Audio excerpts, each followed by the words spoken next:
You can only see, but you can never get down. You can only see, but you can never get down. You can only see, but you can never get down. You can only see, but you can never get down. Listen, you can only see, but you will never walk down. You can only see, but you will never get down. You can only see.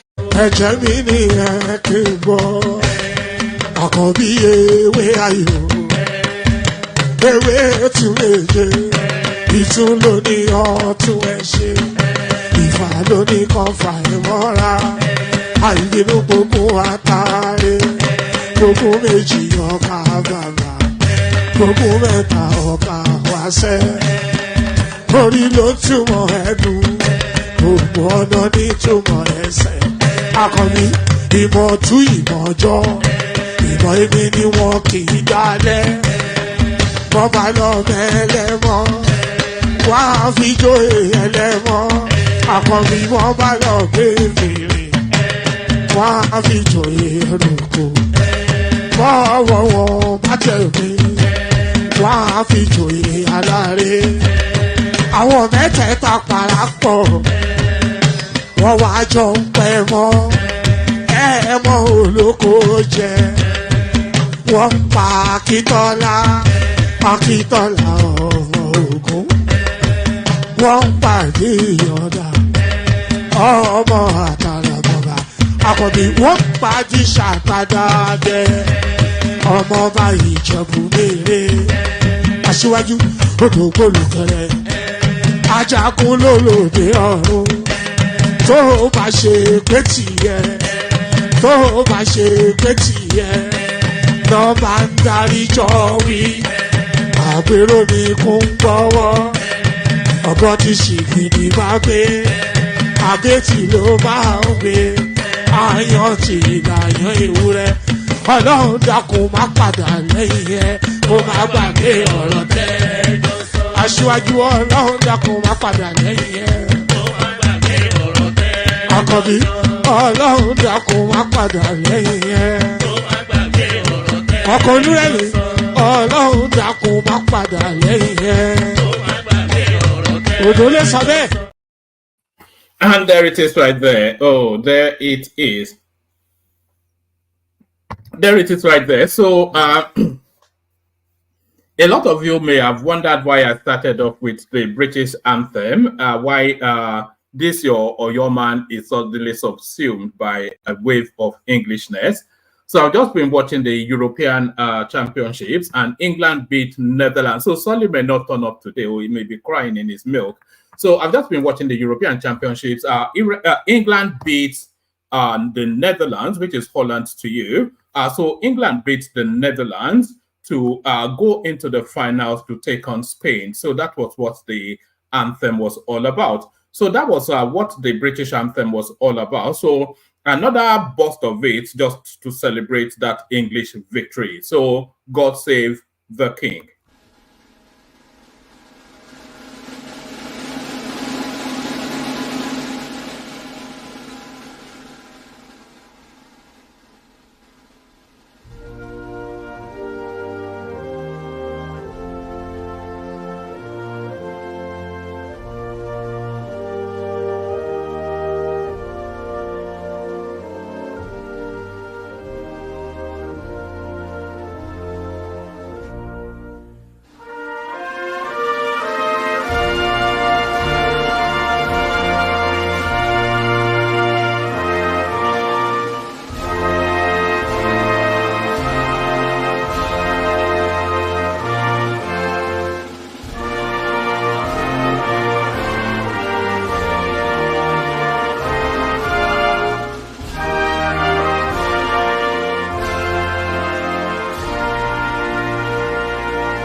And there it is right there. Make him victorious, mighty, and glorious, long to reign over you. So that's what that's the British anthem.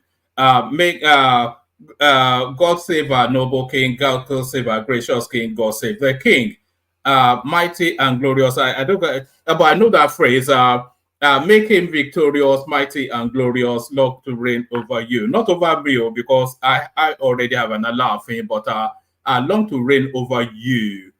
Maybe the phrase is. So, long to reign over you. So I'm not quite sure how this session will go, because I know a lot of people are wrapped up in the football, but we'll have the session nevertheless. Hopefully the room starts to populate in the cost of. So the usual protocol, click on the like button just as soon as you come in. Subscribe if you haven't done that already. The hyperlink that says StreamYard, let me put it out there again. The hyperlink that says StreamYard invites you into the studio. Just as soon as I can find it, yes, this hyperlink right here. Sully, I hope you turned up today, by the way, so I can mock you a little bit. So this hyperlink right here that says StreamYard, it invites you into the studio. Click on it, come have a conversation with me. So click on like, click on subscribe, click on the hyperlink that says StreamYard, and then follow the example that Ayo has put up here. We have the anticipation of 5 super chats per session, as you know, and Ayo often instances kicks us off. He's kicked us off in this instance as well. Celebrating the English victory over the Dutch. Up 3 Lions. Is it finally coming home? Well, you know, maybe celebrate this victory, but as Spain, man, the way Spain has been playing, on the England winning that, and this is the last commentary on the football, but England winning that tournament or not is not at all dependent on England. It's entirely dependent on Spain. If Spain turns up, they will give England a resounding beating. But if they don't turn up, then we have a fighting chance. So we'll see how that goes. That's on Sunday. So that's on Sunday. So everybody charged up in the United Kingdom. Well, not in the United Kingdom, but in England. I'm not quite sure that the Scottish or the Welsh or even the Northern Irish are best pleased. They would, because it's also unbearable for others whenever England win the tournament. So the next few days will be torture for the Scotsman at work, especially if he works in England. So so yes, click on like, click on subscribe, click on that hyperlink that says StreamYard, and then click on the $ to super chat towards the stream. So do all those nice things. So there's going to be a series of we're going to be playing you a series of clips in the course of this stream. So let's kick it off with this one. This is the moment Dangote realized that he was a rich man, and this is how it came to him. Listen to this. I have much more than 12, 13 billion, you know, and I said, okay, fine. All these numbers are just written numbers, yeah, you know. And one day I went to a bank. Yeah. You know, at that time there were no restrictions of this, and I wrote a check and cash $10 million, and I took it home. For yourself? For myself, yes. You cashed $10 million from the bank? Yes. Yes, and took it? I put it in the boot of my vehicle, yeah, and I went home, and I opened it, and I look at 10 million, I said, okay, fine, now I believe I have money. So there it is right there. So it's got 10, 12, 13 billions. He said it's got more than that. And then when he's bored, this is it. When he's bored, he'll go to a bank down the road, cash $10 million, not Naira, $10 billion. He will spread it around his coffee table at home and look at it and smile, take selfies, and then take it back to the bank again. So that is how the rich live. Let's go on from there to another clip. So I've got a series of clips lined up. Let's go on from there to another clip. So this clip here speaks to the real turnaround that is happening in Nigeria just within the last 12 months or so since Tinubu took over. A lot of people saying that it's not done anything, but he has certainly done this. Watch this. I beg, they pay me. Festus, Festus, promise and do. Video. I they pay me for Nigeria. I've been acquired by the. Said a man show low. Hey, Mama Terror Gideni. Festus, Mama Shisheke. Hey, history the father was airport. They come out history for school, then bring history for airport. Kayamo show wine. Lagos? Is this Akwaba? Estos Kayamo, you do this one? Hey, is it not nice? Are you not happy to be home? Don't you like it? Airport. Did you call her wow? Ghana, la land is you. This is Ghana. Wait. So there it is right there. It's just little cosmetic changes, isn't it? And we had Aizon reporting the same thing as well, that is experienced through, not only have they tidied up the place, not only are the air, these are just low-hanging fruits. So I'm not quite sure why it was a struggle for Buhari to do it. He believes in suffering, of course, keep them hemmed down and keep them pegged down. So, I mean, look at that airport now. It's certainly like, it looks like something that purports to be an airport. So low-hanging fruit. And Aizon, anecdotally, I think about 2 sessions ago, he was telling us then that his experience through actually getting off the plane and all the way to the outside, it is a novel experience in all of his travels to Nigeria. So those are low-hanging fruit. So we have to now add Festus Keyamo to the list of our Tinubu ministers working. So there's another minister that is not working, though we'll get to her in a moment. She will form the hub of this conversation. But before we get to her, watch this. I didn't. I was laying foundation for your answer. I don't quite think I would describe it as trial and error because you are in a state of emergency. So when you're in a state of emergency, it means you have waived your right to do these things the way you thought it could have been done. So you are in a mixed bag. So now the issue of, I can tell you how politicization of insecurity has also added to the politics. You know, I was with the Minister of Agriculture. I was discussing with him on the NTA, on this television, NTA News, Tuesday Live. And I was saying to him, why would we are talking about the distribution of palliatives and the procurement of palliatives.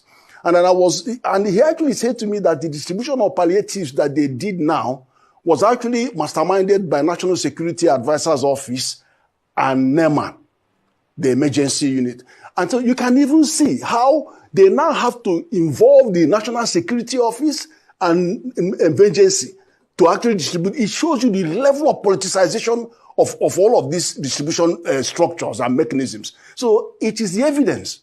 So and then for president to think of having a new ministry for livestock is also telling you is symptomatic of a kind of challenge. But I would think rather than have 4 ministers in water resources, 2 in agriculture and 1 in livestock, you can move the Minister of State for agriculture to livestock. So we still have 3 ministers rather than have 4 ministers in the same agricultural space.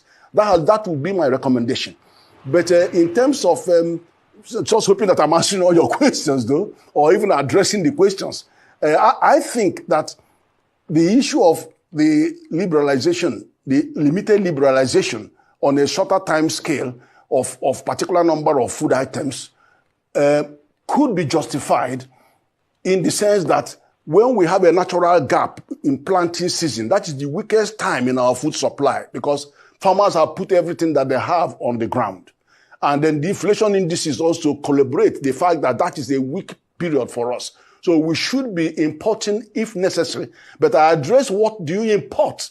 Rather than import just rice, you can import paddy.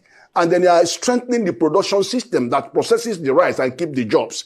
And you can use the same methodology to address all other items you want to import, rather than just throw the window open. And then also, if you are going to, in fact, the minister actually answered to me to say that she has refused certain procurement of food palliative from the country and asked the agencies that are to go and fund farmers to produce more food, which I thought was brilliant.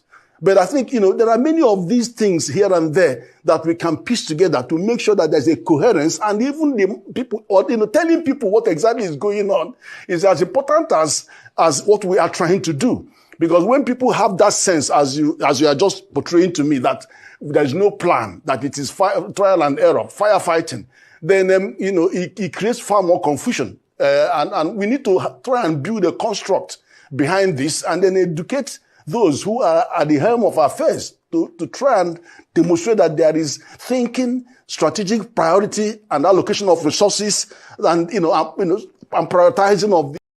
All right. So that guy right there, he's speaking to the lifting of tariffs. Yes, I can't get the words out. So that guy right there is speaking to the lifting of tariffs on the food item space, just to crash the price of food. And he's saying he's saying to us that the government should have been essentially, it's saying that the government should let me remove this thing. Actually, it's a bit disconcerting. I'm trying to see if I can improve the background somewhat, but that's not quite what I want. So let me just remove this for a moment.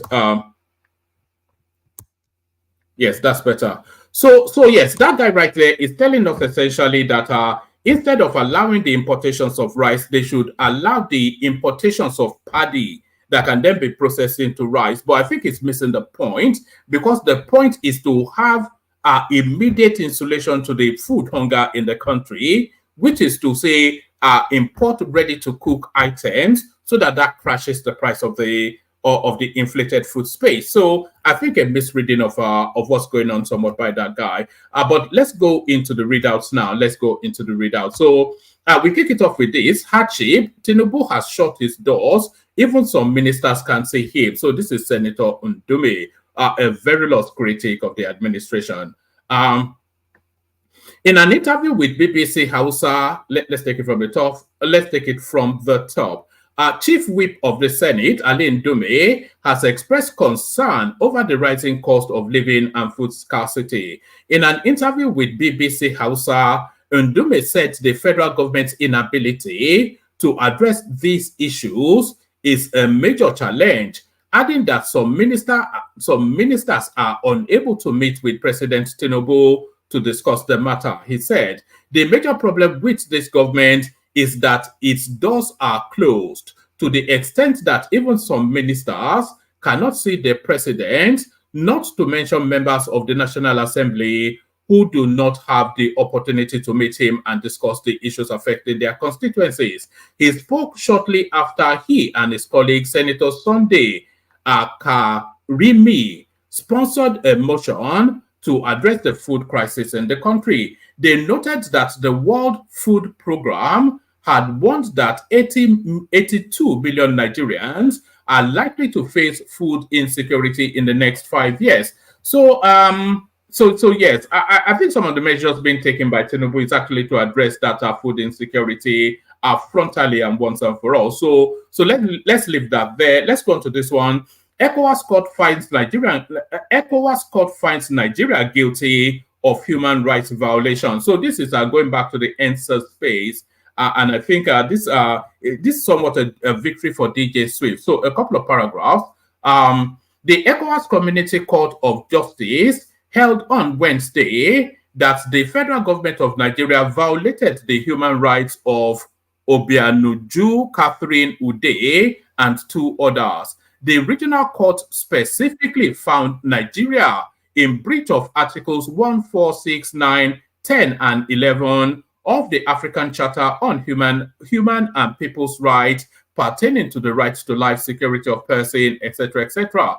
The applicants, Obianuju Catherine Ude, Perpetual Kamzi, and Adeyinka, alleged that these violations occurred during the peaceful protest at the Lekki Toll Gate in Lagos State on the 20th and 21st of October 2020. Justice Koroma, the judge rapporteur who delivered the judgment, said the court dismissed the allegation that the right to life as guaranteed under Article 4 was violated. However, he said the respondent, Nigeria, must pay each applicant 2 million as compensation for violation of their right to security, prohibition of torture, and cruel, inhumane, and degrading treatment, right to freedom of expression, assembly, and association, duty to investigate human rights violation, and the right to effective remedy. So that sounds somewhat like a qualified judgment from the from the ECOWAS court right there. Senators proposed gold reserve bill to help CBN curb inflation, stabilize the naira. So I thought the gold standard was abolished as far back as the Americans, but let's see. A bill proposing the use of gold by the Central Bank of Nigeria (CBN) to curb inflation and stabilize the naira has passed second reading in the Senate. Natasha Akpoti, a senator of the People's Democratic Party representing Kogi Central, proposed the gold reserve bill to formalize the bank's role in the gold industry. So a gold standard then for the naira. So let's just leave that there. So we have a video on this. So we watch that video in a moment. House of Representatives queried Tinubu's minister for spending 45 million naira on New Year party, 20 million naira on sanitary pads. So that is your friend and mine, Uju Kennedy. You want to shock people to death. Obasanjo tackles Tinubu over economic hardship. So let's have a few paragraphs on this. Former President Olusegun Obasanjo has accused President Bola Tinubu's administration of following tired old recipes from the International Monetary Fund and the World Bank. Obasanjo said the recipe called structural adjustment is not needed because Nigeria has no structure. So this is Obasanjo now. We've been waiting for him to come into the Tinubu space, but it looks as though he's finally dipping his toe somewhat. Former President Olusegun Obasanjo has accused President Bola Tinubu's administration of following tired old recipes from the International Monetary Fund, IMF, and the World Bank. Obasanjo said the recipe called structural adjustment is not needed because Nigeria has no structure. So Obasanjo still leaning towards that obedience space, somewhat you will say. It says structural, these are quotation marks now, structural adjustment. That term is loathed in Nigeria and much of Africa, where it is associated with foreign imposed austerity. What are we adjusting when we have no structures? You say it is shock therapy, says Obasanjo, who is extremely critical about both the logic and execution of Tinubu's program. What's the shock? You want to shock your people to death? The former president questioned the decision of Tinubu's government to devalue the naira, given how many manufacturers need to import the bulk of their inputs, negating the positive impact of a weak naira. What is the purpose of devaluing your currency? Is it to sell more of the oil that we have? Obasanjo added that not everyone is convinced that the return to monetary and fiscal orthodoxy, even if it can be maintained, will be enough. So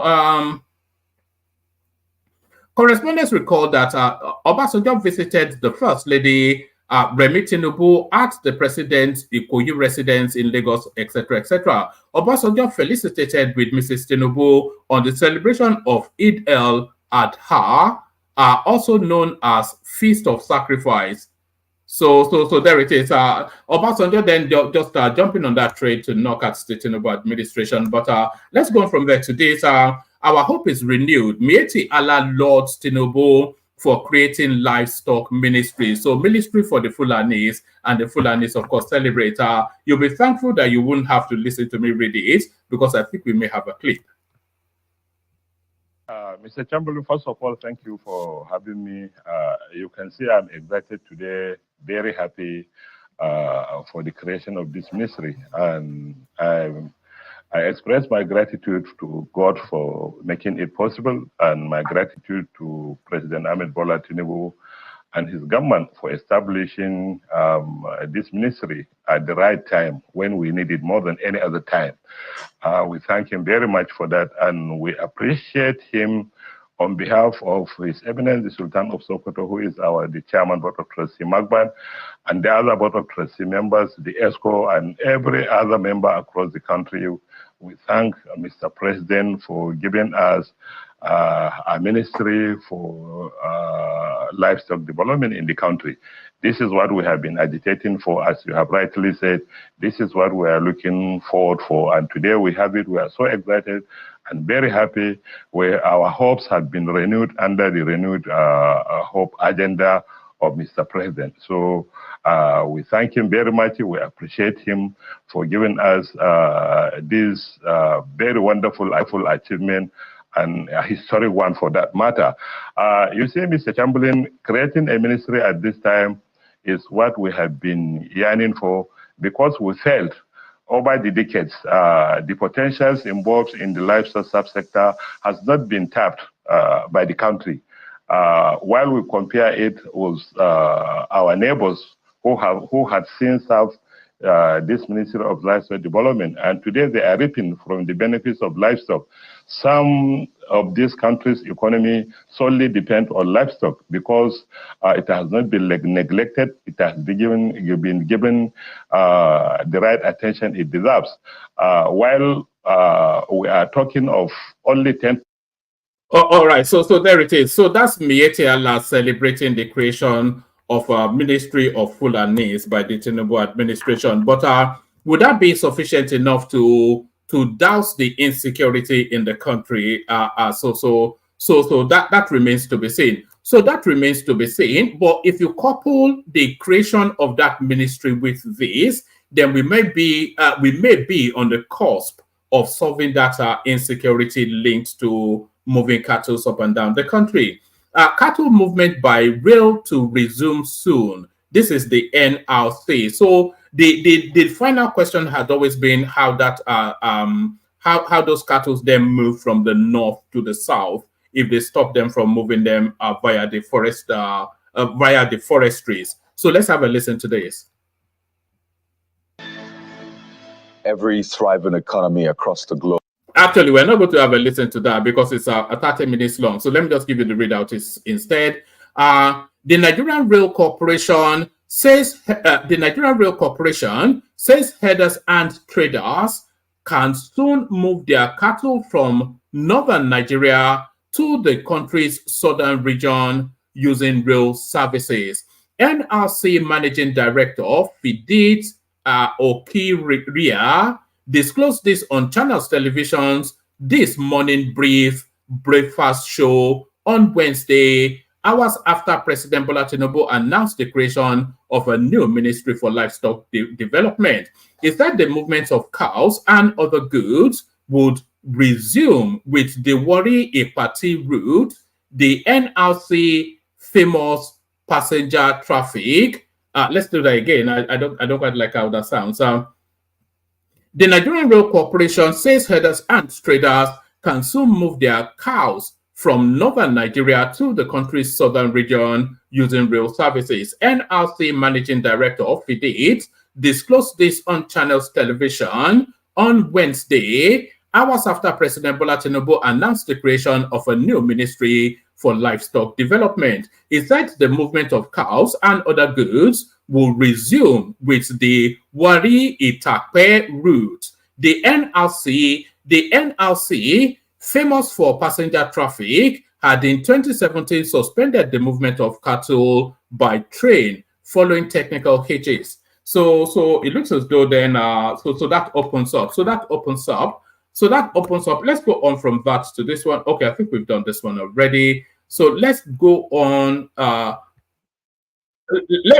Let me just make sure I've picked up all of the, yes, let's go to this one. So this one's the ongoing narrative around, no, it's actually Osho State, not Ogun State. So maybe we'll bring this one in later. Oh, let's bring it in now, actually. Osho State's competitive advantage, third largest exporter of cocoa in Nigeria, lowest poverty rate in Nigeria, home of tourism, hosts the annual famous Osogbo Festival, largest gold deposit in Nigeria, 11 gold licenses, 16 hours a day of constant supply of electricity in the state's capital, fifth in the forestry subsector in Nigeria, have a rail station, investment opportunities, cashew, gold, tourism, cocoa, cassava, education, forestry, feldspar. I don't know what feldspar is or whatever that is. Granite and power. So no reason then why Osun State should not be at the top of the pyramid. So no reason then why Osun State should not be at the top of the.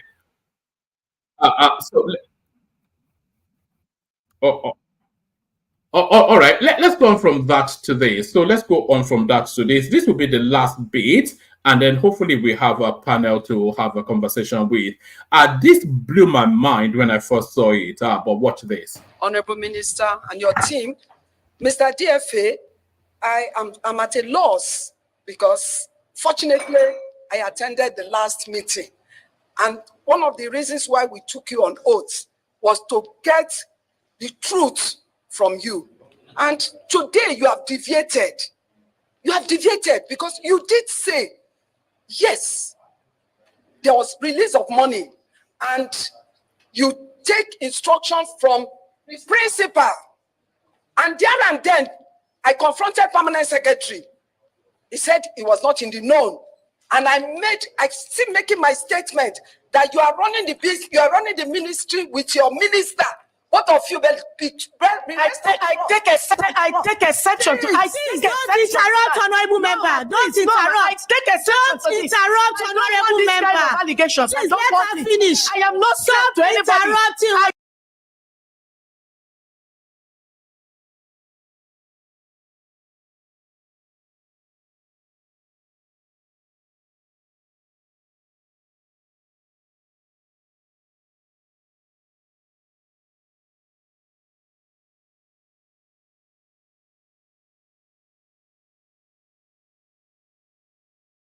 Yes, there was release of money and you take instructions from the principal.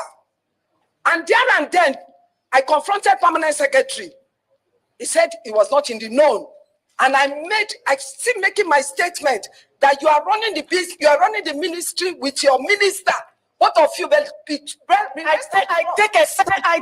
take exception to. Don't interrupt, honorable member. Don't interrupt. Don't interrupt, honorable member.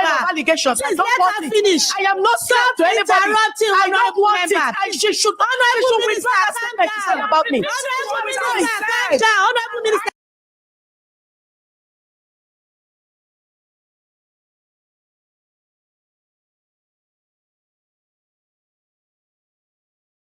I'm repeating what I said. I confronted the permanent secretary and the DFA last week, Thursday. I'm still alive talking. I confronted the permanent secretary and the DFA last week, Thursday. I'm still alive talking. You did say it's what they approved to you. I said, Mr. Pamsek, what happened? You are not in the known. I said, look, I was twice commissioner in my state, and the accounting officer is the permanent secretary. Please, you people should work with the permanent secretary. Didn't I say so, Mr. DFA?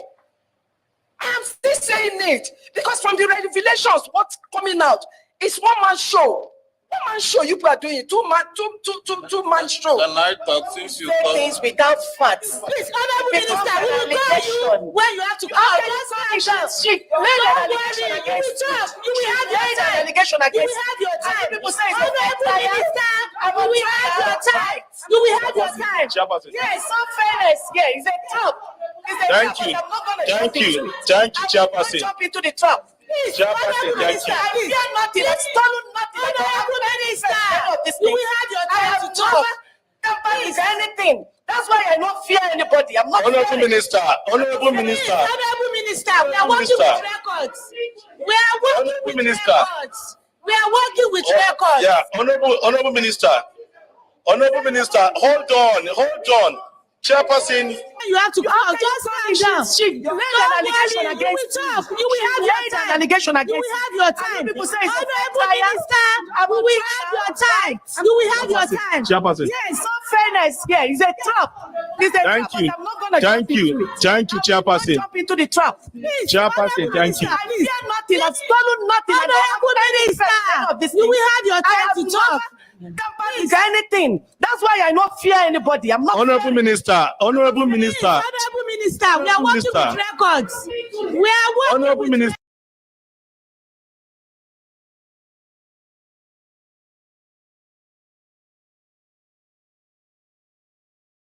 records. We are working with Order. Honorable Minister, please, can you allow us to finish this meeting properly?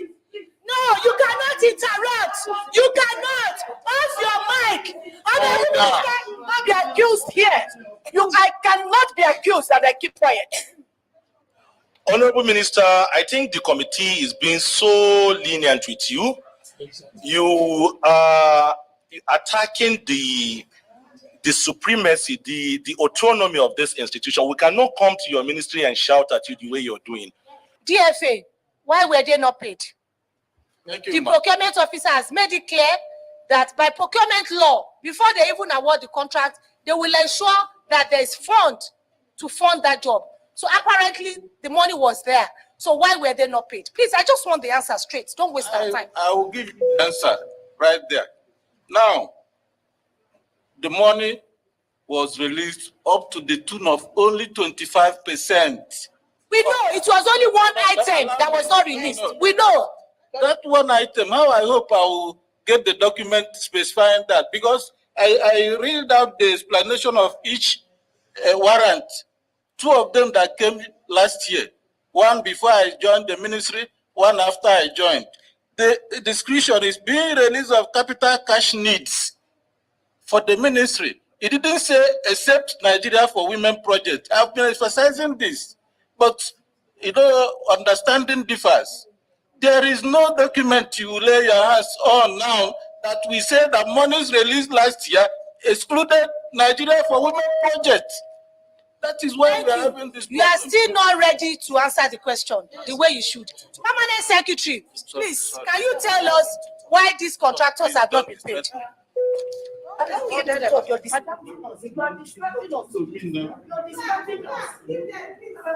You're distracting us.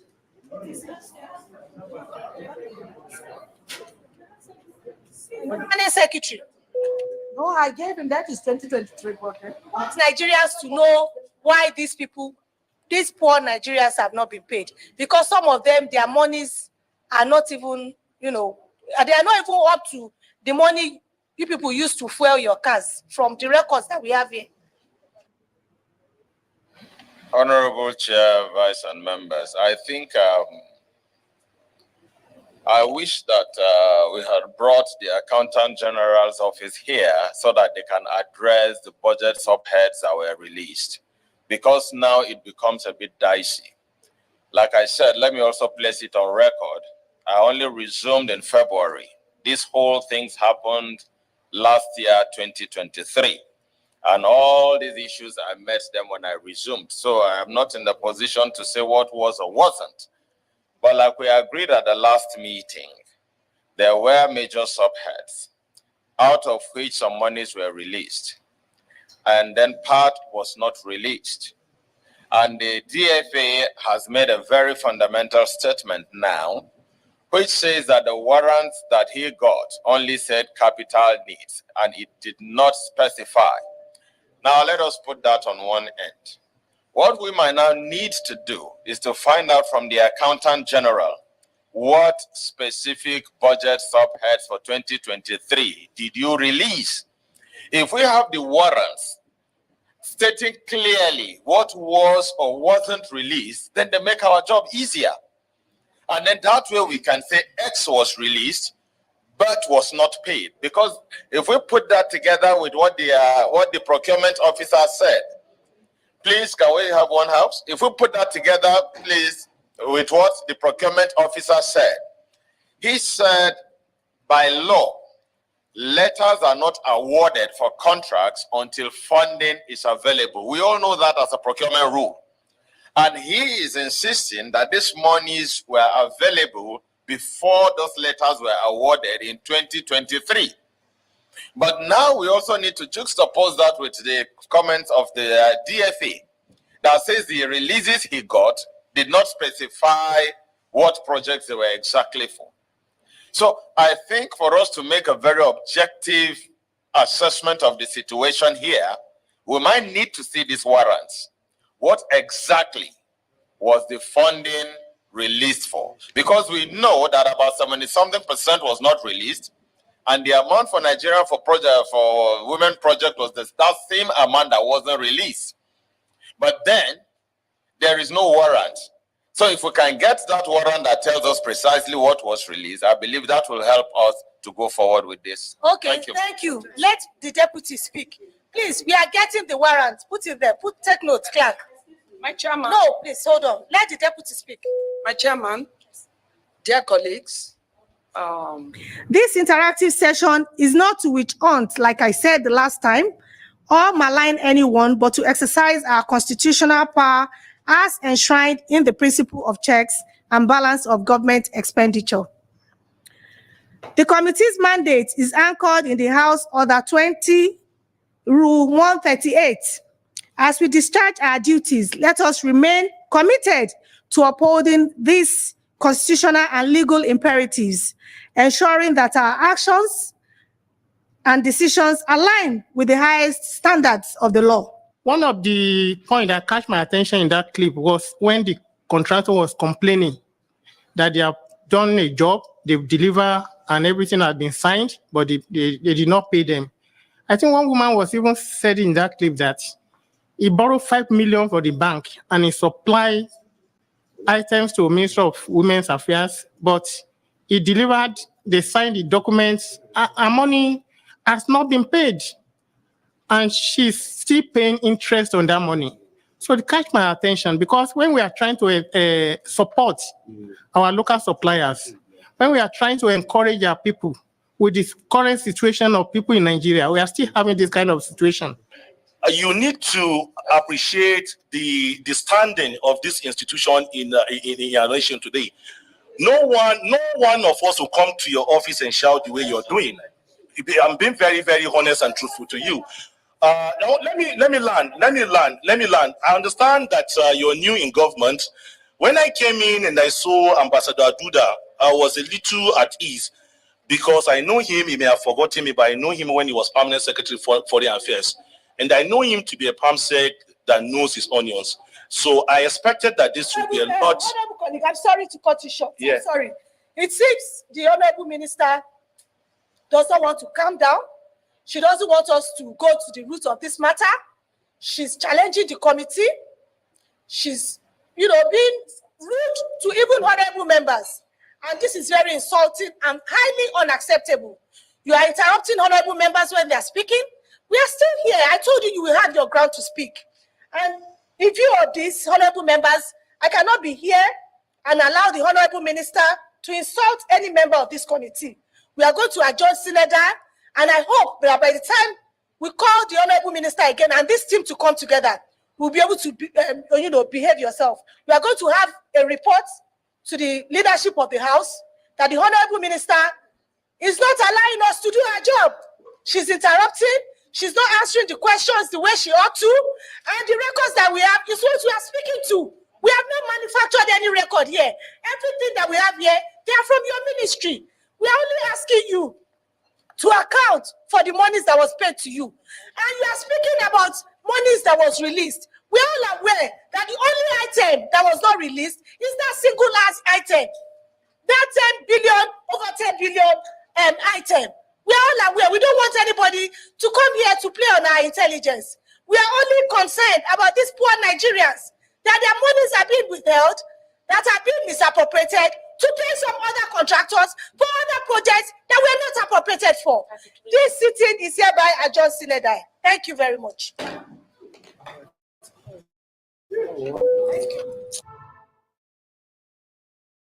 It's made a very fundamental.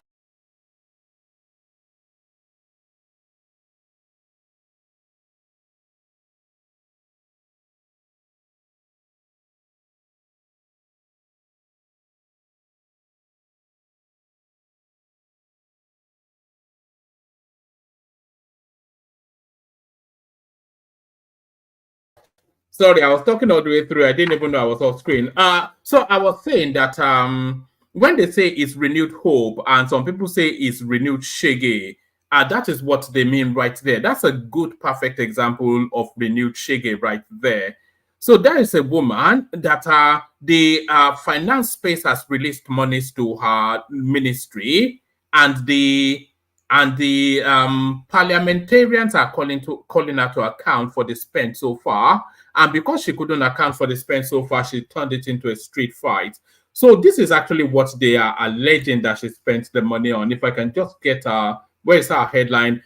This is what they are actually alleging that she spent the money on. So they said House of Representatives queried Tinubu's minister for spending 45 million naira on New Year's party, 20 million naira on sanitary pads. So she's just spending it, misappropriating, reappropriating, and all of that. But when I saw that, I felt a sense of deja vu, just the sinking feeling that nothing has really changed within that country. If we go back memory lane, we've been there before. So what this? Question 4, Honorable Minister. Article 16(2) stated, at all times and for the avoidance of doubt, the contractor shall comply with Nigerian federal or state laws, the Executive Order 003 of 2017 titled Executive Order on Support of Local Content in Public Procurement by the federal government, May 18, 2017, regulations and policies in relation to the promotion and development of local content provisions in the execution of projects, whether specifically mentioned in this agreement or otherwise. Can you provide us with details of how the contractors have materially complied with these provisions? I hope you're not repeating yourself. Let me tell why I hope you don't repeat yourself. You asked me to bring the names of those who have been employed, who are Nigerians. That's local content. You asked me to bring the names of those they have sublet contract to. That's local content. Unless you want to be the general contractor, in which case it's no longer local content. I don't think that's Can you repeat your question? That shouldn't be a response at all. Can you repeat your question? You said I should provide you with documents to show local content. You have earlier asked me to provide you with workers who are Nigerians, and I said tomorrow morning. Is that the only local content? Can you hold on, sir? When you said I should provide you with that, I said tomorrow. You asked me to provide you with the contractors who are Nigerians, who are doing contract there. I said tomorrow I will ask the company to provide you with that. So the top question you're repeating is that you're repeating those two questions, sir. Honorable Ministers, I say, can you provide us with detail of how the contractors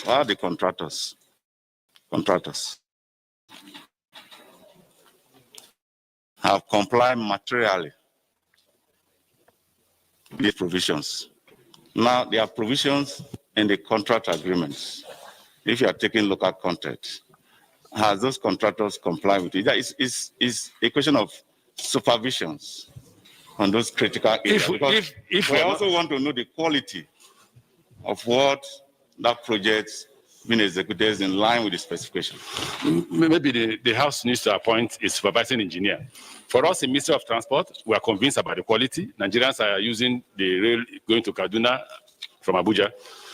Very soon in September, we'll begin to use the one from Lagos to Ibadan. If the committee is in,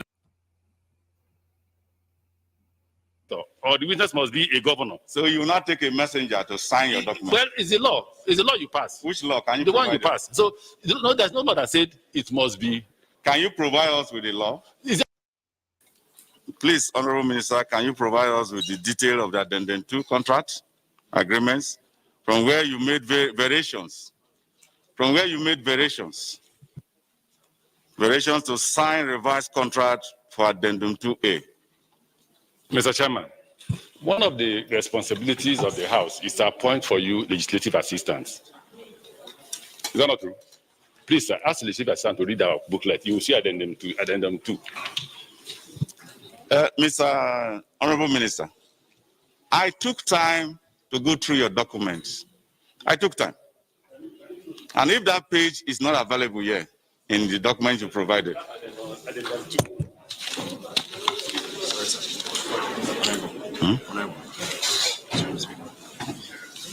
Sorry, what's going on? Oh, speaker, sit here.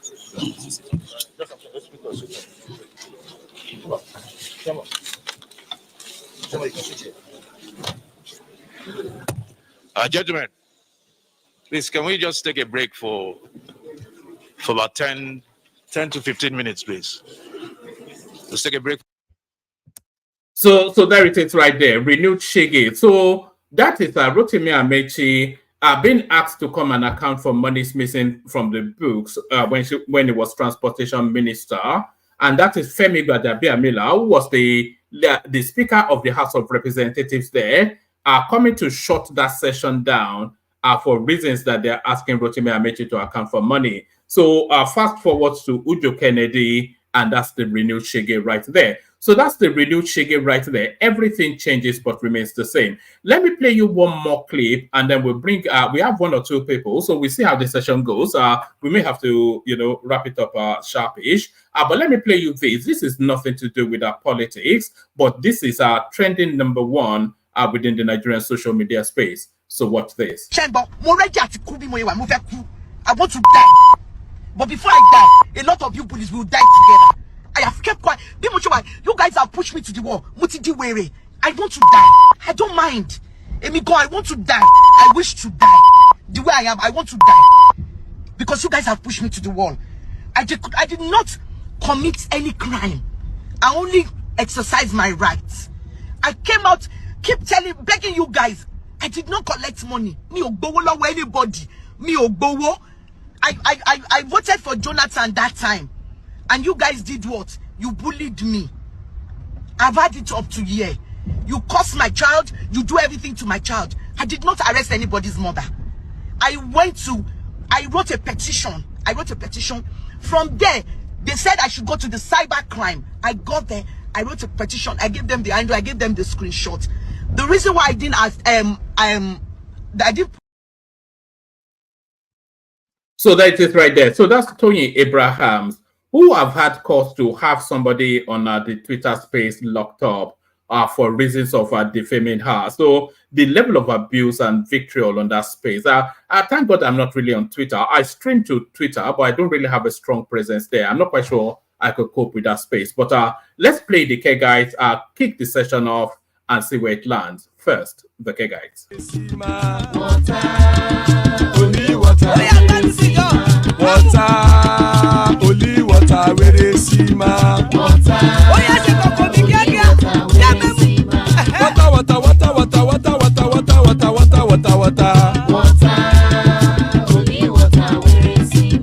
Hapa o naido.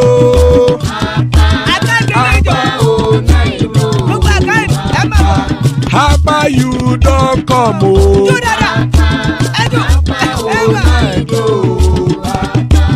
Hapa o naido.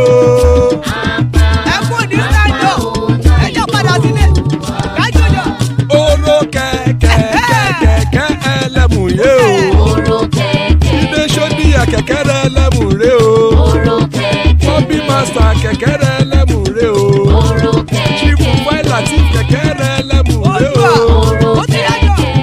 Eruku lele elemu de.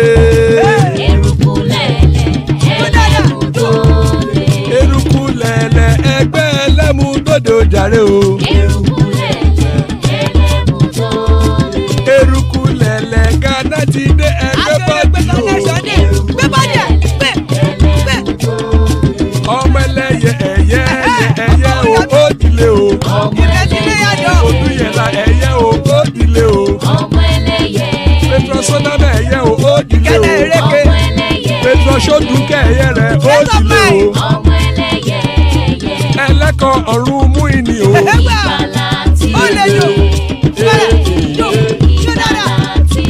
Àkùkọ ọ̀run mẹ́kọ̀.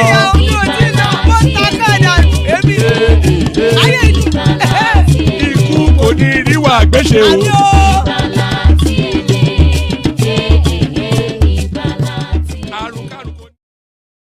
And it is right there. Ikuko Niru Agweche, may death have nothing to do with us. Amen to that on behalf of all of us.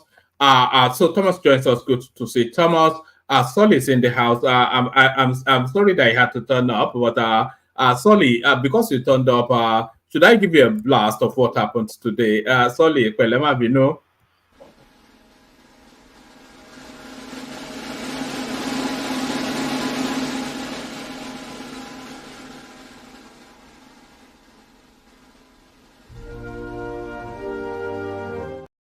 On God Save Our King.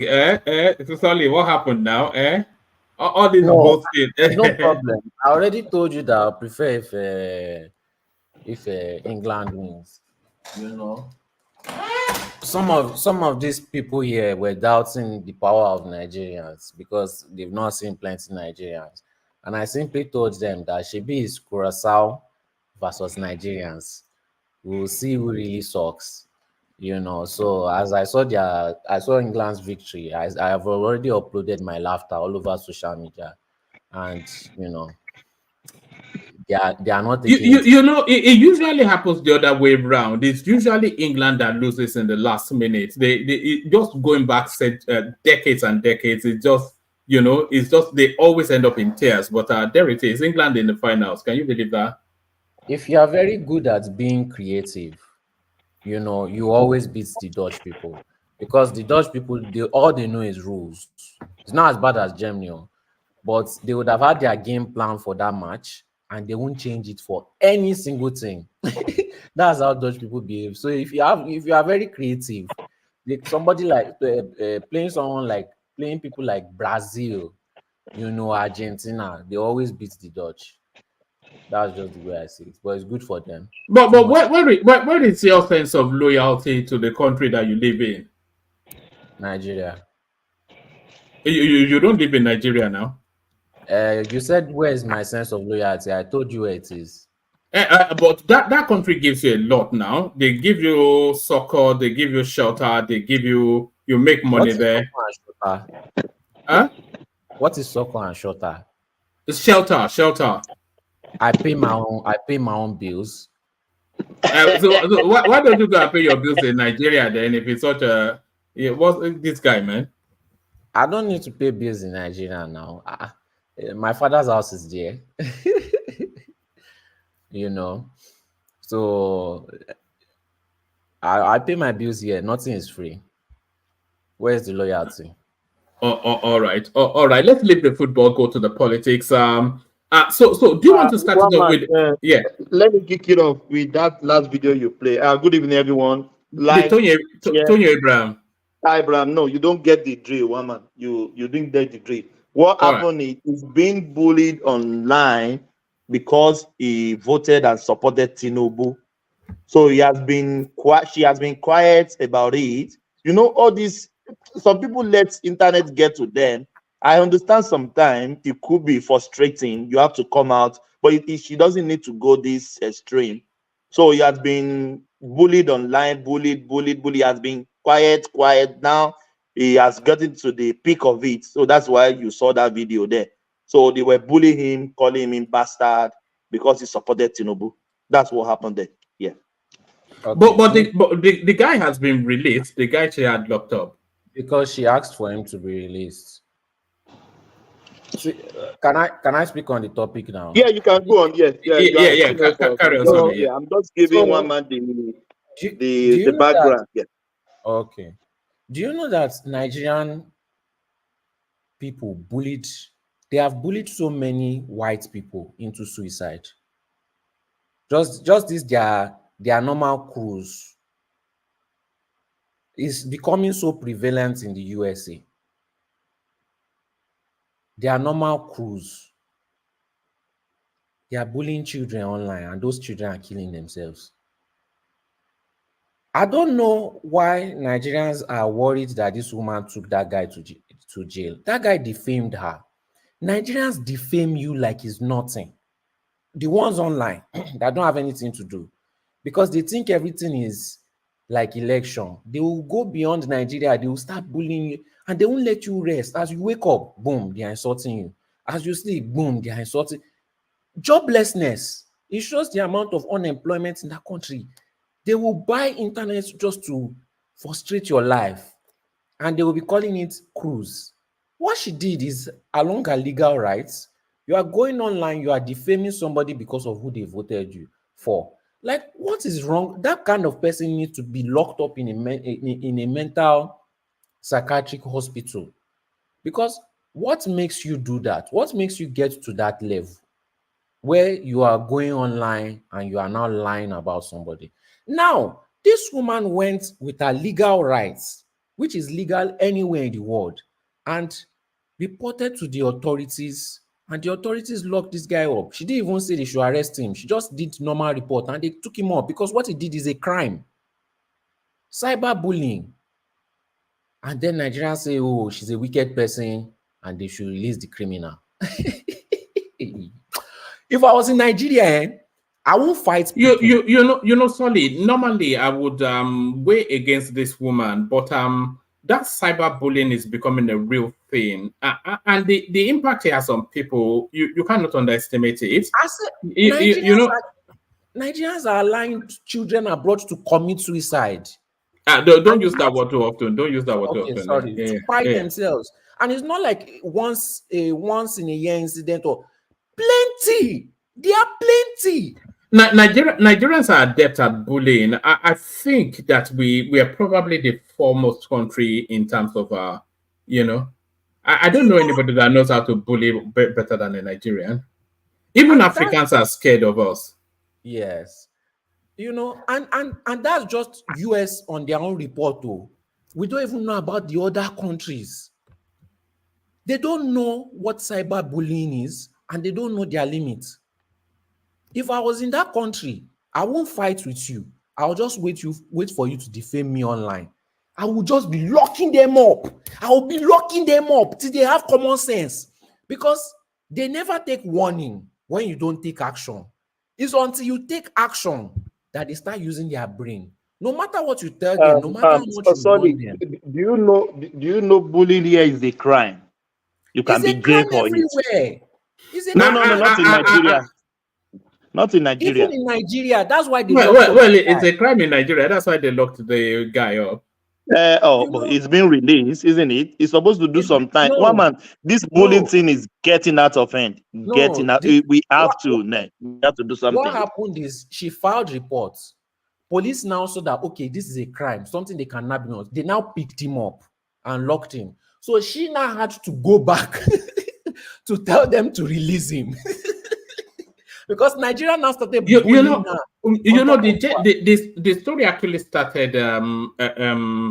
It links back to the election still. Yes. There was a time that she said that that Tinubu showed her plans or something like. I'm going from memory, and I think people are saying that in the comment section too. There was a time that she said Tinubu showed her plans, and he had good plans for Nigeria. And then subsequently, I don't know if she came out to admit that she voted for Tinubu or not, but if she did vote for Tinubu, that is within her fundamental right to do that. But ever since she's associated and aligned herself with that Tinubu space, they've been poking at her to the point that boy now tipped it over and she felt she had to act. And the funny thing is that it also has to do with a bit of how do you pronounce it? Misogyny, because she's not the only one that did such. There are even Igbo people that did it. Why are they not bullying them?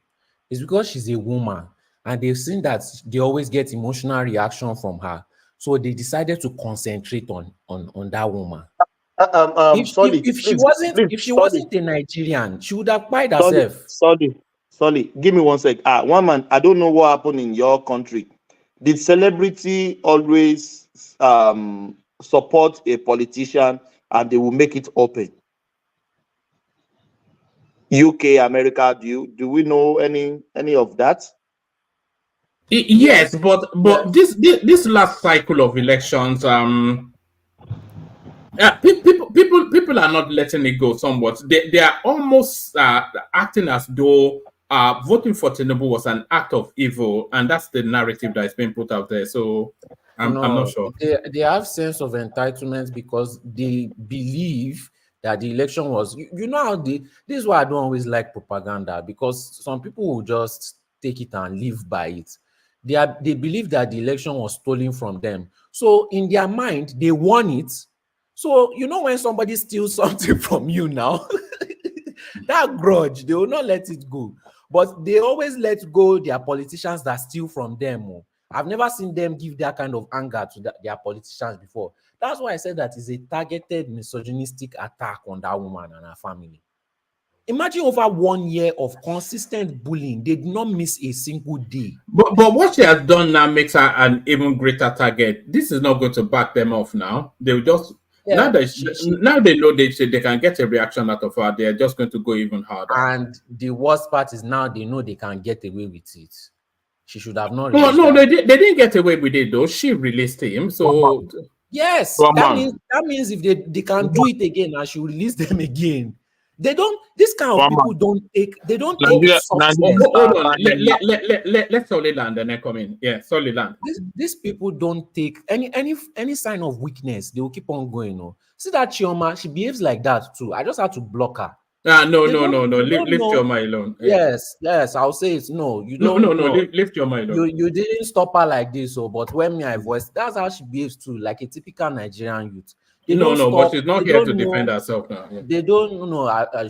Does she insult me when I'm here to defend myself? No. Just leave Chioma. Go back to comes online. No. Hold on. Leave Chioma alone. Leave Chioma alone. Go to we're talking Tony Abraham, not Chioma. So I was just trying to give an example. Right, carry on. Thomas, what are you doing? Carry on, Chioma. So sorry. Carry on, Solly. So I was just trying to give an example. They don't know what cyberbullying is. And if the law enforcement is not enforcing it, people are just going to continue doing it. They literally had to, those Nigerian boys, they had to come to Nigeria to carry them to US to put them in jail. That's how bad it is. They are now carrying them to US to put them in jail because Nigeria is not doing anything about it. You are bullying somebody, the person reacts with their legal rights, and you still bully the person for reacting with their legal rights. Like, there's really something wrong with them. So you say all right, yeah. Let Ekene come in for a moment before we move on. Ekene, you have a perspective on it. Tony Abraham. Ekene? Okay, one man. I followed the issue on the airspace. So the lady, right from the time of election, she said that Tinubu showed her his plan for Nigeria, and that the plan is very perfect and okay, and that's why she'll be supporting her. So, with the kind of things going on in the country now, Nigerians are looking for who to hold responsible since they cannot get to Tinubu. So all these people that said that Tinubu give them plan and the plan is perfect, they are now coming online, asking them to bring that plan. They want to see it. Let them. Since that time, they have not explained the plan, and that's what the guy did. So the guy, after the guy made the comment, he made some at the end of that comment, she said maybe bullshit or foolish, something like that. I don't know.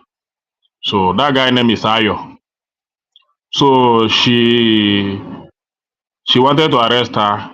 They tracked the guy, wanted to arrest her. When they get there, the guy was not available. They arrested her, his mother, and another person before they were able to get to the guy. So that's why Nigerian became angry with her.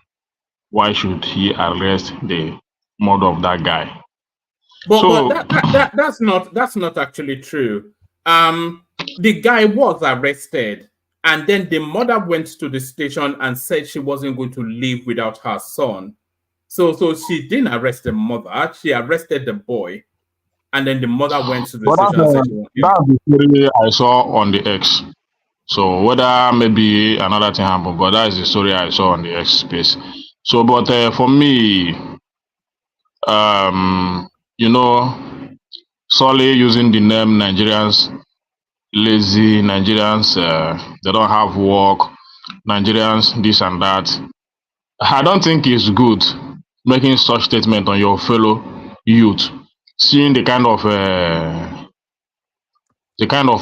poverty they have been subjected into in their own country. In your own country, dear, you are getting everything you want. The government gave you privilege to work, earn your money, pay your tax. No discrimination. You just said it that you are not owing anybody anything in that country you are. because you pay your rent, all this and all that.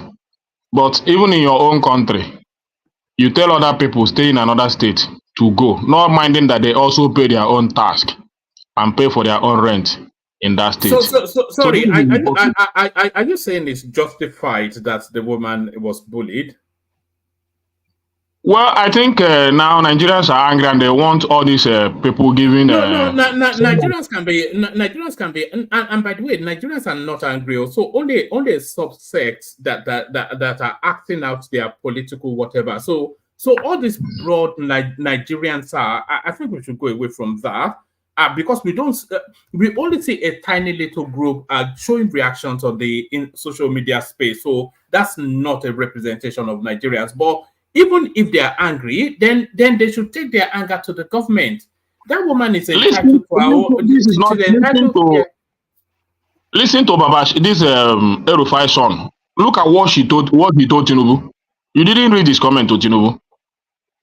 No, I thought that nobody is anybody is too big to be voted out of government or something like that. Is that not what he said? Yeah, and he made some other rating statement, and not only him.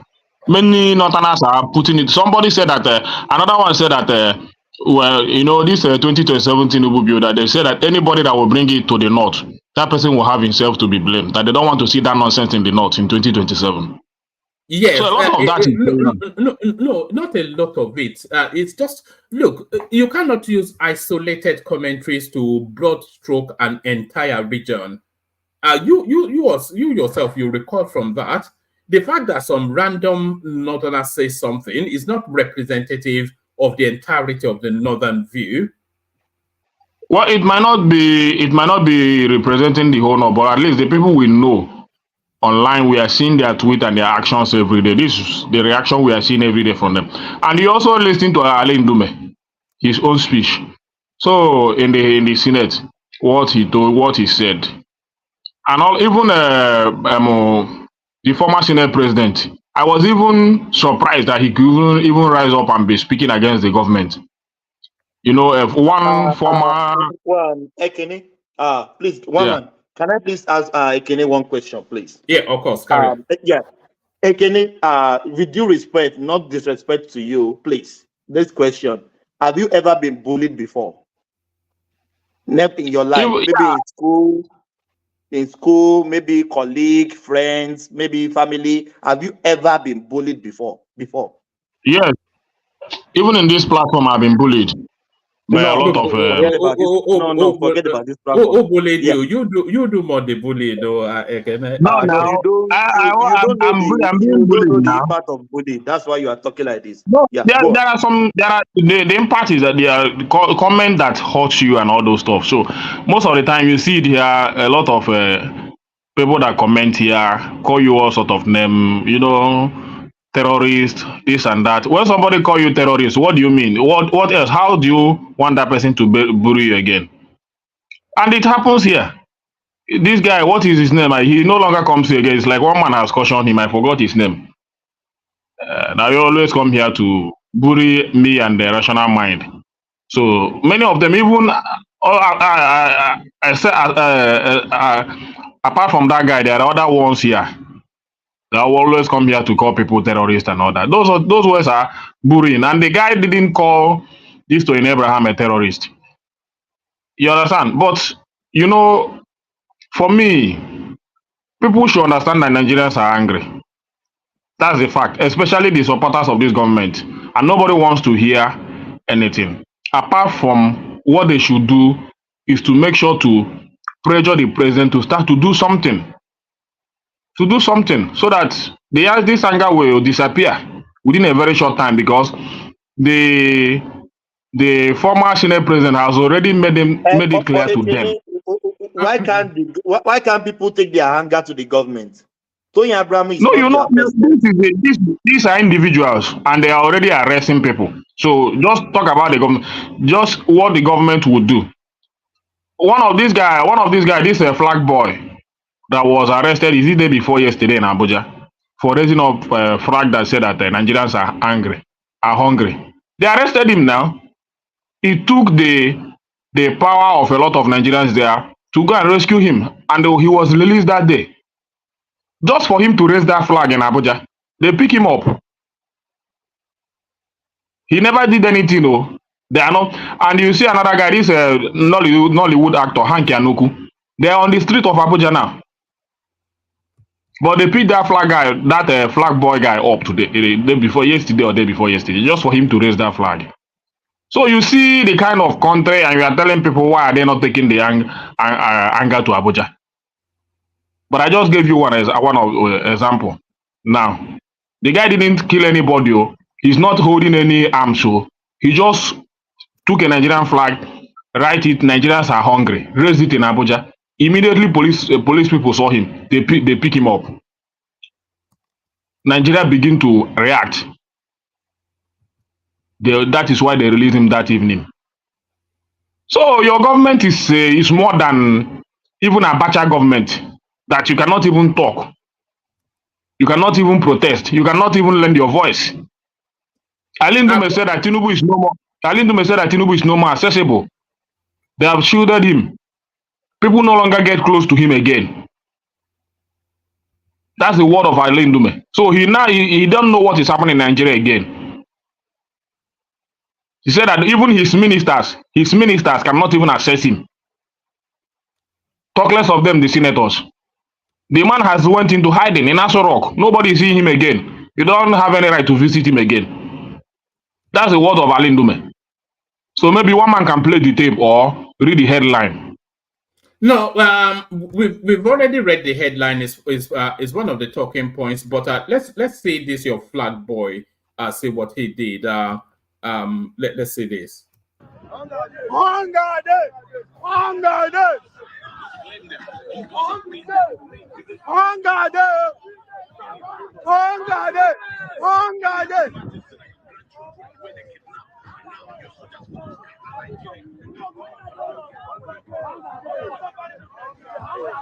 day, hunger no day, say hunger no day, hunger no day, hunger no day, hunger day,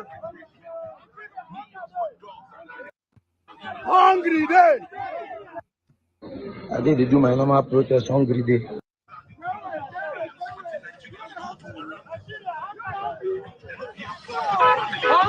Can you see now why he was arrested? Can you see why he was arrested? It's disturbing the peace. It's disturbing vehicular movement. We saw it now. It's disturbing the peace. It's disturbing the peace of the people. But you say why don't people take the anger to Abuja? I just gave you one example. You are not even saying that it's disturbing the peace of the people. One man somebody is protesting to know if the government will react. You are saying that he's disturbing the peace of the people. How is he disturbing the peace of the people? Did anybody here tell you that he's disturbing his peace? You can see it now. Can you not see him disturbing vehicular movement? He's not disturbing anything. He's shouting making his video. It's not disturbing vehicular movement. Where did he stop anybody? He's on the road. It's not disturbing vehicular movement. One man, I beg, leave that guy. Leave that guy. The only thing I know is that this government, I don't know what to say. You are telling people to go. He's now attacking people in their cars. Where did he we just saw it now. Did you not see it? Let me scroll back. We saw it now. He's now attacking people in their cars. You are just finding fault. And the people that he attacked, we are supposed to be the one that to arrest him, not you, not the police to come from anywhere and arrest him. And these guys that are in the car, they don't tell you that they don't like what he's doing. It's not that these are the issue. You just have to believe it or not. People cannot even have a peaceful protest in their own country. Police. Is this a peaceful protest? It's a peaceful protest. The guy is not carrying a gun. He's not carrying any machete. He's just Nigerian flag. He's not carrying any gun. So it's just a Nigerian flag. So if you want Nigerian to move forward, you should support Nigerians that are speaking up against this government. Okay, This look at him government is right not here. doing Look at him right here, approaching this vehicle in a threatening manner. what, approaching what? With a weapon. What did he touch the man? Man, I beg, forget that one. Look at that now. You know, I don't like this kind of argument. You know, I don't like this kind of argument. Look at that. I don't like this. I don't like this kind of argument. One man, you are just making this an argument, and this is. Can I get my it's not. So my only thing is that Nigerians are angry. So anybody that know how to explain the policy that this government has released, which they said, even you one man, that Tinubu has one of the best policy to move Nigeria forward, to come and explain to us. So that is what the guy asked Abraham to do, and she became angry. Why would she be angry when she knows that she supports, she really trusts the government that she supported? Let her come and explain that policy for us on how to move what Tinubu gave him, because she was the one that said it. So forget all these things. Nigerians don't protest. Nigerians don't protest. Only one man protested. They just pick him up. We don't get time. So all you people should come and explain to us. That's all. Can I get my session back? You can continue. I will still come back. So all these arguments, the moment you step outside Nigeria, nobody will argue those arguments back with you. They will just lock you up, you know. And then you have to get a lawyer, and then you have to pay so much bills. Before you know it, you are in debt. You can argue all you want with the people in jail cell and tell them that, well, Nigerians are angry, that is why you did this one and did that. They will just deport you. When Nigerians come abroad, that's why so many of them used to get arrested. That's why so many of them get into issues, because you are so used to not following laws that you think it is normal, and that you think it is normal for you to be breaking laws because you feel somehow. That guy was causing traffic issue. They will lock him up anywhere outside Nigeria. Nobody will even argue for him. Nobody. They will lock him up. The argument is pissing you off because you know it's the truth. Then secondly, you say I was insulting Nigerian youth for being unemployed. No, I was pointing out the statistics of unemployment. And you say I said people should go out of Lagos. I've never said that before. And we've not had plenty sessions together, but even with the sessions without you, and I've been on this platform for years, I've never said that before. So this is an example of what I would call defaming. And like I said, if I was living in Nigeria, I would just be locking up people for defamation for fun. By the time I feel you just come and lock me up now for defaming you. You see your response. That's the typical response I usually get from Nigerians before I show them shaggy. Sorry. You know, sorry, take it easy. You got arrested. This kind of mentality is what I like. I'll be so happy because when I feel the jail cell with 200 people, everybody in that street will know me. Because once you just defame me, I will just laugh. I will just be very, very happy. Because now I can show somebody pepper. All those igberaga, all those mounts that people used to have before you show them legal pepper, I always like it. Because I know that when it's time for me to release you, me too, I want to laugh and I want to show my arrogance too. I let you show your arrogance because I want to know where your level is. I will use that same level, not to let that legal case go. And I will drag it on and drag it on and I will drag it for years. All right, sorry. Let's just move on. Let me move you on to this. Let me move you on to this Uju Kennedy interaction with the parliament. Sorry. Yeah, I'm listening. Okay, I thought you wanted to. No, yes. I played the video. Oh, actually, I have a little clip of her. She was being asked to account for monies that has been disbursed to her ministry, and this is how she responded. Let me just look for that. Yes, this is how she responded. Appropriated for 2023 from the Accountant General's office. Was it released to the account of the Ministry of Women Affairs? Yes or no? Honorable Minister and your team, Mr. DFA, I'm at a loss because fortunately I attended the last meeting, and one of the reasons why we took you on oath was to get the truth from you. And today you have deviated. You have deviated because you did say, yes, there was release of money, and you take instruction from principal. And there and then, I confronted permanent secretary. He said he was not in the known. And I still making my statement that you are running the ministry with your minister. Both of you will be I take exception to that. Please Don't interrupt, honorable member. Don't interrupt. I take exception to this. Don't interrupt, honorable member. Please let her finish. I am not scared to anybody. Interrupting, I don't honorable want member. it. She should Honorable minister, calm down. Honorable Minister, calm down. Honorable minister, calm down. Repeating what I said. I confronted the permanent secretary and the DFA last week Thursday. I'm still alive talking. You did say it's what they approved to you. I said, Mr. Pamsek, what happened? You are not in the known. I said, look, I was twice commissioner in my state, and the accounting officer is the permanent secretary. Please, you people should work with the permanent secretary. Didn't I say so, Mr. DFA? I am still saying it because from the revelations, what's coming out is one-man show. One-man show you people are doing. Two. All right, so that's Uju Kennedy, the Minister for Women Affairs. So she's been asked by the Parliament to come and account for the monies released to her ministry, and rather than being able to account, she's turned it into a cat fight. Of course, now, don't they know that Nigerian politicians are allergic to accountability? How dare they? How dare they question and try to make a Nigerian politician accountable? Of course, they are not going to get a reply now. But this shows it's good that Nigerian women are getting into politics because we can have good cat fights. Is this a good example, though, of women in politics? The chairperson, the chairperson of that committee was screeching in a high-pitched voice. The minister screeching in a high-pitched voice, and the whole thing just turned into like some high-pitched shootout. Yes, because she's showing how guilty she is.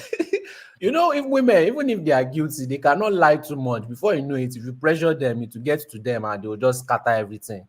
So you could see all the stolen money in her gold necklace, her big earring. Everything she was wearing was extra large. The necklace was so big.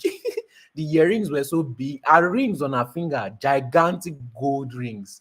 So when they were asking for the money, we could see it when she was shaking. The money was shaking with her. Even her clothes was shaking with her. She could not even hide the stolen wealth. She came to her interview with the stolen wealth and she was denying. So before you know it, if they pressure her a little bit more, because when it comes to Nigerian politicians, you can see with Amici, after a while, they just found a way to end it, But because it's a woman, they are putting the fire, they are putting the pressure on. Now, if 50% of women were in politics, before you know it, they will just be confessing easily. They will just be returning the money easily. They will not be able to have one grand scheme plan. And then we have to go back to our banking sector. I've always said it. Nigerian politicians, it's not hard for them to steal money. You just go to maybe, let me not mention the bank, but you just go to a bank, right? You just tell them transfer the money from this account to this account. In less than 30 minutes, the money is stolen.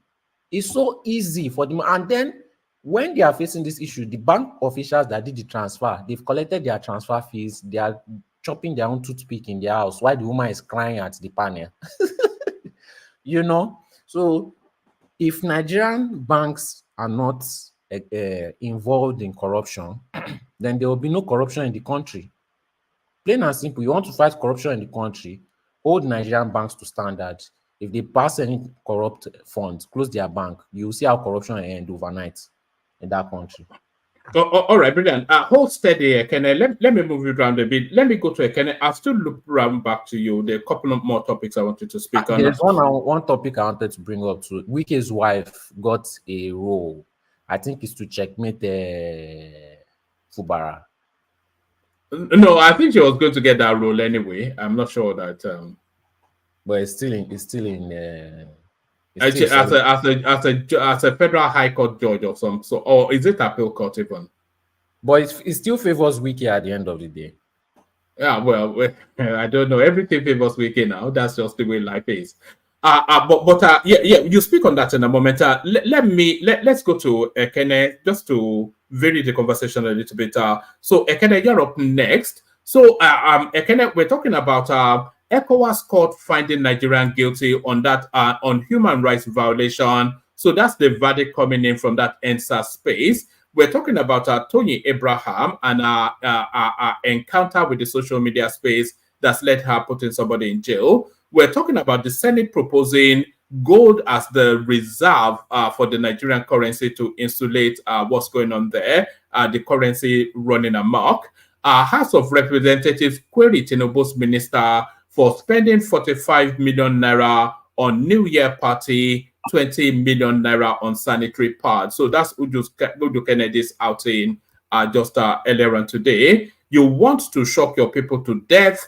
Tinubu, Obasanjo tackles Tinubu over economic hardship. Obasanjo saying that using the IMF World Bank template of structural adjustment has never worked for any country. Mieti Allah are on board now with the renewed hope, with Tinubu now creating a ministry for the Fulanis, and still within that Fulani space, cattle movement by rail to resume soon. So that's the Nigerian Railway Corporation giving us somewhat good news there. And this one as well, Ekene, this is, I think you hinted at this earlier on. Tinubu has shut his doors. Even some ministers can't see him. So this is Undume, the guy you were referencing earlier on. So take your pick. Let's hear from you.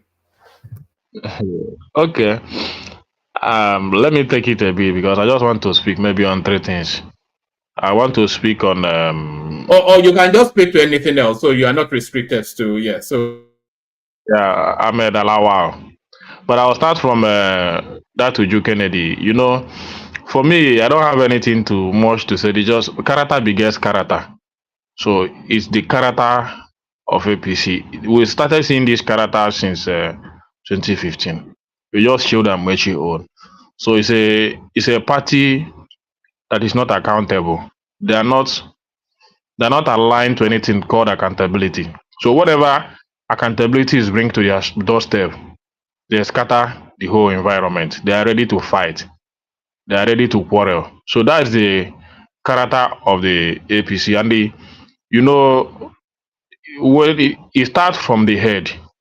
When the head is not accountable, the arms of the government can never be accountable. It's a fact. So when the head is accountable, it is easy for the organs of the government to be accountable. So just take it like that. So I'm not surprised to be seeing all this kind of character that is not accountable to Nigerian. It just whenever the money comes to you, do whatever you want to do with it. Nobody will query you. And if they want to query you, shout on them. Shout on anybody. Do whatever you want to do. Get away with it. Just all those stuff. So it's a character that has been building up since 2015 till date. And it's been escalating in our political space. And it's very dangerous to our existence as a Nigerian and our governance and all that. So check everything.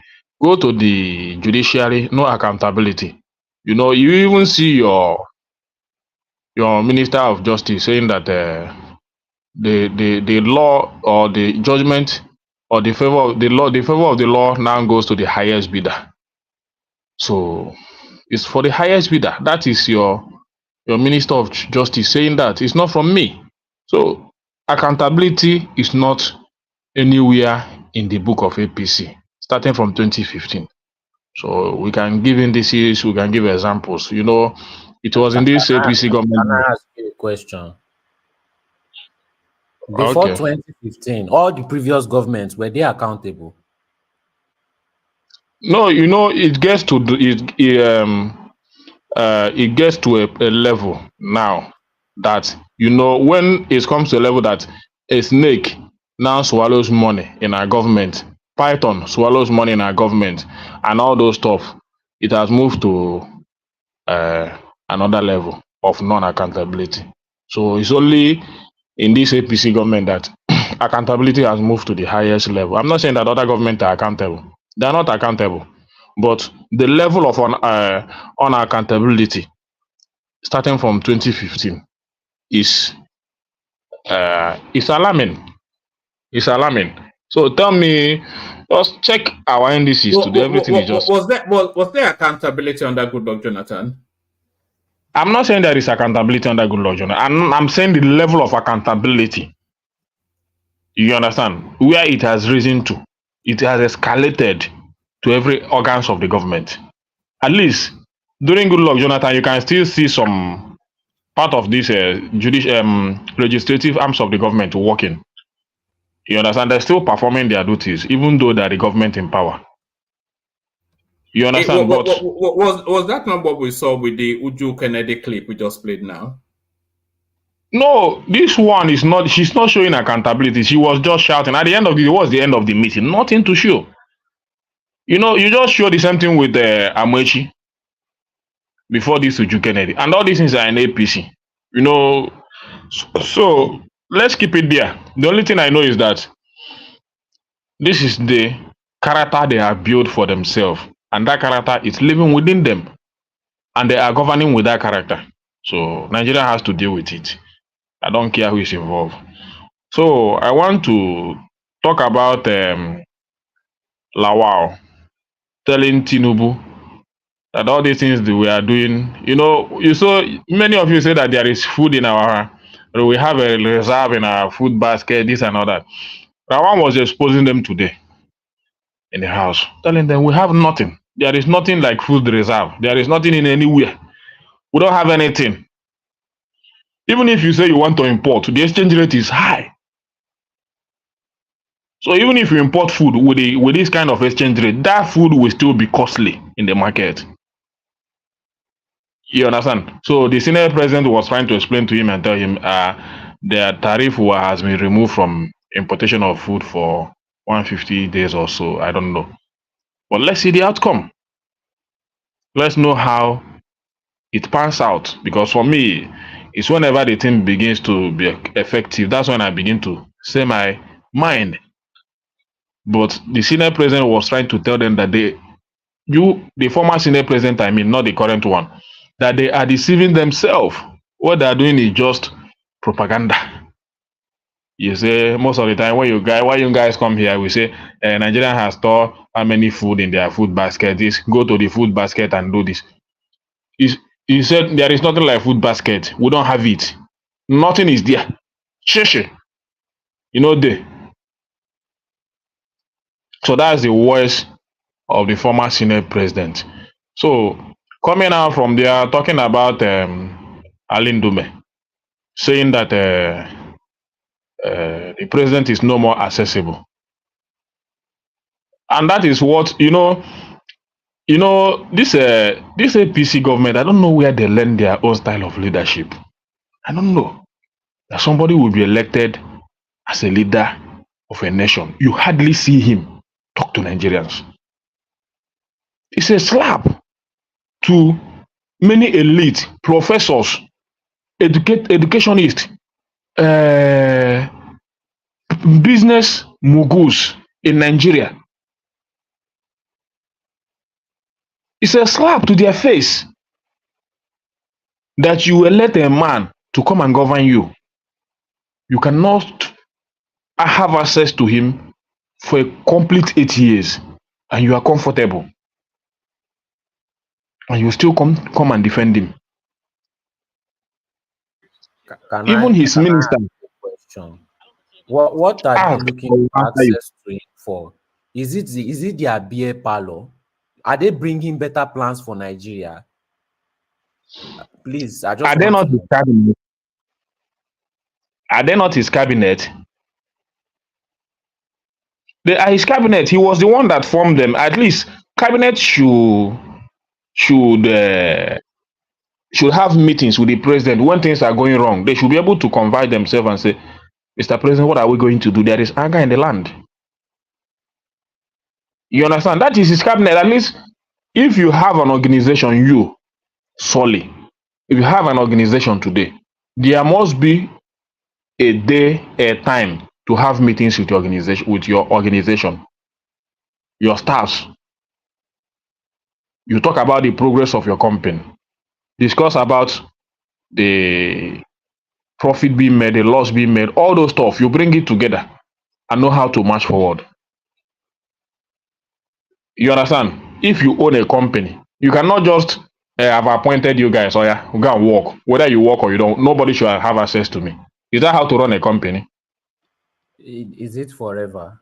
You don't get access to your CEO every time now. You can't be going to his office. I said there must be a time. And also, you cannot go off the back of what Senator Ndume said, because he, of course, is an opposition person. We don't have the feedback that is the case. All the ministers tell us that they can access the presidency. So I'm not quite sure that. But you can go with that. But I'm not sure that that holds. Okay, maybe whatever you want to. Adil Dume, I know, supported is an APC member. As far as I know, he's not a member of PDP or Labour Party. He's an APC member, and he's one of the chief whip in the house. And another is the one that championed the election of Senator Akpabio, Godswill Akpabio. So what are you trying to tell me? He's speaking. There was a video I even watched. Adam Soshomole. I wish you can go and search that video. How he talked about the policies of this government not working. These are APC's members talking about their own policies not working. So I'm not just cooking out stories. I'm talking based on the discussions of the APC members, what they are saying against their own policies of their own government. So it's not my own formulation. So I wish that video, it's like, is it day before yesterday that I watched it from Adam Soshomolo? All these IMF and all these policies that Tinubu is bringing. It's not going to help us. Use Chinese as an example and all those stuff. So these policies are not business friendly. They're not going to improve production the way you guys are saying production. You know, today now we just have to import food. I'm not against it. As far as it's going to reduce the hunger in the land, I'm not against it. But it's for you people to know that importation you are trying to condemn is still a way out. Because most of the time, when people come here and say, let's kill, you think it is easy. Importation is never a way out, because that's capital flight. For now, you need it. Yeah, no, you need it, and I think they've put a moratorium of 150 days. Yeah, you need it. Most of the time, when you guys, it is starting from the Buhari's government that this diversification of the economy has started, and up till today, I could remember that this in Galili come to national TV and tell us that Nigeria now export rice, that we have enough rice and we are now exporting. Just lie that started from 2015 till today, and they are not tired of lying. When he was just running his mouth, trying to campaign for Tinubu with all those lies, Nigeria is now the exporter of rice. Today, what is happening? You are going to the market to import rice. When Ngeleli came out to tell you that you are now exporter of rice. Well, what happened to that rice pyramid that Buhari stood behind? Go ask Tinubu and your supporters. Go ask if Emeka come. Emeka is a carry member of APC. Go and ask him. Even Kulata, ask them. They are members of APC. They will tell you what happened to the rice. You understand? So today we are proposing to go and import rice, import maize, import millet, all of them. That's what they are trying to do. Until we see them in the market. I'm not even against it, because for me now, once I see it and it's cheap, I will buy it as far as I can and go and feed myself first. But you should not be in a haste to begin to condemn importers in your nation, because because the policies of Nigerian government is not effective to the manufacturing sector of our country. That is why you see a lot of importers doing importation today. It's very understandable. You cannot tell me nobody wants to send these millions of naira, go and put it in a faraway country for how many months until it returns to Nigeria before you start to make your sales. Manufacturing is easier if you have access. If you have access to fund, to finance, if the policies are conducive, you can, manufacturing is easier. You just manufacture, spread it across the country, or export it to other countries. It's very easy. So who told you that people don't want to do manufacturing or production? It's just that when you import, the imported goods today is cheaper than manufactured ones in Nigeria. As far as the ones I know. Anything you import in Nigeria, even if you want to doubt it, allow people to import cement. You will see that imported cement will be cheaper than this thing that Dangote is stifling people, saying that he's doing manufacturing cement in Nigeria. So what's the essence of telling people to go into manufacturing when your policies are not ready to help manufacturing, and the things you are manufacture are supposed to be cheaper? Look at our rice. You said the reason why you close border is because of rice. Since you close border, the price of local rice has risen. Nobody have bought local rice for 7,000 naira or 12,000 naira when we used to buy it in 2012. We never bought it. Rather, the price started to rise from 19,000, 20,000, 22, 32, 35 till Buhari left. Now Tinubu has come in. It's about 70 something thousand naira for local rice. And you say you are telling people to go and do manufacturing. What kind of manufacturing is that? Manufacturing is meant to lesser prices, because there is no duty to be paid. A lot of things. You have access to finance. The interest rate is very low. Today, if you go and borrow money to even do rice farm at the interest rate of 30%, add it to that price of rice. Today, petrol in many states today is about 1,100 naira. Transportation cost is high. Transporting this rice and all those stuff to many parts of the country is no longer 1 naira. All right. All these things are involved. So, are you starting to miss Buhari? Is that what it is? Oseni said that Tinubu is trying to make Buhari a hero. That's what Oseni Rufai said. That Tinubu government is trying to make Buhari a hero. Do you know what I think? What do you think? Yeah, I think Tinubu is the best president that Nigeria has ever had. Even in just the 1 year that he has been there, I think just in terms of what he has achieved, I think he has proven already, never mind what is to come, to be the best president Nigeria has ever had. And I don't think we'll ever have any. Huh? Maybe you will be the one to explain this Tinubu policy to us. So the way they are dragging.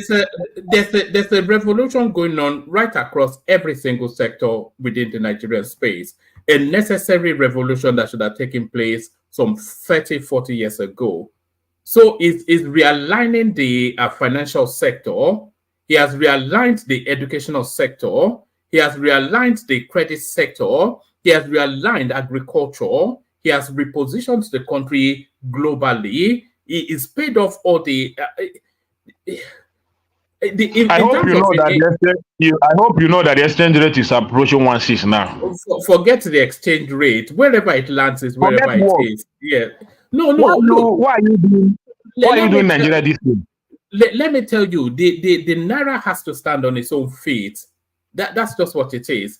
Because you cannot afford to continue to subsidize it, and that is and ultimately it will land round about the 9,000. What I So understand, what I it understand in Tinubu government, is the best thing to have ever happened to that country.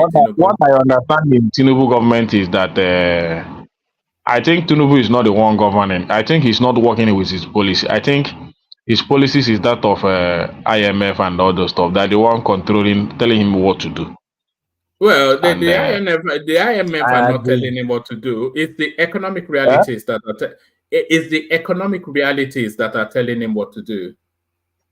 No, it's not economic reality. It looks like IMF policies. Oh, see how they are checkmating us. Whatever we do is just checkmated back. Who's checkmating you? You know, you ran that narrative yesterday or the day before. It's not IMF policy. Look, the naira was being subsidized by as close to instances 40% of the country's GDP, the country's revenue. So how do you sustain that? You cannot sustain that. When they are pushing you to devalue your naira, nobody is remove pushing you. Nobody. Go read their news now. That's what they brought up to him, and he's obeying them. No, that's just the totality of a nonsense. Look, Nigeria was using 40% of its revenue to insulate the naira, and that policy was not working because it was just a cesspool for corruption. So there was no way that they should have floated that currency 10 decades, 20 decades ago. I don't know why I don't see you. One man, why I don't see you on the X space. I think you should be there to be dragging these things with it. Maybe if they drag you there, your English, you will forget it. Like you did to Tony Abraham, Abi. Like you did to Tony Abraham. I mean, I wish I have your handle. I know your name in that. Just come there and begin to give this your explanation. They will, even this Tony Abraham now, she's crying because they are writing to Netflix now, trying to close up or to remove all his video in Netflix. So the woman is crying. But is that just not ridiculous because she doesn't align with your political? It's not because of that arrest. People are angry. So that arrest that she made begin to anger people more. You understand? So you cannot tell me that you cannot. Hold on. Let's just address something because I think Solly is with you as well. That you are saying that the floating of the naira is an IMF policy. It is not. It's an economic survival policy. It's an economic. The country had no choice but to do it. Okay, what about the subsidies? Why are they removing which subsidies? Fuel subsidy. The fuel subsidy is a scam. Okay. Yes, the whole of the subsidy is a scam. Even Buhari, before he came in 2015, he told us it was a scam. Are they not paying it behind the scenes now? They are not. Well, they're not paying it behind the scenes. So let's even address that as well. You know, all this. Well, you've opened so many questions. So let's do it one by one. The naira fluctuation is an inevitability. The country was using close to 40% of its revenue to defend that currency, but that currency was not being defended. That subsidizing that currency was being hemorrhaged to fraudulent activities, essentially round stripping. And we know it. The people who were even doing it, they told us they were doing it. That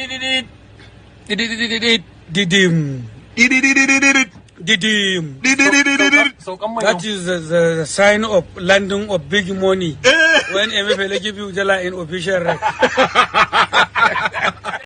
So that subsidy has to go. That's our honorable Kazwari right there. So that subsidy has to go because you cannot just insulate it. And really, the currency has to establish its value, and that is the process that is ongoing now. Oh, Naira is exchanging for let it exchange for whatever it is that is exchanging for. it's a demand, willing buyer, willing seller. So let it land where it lands, and then when it establishes a plateau, then we know what the value of our economy is, and that is the thing that has to be done for sustainable growth. So there's that one, and then that fuel subsidy, the totality of it is a scam. We've had countless stories of people just invoicing and getting money. We've got stories of empty vessels being invoiced, and just the plethora of all manners of scammings and shit. So why can't they cop the scam instead of just wiping out the whole subsidy? the scam is embedded in the system. How can they cop the scam? The scam is embedded in the system, and the subsidy itself, it wasn't really happening. And a lot of the deals that the NNPC strike, by the way, is all for refined goods. You know, not oil for not oil for money, not refined for money. Is crude, and then for refined good for refined petrol.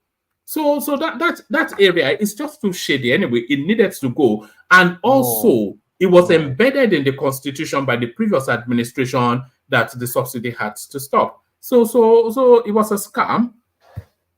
That's just okay. One man.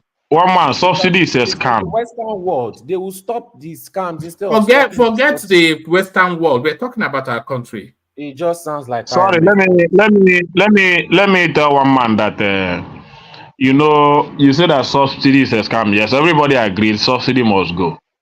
Yeah, subsidy is gone, but you have a provision of 27 trillion budget, and the under 4 to 5 months you have already paid subsidy of 5.4 trillion out of that 27 trillion budget. So how much is left?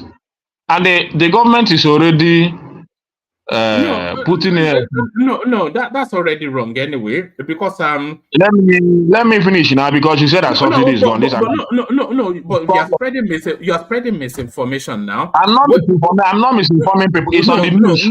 No, you are. You are saying I am not. No. Then you are the one misinforming people now. How can you be telling people that subsidy is gone, that this and that, this and that, this and that? No, you know that you quite alright that government is paying subsidy, and they're not even paying a small amount. I don't know that. You know that, but I don't. Maybe you know that, but I don't. You know? No, there is nothing like I don't. You know, all of us come here, we discuss it. The headline appeared that the government has spent 5.something trillion to pay subsidy under 4 to 5 months. And you're telling me I don't know that, you know that. How am I misinforming people? You are misinforming people. Let me come in one man. No, I have to correct the misinformation. The government, there's no line item for subsidy in the budget, because we went through the budget with a fine-tooth comb on this platform. So there's no line item for subsidy. Whatever the intervention that we're getting in that space is actually coming from NNPC, not the government. So it's not coming out whatever NNPC borrow the money on behalf of government, whatever you want to put it. What do you mean they borrow? Let me no, it's not true now. Government cannot be paying subsidy with NNPC cannot be paying subsidy without the government. No, but you're spreading misinformation.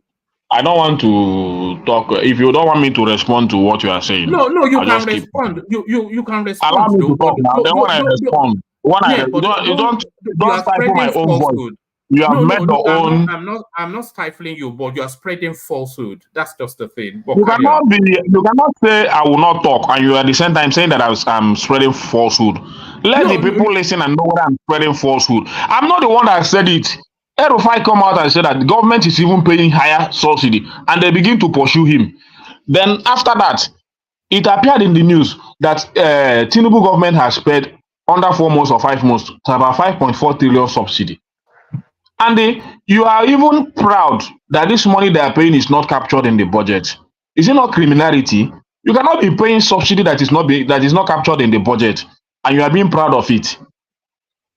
That's criminality in the highest order. Because for you to pay subsidy, you have to capture it in the budget in the first place. It's not your money. It's our money. It's not your money. It's not your personal money in your account. So if you say that I'm spreading false news, that is left for you. Let the government come out and debunk it. And with the record we have today, the with government the doesn't have record, to come out. and I you can know debunk it now. when you are paying such amount of when you are paying. Ekene, have you ever heard this phrase? A little knowledge is a very dangerous thing. Have you ever heard that phrase? That a little knowledge is a very dangerous thing. It's not a dangerous thing. A little, okay, it's a very, very dangerous. Has been exemplified now. But carry on. One man, but one man, can I please let me come in? But one man, that is kind of relative. All right. I mean, you in this particular argument, you lost it. No, there's no way. Hold on, man. Hold on. Yeah, go on. Subsidy is still being paid in Nigeria. Whether you want to call it intervention, whether you want to call it subsidy, it's a matter of semantics. Whether it's coming from NNPC, who owns NNPC? Nigeria. So let's all go back and forth. It's making it look like are you trying to tell him that he does not think right? No, it's the opposite. No, I didn't say that. No, he's saying like he's thinking little. No, little knowledge is no. It's not on this particular issue. Somebody is saying it. No, it doesn't have the full. No, hold on, Joe. It doesn't have the full grasp of the situation, and it wants to be categorical. No, one man. One man. I get it. Sometimes we make it easy. Sometimes we want to use, grammar to cover many things. No, it is easy. Is there subsidy? Yes or no? Yes, there is subsidy. No, make it clear for no, there isn't. We still pay subsidy, one man. Let's prove it. You say the money is being paid by NNPC. Who owns NNPC?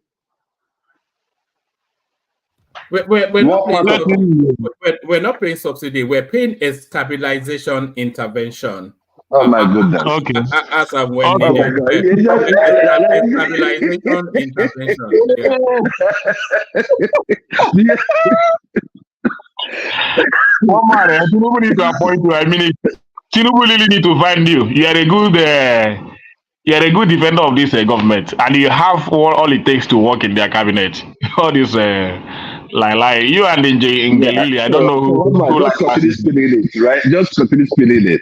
But we know what we know. Whatever grammar you want to use, I don't want to tell Nigerians that your government is paying subsidy. So there is nothing like intervention, or I don't know the grammar that one want. The only language that a lot of Nigerians understand is subsidy. So whether you want to use intervention, stabilize intervention, and all that, it's left for you. So what matters is that subsidy is being paid, and the annoying part of it is that they are paying higher amount with the price of petrol at 750, 1,000 something. It's quite pathetic. And another thing is another news that I want to speak on another thing, one man. I want to move out from there. Hold on, let me just say this. Round it up in about 2 more minutes. The reason why is I want to go to Pansat because I want to leave, and I know that Thomas and Pansat, they don't seem to want to cohabit somewhat. So land off. I'll go to Pansat, and then I'll live with Pansat, and then you guys can carry on. Okay, there is a breast scarcity in Kano State. In Kaduna, I think about 3 or 4 states. They don't need bread in Kano now. They eat. What do you mean? But they don't even need bread in Kano. Who told you they eat bread in Kano? Who told you they don't eat bread in Kano? They tell you that bread is scarce in Kano. Bread is scarce in Kaduna, and one other state like that. There is no bread. They don't see bread anywhere again. So the scarcity is even rising too much that even in a state like Kaduna, Kano, you cannot see bread. You understand? So that's the kind of scarcity Nigerians are facing. And I don't know the reason for all this. I cannot even ascertain. I cannot even say this is the main reason that a state like Kaduna is having bread scarcity. And that projection that is it 20 million Nigerians are going to experience hunger in few months' time. And the government, by UNN, the government is not taking it serious. You understand? The government is not taking it serious. They are thinking it's a joke. All these things will begin to rise. But I pity what will happen because I can see the angers coming from the northern side. I can see a lot of them frustrating their anger on Tinubu and all that. So for me, Allah, what I want to say on that regard is that, well, even though that the ministers, this is the highest government that has the most ministers. I've never experienced it. So this Ministry of Livestock and all those, I think it's supposed to be under Ministry of Agriculture. But if Tinubu deems it fit, maybe to settle, if that will settle the quarrels of the herders and the farmers, I think it's good. But another thing is what is good for the ganja is also good for another person. So if they request for that ministerial position and it was given to them, let him listen to other part of the nation, like the southeast, and listen to their own request also. It's very important. You cannot just do it because they are from the north or you are afraid they will not vote for you in 2017 if you don't give them that ministry. You understand? At the end of the day, you fulfill their promise. But because you know that the southeast cannot do anything, you are taking their own requests for nothing. Even when those requests are coming from the governors, from the senators, from the high-ranking members of the state, of the region, you neglect it because maybe their votes don't count to you. You don't need them to win an election. It's only the Miete, Allah, and the Northerners that you need. So anything they require, you give to them. It's good. I'm an advocate of peace. That whatever you know, especially when that thing is not criminal, if you know this is going to solve and build peace in our nation, it's good to do it. But don't do it one-sided. Spread it across the nation. The Southeast have a request on the table of the government. I think the Southwest, their own request has been granted by releasing Sunday Igboho. Miiti Allah, their own request now has been granted by giving them that Ministry of Livestock. The Southeast own request is not being looked upon. The government is not saying anything about it. And it's quite unfortunate. So what you do to what you know that is good for you and you do it also to other people. That's the golden rule. You understand? That thing that is good for you, just maybe for your political reason, because you want to achieve 2017 election or whatever. Also do it to other region, even if they will not give you their vote. At least let there be peace in that region. Restore it. It's very, very important. But if you say it is not important, continue with your nepotism. Thank you, one man. All right, brilliant, excellent. So that's the majestic. One man.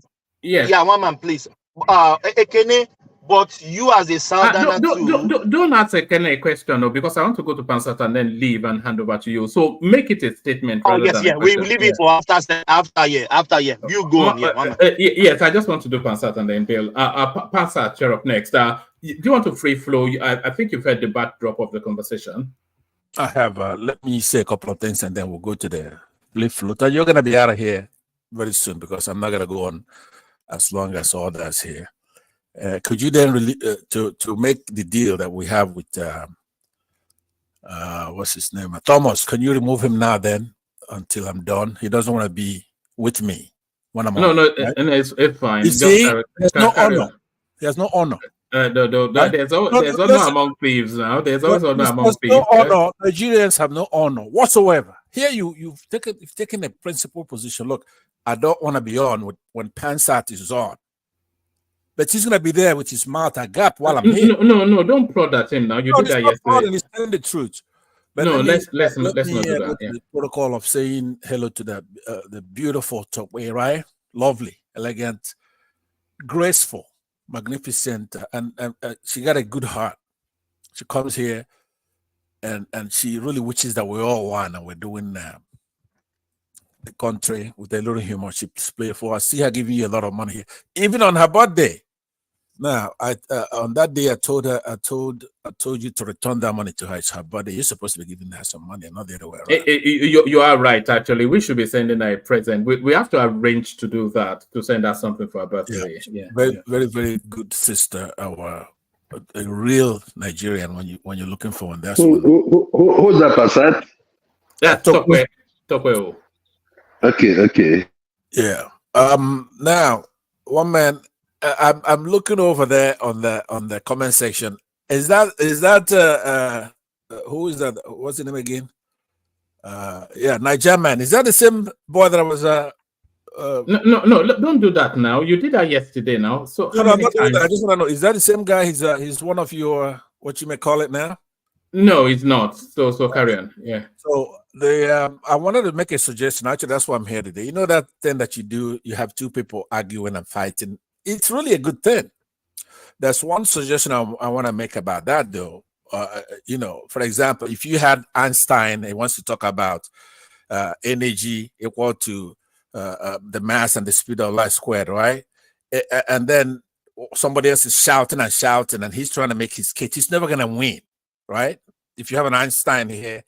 So you do need to be still there, remove everybody, let two people go at it by weight, not by shouting and talking nonsense, right? I'm here in the United States. The pen is mightier than the sword, Pansa. No, that's what I'm saying. It's good to do that. I really like it. Let two people, if you want to challenge somebody's weight, give this person a chance to talk. Give the other person a chance to talk. Are you saying that your wit is being overwhelmed by somebody else's? No, but it's just that he's shouting, right? He's back home. It's not everybody. Then you use your wit to succumb him. No. I could do both. But what I'm saying, we have rules on this platform, right? So there's only two rules: don't curse, don't do this. So no matter what you do, you have to have some class. Not everybody's like Kene, who's like the brain on this platform. Even though he's back home, he knows more than all the people in diaspora here. He knows economics. I know you were trying to tell him somehow that shallow draughts will befuddle or intoxicate the brain or something like that. You're trying to tell him that half education is better than none, and that kind of stuff. No, not half education. No, half understanding. Understand So let me just address that. Ekene is a highly educated man. Yes, it's well learned, and let me also say this. Ekene, don't be bashful. Ekene is probably. Ekene could pay the salary of probably 80% of the people on the screen. It's a highly successful man, highly. He transacts internationally and in hard currency. He has to have his wit about him. He's very quick to the mark. So anybody that thinks Ekene is some random something, that person is more fool you. So don't worry about Ekene. He's doing perfectly all right. But carry on. I'm happy that I gave you opportunity to correct that because after all, even unorthodox education counts, and it's actually more respected. But I nevertheless, though, it does not break one of my thing here, which is somebody like that Nigerian man who's in Nigeria. I'm here in the United States, right? He's in Nigeria. He hasn't been out. I'm here trying to help him. If he knows, then get out on the street and get it done. I sacrifice. I come here taking insults. He comes here, he wants to abuse me. That's fine. All I'm saying to you, even you yourself, one man, I'm here in the United States. One of our cities is bigger than your entire country. Just a city here. $30 trillion economy. I'm not one of those who are in America and it's nothing to them. I know what I've got. I'm in the United States. I went home often. When I go home, people like this, that Nigerian man, I'll tell him, get on the floor, and he will do it. Gladly. Now, social media has bridged it to where you get on your phone and here I am, Pansa. Are you just gonna be running your mouth with me? That's okay. And I don't blame him. It's people in diaspora who come here to lie. I mean, people, they back home and they see us here. Normally they look at us as you both say. And people come here and they have no class. They're afraid of the truth. So, but like I said, last week I resolved, I don't care about Nigeria as far as it's a short term. Anapa. Mban. So they do what they do, mess up between now till we get back there. That place is still gonna be there. We're gonna take it back and fix it and do the right thing over there. Tinubu take all the money or whatever. It's nothing. It's like you have a bunch of nuisance as tenants, and then when you take back your house, you evict them and clean it up, cut the grass, plant some plants, and do all kinds of things. And you get your building, your property back. So let them starve for right now, but they're not doing anything. I'm not Simon Ekpa and Nnamdi Kanu. When I come home, I'm going to come with justice. I'm going to bring it down there like they did for Iraq. Exactly the same thing. We're going to bring justice to Nigeria. Since they won't come to justice, we'll bring it to them. Anyway, so I said that, and I was saying my suggestion is that when you have two people match up weights, there should be somebody to do the time thing. It's not about shouting and talking nonsense. Is that what you want? Somebody shouting on top of the voice. I could turn up my no, that would be a debate now. The ring is for fighting. So the ring is for fighting. Right. That's not. Look, I want.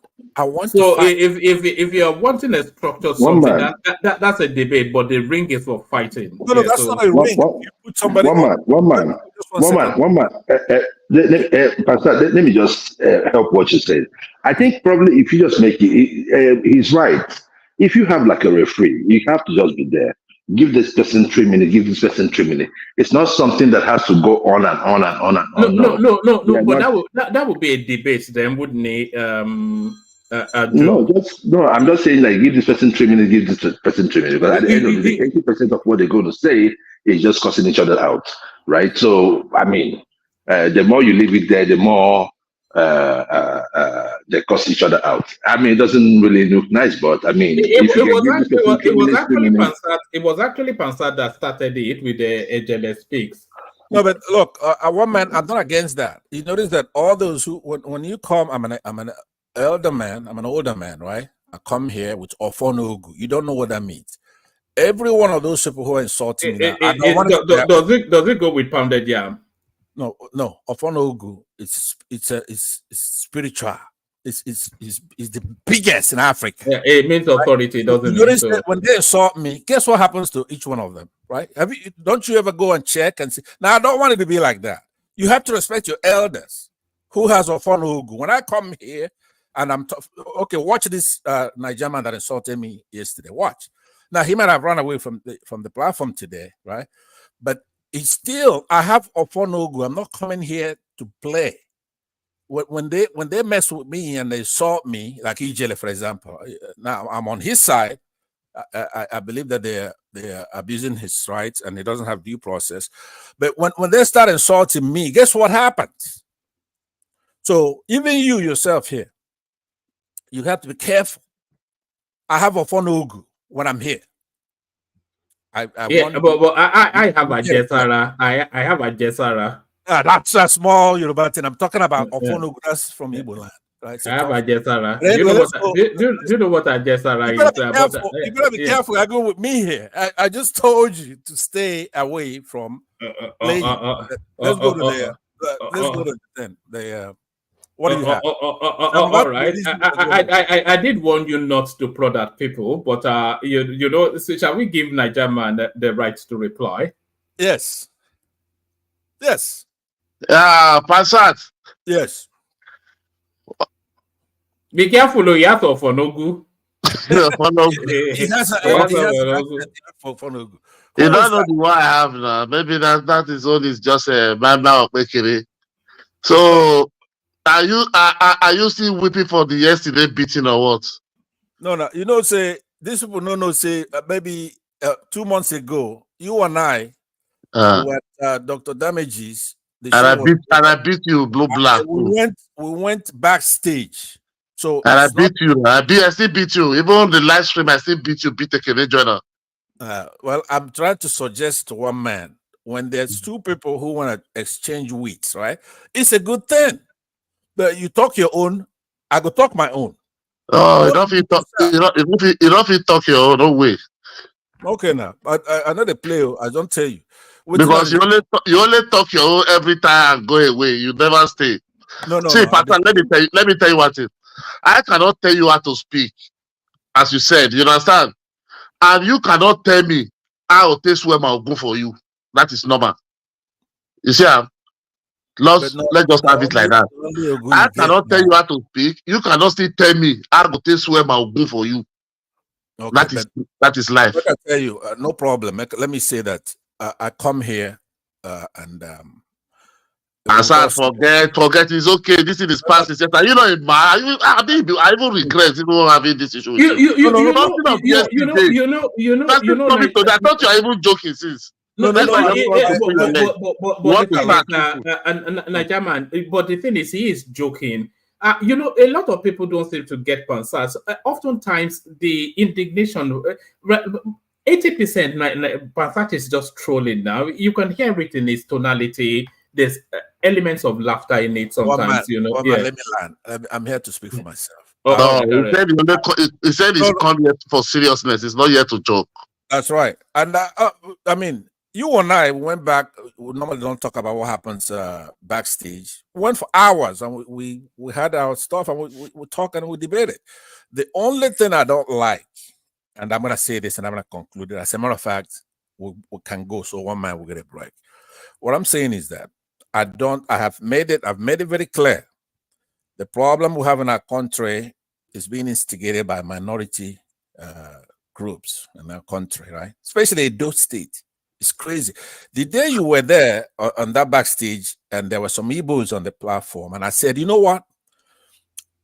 Edo, keep your vote. Don't vote for us, right? And Igbos were mad. And they said, who are you to say? Who are you to tell a whole state don't vote for us? You were there, Niger man. Nobody is voting for you. It's you that is looking at it like that. We are voting for better Nigeria, not for you, not for Obi. Okay, then.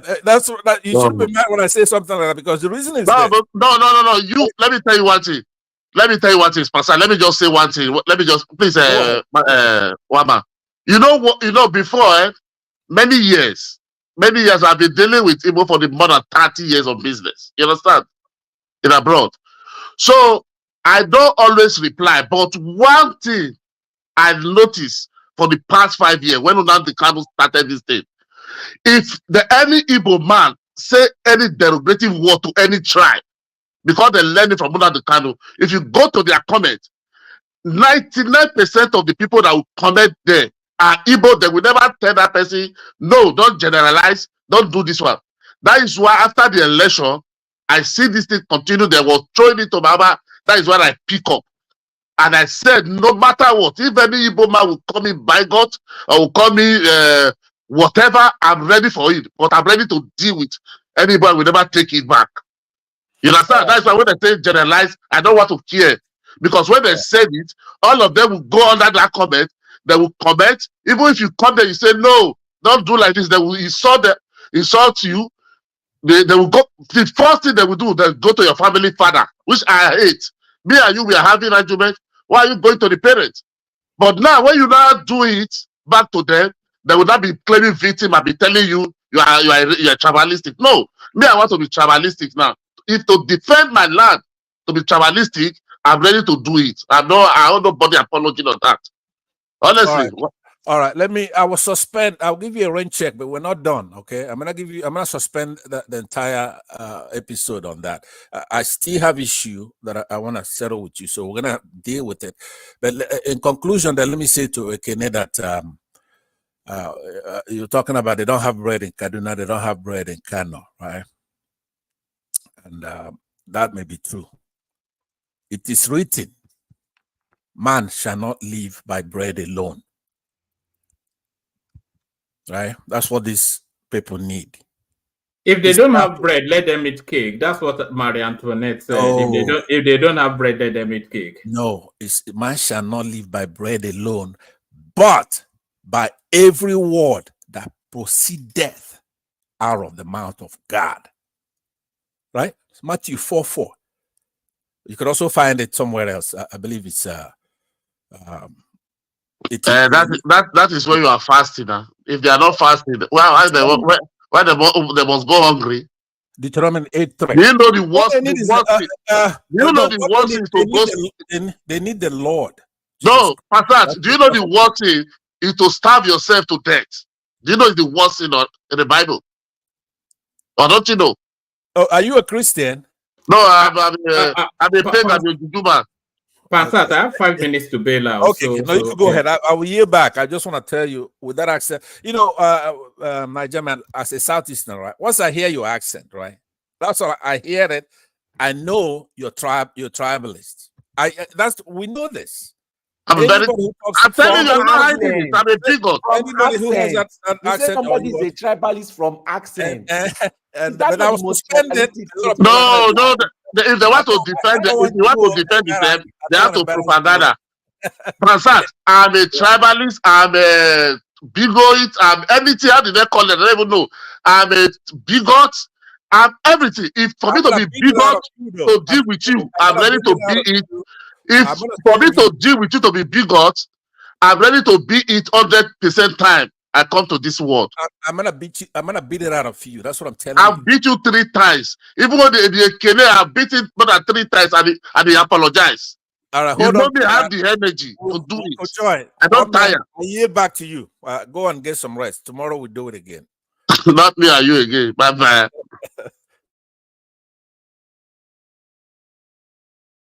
One man, please clip this part for TikTok.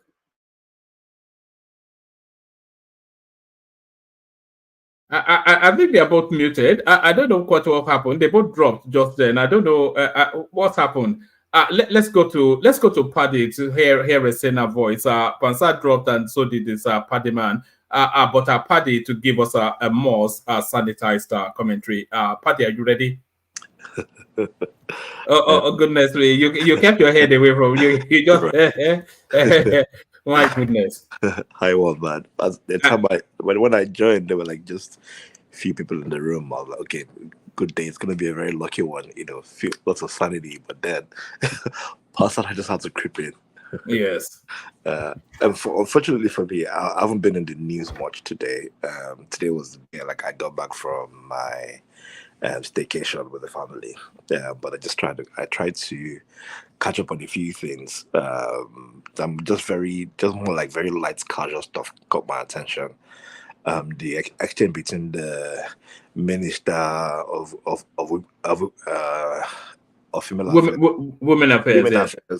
women affairs, and I did see that.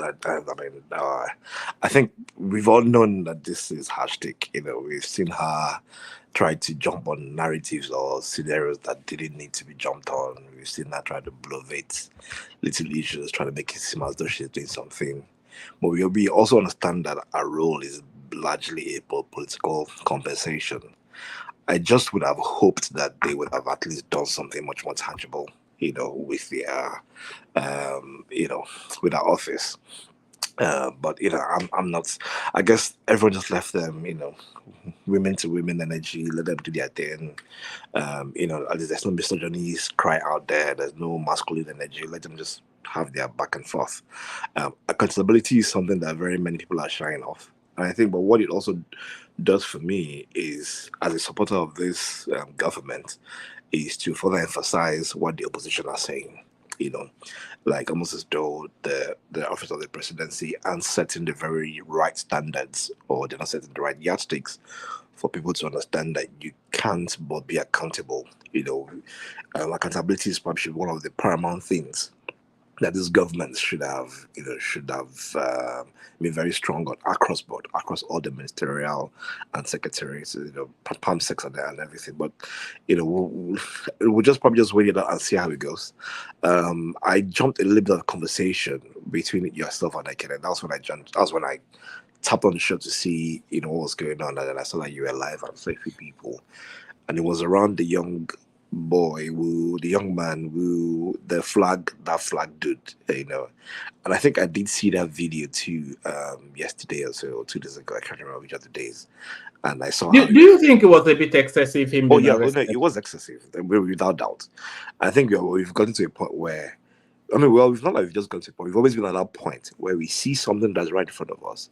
We say that it is wrong, but we still would not want to call it out because it caters to us.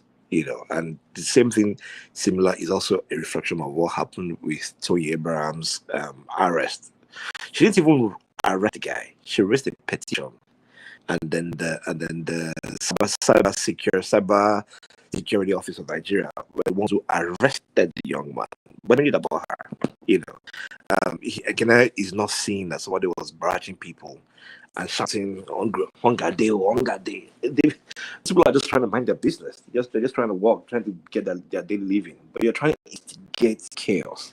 Like, why are you trying to get chaos away? I think because they've said so much of the narrative of people are hungry, people are starving, people are dying. This is Nigeria is in chaos. But then when we go to do you think they are trying to use the Kenyan situation to try and trigger something? Oh, definitely. So if we've looked at Nigeria, especially this Nigerian youth, this Gen Zs, and of course the opportunists amongst them who tend to claim to be adults, they've always jumped on bandwagons. The NSAS was an aftershoot of the George Floyd movement. If there hadn't been a George Floyd, there would never have been that outrage on NSAS. They would never. So because I even watched David Undane's podcast interview, which was utterly ridiculous. That guy should be arrested. He was calling for a violent takeover.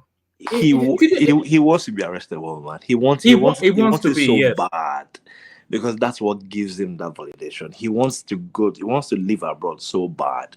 He's applied for visa so many times and he's failed. He wants this. Did even Ghana not reject him? No, they didn't reject him. They just called him out. He lives in Ghana. He has their asylum. He's an asylum seeker in Ghana. In Ghana, he was approved. So do you understand? But here's the thing: he came and made a false statement that someone tried to kidnap him in Ghana, and he's still running with that rhetoric. And the Ghanaian government called him out and said, "Look, dude, stop it. Nobody tried to arrest you anyway. Nobody called us to come and nobody did anything. But if you're not careful, we'll go put you in check." And then that matter died down. But he's still running with it because obviously he has a movement that will just continue jumping on that narrative. And I think maybe that's like the only thing that I like about opposition is that they've mastered what their political forefathers also mastered. The Chinua Achebes, the Wole Soyinkas. We're seeing a new flavor of opposition in Nigeria now. It is more virulent, more punchy, more pungent, more incisive, more attacking, fearless even. Yeah. But to be honest, how effective is it? It can describe it, but is it been effective so far? Has it not been? It's moving the government's position. Yeah, it's I narrative. don't. Does it translate to vote? To vote is what I'm trying to get at. That will be tested in the next election. But So here's the thing, right? You might not even translate to votes so much, but just as much of discrediting, right? You understand? When you discredit the government so much, even when they do good stuff, people don't get to see it because it's not expressed. The other day, I think it was today or so, I saw a few headlines around how the headline was very sensational. How I think maybe like an ECOWAS court called out Nigeria for violating human rights around NSAS. And that headline is very sensational. But there's just about 2 or 3 people whose rights, quote unquote, were supposedly violated. So like 3 young lads who probably had taken their matters to the ECOWAS. Sorry, Paddy. Thomas, click on mute and unmute. You're not connecting properly. Yeah, sorry, carry on. All right, and so I think it's not very. It's not very. I think it's not in totality for us to say that the political landscape today is probably at its peak. I think it's probably much more accessible now. So as far back as NTNC and ANC days and the likes, we've always had these vigils. If a little bit of history, we've had very strong political oppositions as well too. Even into the 99 era as well too. We've had very, very many stuff. We've had very strong advocates of people. We've had the fellas, the likes of them, who did that Mariah Jones. We have very many people, even Sonny Ade, and that's was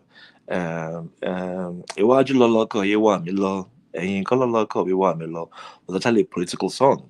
Was it really? Yes, that verse was, but many people did not know. So we've actually had that verse was more like, where's God leading us to? Are you taking us forward? Are you taking us back? We don't know. We are going to me more, yeah, me more. So, but of course, maybe it wasn't so known. But we've had very many of those. But even that song is outside of your generational group. Oh, don't say that word, man. Don't allow that. You're not a Gen Z I'm or a Gen half Z. a century. I think it's something about I never knew there was a political undercurrent to that song. Yeah. So it's just one of those things that do happen within that space. I think the only unfortunate part is that the people here, I think that the half side of it is, even though the voice is very loud, right? But many of the people who believe it do not even know the truth of it. They don't even know half of it. So it's a very hook, line, sinker fallacy that they are running with, right? And unfortunately, it's no longer even a political banters. It's now settling and resting into tribal differences. We might be thinking that what's happening right now is just a little bit of a social rhetorics, but there's a huge nuance of bigotry and divide that is brewing online. It's not a nuance though. It's full blown now. There's just just the thin veneer that covers it. If you unpeel it, it's entirely a tribal narrative, isn't it? It's utterly ridiculous, one man. People can't even express themselves. I think I listened to Kulata last night on my drive home, because it was a few hour drive, and I had him showing so much vim just for him to just call out decency and say this is happening on both sides. And some people couldn't just admit that they too have a fault, and then they're like, so it's almost it's like this one man.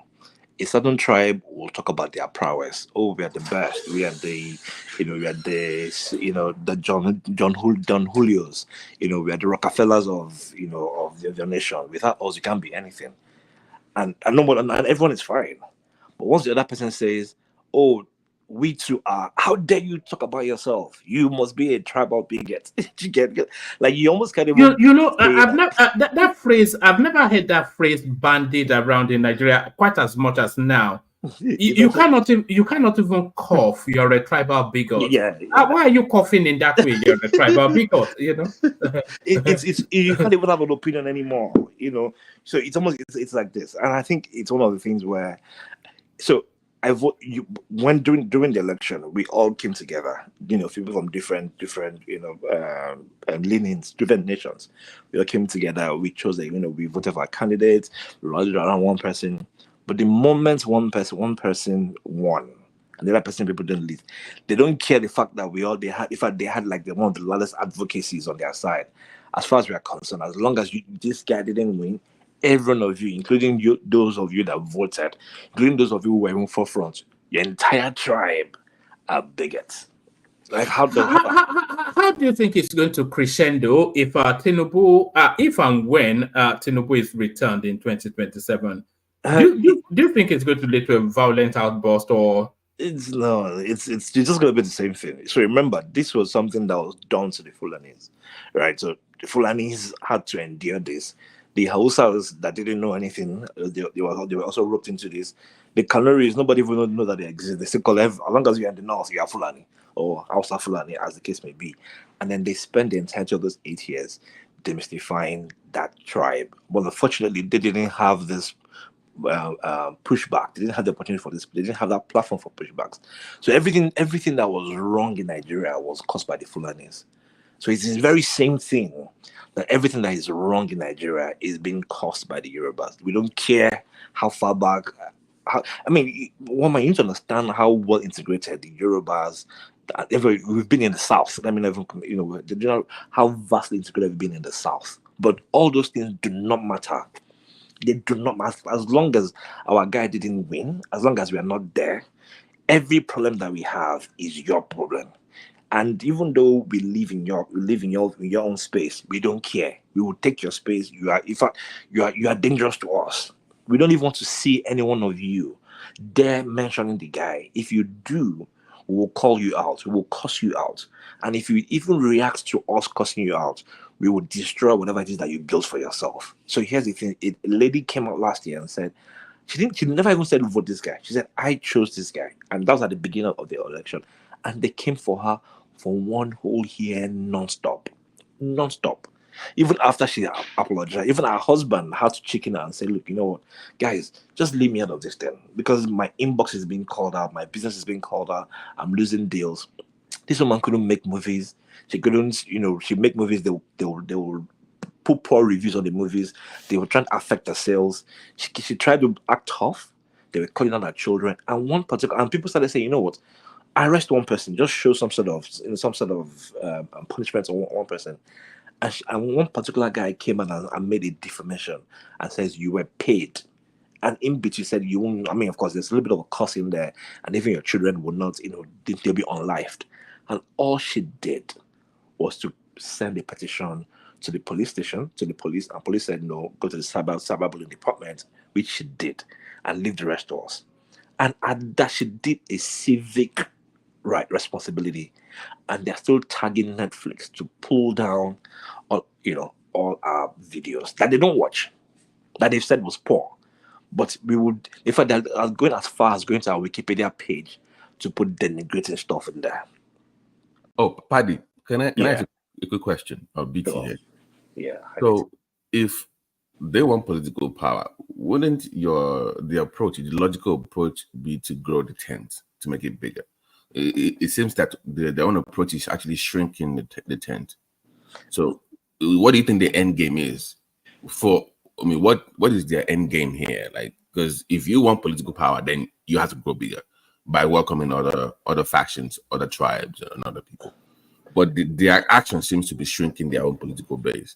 So my question is, what do you think the end game is for them? I mean, in the political scene now, because I don't see any logical conclusion where it helps their own candidates with the way they've behaved so far. You are still looking for logic. Well, I'm trying to. I mean, yeah. So BT, right? If we look into the beauty of the history of things, it'll give us more clarity. Whatever it is that's happening now was exactly the same approach that Azikwe pulled. It wasn't different. So you had two people who were trained under the same political masters. So you had Azikwe and Awolowo, right under Abba Macaulay, and they had agreed on a consensus. And this guy left Awolowo and went to side with the North. As far as the Igbos are concerned, we don't need to come to you to pander. We can suppress you, suppress your voice, suppress your vote, suppress the Jaws, suppress the ethics, suppress the Edos, take them because they are us. Because all we have to do is tell people that you are Igbo and then you are Igbo, and then we'll align with the North. But the only time is that, but we will align the North when we choose to align with the North. If it is to align with anybody else on the Northern side, it's never a problem. But we will do it the way we want to do it because we feel that that's the only way. Because if we don't do it that way, then how then do we dominate? But you see this soft pandering of diplomacy, it's not their approach. They probably will say we are Republican and this is our approach, but they don't care. It's more like, we know we've lost. We will keep doing this. We will tell you what you need to do. And unfortunately, the only people that will always push back the most are the Yorubas. From as far back as 1948, 1954, 1956, 1960, even after the coup in the 70s, in the 80s, in the Fourth Republic, it has always been the same thing. Our biggest problem are the Yorubas. We'll call them up. You know what? Because you are equals. Both of us know each other. We are from the same game. We have the same playbook. The only difference is when the Yorubas lose out, they go back inside, strategize, build allies, and then they're able to, get their wins. The Igbos on the other side also build their allies, but unfortunately, the Northerners have not been playing well to their different. I think, and here's why: it's because of that religious divide. If the Muslim had the same joy of religious balance that the Yorubas enjoy with Christian and Muslim, what we have with Kwara and Kogi and the likes can help us build some sort of affinity with the Northerners. They don't have that. As far as they're concerned, we are trying to just build something else. And unfortunately, again, because they also have a double rhetoric of Biafra, we want to build our own secession, we want to secede the country. So you are trying to secede, you're also trying to rule. It's a very big struggle because right now, again, the secession cry is already getting loud. Oh, we want Biafra, we want our country. IPOBians are back again. We want free But Paddy, what's what Sorry, BT, let me attempt at your question. What the end game is, and where I wanted to go to was where Paddy just entered there. Like you say, they are not looking to win friends. So certainly they are not winning Tony Abraham as a friend. So they're not looking to. So what are they then looking to achieve? I think they're good. They're trying to push towards 2027, knowing fully well that, of course, their man is not going to be. I think everybody knows that Peter Obi is not going to be announced president in 2027, but they are pushing towards that and to push them to the breakup of the country and then get their own standalone country. I think that's probably what I thought. Okay, Paddy, before you respond to what Oman said. Yeah. Okay, what is the geographical location of what they? Because like you mentioned, Paddy, even the South side is pushing back that they're not Igbos, they're not part of that movement. So there's also going to be a fight within that space to define what if you have to break up the country, there's going to be a lot of fight in that space because the South side wants nothing to do with Biafra, as I know for now. So because I've seen different maps from that side of Nigeria redefining space, and this is what it should be. The whole point is they want access to the sea. That is, they need it because there's no point in being landlocked. So they drawing maps and saying somebody. So this claim of that somebody's they're part of the tribe, not because they care about that tribe necessarily. No, that person just has access to the ocean. That's what it boils down to. So they need. So they will link everybody up to to be part, even if it's Igboroid or whatever. They will find a way. So. If that is the end game, one man, like if that's one man, do you agree that that's the end game, that they don't really care about the political space, like no, instead they of the don't. presidency? No, they don't. Nigeria is a zoo to them now. Okay. Oh, okay. Well. Yeah, they don't. So, but if you notice, they're already going in that line. They're already using their politicians to start fighting for new states. So check out all the states that they're fighting for. They're asking for Olu state. They're asking for this state. Those states have access to. So they're already trying to create that expansion. So as far as they're concerned, there's a blueprint that happened. We had our eastern region, and in that region we dominated, right? Many of these tribes who are saying no now were part of us. They identified with us. But unfortunately, what they did was that they dared to make a plea. They dared to ask to leave. Many people forget something. We forget that Southern Cameroon was part of Nigeria. Southern Cameroon cried to leave Nigeria because they were also feeling very marginalized. That statement that the Southern made wasn't out of, he didn't make it out of flimsy. Southern Cameroon left Nigeria. The last piece of it was, the settlement was the Bakassi piece, even though there was a little bit of settlement between Gowon and South, but that already happened. Now the Jaws, so it's almost a though, look, we are beginning to define you. Right now, it's as long as our languages are similar, you are us. And once you are us, your land is ours. Meanwhile, but we know that the Niger River was a very big divide between these regions. But they don't care. As long as we've dominated here, as long as we have people here, everybody in this Olu area, everybody in this Agbo area, you are all Igbos. And by doing that, we have access to the sea. So that's exactly what they are going to. And they have to do that thing again. If we can't get access to the sea, we also need Lagos to be decentralized from part of southwestern region and also become some sort of colony that the government, so make Lagos like Abuja again, so that we can have both, best of both worlds. If you miss out on one, we can have the other. That is the game plan. That game plan is not new. It's exactly what Azukwe wanted. It's exactly what Ojukwu did. It's exactly what they are crying for now. And they're trying to do it the normal political way. Sorry, somebody sent this in to slot into what Paddy was. They feel it enhances somewhat or it expands on where Paddy was. Let's have a quick. It's about 2 minutes. Since that country now, have they agreed?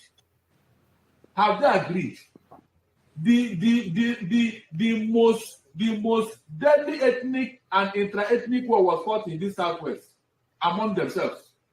I'm talking of a war that like over 1,006 intra-ethnic war. 1,006 fought in a particular region, the same ethnic group, from Kirigi War to Jabu and the Igba War. Go and check. These are the same people that are telling you that they know this. It's not because we have not been given an opportunity to go into their history. The Nigeria will know where the problem is coming from. This time we want to get to somewhere. It is this time that will truncate it. Remember, Ojukwu and the one who went to Aburi to sign an accord. Accord would have saved up from that civil war. An accord, Aburi Accord, they have already signed. When Gowon came back, it was people from the South who told Gowon, don't agree with this accord. No, Ojukwu has played you. He has used the process to play you. Don't agree. And because of that, Gowon the next. And Ojukwu said on Aburi I stand. That's what caused the war. That Aburi Accord would have saved them. And go and look at that Aburi Accord. It's what we are going back to today. It's the same thing we are fighting for today. The same restructuring. The same regional autonomy. That's what Ojukwu and Gowon agreed in Aburi. When he came back here, the people from the Southwest, the civil, they truncated it. They truncated it. Unfortunately, Nigerians have not asked the questions. What is your mission in Nigeria? Whenever we want to move forward, these same people will truncate it. And they will not look for a way to shift it to one particular ethnic group, as if they are the problem. Who brought Buhari into office? For selfish interest, nothing else. Tinubu said that it is only Buhari that will defeat Jonathan. That's why they bring him to come and lead, to come and say, no, it was for him to defeat Jonathan because he had popularity in the north. Look at what is going on. Nigerians are not asking questions. I am telling you that if Tinubu have the opportunity, he will remove Obasanjo's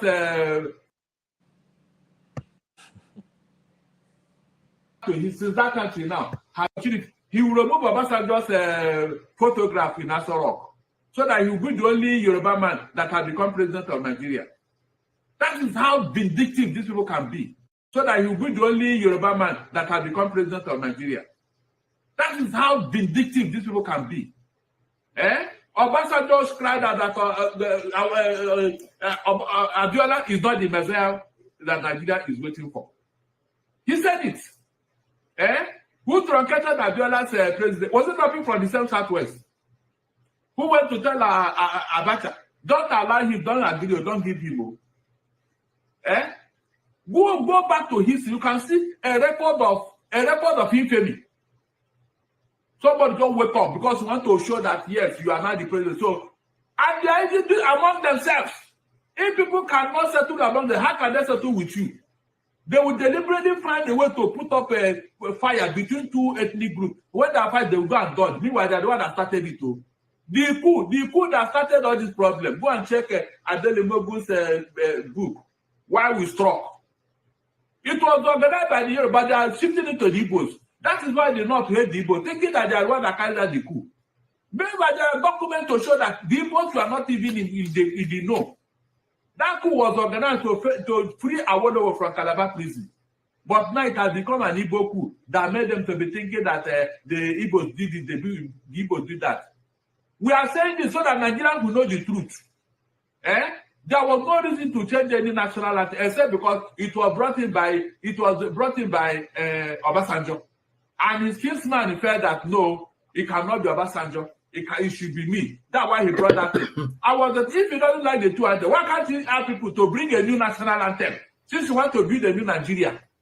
And that's how he told us he built a new Lagos. Meanwhile, we could not see anything. We could not see anything that he did in Lagos. So there it is. He actually cuts deep, doesn't he? Oh yes, woman. I mean, I would dare the sanity of Nigeria if any Yoruba elder statesman will come out and call the Igbos vindictive. You will see the chaos that would happen in that country. But this man said that, and it happened like nothing ever happened. And that's the issue that I personally have. Like, look, if one person can say it, the other person can equally say it.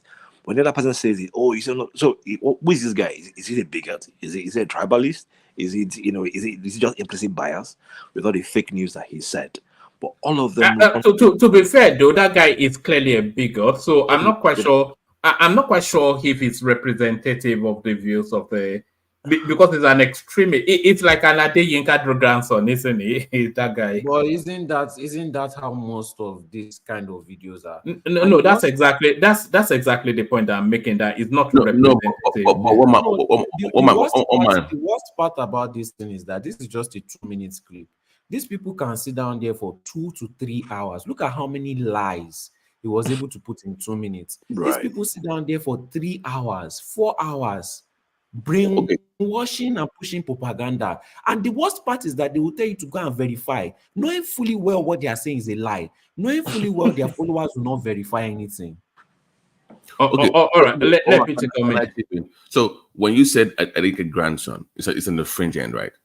So if somebody like that is, the issue I have with that other side is the people saying those things are major political leaders, former governors, ethnic, social, political, cultural leaders of that space saying the same thing. So you can't compare grandson saying it to the head of Ohanis saying the same thing, or somebody developing somewhere. That is the difference. So if grandson says it, of course, it's in the fringe. It's like our own right wing extremists. Of course, we're going to be like, yeah, okay, you said we won't take him serious. But if the leader of a major social political movement says it, or a former governor talking about they developed everywhere, then that is more concerning. So that's the difference, man. So you can't really compare grandson to the head of Ohanes saying that. It's just completely, just to put in the proper context. Also, one man, there's actually even a very desperate action or cry or attempt right now to find a way to label someone, no matter how tiny, a Yoruba group also as a terrorist movement. It's a very subtle thing, but it's gaining momentum. And unfortunately for them, they are using that Ronu word as that movement. it's utterly ridiculous. Ronu is almost like Mzogbu. Ronu is almost like Paddy, didn't Ronu come from 1964 from yeah, of course. So I don't know why that turned into an Awolowo era. By the way, yeah. Somebody, I need to find that video. Woman. Somebody did a comparison between the Zig movement from the early 40s to the Obedient movement. The striking result, it was astonishing. I mean, it's like Zig hijacked NCNC, Obi hijacked Labour. I just said it. I just said to one man, you're right, BT. It was almost the same thing. It is the same thing. It's the same playbook. It's not even almost. It is the very exact same playbook.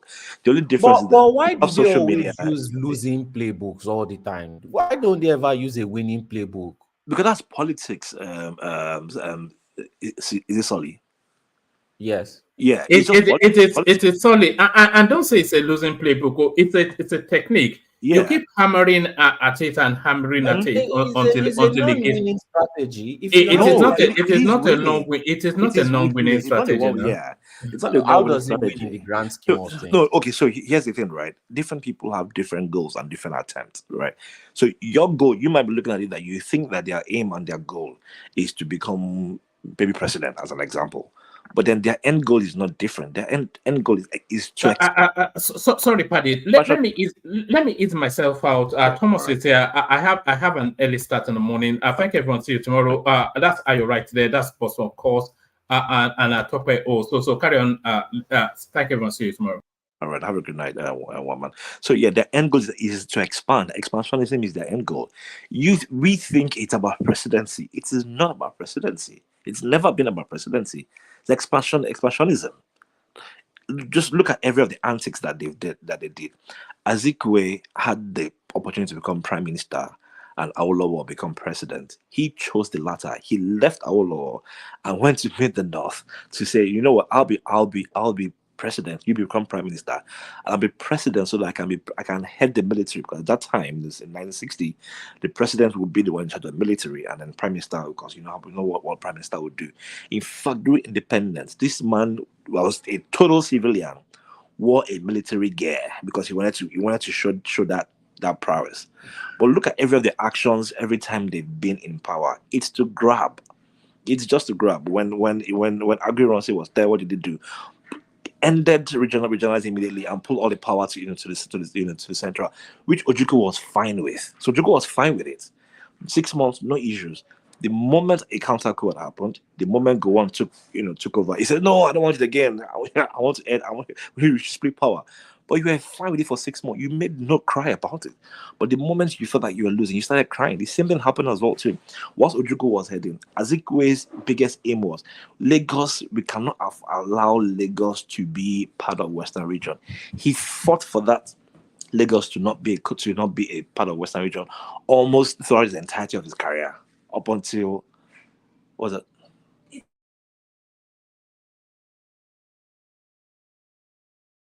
Hello. Yeah, one man. I need to come back. I think there's a leak on my roof. Oh, okay. Yeah, but listen, my son just called me. Right. So Solid. from what I observed, all this is still a losing strategy. It doesn't matter what the aim is. It has been a losing strategy for almost 100 years. Because it is very predictable. You know what the next move is, so you can counter it. You can counter it easily. So if it's not working, then one wonders why they keep using the same playbook. Then that's the question. That was my question too. That was my question too. Because every time they make a play, I can always predict it, and I'm just a kid. I can always predict it. But the play is always made like it's some grand scheme, never thought of, never unpredictable. You know, man, it's just frustrating that you have to go through it all. That's a frustrating thing, that you just have to go through this losing strategy and go through the process of watching it lose and being forced to be involved in it. Very tiring.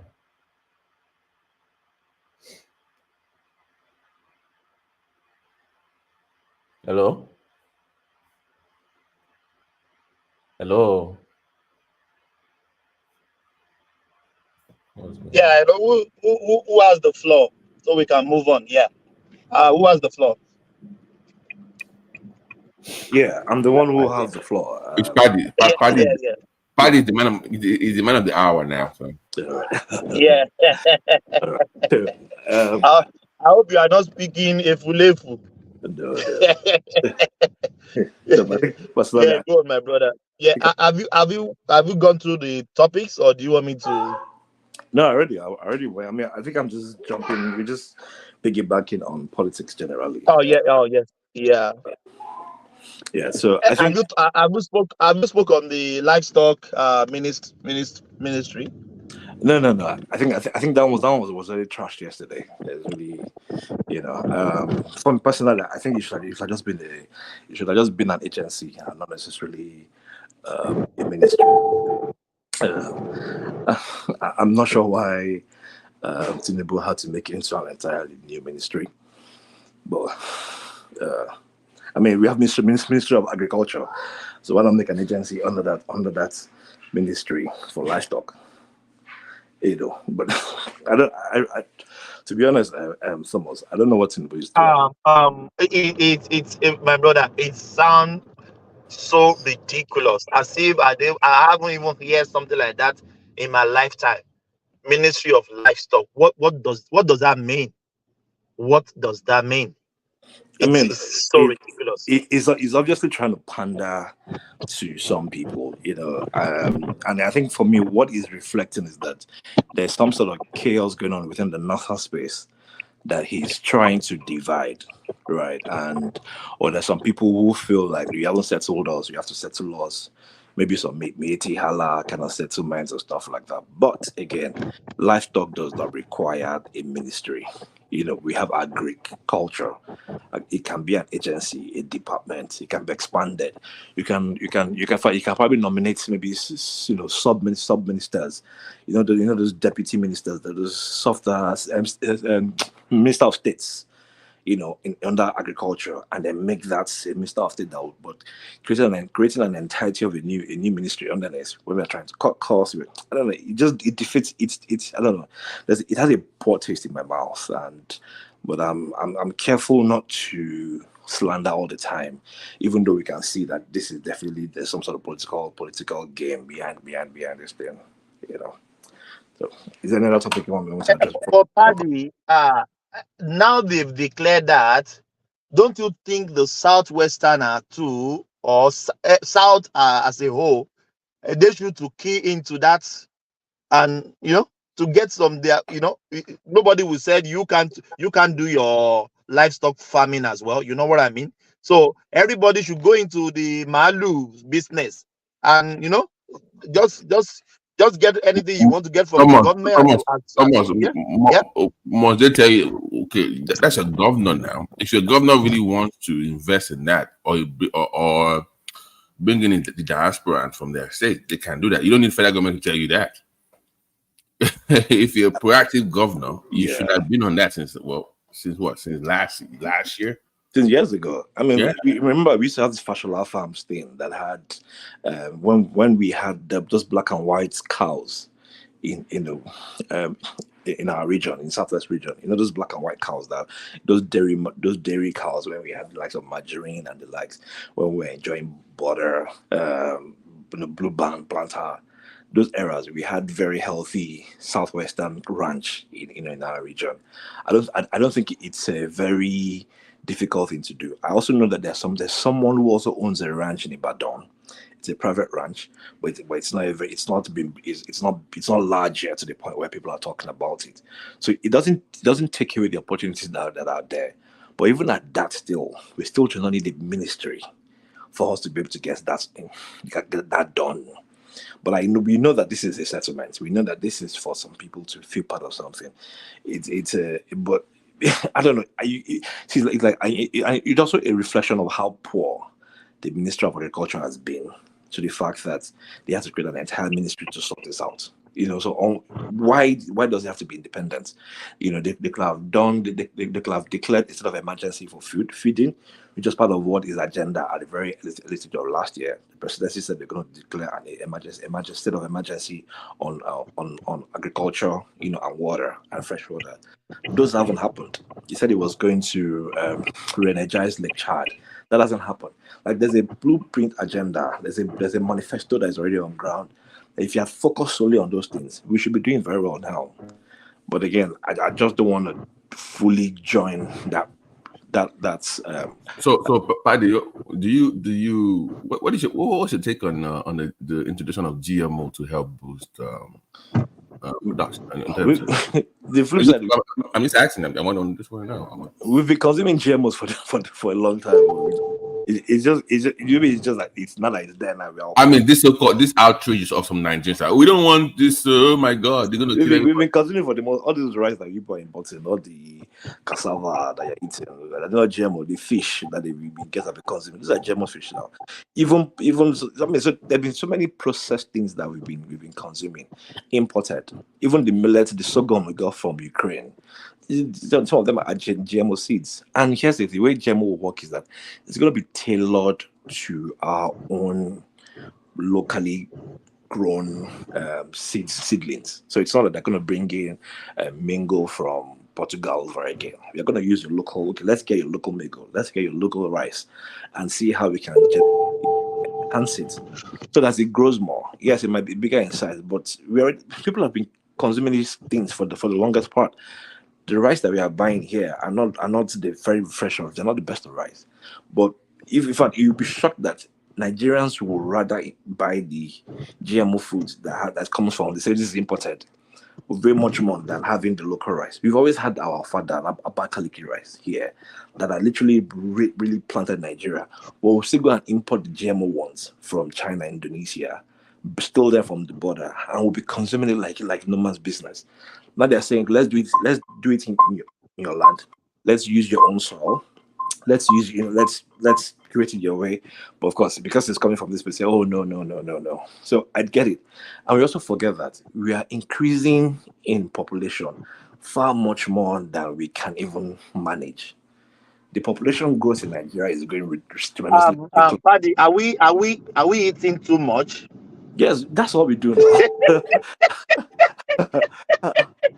Are we eating too much? No, but truthfully, that's what we do in Nigeria. It's about food. If I'm not even with Nigeria, Africa largely, the very vast majority of Africans, we consume much more than we produce. And this is not even anything of shame. It's just our history.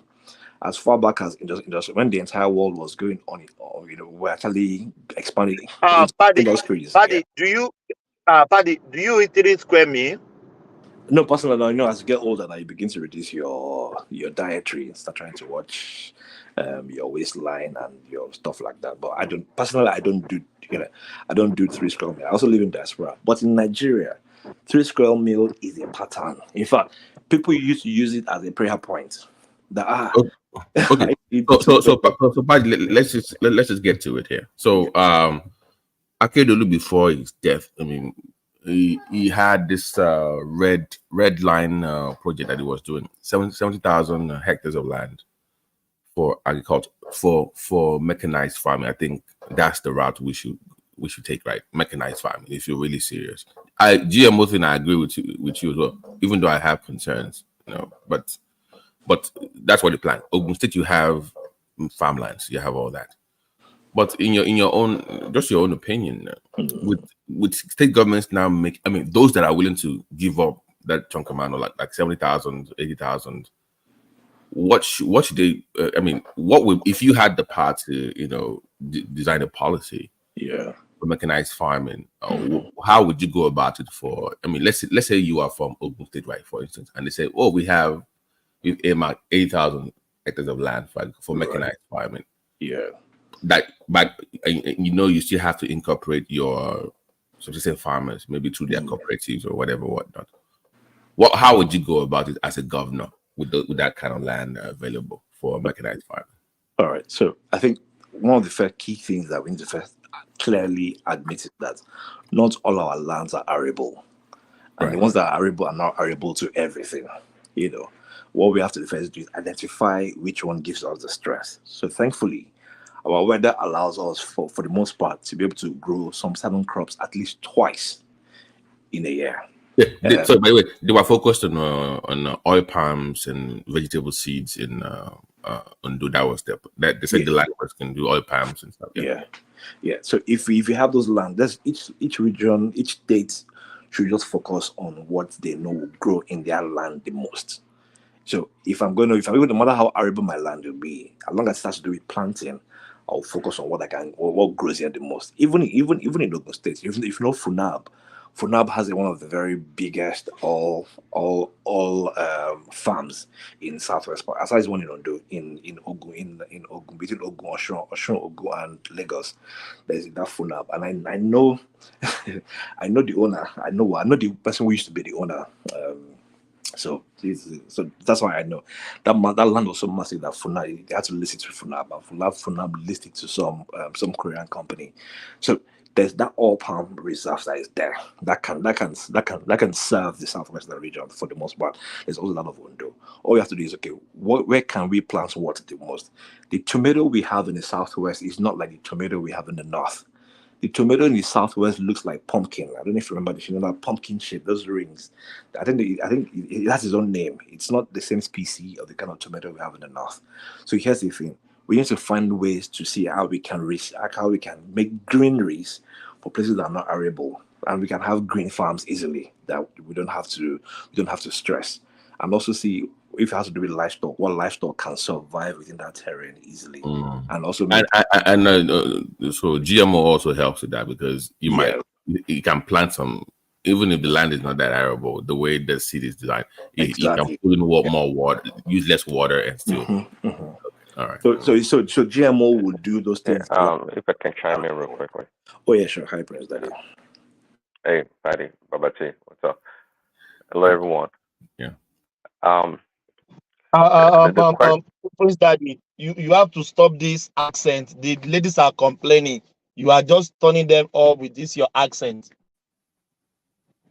There's a balance here. I'm just joking. Thomas, he turns them. He turns them on. You turn them off. So I think that's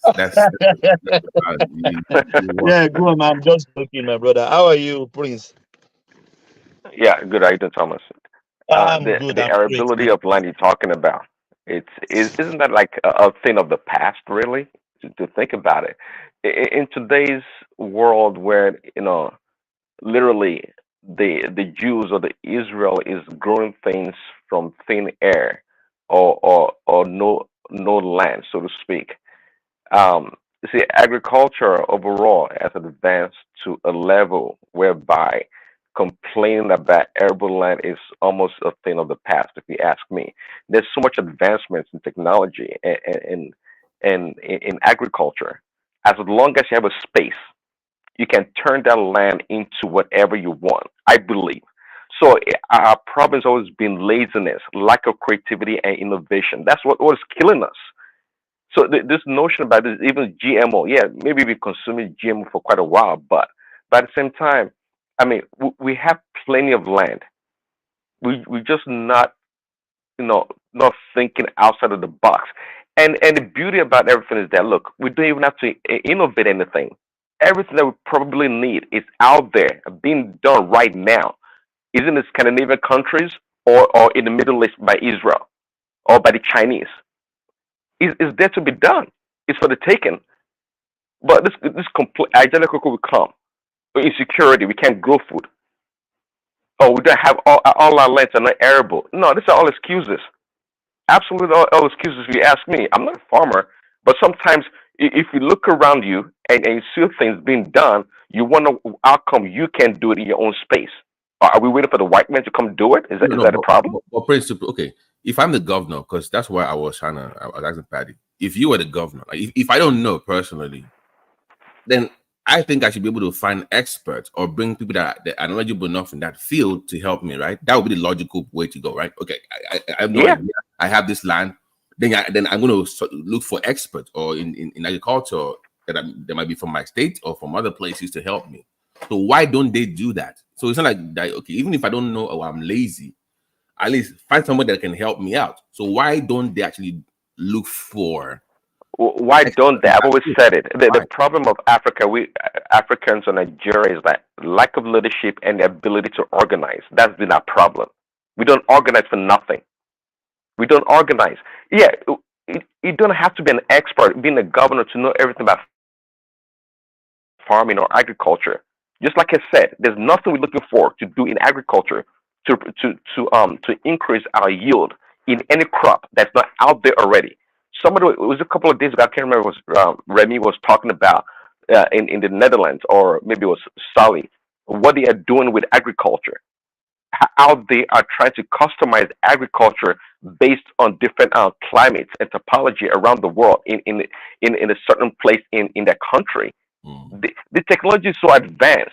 I think it that said is it Holland is like slightly big. It's a little bit bigger than the whole of your state, almost like it's 32 to 28. So if a country that is as big as Oyo state is producing that much, then Oyo should be producing something like this, maybe half or quarter of that, right? Correct me if I'm wrong. Usually, in a hotter climate, it's easier to grow things.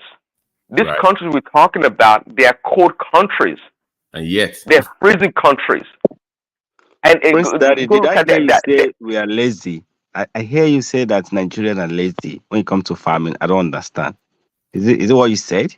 No. In terms of like your policy makers finding the best, the brightest minds to help you create the Yeah. policy. Not that the average Nigerian is lazy, but because I don't know, I'm not an expert in all fields.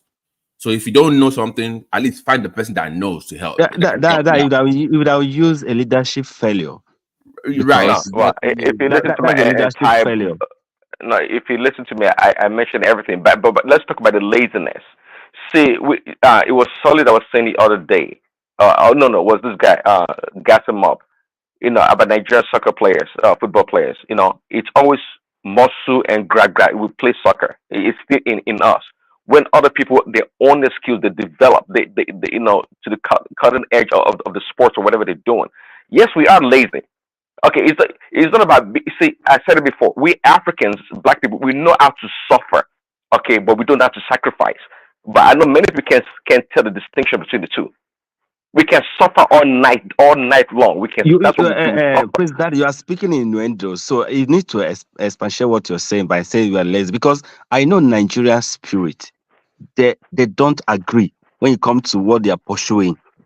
You have to special when you come to farming, as far as their environment is secure for them, they do it. I remember there was a time that's part of the laziness I'm talking about. That's part of the laziness I'm talking about. There was a time when in this country we throw food away.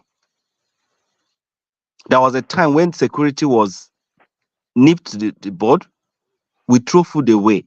We dash food. We export food outside this country. You can't wake up and tell me Nigerians are lazy when it comes to agriculture or anything. We have that spirit to pursue. It's just that the leadership problem, has accumulated that there is no vision again to lead. See, I agree with you, and I mentioned it, but this is the problem. See, life, naturally, life is all about resistance, be it gravity naturally or whatever way.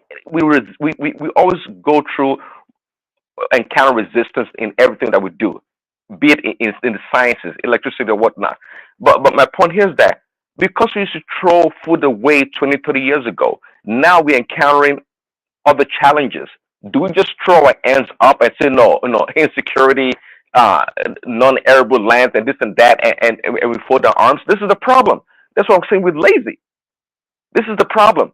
See, when it comes to food production, agriculture in Nigeria, especially, I would say that should be the least of our problems. Absolutely. When Angelico comes here and say, "Oh, there's war, insecurity in the north, this and that," and I've always said it. But As Prince, you big can't as blame Nigeria him. is, But that is the fact. I was see. I just said it. I'm not disputing it. I'm not disputing it or arguing against it. But again, in life, it's all about resistance. The fact that we have insecurity in the country, what percentage of the land or part of the country is being consumed by insecurity that we cannot secure a certain part of the country for agriculture? This is part of the laziness we're talking about. I guarantee if you go get a white man to come over right now, they'll take care of it. They will take care of it right now.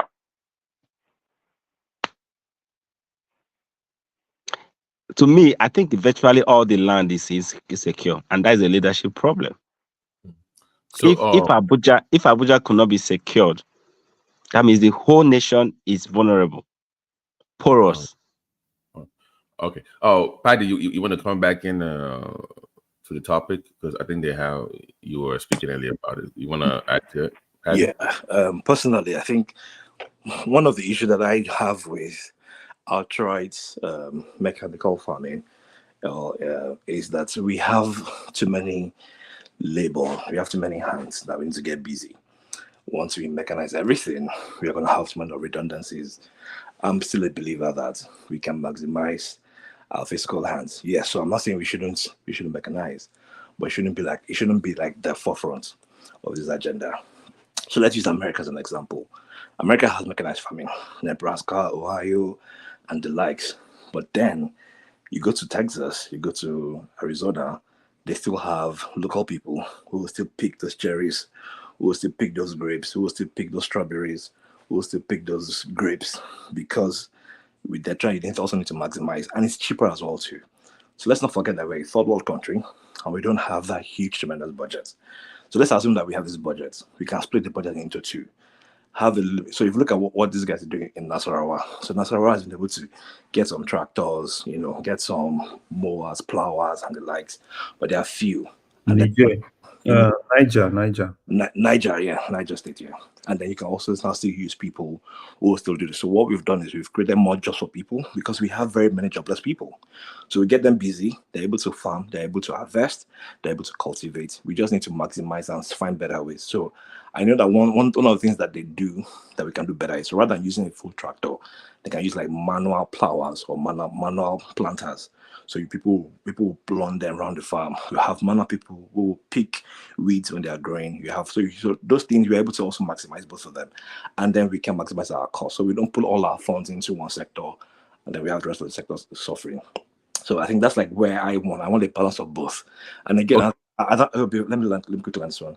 Another thing again that we fail to forget is that even though we think we need those expertise, we actually have universities of agriculture in Nigeria that have research institutes and research departments that we need to just fund. So we don't need to bring in some guy from EU or to come and help us all the way. We just need to find ways we can fund our University of Agricultures and have those lecturers and professors in there to do accurate right research. Now, here's the thing. The research that needs to be done will not be done only on those crops. They will also need to be done on the end use and end consumption of those crops. So for those who probably might remember, yam used to be a single consumable. It took a professor at the University of Ibadan to discover the fact that we can use the back of those yams to make elubo. and amala became one of the biggest staples in that same Ibadan that in fact we all consume very much now. So I want a situation where we don't just consume the end product, we need to now find the extract. This just extract is what helps those plants to be able to live longer. It reduces waste, and then we can export better as well too. So we can filter, so almost like cassava. Cassava has very many byproducts. Aside just the gari or tapioca, there's ethanol that's in there, there's alcohol that's in there. There's so very many things.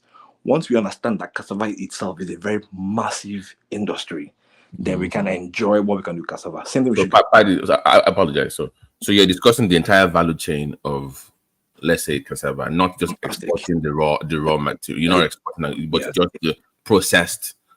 Maybe 2-3 levels of processing, maybe the entire value chain, at least before you export. Because I'm against exporting raw, like just cocoa or cassava, and I don't think it serves the country well.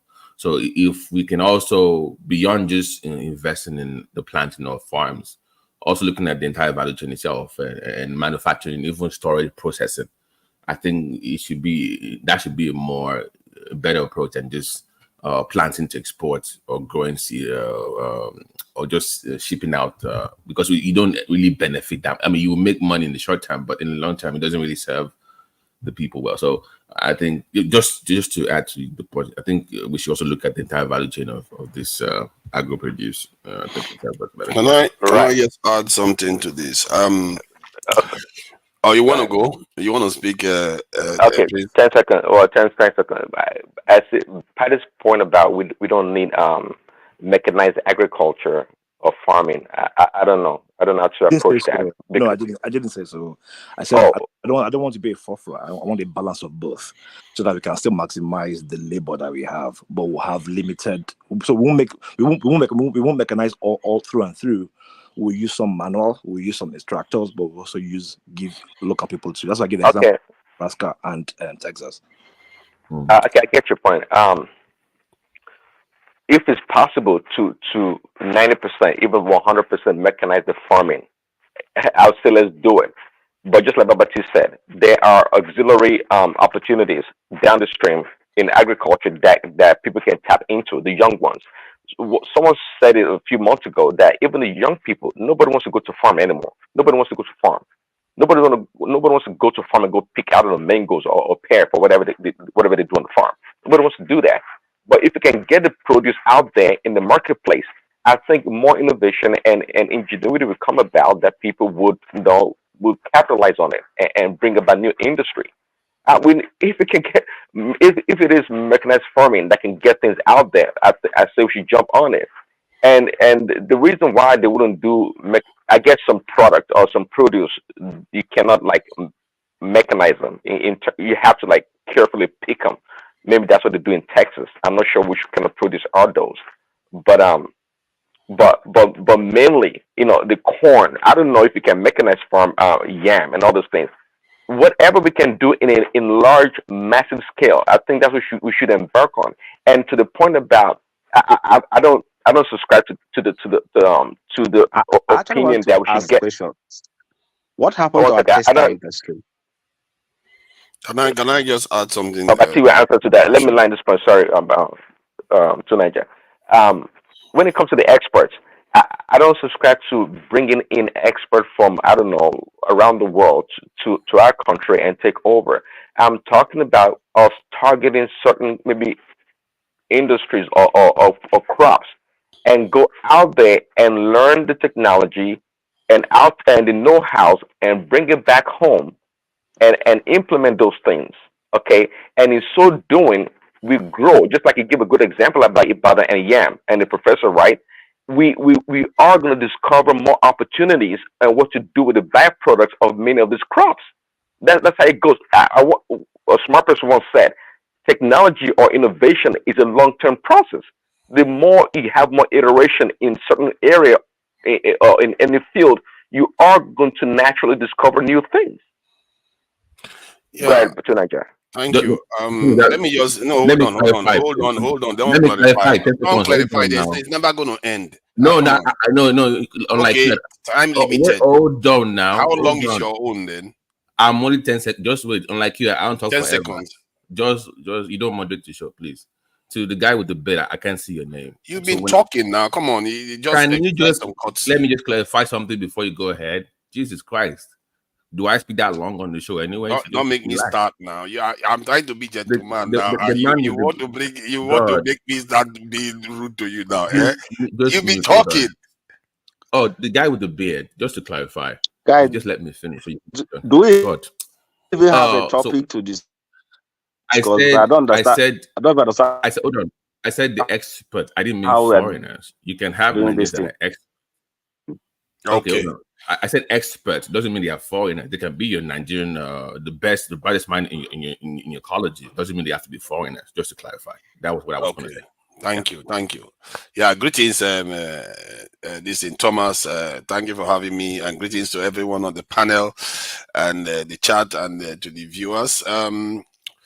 I take the point that Prince made. I think it was Prince that he made a point about farming has become quite advanced, and there's something they call vertical farming, and not just vertical farming, completely devoid of access to the outside world, which means they can basically farm underground.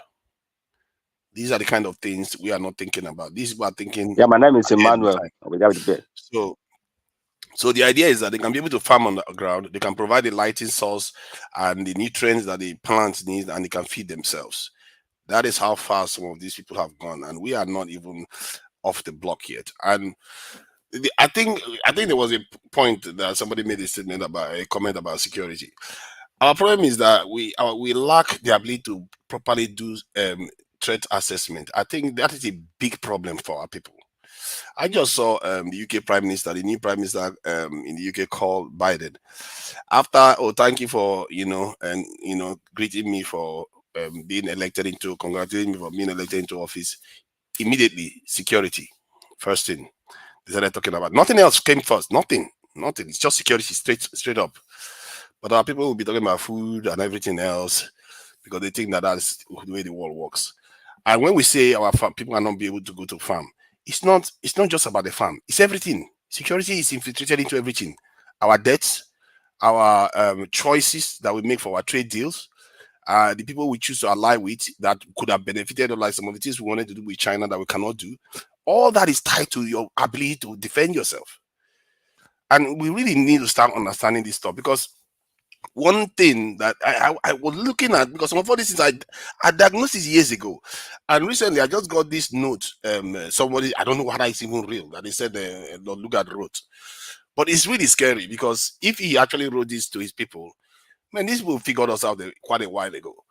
They said we lack apprehension of the future. Do you know what that means? You can't think into the future and worry about it. That's fear of the future. We don't fear it. We just think everything is okay. And then he goes on to say, we like to we behave as if we reach a height that we've never truly attained.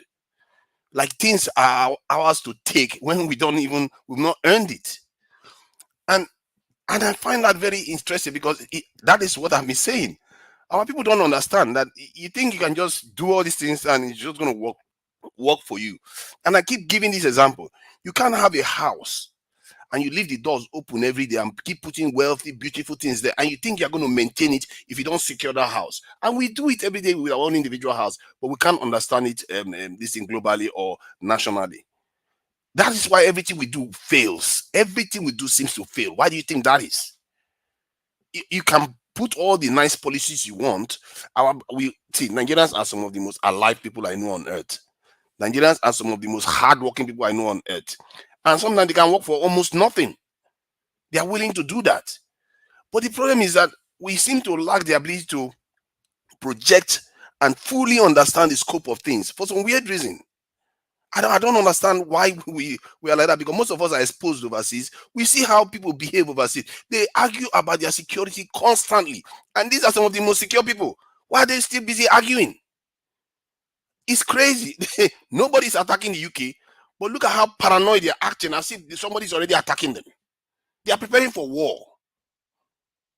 Why is it that we don't see it? They are preparing for it because they see it coming years ahead. Why is it that we don't think like that? We actually, most people, if you ask them, they don't think we even have enemies. They don't think we have rivals. They think the world is just there for the thing. Somewhere, somehow, you just go into the world, you negotiate agreements, and everybody's playing nice. No, that's not how it works. Nobody upholds any agreement. I heard recently when somebody was saying that in Nigeria, the Nigerian government sold their oil into the future, so they cannot supply Dangote. They cannot do this. So what? If it was America, I think America is going to live into by any agreement. America is going to say like, you know what?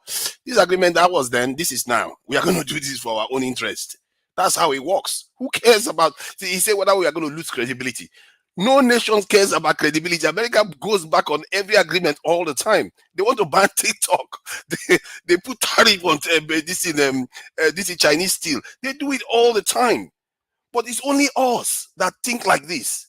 We never put ourselves first. We never put defending our own interests first on every front. Everything you do, first thing you have to think about is your security for it. Your economic policy, how do you defend it? Your debt, how do you defend it? Your healthcare system, you have to defend everything in this world, because everybody else will use every weakness they see in your defenses against you, and they'll make sure they use that to benefit themselves. That is how the world works.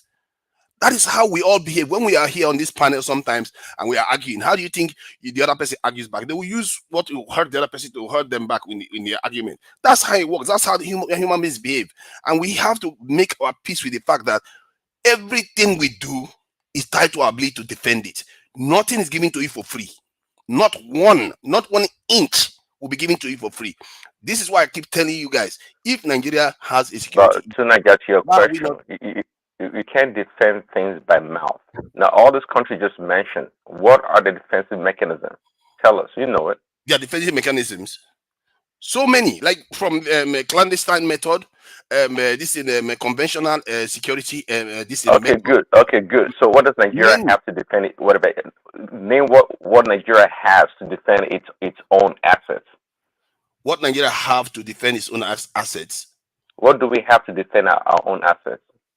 We have to the United States or the UK. You start with your people. That's always where you start from. Your biggest weapon is your people. You start with your people and first sensitize them that this is the world you live in, and it has never been fair. IMF has never been fair to us. No world organization has ever been fair, and my point is that we don't have leverage. You know that we don't have leverage. Our leverage is our people. If our people, but they have people too. Do we have more people than China, than India, than Pakistan, and all these other countries? Do we? You don't have to have as much people as they do. Remember, Nigeria is a leading country technically in the black world, which means most people follow our lead. And secondly, even if we had only 200 million against China, China doesn't want to come after you when you know it's a 200 million that will cost it half of his leg. If he loses half of his leg, what do you think America is going to take? America is going to take his head. So it's not like you have to be the same power to resist. Because remember, those will also have enemies. Thomas, can we get back to topic before we go start blowing shit up again? Can we? No. Today? You've been speaking for 5 minutes. I think we had enough already. God, hold on. Can we go to the topic? Feel better. No, but if you don't, Nigeria, hold on, just 1 second. Do you realize that our biggest stress in Nigeria are internal stress, not external? No, actually, our biggest threat is both. You see, don't see it as one or the other. They are all working together. What do you think? The internal ones are working with the external ones. The external ones are working with the internal ones. Don't see them as different. They are the same. I don't understand. How can you see them differently? They are both the same threats. They are different. Our biggest threat, if you mention the biggest security threats we have in Nigeria, they're internal. Your unknown gunmen are internal. Your herdsmen are internal. Your Boko Haram are internal. The bandits are internal. The biggest people who are hampering on our food security are internal. As denizens, our citizens, are internal threats. And when your threats are internal, the way you handle them will be different. If you are bringing threats from Niger or from Chad, those are maybe very massive people who actually insurgents. The way we will handle them will be different. But when your threats are just a random Shegun or a random Usman or a random Uche or a random Akpan, you can't use full military might And if you look as far back as we've been having unsettlements in Nigeria, from Masop to Mend to everything, they've been internal people, and internal people usually always want something, so they agitate to get what they want. And the first action of the government is to first listen to them, and then see how we can mitigate them. But we can't have soldiers fighting and facing local citizens. It becomes a different thing entirely. Let me give you an instance that everybody can kudos, relate well said, well to. said, Let me give you brother. an instance that everybody can relate to. If, say, your body, you have been bleeding, and somebody has bled you to a point where you are weak, and there is an infection within your system, are you no more likely to be susceptible to that infection? Okay, now, in that scenario, who is more responsible for your downfall? Is it both of them? Or you see, if you pick one and ignore the other one, you are missing the danger. Both of them are dangerous to you. To Niger, I understand where you're coming from, right? We had empires. Okay, the last great empire we had in West Africa was the Mali Empire. What crumbled the Mali Empire? Did you think it's just outsiders decide to come and smash the whole thing? No, it was the Morsi people where Burkina Faso is today. The one that was keep poking, and then the Mali people fight for a long time, and they seek help from outsiders that came in to help with a different intention. So, the last speaker that spoke is actually well narrated to you. But the problem in Nigeria, your audio is a bit low. You may want to speak up. Are you hiding under the table or something? Shut up. No, actually the problem over there is internal. We can't hear you. It's too low. No? Okay, I'll come back. Yeah, it's like he's afraid of his missus coming to do something to him. I don't know why he's sounding so quiet. So like the point I was making to the guy in yellow, we can't see the names anymore, so I can't tell who is the guy in yellow. Is that internal and external threat, they work together, they are symbiotic, they can be dangerous. As a matter of fact, sometimes the internal one may be less. Because if somebody is bleeding from the outside and kept you weak, that you can't respond to internal threats as well as you would. Like in the UK now, if something happens in the UK internally, they can respond to it effectively because nobody's bleeding them. What our biggest threat right now? Can you guys hear me now? Can you guys hear me better? Yeah, yes. We can hear you. But answer the question. What are our biggest threats right now? Our biggest threats are obviously the biggest powers out there. So the ones that are more powerful are our biggest threats. Nobody cares about you the way you get paranoid for no goddamn reason. Like this is exactly what Lord Lucas said. No. What he said about us. Thomas, this is unfair. This guy shows up. We were discussing something. As part of agriculture, I agree. So we need security. It's one aspect. But you cannot just move the whole entire conversation towards, because if you let him go ahead, I'm not forcing you. You are not forced hold your horse. Hold your goddamn horse. I'm done with you. Hold your goddamn horse. Because we know you. 4 hours we'll be here discussing the same goddamn thing. Oh my God, this guy. I don't know what's wrong with you. No. We get it. Baba G, how can we mechanize? To be fair, to Niger, they were actually on an interesting trajectory. Yeah, so let them have that conversation. Then maybe after that, then you come in with the security something. I heard what they were talking about the topic, and I was talking about the topic because they highlighted the aspect, that the security aspect. And the problem with our people is that they will highlight a core problem with the whole argument, ignore it. Sorry, if you guys can hear me, if you guys can hear me, can we listen to please go ahead, please. How can we mechanize? Mechanized farming. Thank you. Yes, mechanized farming, and also keep people employed, because I don't believe in this. I've lost hope in subsistence. Subsistence farming is not going to get us anywhere. The food losses is too high. They don't have the financial muscle to kind of skirt the cost that is passed from transportation cost, infrastructure cost.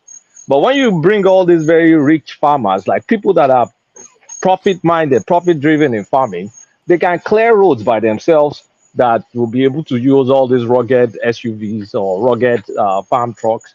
They'll be able to absorb a lot of cost, and they can utilize the land more effectively. We won't be reliant on rainy season farming versus dry season farming versus, this old school style that we we farm, and then they'll be able to bring in dryers to kind of like minimize harvest losses.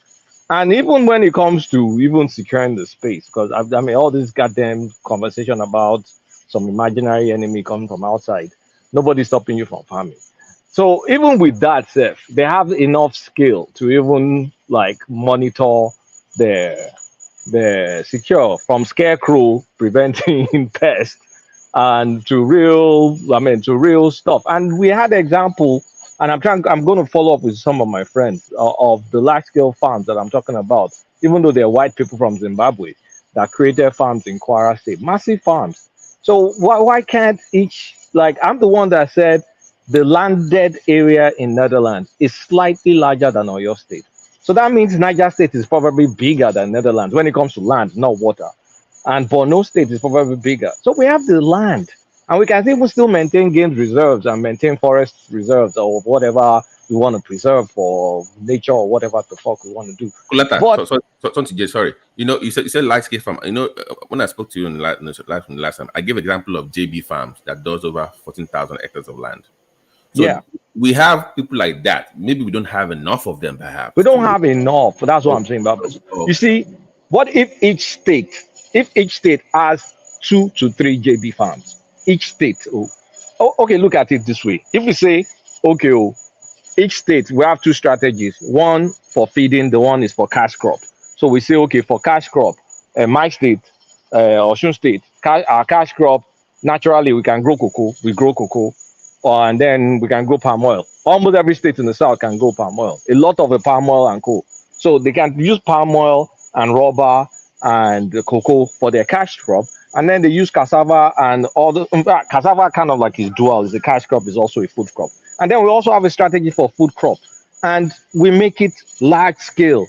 And from the value process, from the value addition, you can employ people that don't want to go to the farm. Okay, you want to work in team processing farms. Okay, go and work in sorbitol. We can create sorbitol, export sorbitol from cassava, ethanol from cassava, drug stuff from cassava. The cyanide can be used in pharmaceutical. There's so many things that we can then do from that value. But that value addition comes with money. You can't have my uncle or my cousin or something cannot do value addition. Well, how is he going to be able to afford the equipment? Is it me sending him $500 that he's going to use to buy commercial dryer or processor or something? So that's why I said we need to attract a big farmer. And then we keep talking about, okay, we have almost every large university in Nigeria has University of Agric. We have IITA, we have Research Institute, we have all that stuff. But like my dad said, my dad, retired professor, says, look, when it comes to practical, an Oyinbo man will beat you silly. But when they go to class, they beat them. So we still have our limitation of being able to apply the theoretical knowledge to practical. So I think the copying is the sincerest form of flattery. I don't mind bringing a few serious investors, that means foreigners, to come to farming, and we copy them. Just like China did, just like Japan did. They copy. Figure out what they're doing, learn it, and go do it by yourselves. You don't have to sell everything to them, just a few, and then understudy them. It's not, I mean, there's no proprietary knowledge in this farming. All we need to do is just focus, observe, and replicate, and we'll be good. So, I mean, that's what Tinubu should be focusing on, in my opinion, not be chasing shadows all over the place at this point. Yeah. So do you think, I don't know, what about the foreign policy? What do you think about the Sahelian countries forming an alliance and still disrespecting ECOWAS?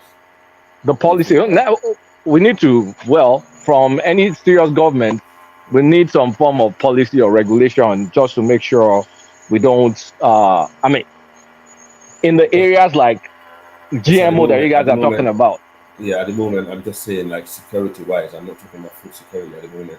Or like security, security-wise, when, I mean, if we adopt state and local government municipal policing, to a large extent, the main threat of food security when it comes to security is, in my opinion, the first one is the herding.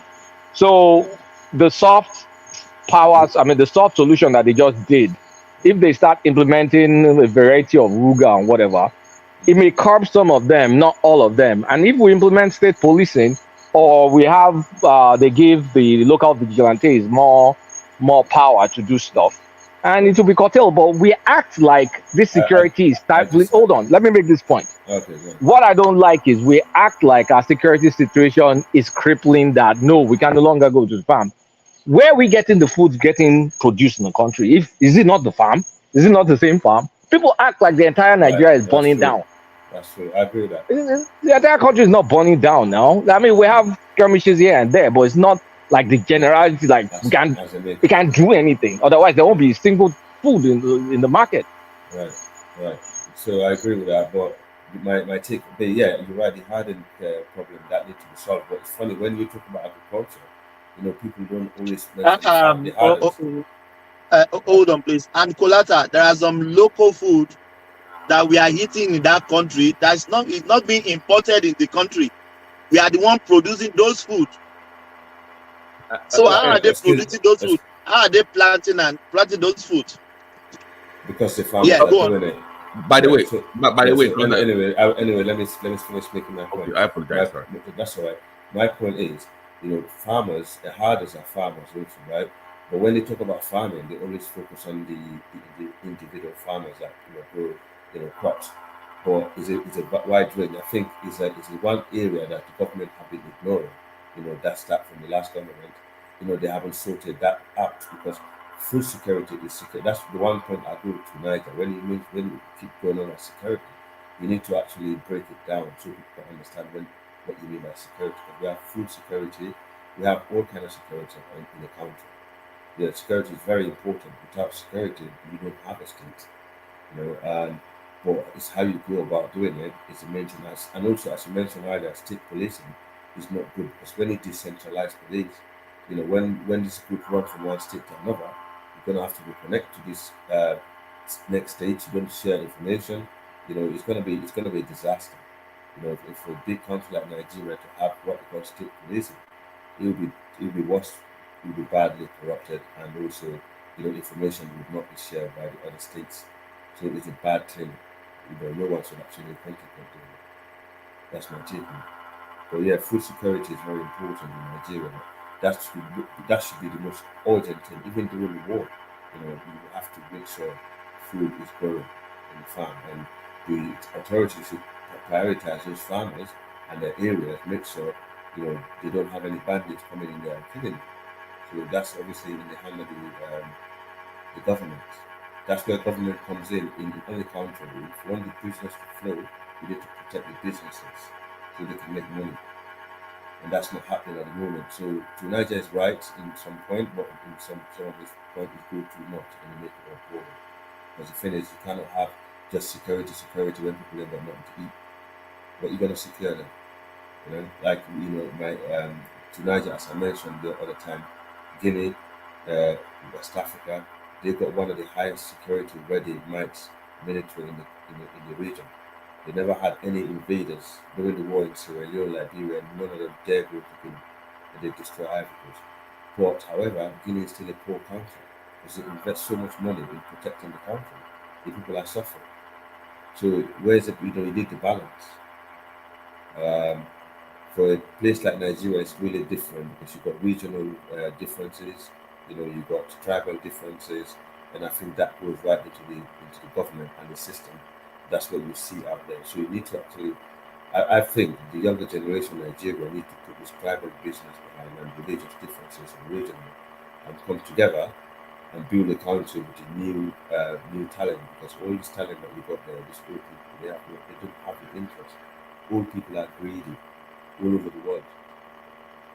So anyway, I'll just drop them on. Okay, let me just say this: the livestock ministry that they just created, I hope it's not some exclusive. It's not exclusive to some part of the country, because and personally, on a personal, I don't think there's any need for it. I think just the failure of government or the failure of state government, because these are things you could have done on your own. Now, the security aspect of it, I get. I think they might have something, to secure, but that part, beyond that, I don't think we need a livestock. Am I wrong on this, or am I alone on this? I don't think there was a need to create besides the need We security. actually do need livestock. Ministry. The ministry.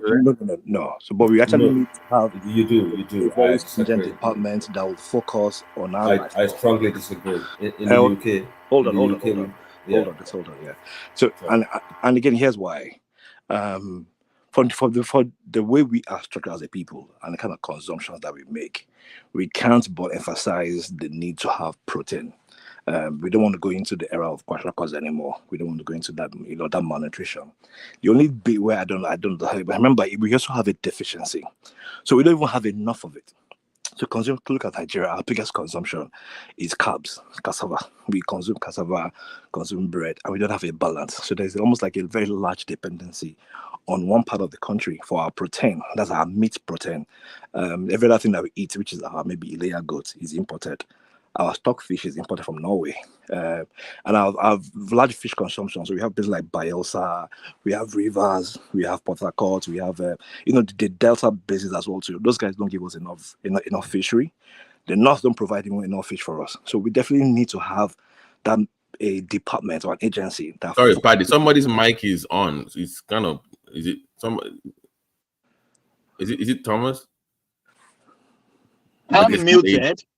I'm muted, so I don't know. No. I'm muted.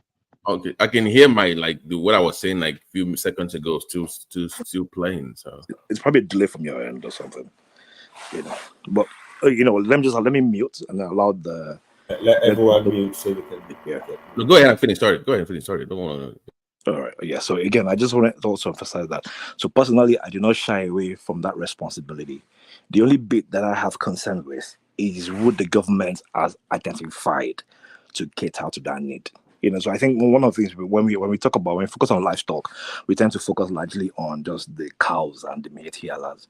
We forget that rabbit is a very huge staple that we can consume in Nigeria without even having to struggle. Rabbit meat is in fact a fast growing meat. It even breeds even faster than cows. But we shy away from it. Even our pygmy goats, that's the Ewura and co.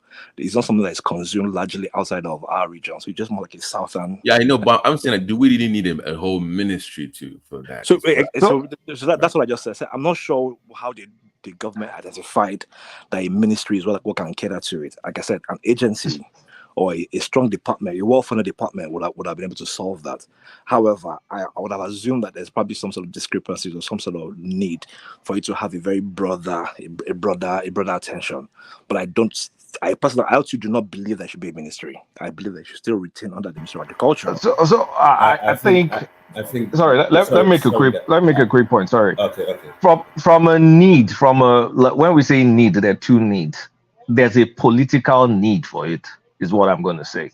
Is there an actual need? No, an agency can run it, but there's a political need, and the bottom line is needs to be dedication to this space. Let's not fool ourselves like livestock. Do you think they're going to pay attention to piggery, for example, or is there anything such as goatry or rabbit or whatever you say? I think the focus is just to placate the Fulani voting bloc. They're a powerful political bloc. And if anybody that's going to be president, let's not lie, you have to suck up to them. So this is a major suck up because it also spills into all that. If you notice, there's been a lot of pushback against Tinubu in the north. For example, that gay issue, that fake gay blackmail story from Samoan agreement, or you can see a lot of pushback. So this is just a way for Tinubu to kind of like placate the north and also start dividing the north. So if I give them what they want, Atiku or whoever is playing the shenanigans won't have a leg up over me. But yesterday I heavily criticized it. Then I now went to India. India has the same exact ministry. I think it's called something around livestock, milk, and something else. Basically protein. So it's not weird. Other countries have it too. But do we need it? No. Exactly. Yeah, I think you do because of the security issue again, because the sector of agriculture that you have security in terms of food security is that region. Do you know Nigeria is not the only country that's suffering with this hard farmers' hardest classics? Because throughout the Sahel, they don't have meat because they rely on heavily on the livestock. The livestock that you have in that region, those in the east are the Hausa herders that goes all the way to Sudan, and they're all the way down the Blue Nile. And those from the west of Nigeria, it goes all the way to Guinea and Sierra Leone. They're the borders. They don't have any problem. They've never had issues in them. But for some reason, they had the problem in that tiny region in east part of West Africa, where you call Nigeria and probably that region anyway. But the reality is that it's an urgent issue, for the government, because they probably realize, this some of the insecurities coming from this sector. Obviously, I know Boko Haram is the biggest problem that we face in Nigeria, not hardest. But the reality, if they can solve that problem, that's one kind of internal issue solved, and that's food security also solved. Because you're talking about meat earlier. I don't know if you know this grass-fed meat, those those meat that you buy in Nigeria is the best quality type of meat in the world you can eat. Those other meats that's fed by these farmers is full of cancer. It's not good for you. It's the worst type of meat. Even here, grass-fed meat costs you more money than the normal meat. That's just explained. But we need protein.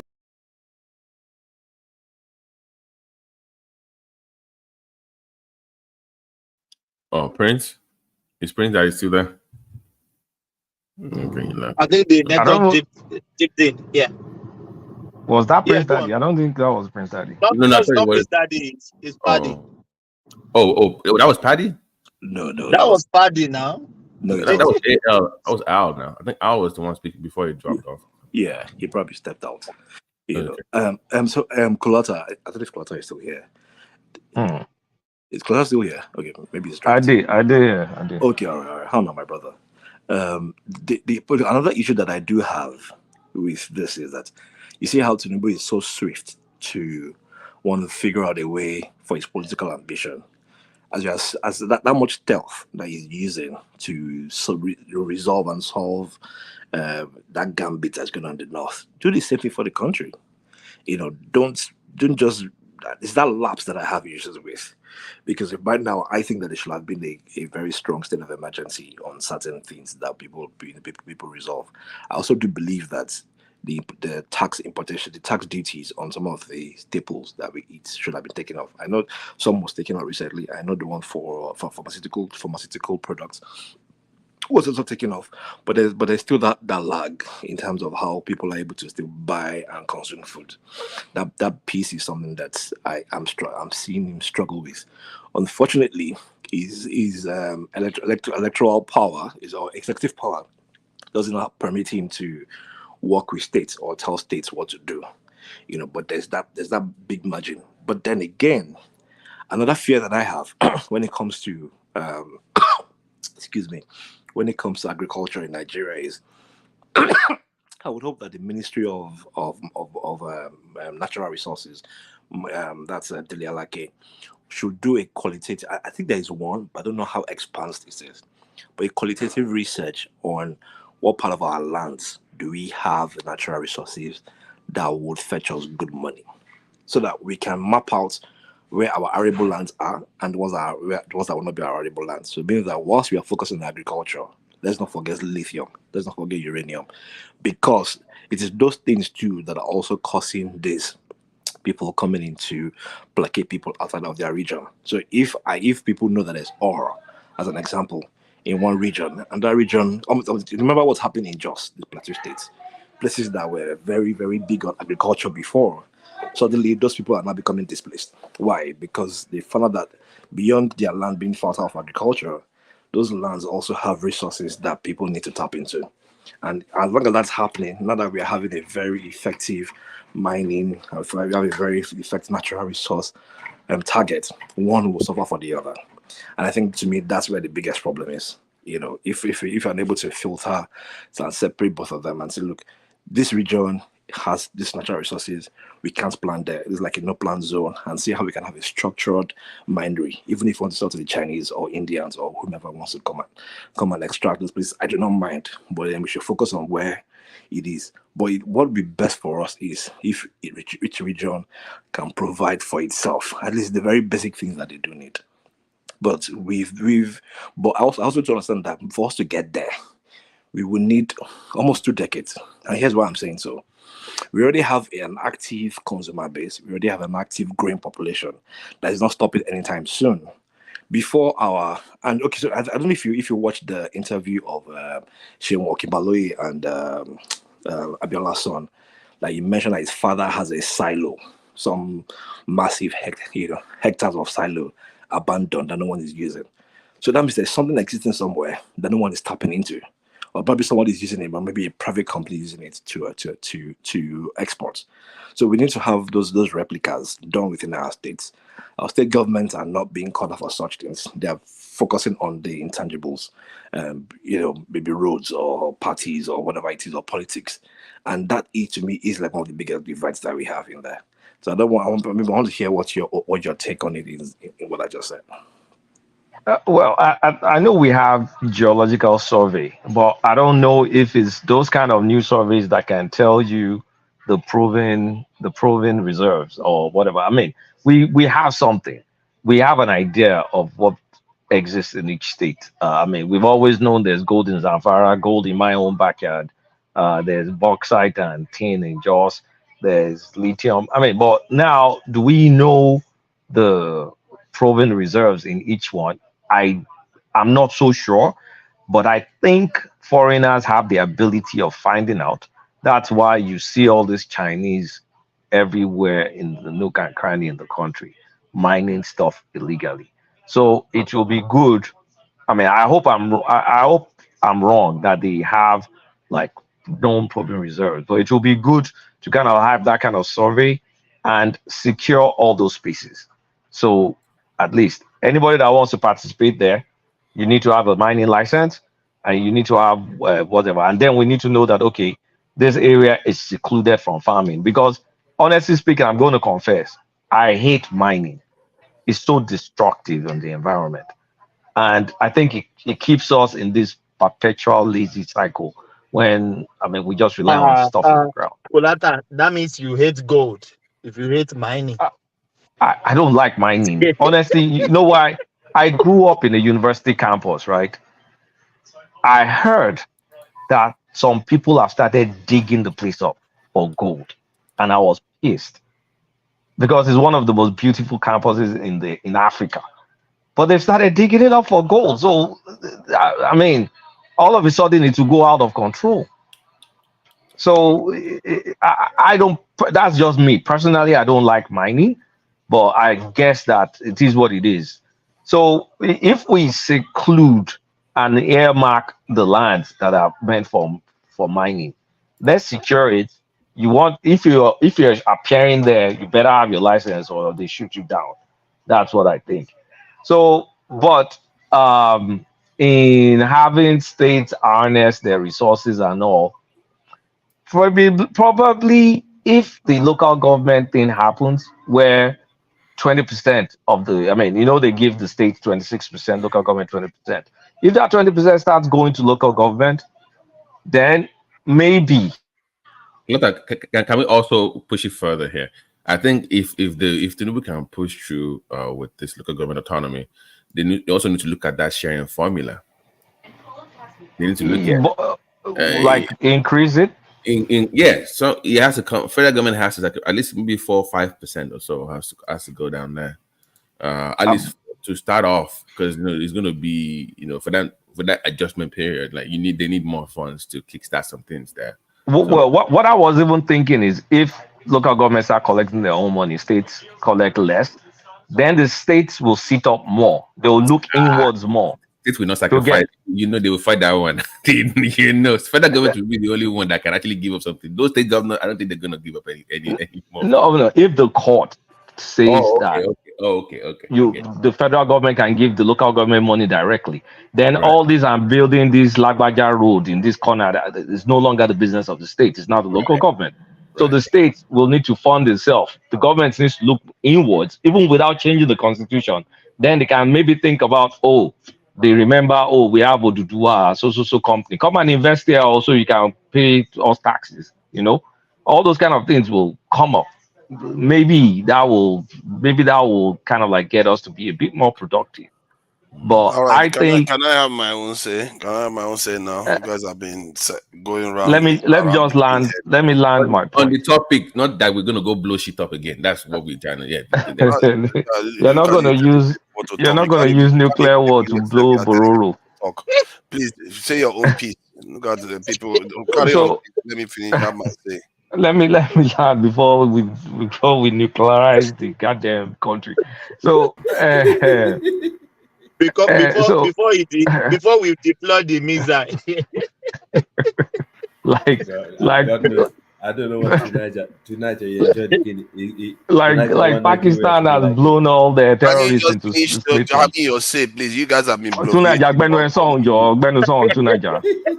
Stop bloviating. I need to have my say. Otherwise, you want to become disruptive now. If you want to do that, we can do that. You have to. Yeah, let him finish. You've had your say now. Come on. Tunaja, you know I can be Stop hogging destructive the too. mic.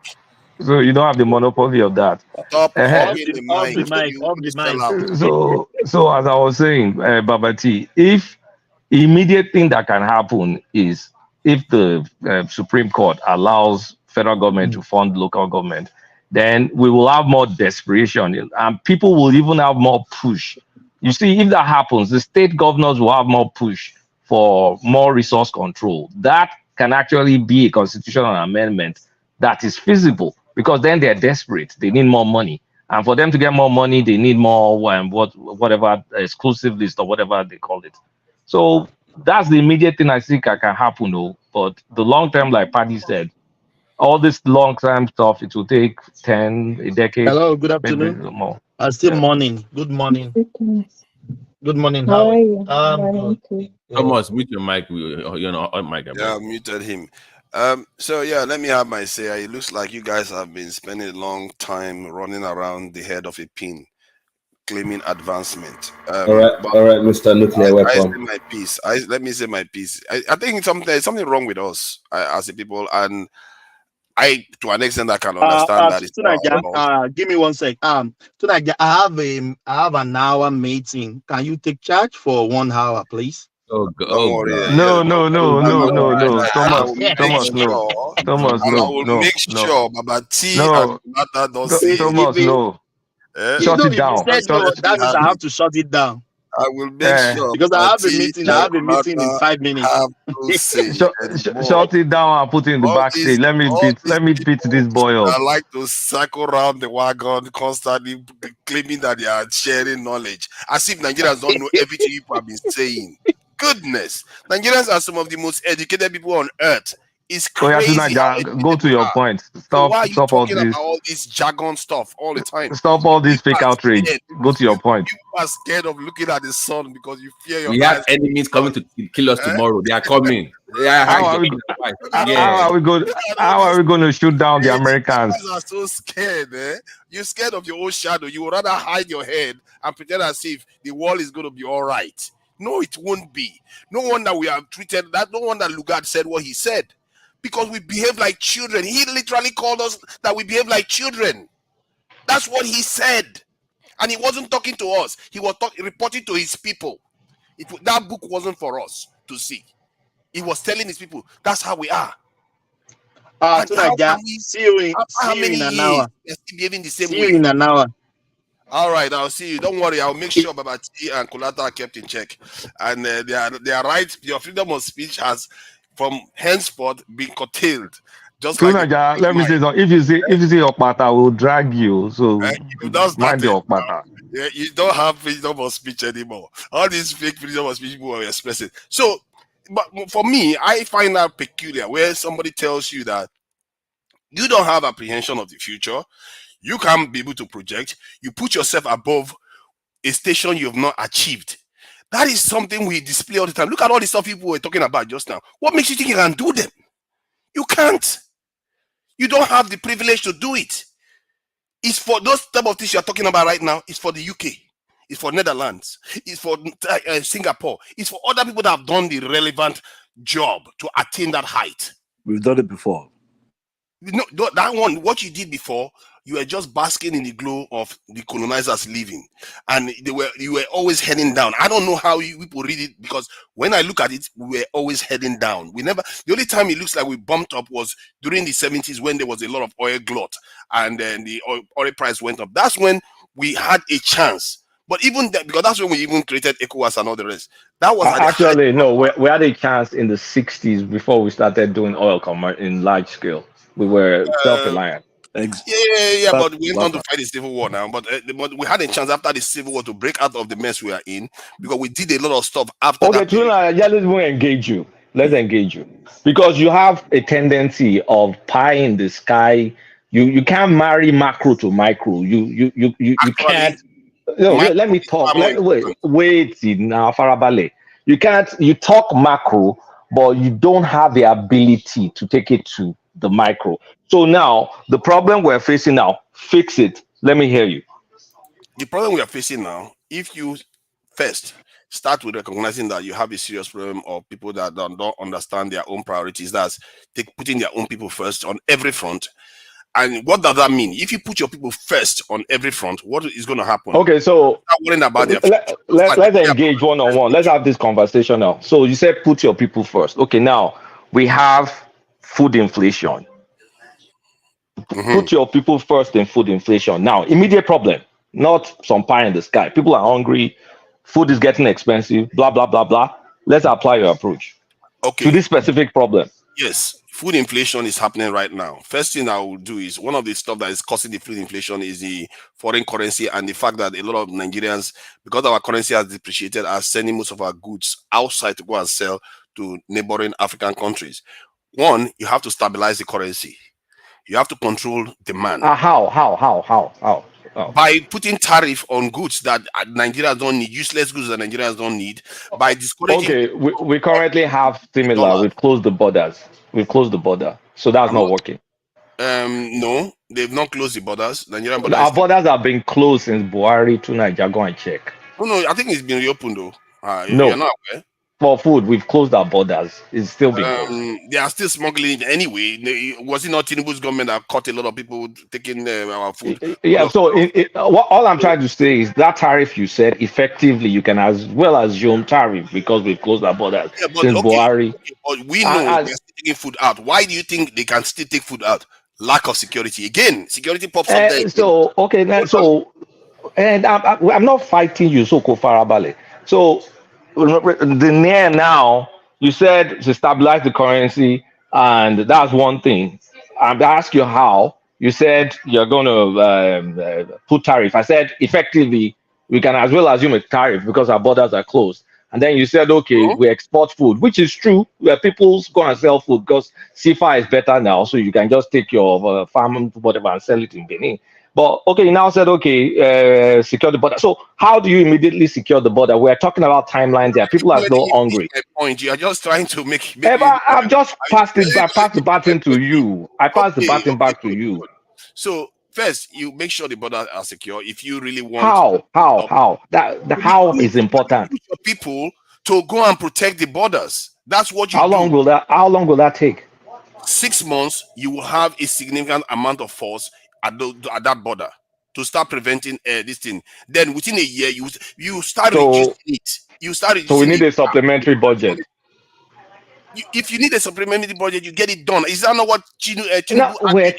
Don't shout now. We're saying so we need it because we're looking at step by step, like we're consultants fixing a problem. Okay, fine. I'll take it like you are doing it methodically and honestly. So go ahead. What is your next question? No, I just said you continue now. I said, okay, we need a supplementary budget, but I think a 6 months timeline is unrealistic to hire well-trained, well-equipped, whatever to protect our borders. It's not a realistic timeline. Other people can pitch in.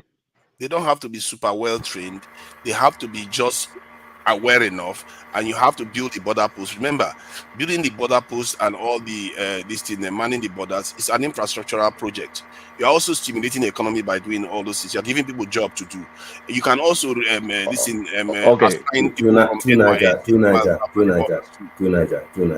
Then as a security military guy, I would have thought you would probably recommend something like having half of the military faction that's not engaged in war. to involve in agriculture. As I a can't hear you imagine clearly. I'm missing some of your details. Sorry. basically, as a military guy, I thought you would have recommended having half of the military faction that's not involved in the war to actually involve in agriculture and road building. Yes, the reason why I didn't do that, because I know full well that we have a ratio of active military 1 to 1,500. They are already stretched.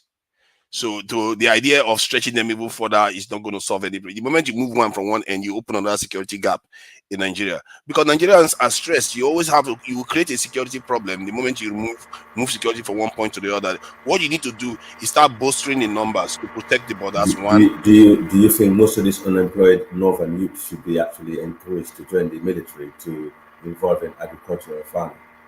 Yes, you can do that too. You can employ them for security to protect the farm. That is Okay, let's continue. Let's continue. So you said you recruit a 6 months timeline. I threw that out the window. I think that's trash. That's my opinion.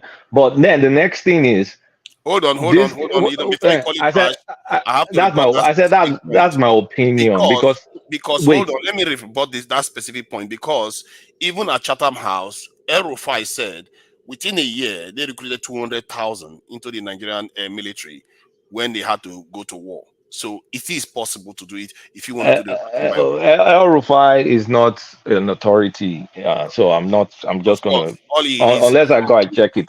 So, but here's my thing. Okay, you bring them in, they're going to be paid. I mean, these are not going to be officer. I mean, well, you can't have a mix of just gudu. You have to put some officers. So their pay is not exactly great.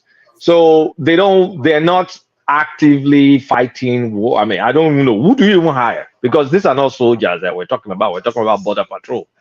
So you hire people that are not going to be receiving the best of salaries. And Nigeria, it's not like we don't even have border people or customs people.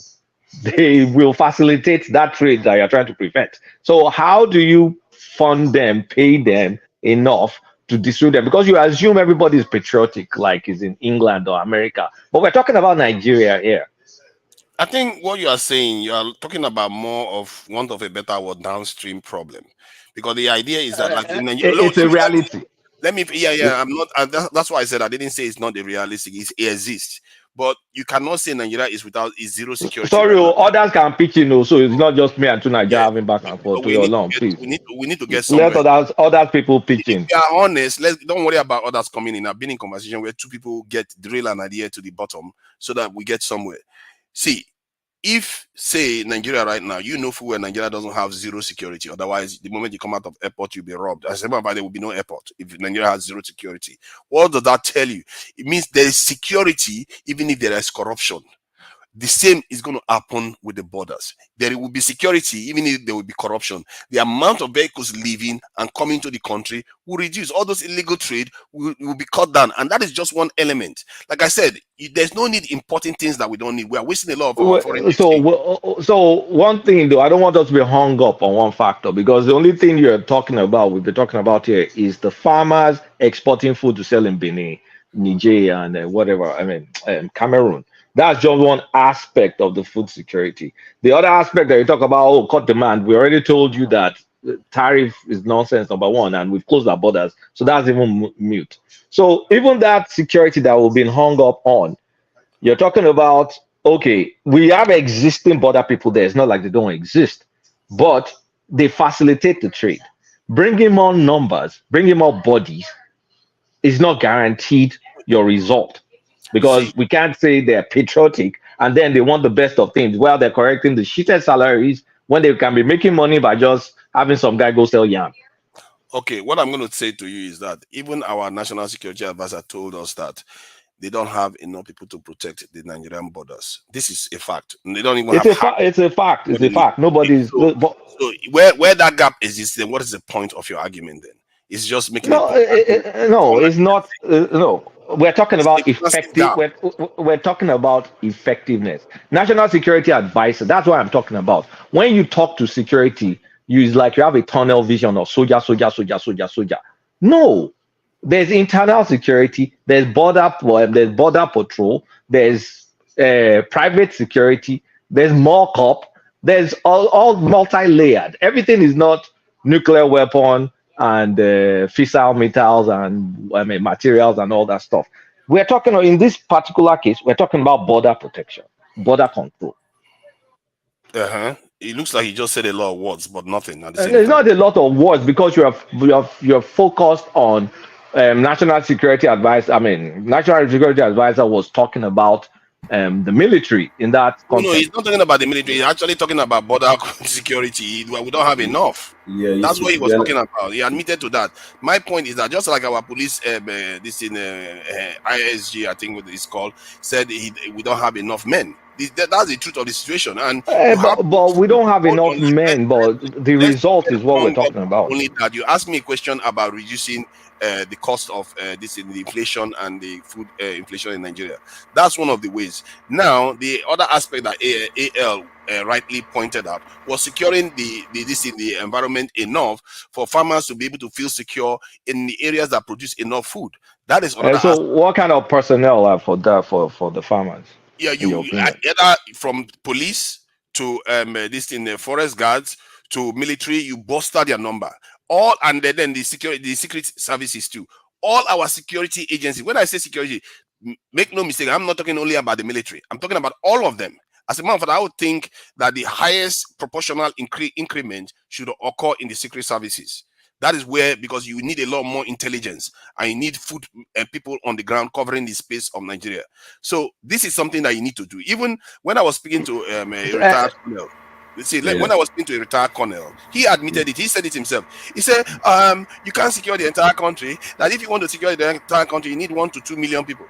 I said, that is the point I've been making. We get that, but let's get back to the immediacy of our problem. Hold on. You see, I'm trying to get you out of the macro to the micro. Let's solve in the micro. Let me finish making that point. In his head, he had the solution, but guess what is happening there?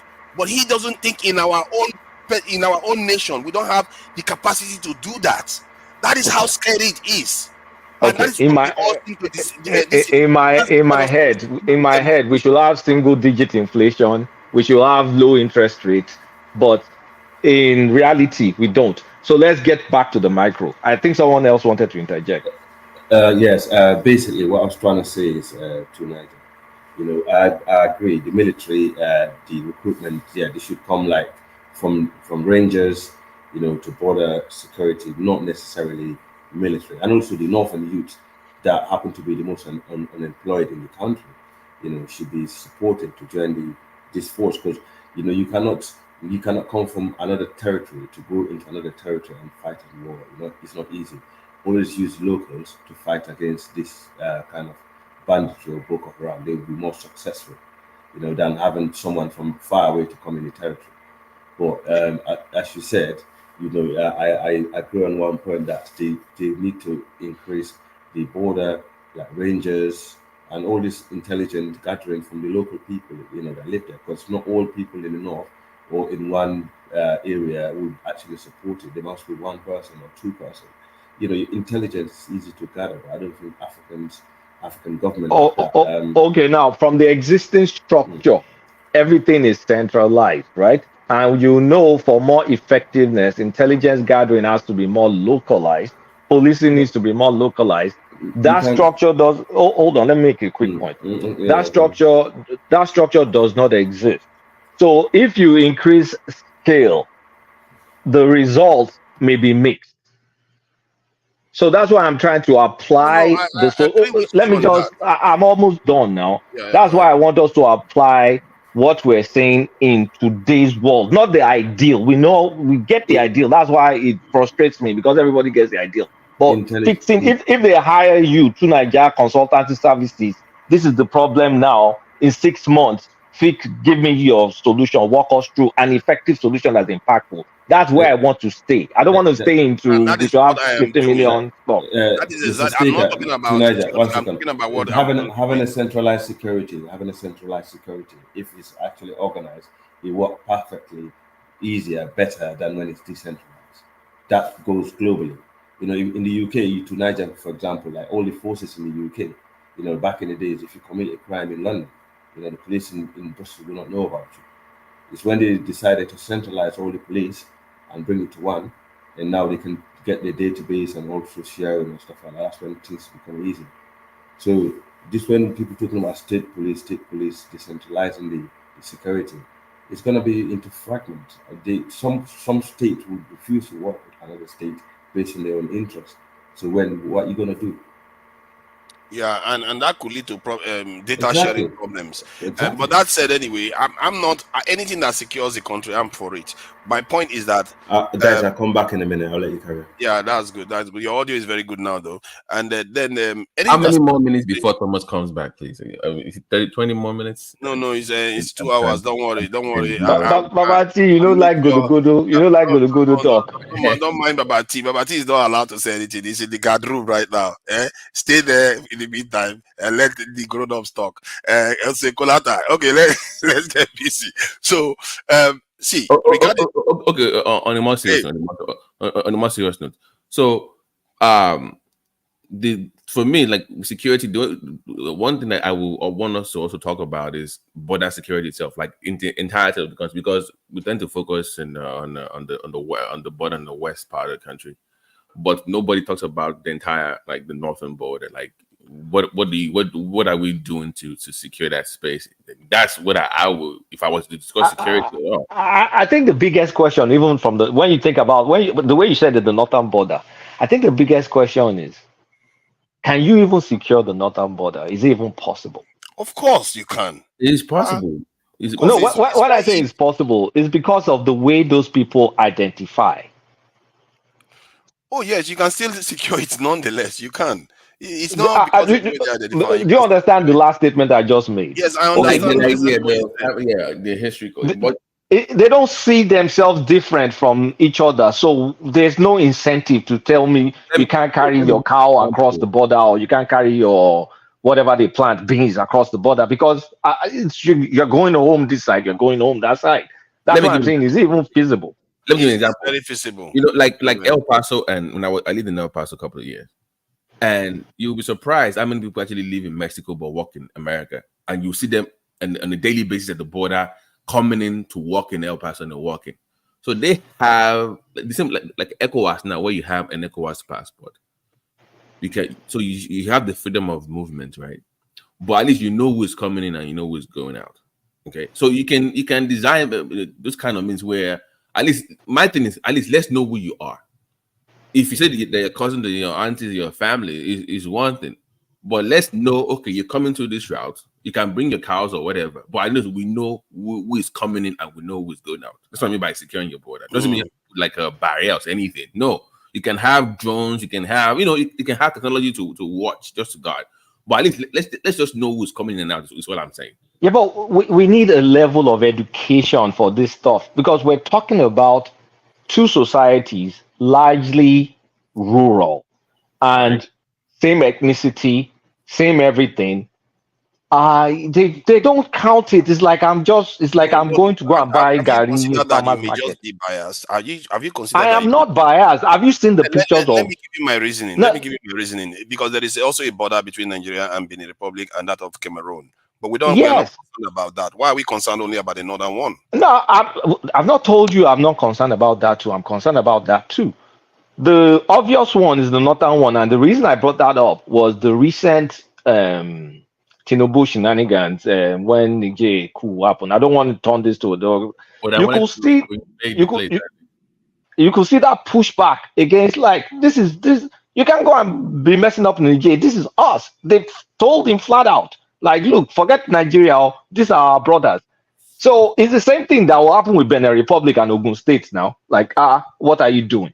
Yeah, but okay, if you don't have a secure border, you don't have a country. That's exactly what I'm saying. Is it even practical with what we are today? I'm not talking about what we are in 50 years. With what we are today, the level of our education, the level of our sophistication, the people. I'm trying to be real, not the ideal. I'm just trying to be real. Because if you're going to hire people, they're going to be the northerners there. Are you telling me, like, they will now say, oh, stop, don't carry your food? Like, it's not like he's carrying weaponry. The guy is trying to make a buck. And you're now saying, no, Okay, can we do most of it will be stopped. Can we do this way? Are you saying How that would all you- the Benin people that want to bring food into Nigeria, Nigerian Yoruba guards allow them They to? bring I don't it though. You know, we They have bring it. tribal, you know, we are almost the same people. Half of the people in Benin are like almost Yoruba anyway. So exactly, but are you saying that the Benin border is extremely porous in terms of just I would say because they are Yoruba, they let them through? It is. If you don't know. Okay, let's say it's porous. And that is why you need more border guards. Because I don't think that like there are countries where you have people that are of similar ethnicity that border them, but they still manage to keep their border But relatively secure. that's why I'm saying you are using ideal situation. That's why I'm saying who we are. Like, I'm not trying to pretend that we're what we're not. I can't project what happens in America to what happens to Nigeria. Now, we're not that sophisticated, is what I'm trying to tell you. And we're extremely ethnic. No, I agree with you on that. But my point is that the borders right now are not zero protected. They've caught a lot of people that were taking goods out. The custom seizes a lot of goods that we know are being seized. This is not made up. So what it tells you is that if you put more, you will seize more. So in other words, you are going to reduce the amount going out. As a matter of fact, then one of the ways you can actually make sure that business completely dies is to stop the decline of the naira and the fluctuation of the naira, which is what the main aspect that I would deal with. That we talked. What was the first thing I tried to address you on is the naira, because we're talking about we're talking about this farming stuff, and then you went to people selling stuff across the border, which is legit. You also talked about putting tariffs, and I said, well, that's a moot point because the borders are closed. So that's exactly where we started from. The tariff I'm talking about is from goods coming in from overseas. And because those are the big ones. That's where the real damage is on. Remember, I'm talking about foreign exchange that reduces the value of our currency. That is the one I'm trying to. There's some things you can't tariff because it's going to have a negative impact on your economy, and there's some things that are flimsy that maybe it will be ideal for you not to bring it in. But the flimsy stuff, some of them are not entering the country. They're not supposed to enter the country. That's why I'm saying effectively we have tariffs on them, but of course they still enter because of what we are. There's no tariff. The government has removed almost all tariffs on everything It's recently that it's not tariff. It's they allow you to use dollars, government dollars, to bring those things in. Before you can go and source the dollar from elsewhere and bring it in. And which is also silly, because hold on, let me make a coherent point here, because so we don't keep running all over the place. The point is that you reduce demand, and one of the ways to reduce demand is sometimes outright banning of certain goods that Nigerians can manufacture. Because if Nigerians don't need it, why is it coming in? That's foreign exchange that we are losing. Outright put tariff on items that we know, yes, we need them, but we are in the process of developing a local market, so that it doesn't kill the local market that is about to emerge. Because right now there's conversation that they're having that maybe they should import food into the country. If you do that, you kill the Nigerian manufacturing or farming community. And tomorrow you go and repeat the cycle again. What is the point of that? Since we closed the borders to do food self-sufficiency, that's when the food inflation problem started. It just didn't start under Tinubu. It started under Buhari. It's good intention policy, not well executed, and that's why we're suffering today. Because I think let me land the point. Let me land the point. Because of the way it's implemented and also our own limitations as a people. I think you are mixing two things there. I'm not. Inflation, you're mixing two things, because it's not the same scale we are talking about here. We're talking about high increase in food prices in terms of when the current administration came in versus the previous one that was increasing slowly and relatively steadily. We've had double-digit food inflation for a while.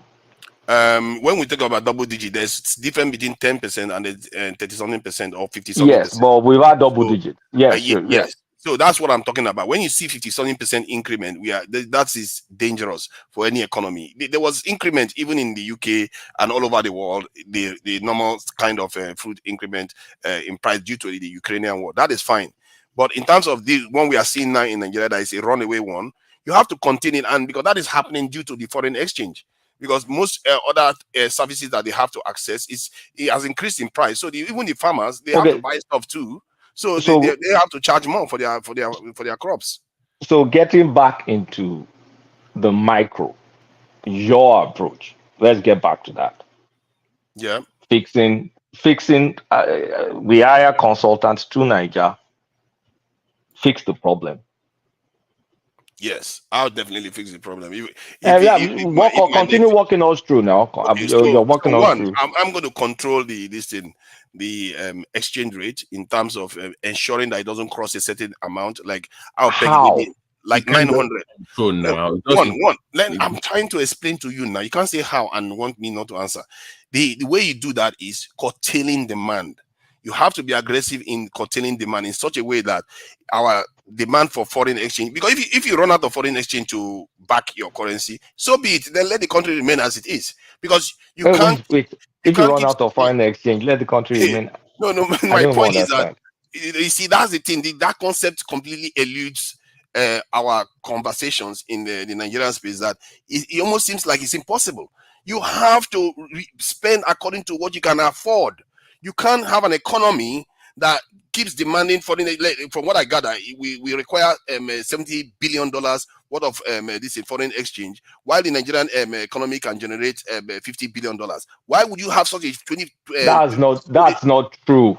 Because we have a positive balance. We have a positive balance of trade right now, so that's flat out lie. That's flat out wrong. You were on the panel with the professor on Sunday. Maybe you should have. Because you can't push back. Will they allow you to do basketballs with him now? See, I understand that. See, evidence for what he's saying is obvious, isn't it? That's why our currency is. It's not, because right now we have a positive. Right now we have a positive balance of trade. Don't do this. Don't call me Pasat. You know my name. Stop fucking around. You know my name, so stop fucking around. We have a positive balance of trade right now. Okay, hold on. But point is that it is clear that our currency is declining in value because the demand is higher.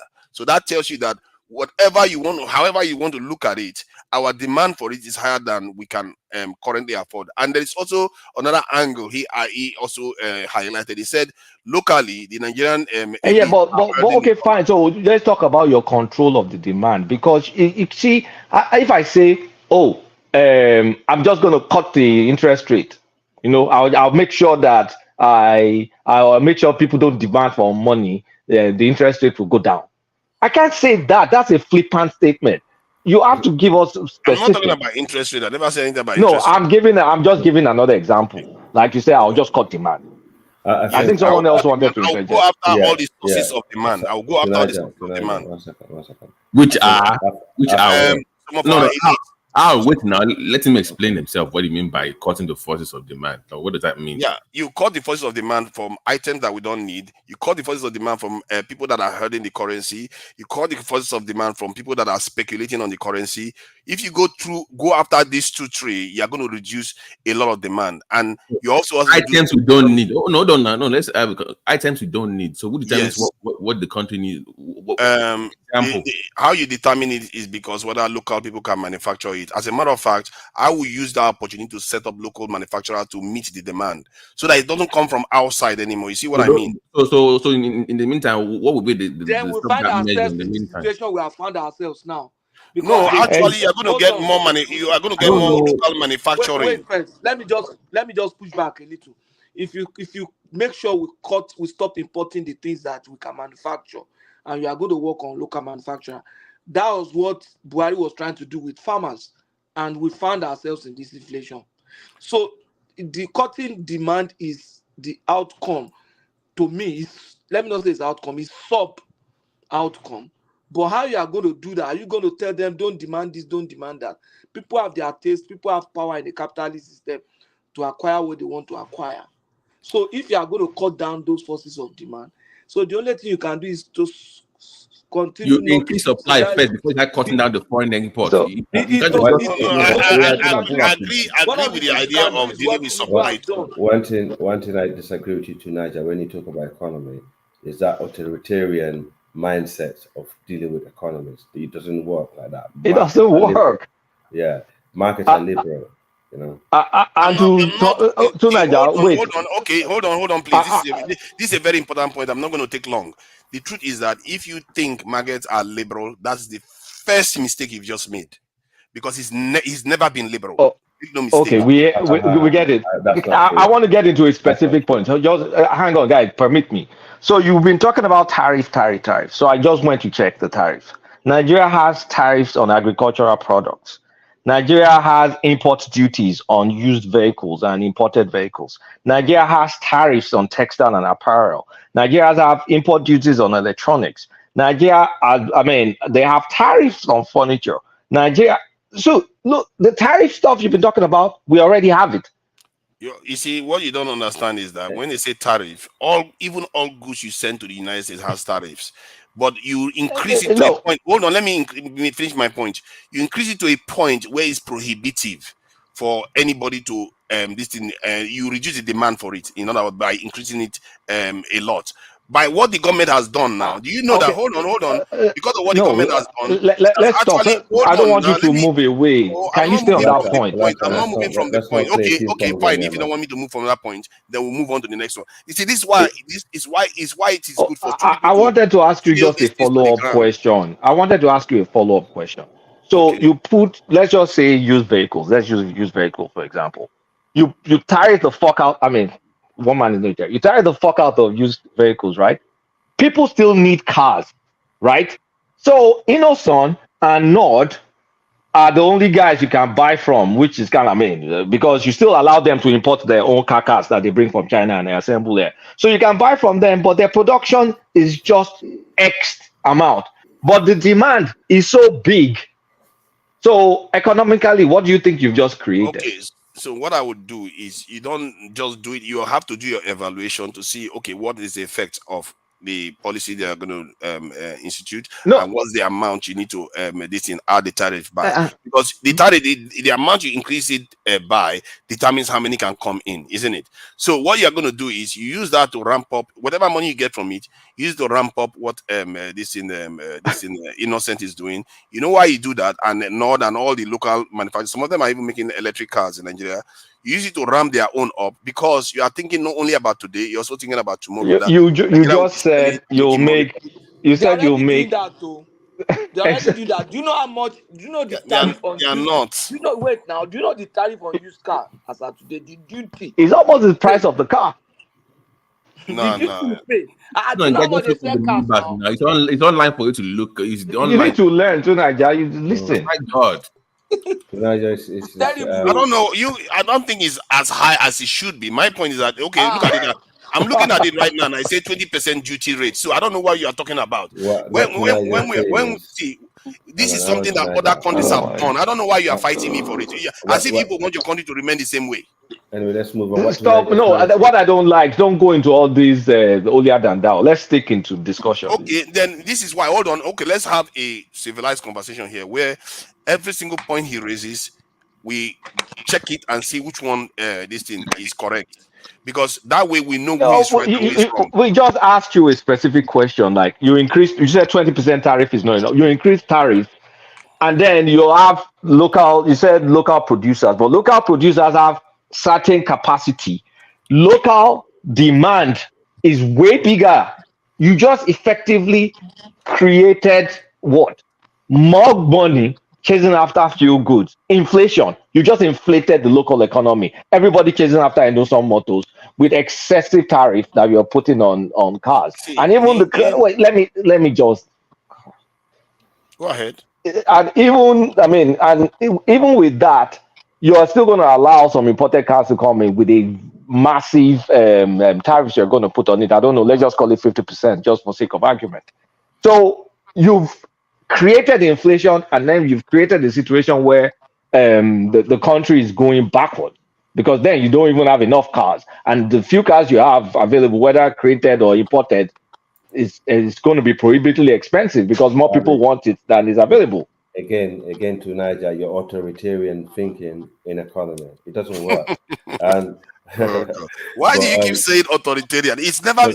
America just put about 200 to 300% tariff on Chinese steel. Is that authoritarian? To Niger, what you I don't don't know why you understand keep. You guys come when it comes to us. You keep saying we shouldn't do it. You While other can't people are doing copy it and left and paste. right. It's not No, but India has been doing it. South Korea did it even in you see the the big. That's why I'm struggling. I always struggle with They you. are not That's why I there. said They are leave different. the macro alone. Let's talk about the Nigerian environment. Don't tell me what the fuck China is doing or India. whenever I tell you, you say, "Oh, And then you we're can't do explaining that." the situation with you with the hard facts in Nigeria, and then you But there now is go no hard back facts. to Jupiter and you go to Pluto. You just talked about your hard fact. Now let me deal with your hard facts that you claim is hard facts. Do you know what is going to happen when you reduce foreign vehicles that are coming to the country? One, you have extra money that you can spend on boosting your local industry. Some of them runs into billions of dollars. And secondly, the local manufacturers, what is going to happen is that people are going to be repairing their cars more. You're going to stimulate an underground economy in the Nigerian space that is going to be doing a lot of car repairs, and you're going to also stimulate the local manufacturing, which is actually for the future. This is the problem. We don't think about the future. Don't calm the voice. We're Yeah, not you keep fighting. saying I should calm, but when you're talking loud. So that 20% that we're currently making out of tariffs, that is extra money. What has it done to our economy? The 20% that we are putting on the No, the foreign tariff, the existing tariff we're currently charging. What has it been doing in our economy? the existing tariff that they are putting in the current in the cars that are coming to the country. One, it is damaging the locally manufactured goods. For one, it's not Oh, but you sufficient. said we should bump up the tariff more. Then won't it damage? So See, you're not making. I don't understand. It makes perfect sense. Except I don't know. What I'm saying is that you need to You increase guys the can tariff. engage. So I can't. you can. I don't know whether you lack logic or something. If you increase the tariff, what is going to happen is that you're going to stimulate your local manufacturing. I don't understand how that's complicated to you. To Niger and the speaker. Hang on, wait. Let me just tell you one thing, right? When it comes to African government collecting taxes, you know the corruption that's there. What my mind is asking is, what did that money done so far? Because it's more corruption. They're going to be taxing the people, and at the same time, nobody's benefiting from the extra taxes that they be implementing on these goods. I think a country like Nigeria should really focus on manufacturing companies, because they will have to be a supplier of the region. In fact, they need to do that now. I was actually surprised that you didn't mention, as I said to you, the military again, because that's your expert. You always talk about defense. But a country like America, it was a military that introduced and invented a lot of stuff in the that we use today. So you can actually use the military and pay them more money, employ more of these northern youth, pay them more money to be top engineers. Also like people like Dangote, they should be encouraged to actually open more companies and more sectors. But you need to balance it. You cannot just do it like that. Things like that is where you open the tap slowly, until you manage to get, your No, I agree outcome. with you on that. I agree with you on that. I'm not totally agree with you on that. So, like in the 90s, 60s, 70s, the Indians have over 100% tariff on cars, foreign cars. They don't care whether it's used or not. They have over 100% tariff on it. So you can't necessarily bring it because they wanted to stimulate their own local cars. And the same thing was in China too. So the idea, I'm like, somebody's arguing that we can import foreign cars, foreign parts. Yes, it's not everything you ban. It would be stupid for you to ban everything. You bring things in that enables your local manufacturing to ramp up. That is what you bring in. You bring in machinery, computers. We don't manufacture computers, so you bring them in. But I'm talking about cutting it down by about 20%. That is, if you can reduce it by 20%, what you are going to get is now you have your foreign exchange is not going to be under so much pressure anymore. Then your currency is going to appreciate. Another mistake you are making: the foreign exchange pressure that we have is not coming from what's it called, our balance of trade or whatever. Because, like I said, right now we have a positive balance of trade, so it's not exactly that is pushing. Because there are multiple factors that push forex. Balance of trade is just one of them. Inflation is another.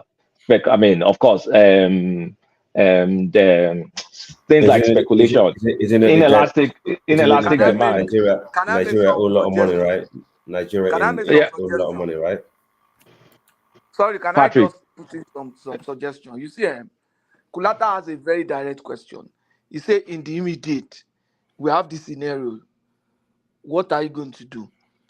We need to first of all analyze the immediate problem. The immediate problem is one, people need to survive. They need to eat. They need to stay alive because we have a threat of insecurity. They need to stay alive. They need to eat. They need to be healthy so they can be productive in the system. And then they need to believe in themselves and in the country. So the government must first of all tackle insecurity. Measure the program that Tunaja wanted to bring out is a good program. It's similar to what Buhari was trying to do with rice. But insecurity frustrated is now. That was Kolata was saying, due to our own peculiar situation, some of those things. And that peculiar situation is that we have insecurity problems. So if you are going to ban tariff, you are going to improve manufacturing, you'll be surprised that very soon those people will start attacking manufacturing plants. Shebi na farm, then they attack now.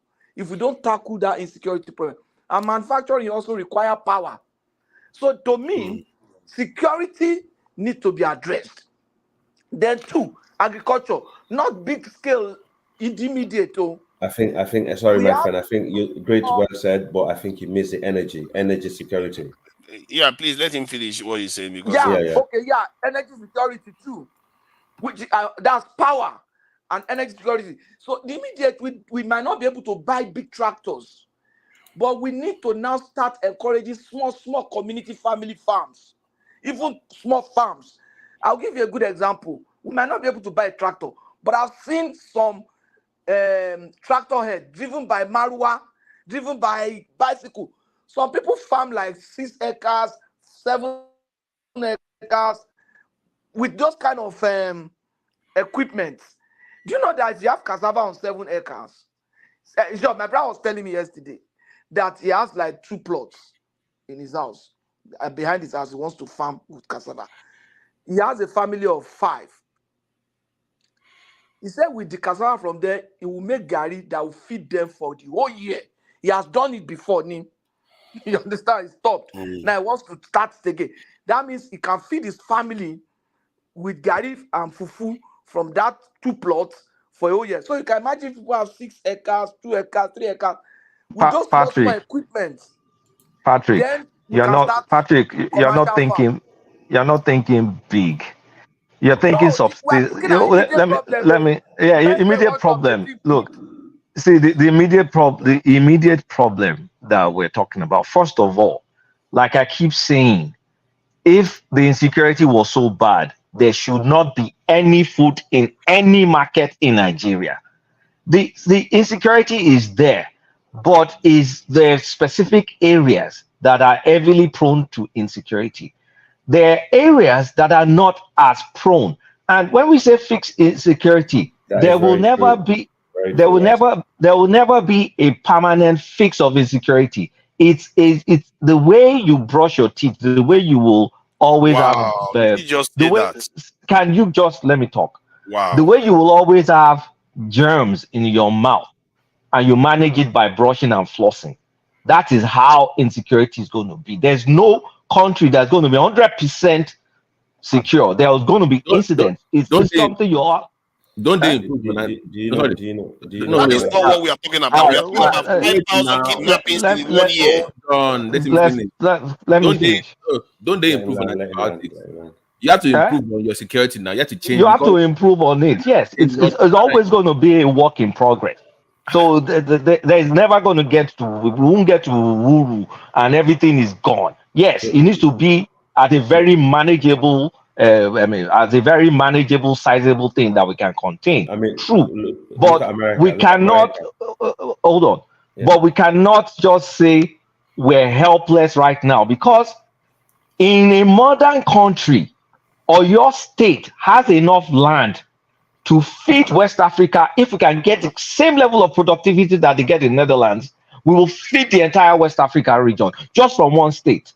So don't tell me Oyo State is that insecure that it cannot get that productivity there. I don't know how you cannot understand the fact that you said that we cannot resolve our insecurity, as if our insecurity is the same. Like it's always going to be a feature. No, let me finish. I think people should be careful when they listen to your reasoning, because you don't see it's the slightly difference. wrong. It's slightly wrong there. I think. AI. I think he doesn't seem to recognize the difference between 10% inflation rate to 50% inflation rate, or normal insecurity that most nations have versus what we are experiencing. We're talking about 5,000 kidnapping. When you guys say fixed insecurity, no, I'm trying to tell you, like, you will contain insecurity to a manageable state, but it will not disappear. My point is that Nigeria is losing 10 to 50 billion dollars a year from insecurity. That is a lot of money we are hemorrhaging. But also, if you look at America, it's a very developed country. They've got one of the biggest security in the world, but they're still struggling with insecurity inside their country. I mean, how many people have been murdered by guns? How many people got killed in downtown Atlanta or Chicago tonight alone? Exactly. Yes. And they chose that. But remember, America is an anomaly versus the rest of the... No, but hold the on. point is, it doesn't matter, right? No, I agree with you. I'm not disputing that point. So hold on. Hold on. I don't know what so America is not this thing is an anomaly. I don't dispute the point. But if you want to compare the Western system in any way, you compare with your other nations. That's where you're going to understand the nature of the security challenge that they have versus our own. It's no longer, you bring it down to the point where it's no longer a threat to your productivity. Bring it down to that point. Especially when those security challenges are at the heart of your production. It's affecting all of us. We can't go back home. Patrick. Affecting the nation badly. Patrick. No, let me just land this point. Wait, no, just quick question. Patrick, where are we getting the food we're currently eating in Nigeria? Where? We are getting it from those places, but it is not maximized. That's what I'm saying. Exactly. Yeah, but I don't know why Kulata is struggling with this. That's why we are getting those prices. Wait. So if you are getting the food, that means it's not crippling. It's bad, but it's not crippling that there's famine in the land. There's no famine in Nigeria. Nobody's talking about famine. But there's inflation. There's food inflation. There's inflation, yes. So that's oh my God. So if we fix if we cut insecurity by 50%, then productivity will increase by X%. But if you talking like until we fix insecurity, and I'm telling you, Nigeria is not the country that you will totally fix insecurity. You cannot fix insecurity in Nigeria. You can only manage it. In the 80s, were we this insecure? Yes, there was my Tema or whatever. There was my whatever. It wasn't anything at this scale, nothing even close. So the point is that Nigeria can be actually more secure, way better than it is now. It can. So what we are talking about here is we are talking about high level security level, where we look at maybe Japan or look at South Korea. But back to the immediacy of the problem. In 6 months, what are you going to be able to achieve in 6 months? I just gave you the list. Let me give you the list. No, again. What you said, we've already pieced it apart. It's not realistic. Okay, for you, it's unrealistic because you don't seem to understand the concept. You don't understand all the stuff you're talking about. Like, I'm not an economist. I don't even know why people call me that. Guys, hold on. You talk as if you know. Because what I know is what I know. Doesn't mean I'm an economist. Please hold on. Can you let Prince Daddy back in? I think he dropped off. He's in the. Where is he? I can't see him. Prince, not here. He just. No, it's free to come in now. Why would I? Yeah, Prince, can you come back in? They will let you back in once you pop up. I didn't see him. I saw his private chat. He wanted to come. Okay, is he there? Oh yeah, I think it's there's Kandu there now. Let me ping him to come in. So for me, you have to control the foreign exchange issue. You have to control your security to make sure that we are not hemorrhaging $10 to $50 billion a year, and that is exponential. If you do the compound interest, we are losing. Maybe we've lost as much as this is 1 trillion in the last 10 years alone. This is supposed to be a detailed conversation. That's why it's the how we need, not the we have to do this, we have to do that. Those people don't know that they need to control foreign exchange, but they come on It's a very Is the beautiful how. job. Oh. But you recruit your people. I've told you, and that stimulates the economy. Remember, To you're do giving what? people jobs. To secure your country. One, you are stimulating No, the foreign economy by exchange. giving That's people foreign jobs. exchange. Somebody How has to you going build to their control houses. foreign exchange? Somebody hold on. Okay, to control the foreign exchange demand, you have to clamp down Ozakbama on the tariff. speculators. Ozakbama increase tariff. No, not only tariff. You have to clamp down on the speculators, and sometimes you have to downright ban import of certain things. What are you Okay, talking? so What are you talking so do about? you think they are not trying to clamp down on speculators, or do you think it's like, is it by No, command they and were not. control? Buhari didn't They're do it. not. It was Tinubu that came 6 months after But we're talking about now to Niger fix the problem of today. That's what I'm telling you. I'm going to do. I've just told you that the government But now went and removed a lot of this thing, okay, restrictions so wait, on do you tariff. go and say, you know the way you wave a magic wand that open sesame, like, oh, speculators, go away, be gone, and then they're gone. It's not like it's not. I just told you. I don't understand whether you have listening problem. I You've just not told told you. anybody how you are Let me going to tell you control now. Okay, let me speculators. tell You've you not. again. If you allow Am I me the to only say for one? Am 30 I the only seconds, person that have not heard it? I think you have issue with understanding. I No, think Baba T, did you hear how it's going to control understand. speculators? Can We you are let me still talk? waiting now. We are Can you waiting let me for him talk? to. Can you let me Patrick, talk? did you hear how it's going to control Okay, speculators? No, they have not. good. Now, Okay. okay, I'm not. He Okay, just said he will do it. now, let me say it so that you can understand again. It's not going to take 1 minute. So let me finish before you interject at all. One, you reduce demand. And how do you reduce demand? You go after the people that are speculating. You put tariff, depending on your evaluation, on the goods that Nigeria does not need and stimulate locally manufactured goods.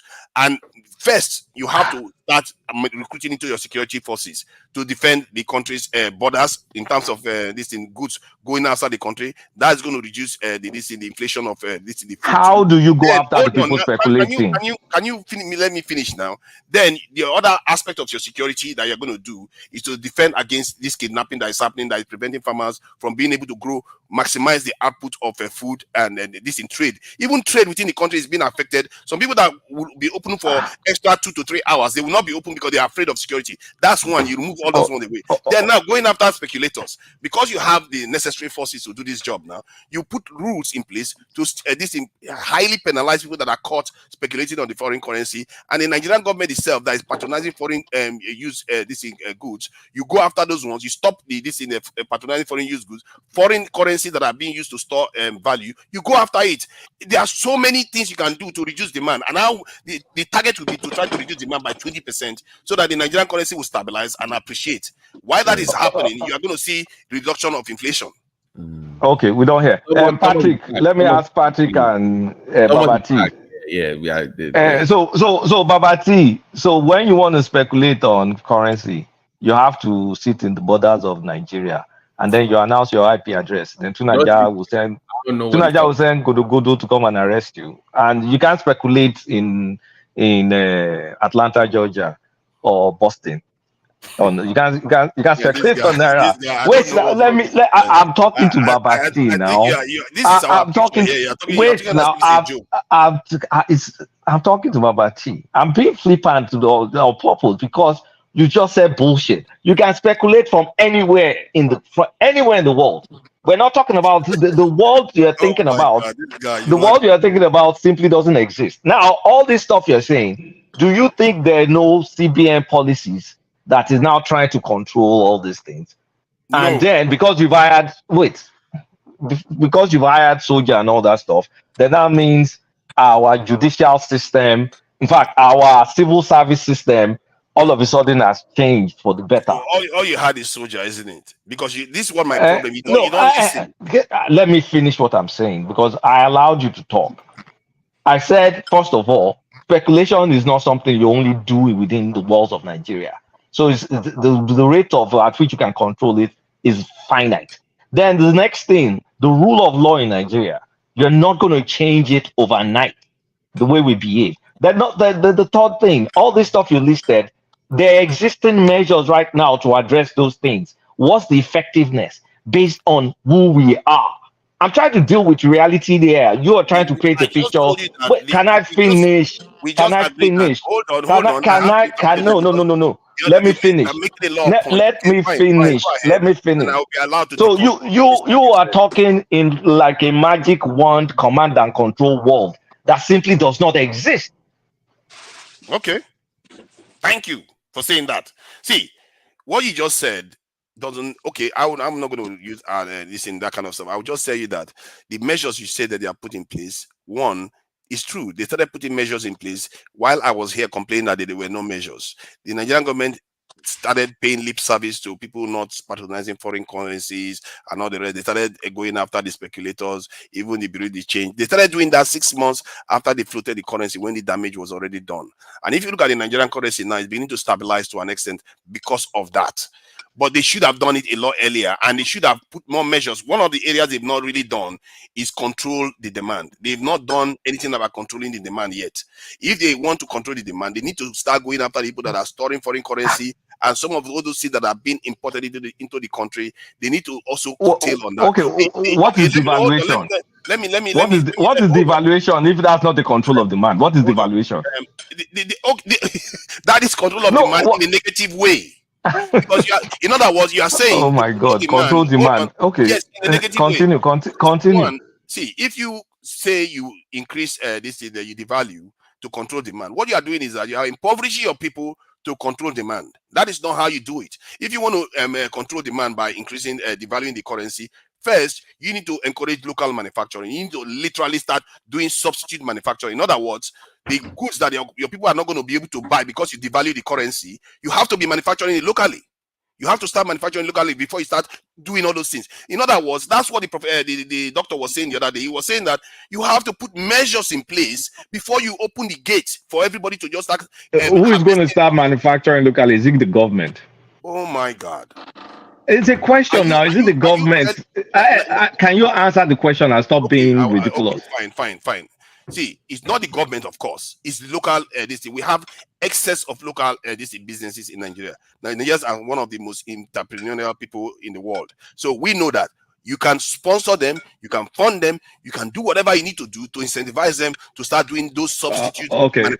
Follow-up question. So when we had a better macroeconomic environment, let's just say under GEJ or under Obasanjo, why weren't we turned to the biggest, to the manufacturing hegemon? If Nigerians had all this ability, even under better macroeconomic situations, but it's somehow now that we have high inflation, I decide that will suddenly happen, and you now you're going to use command and control to get that done too. The reason why we are not there is because we lack apprehension of the future. No, let's forget this Lugard stuff now. Let's stay in the real life. I'm telling you now. I'm giving you the answer. Our people don't have ambition for themselves. Not to mention, look at the way you talk about Nigeria right now. You talk but that's not an answer now. See, hold on now. You asked a question. I'm giving you the answer. You may not like it. I'm telling you that because I'm treating you like a consultant. You are consulting for me. You're trying to fix my problem. I tell you to fix my problem, and you're telling me Lord Lugard said in 19 I'm not going to pay you any fees. Sorry. You asked me about the past, and it's my job as a consultant to tell you the truth about the past. What you asked about. You're not telling me what I don't know. But what I'm giving you now, based on the question you asked, you don't expect me to tell you the story of Father Christmas or the guy that is. And so why are you telling me Lord Lugard said Kiniko? No, because it's a statement of trying to give you what is coming next. That your people. I'm the consultant now. Let's say I'm a foreign consultant. I will say your people have not done what they were need. I did hire you to come and abuse me. I hired you to come and fix my problem, and you are telling me you are telling me you're not letting me get to it. You're not letting me get to the answer. Why are you fighting me? I'm your consultant. Stop fighting me.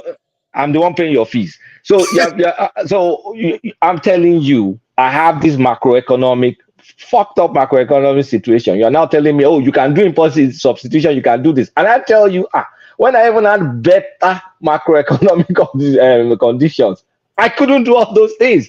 And you're now telling me I can do it. Are you a magician? Okay, now let me explain this. Okay, now fine. I was giving the answer, but I don't want to trigger you as a But you're not client. telling me how. That's why I'm pissed. Since I like you to pay me, so now I'm going to give you the answer straight. No, but Kulata, I would say you made a wrong statement there. you mistook the ideal conditions that you were experiencing before that was more favorable to sustainable one. That was your first mistake. Because if you wanted a sustainable macroeconomic conditions, there are things you needed to do that was not done. One, national security this posture was zero. You didn't have any prospect of defending whatever you built. Okay, fine. Fine. I admit I don't have the greatest national security, but I'm in this mess now, and I need to get out of this mess in 6 months.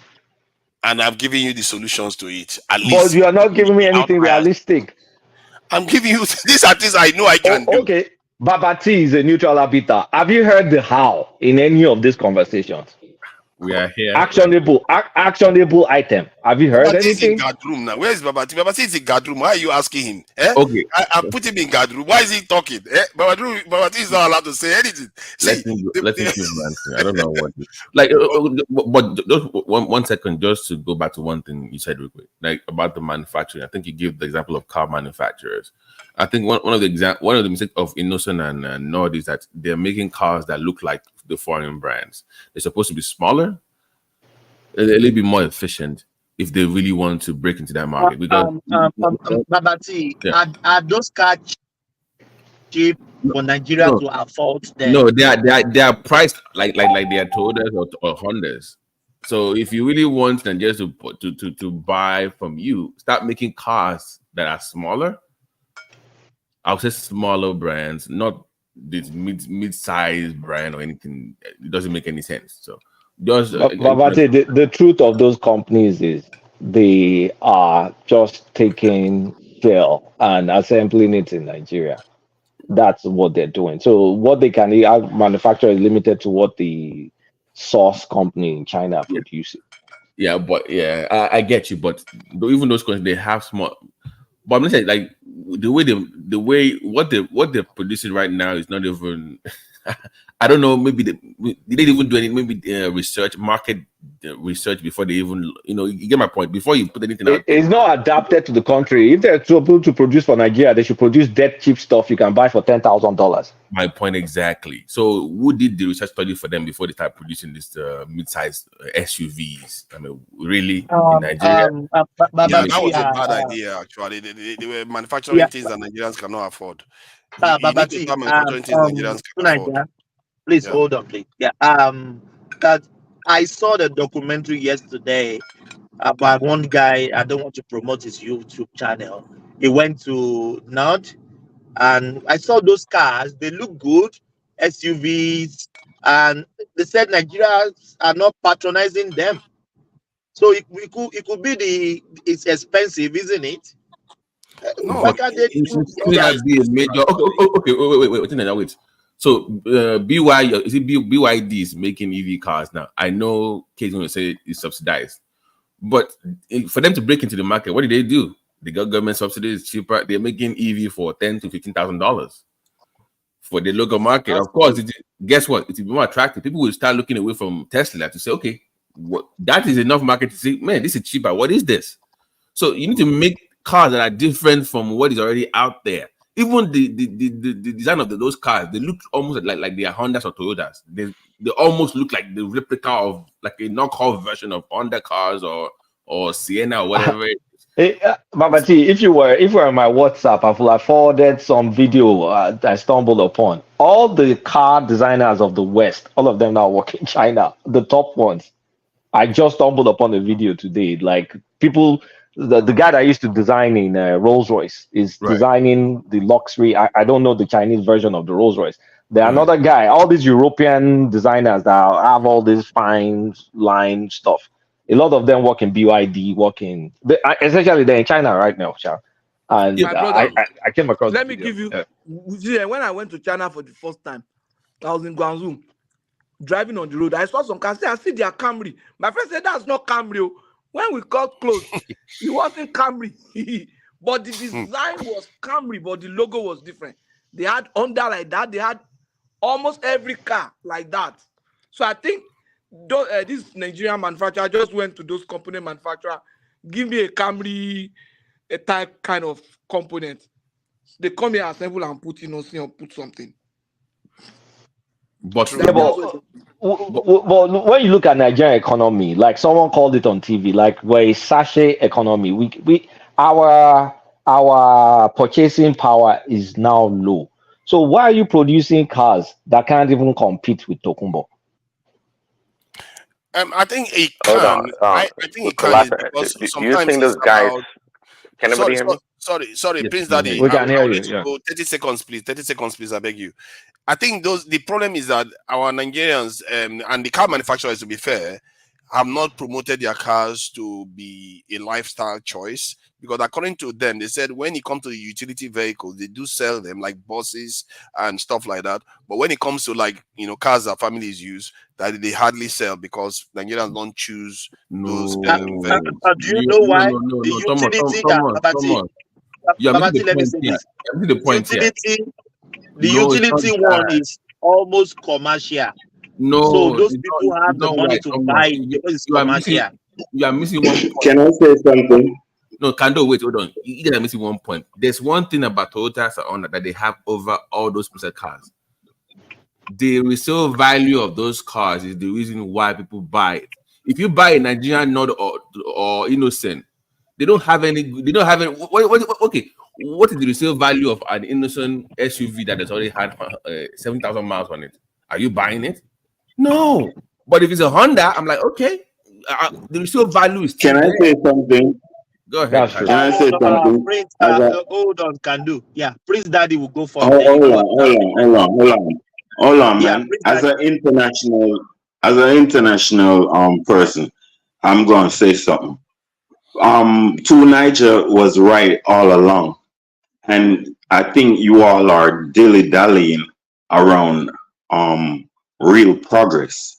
You feel me? First of all, when it comes to these car companies in Nigeria, it is the government's fault. The government the government individuals should and procession should not be international cars. You feel me? The government has no loyalty. The government can make what you'd call put tariffs on importing cars. So you, the countryman, have to buy the car that's made in the country because it would be cheaper to do so. So it is the government's fault. The government don't pay interest to the entrepreneurs in the country. You feel me? The inventors, the government makes the inventors in Nigeria non-existent. They try not to have any research centers for inventors. They let me tell you something. I want to tell you this, man. It is Islam and Christianity that's destroying Africa and Nigeria. Let me tell you why. Okay, that's a Let me tell different you why. topic. Let's bottle the topic. Please, Let's not Hey, hey, go. Let's not hey, hey, hey. go. First of all, these people from the South, y'all are Christians. So I know it's affecting you. And Christianity, hold on, man. And also Christianity makes y'all some big old hypocrites. That's why you don't want to talk. Now, Islam and Christianity is too enslaved. Their history is of enslaving black people. So You're talking they to are traditional teaching. FYI. You're talking to the bunch of traditional worshippers right now, and that's Okay, to be then honest. then don't interrupt me. Then don't interrupt me. Yeah, but we don't You want to feel me? move away from the topic. Yeah, I'm still on the topic because these are the things that's making your country dysfunctional. You feel me? And if you want your country functional, you have to have loyal people to your country. You can't have people who wants to buy Honda when innocent is there.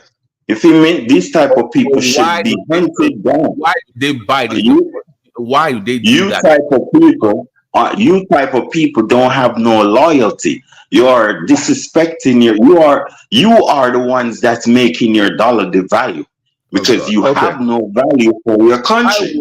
You feel me? You are missing the point. I Let don't me think tell you something. you're Let me not. tell you something. Your problem is currency. Your problem is currency. But you are the people with the current. If you make it, the current is in your bodies. So it's what you think makes your money valuable. So every time you talk against your money and talk against your country and act against your country and act against your money, there is where your money gets devalued because Understood. Okay. you are appreciating somebody else's currency, the United States dollar, over your currency. Oh, can Got we? it. And Got that's it. what makes your value. That's what makes your country money devalue. Not just the government, you, the people, because the people is the government and the government is the people. Thank you, Got it. I can fire. Thank Okay, you. is it Prince Daddy? I think he wanted to say something. Yeah, Tunaja. Okay. Prince Daddy is supposed to come before, but let's hear from Prince Daddy now. You know, Prince Prince Daddy Daddy and will can not. do and can do too. Prince Daddy will not force our way in. He force We his can't see way the in name, by the rather. way, Thomas. We can't see the name of the speaker for some reason. Yeah, I I don't don't know see the why. name. I Why it know. became I like think that. the StreamYard removed the name. This Oh. they remove. It's very ridiculous. I don't know why they do that. Yeah, that's Wow. all right. Yeah, Prince Daddy. Let's hear So from Prince Daddy. yeah. Thanks, Thomas. So I was gonna ask a question about Babati and Kulata and nobody else for that matter.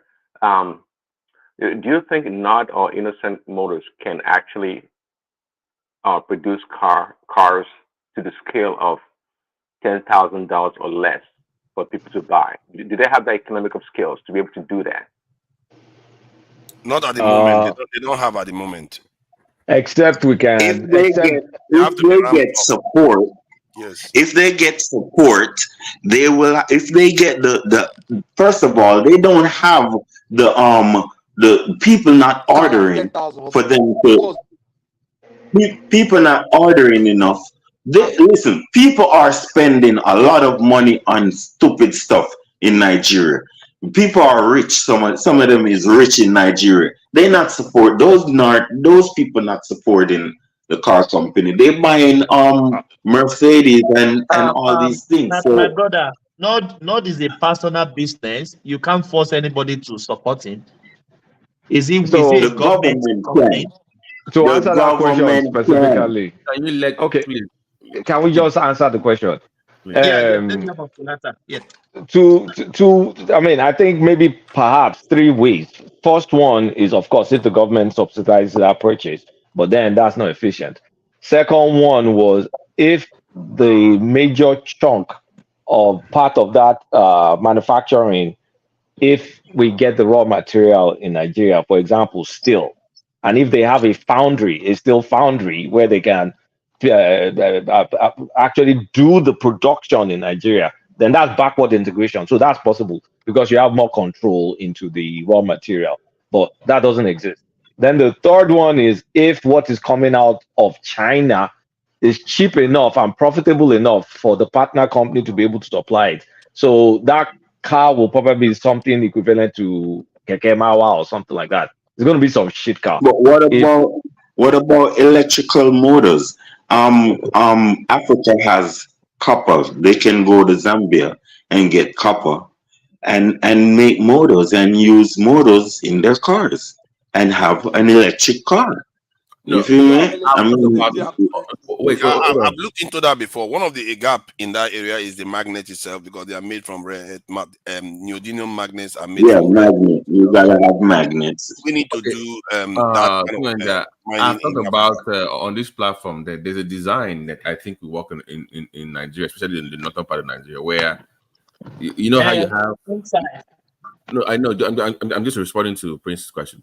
That I think the best model would be like EVs, but the EVs that I saw this design was that because we can make lithium batteries if we really invest in it. But the hood of the car and the top of the car now becomes some form of solar panels where the car itself will recharge itself. So that solves the problem of looking for power ports to charge, where with the sunlight you have up there, if the car is parked outside, it can pretty much charge the battery. That is a natural design that we can implement. So whoever is willing to invest in that, I think will make a kill. Now, how cheap will it be is another question entirely. So we can do some things I think EVs would be the best way to go. What about the CNG cars? Also, they can also work in that. But my point with Nord and Innocent is that the design itself is something. Okay, if I have a car that looks like a Jaguar, literally look like a Jaguar, I'm gonna buy a Jaguar. And I said the resale value, and your price point is the same as a Jaguar. There's no point for me to buy a Nord. So I'm saying make something smaller and cheaper. Now, what others have mentioned about government intervention, I agree. Steel is a bigger component. I get that. But I think I believe that they said maybe Nord or Innocent, they make some of the parts in Nigeria in the East. I'm not sure what part they make, but part of those companies. I think they said about 30 to 40% of the in Nigeria. Yes. So that number needs to go to about 50 to 60%.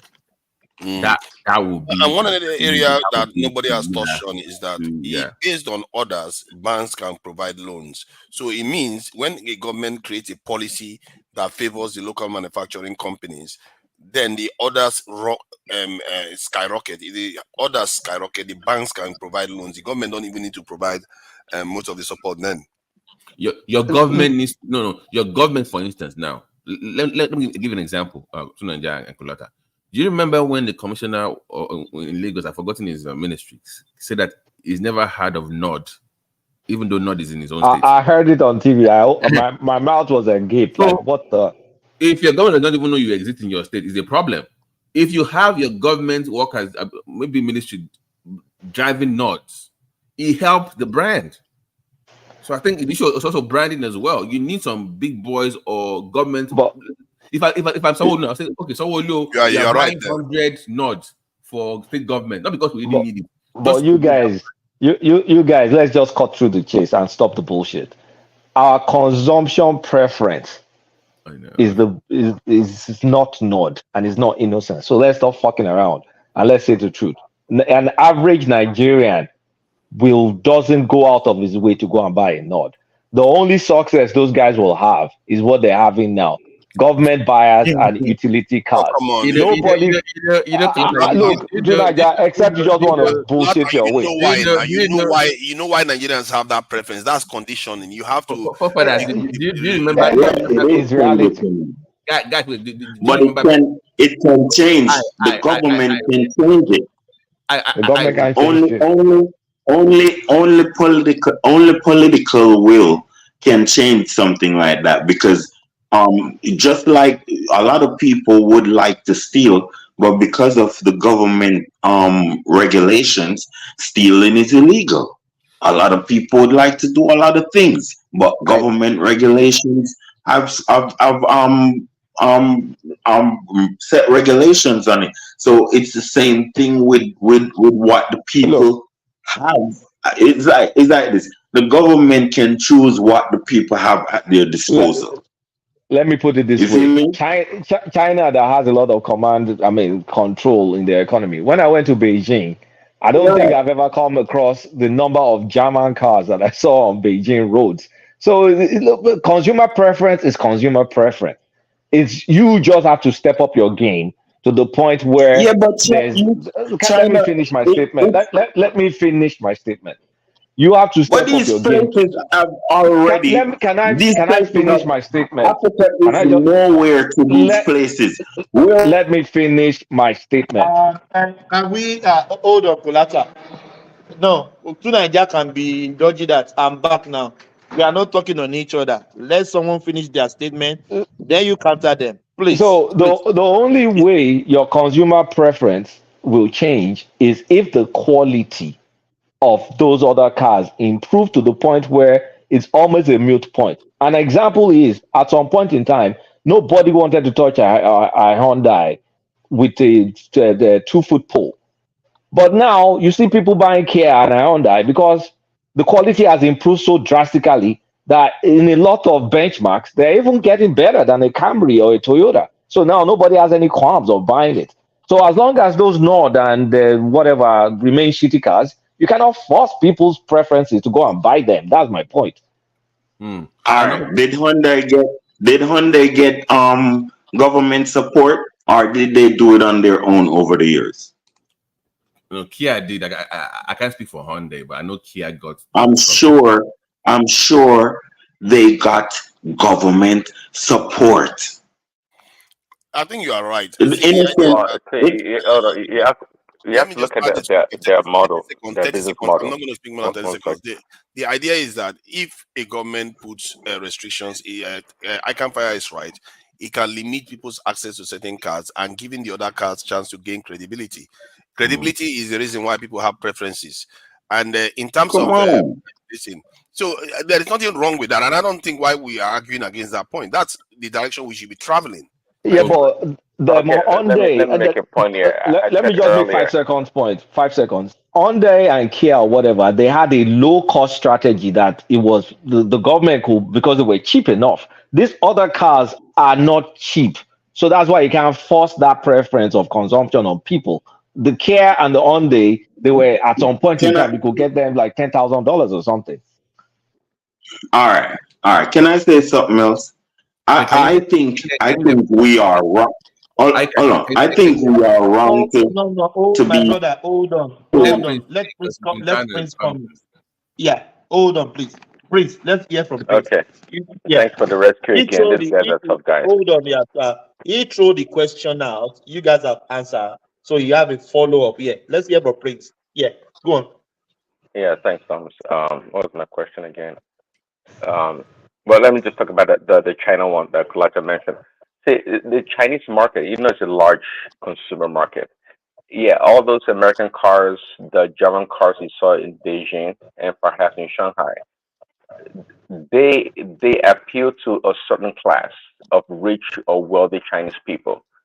But apart from that, the ordinary common Chinese citizen that can afford Chinese made cars, they're gonna go after Chinese made cars. And keep in mind, of course, they get a lot of incentives and backing from the Chinese government.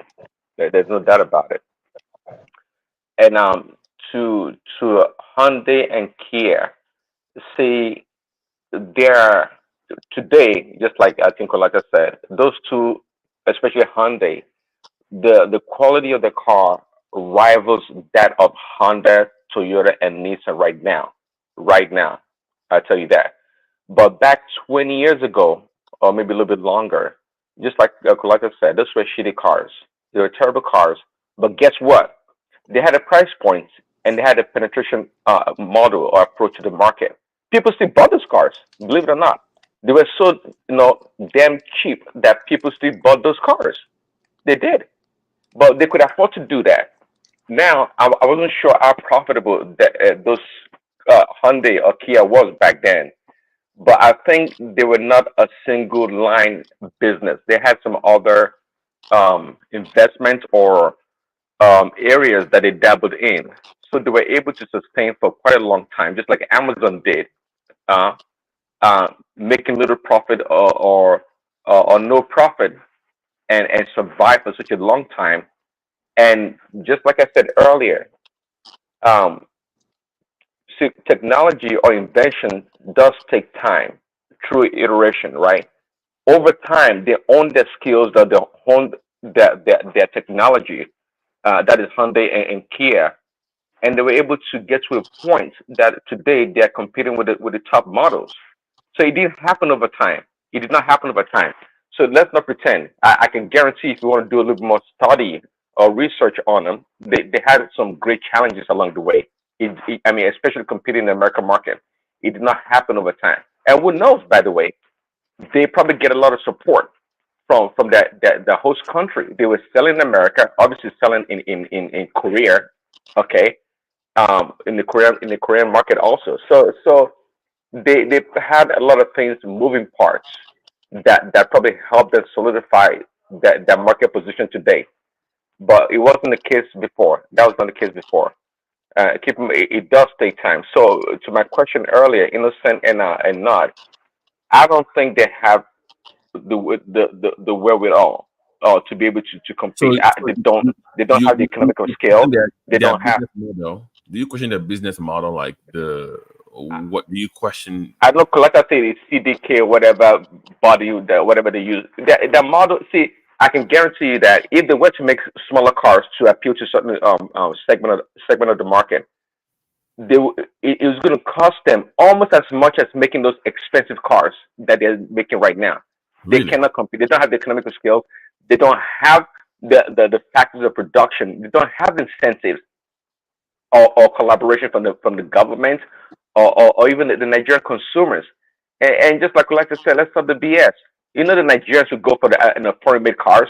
Nobody's going to spend. You have $40,000 or 50 to buy a car. You're going to drop it on an innocent car or not? I don't think so.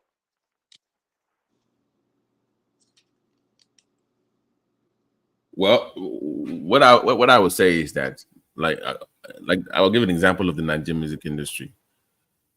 People didn't start listening to Nigerian music because they just found like because of culture or because of the hours. No, they had to step up their game in terms of production, music videos, marketing, branding. They did the work to bring it up to the level it is today. And the consumer responded by starting to listen to them. So so when people listen to Burna Boy as a Nigerian, it's not because we love Nigerians music. I remember 20 years ago, nobody gave it. I mean, American music video dominated the Nigerian. Who gave a shit about Junior and Pretty when they were singing shitty songs? Nobody cared about all the we just laugh at them like all these American wannabe. We used to make fun of them back in the days, almost 20. Now because they did the work, they improved, they leveled up. We didn't come down to listen to them. They came up to the American standard, what we see as world class. So when we see Burna Boy sending out the O2 but quick to jump on my point I said earlier. It took them time. See, Burna Boy and Wizkid and David Doe, okay, can put it in a new generation, whatever. But the length of Afrobeat, it has a span for I can tell maybe 20, maybe close to 30 years. I'm not counting for that, of course. Mm-hmm. That there's been a lot of reiteration in that industry until they get to a product, so to speak, that is appealing to the rest of the world. Okay, it never used to be like that, but there's always been Afrobeat. Afrobeat didn't start overnight. Just like it's been there. It grew.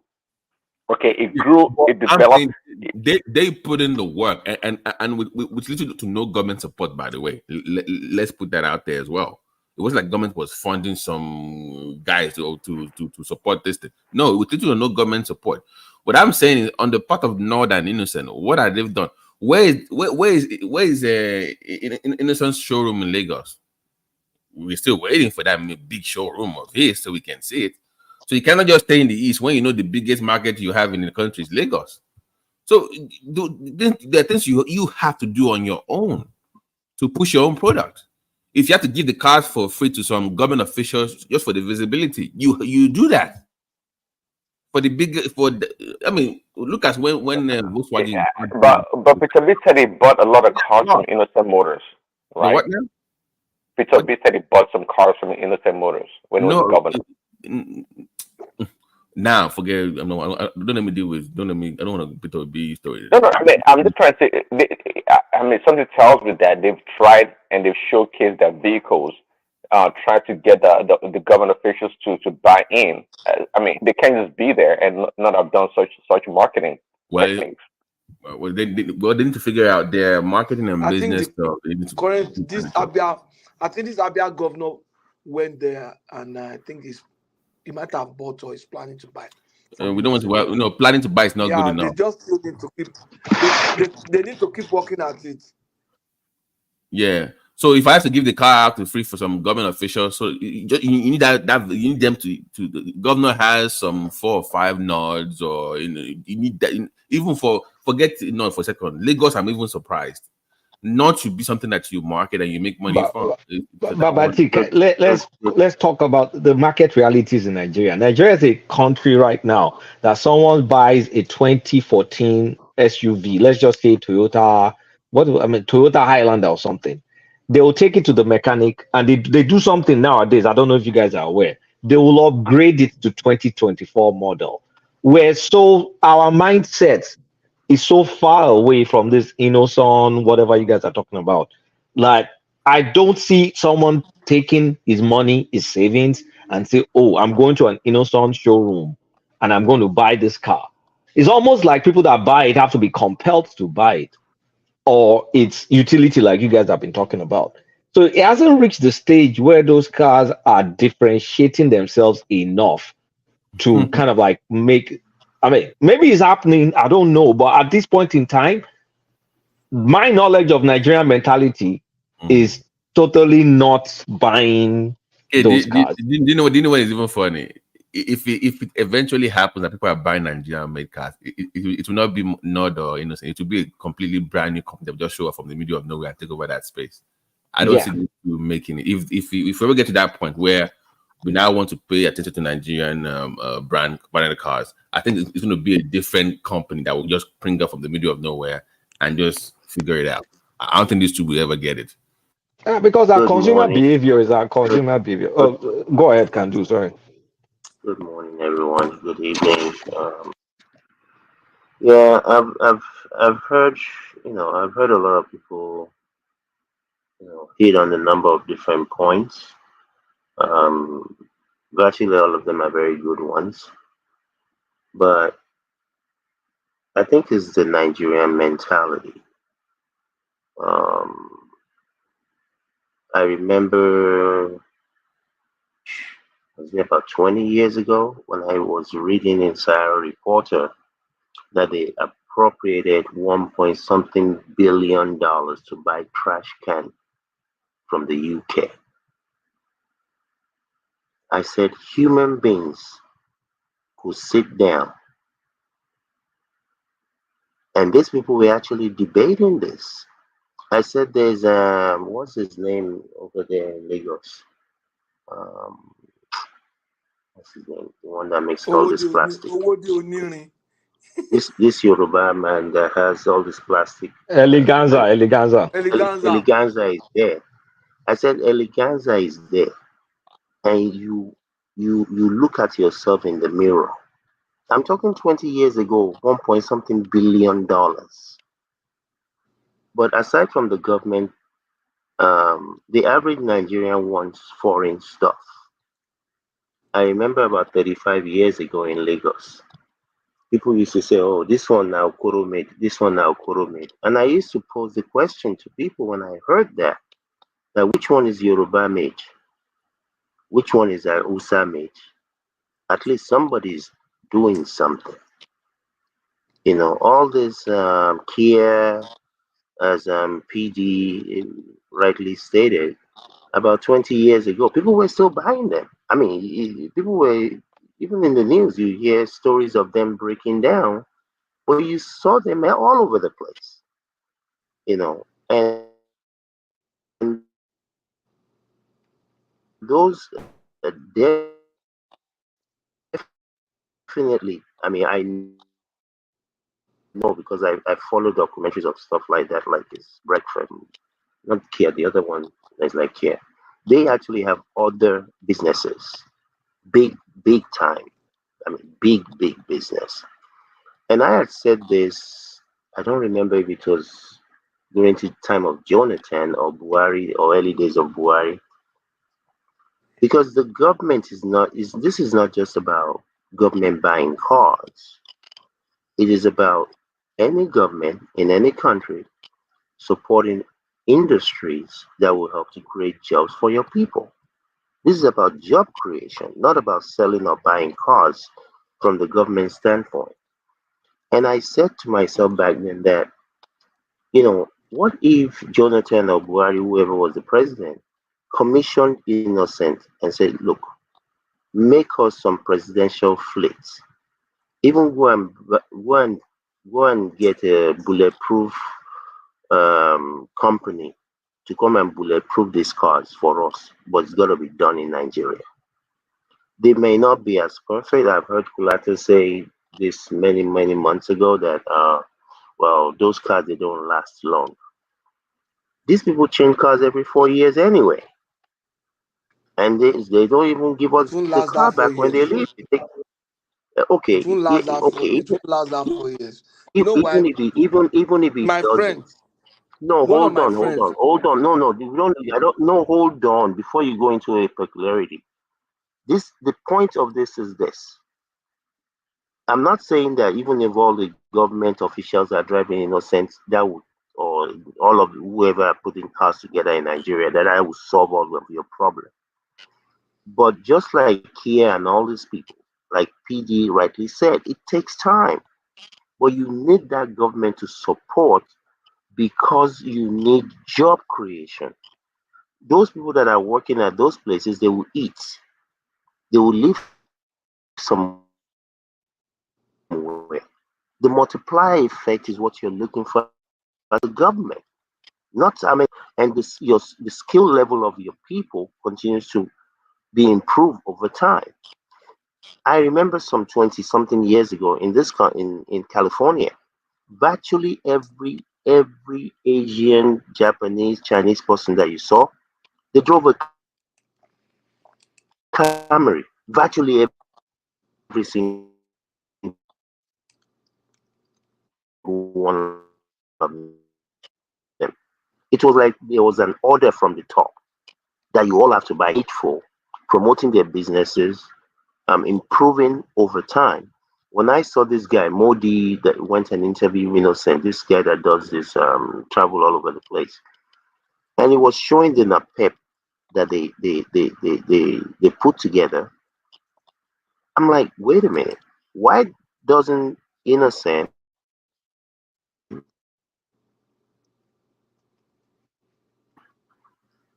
focus on a small car, something that will be like, however, whichever way you're going to procure, whether you're going to make it electric, whether you're still going to make it gas, you probably could go a full tank from Lagos to Maduguri, even if it's gas.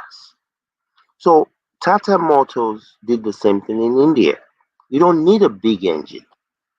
It doesn't have to be a 2.5 um, engine for it to be functional. So that was my thought when I said, I wish I could know where to talk to this innocent man. I mean, instead of making cars that are only a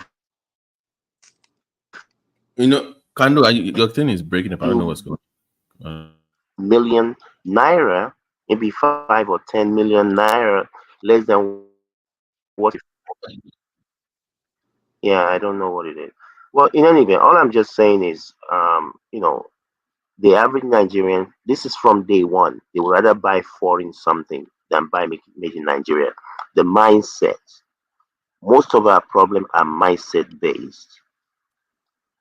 But Kando, if you're a local producer, should you be leading with like in your showrooms and your marketing?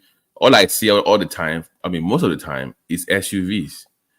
I don't think you should be leading with SUVs in that kind of market. Yeah, Like, yeah, it doesn't make any sense. I agree. I agree. I mean, yeah, I agree. I'm sure the man is a smart man. I mean, he's not a stupid person to be able to build a business that big. But if it was me, I would not be going for building things that are similar to what's already out there. Why do I need a substitute teacher if I have a teacher? Build something that'll be. I mean, Tata. You want to look at how Tata Motor developed in India. They got somebody to make a small engine. So I mean, like I've said it here before. There's a guy in Maduguri making these buses, just regular guy, not supported by anyone. I wish I could find the guy making all these 16, 18-seater buses electric by himself. I don't know where he's getting some of the components from, but they're welding everything together in his shop and they look wonderful.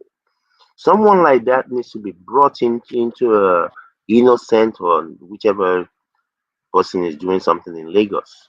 But you need the government. You need if you're when we become serious, we're not serious people. When we become serious, you will ban importation. You will lock down. If you can't buy the ones that are put together in Nigeria, go and buy a horse or donkey or take the train until you're willing to do that. I don't know. And the thing is, just like it's been said, all these Chinese companies, they're making smaller cars. Those cars are going to be getting into the African market. If you miss this window of opportunity, Oh, Kando, buy. Sorry to break your heart. They already did. They're already in Lagos. They See, did if you see you that miss, video? No, they're in Lagos. As a matter of fact, it was commissioned by Sanwo-Olu. There's this Asian company that's going to be making all this smaller that Innocent should have been making. Those you little see, tiny. but that's where the governmental part has to come in. The government needs That to ban, fight they're fully China, fight whoever you have to fight. You need to ban that importation because you're exporting jobs. You're giving other people jobs in their country. I understand No, the the manufacturer is coming to Nigeria now. In this case, the manufacturer is coming to Yeah, they're in Nigeria. Nigeria. They're not importing. No, the one in They are Lagos, not importing the car. they are going to be And how assembling. many are they going to manufacture in Nigeria compared to the ones they're shipping out? I mean, don't. The one in Lagos is what? But It's being made in but can Nigeria. do is the same is the same business model as Innocent. Innocent is just a Nigerian. It's the same business model. The Innocent doesn't manufacture those cars. It's the CKDs completely knocked down. They are semi knockdown. They're knocked down and then they assemble them. So if the Chinese are going to be assembling in Lagos, it's the same thing. It's called We even have another it's one. called How GAC. funny the lorry that was Yeah, Kando. but It's that called GAC manufactured cars. You can look assembles. it up. Yeah, yeah, GAC. but That's what. I'm not even talking about today. I'm talking about 10 years ago, however many years ago, that I was looking at this. Like, why doesn't you see if the president of the country, the governor, Yeah, can I come in? Can do, like that please. person that should have been sacked. Okay. Can do, you are breaking.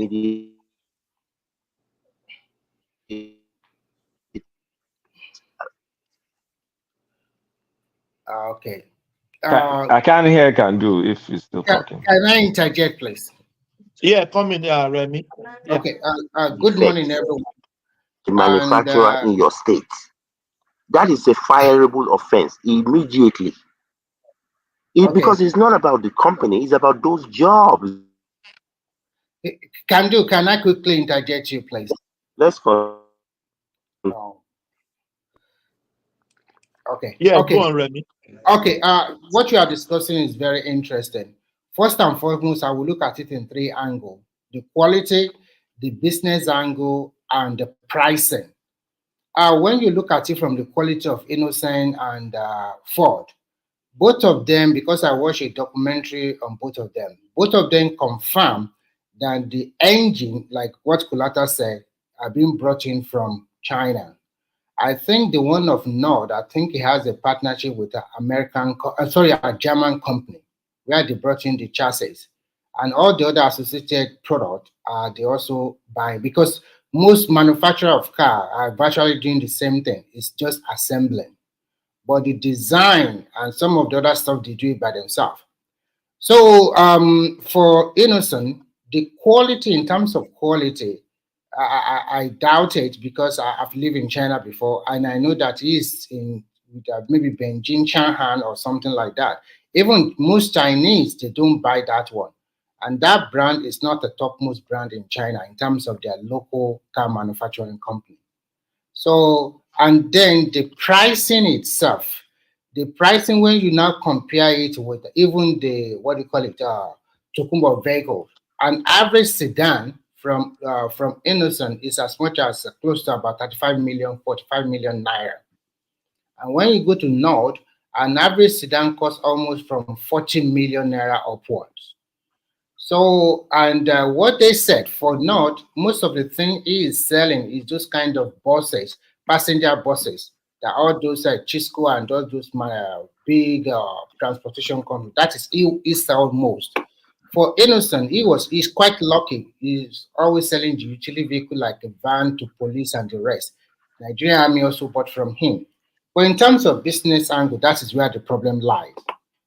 When the Chinese started their own, they came in with a very cheaper price, and the engine capacity is quite low, like 0.8, 1.0, and 1.2 vehicle.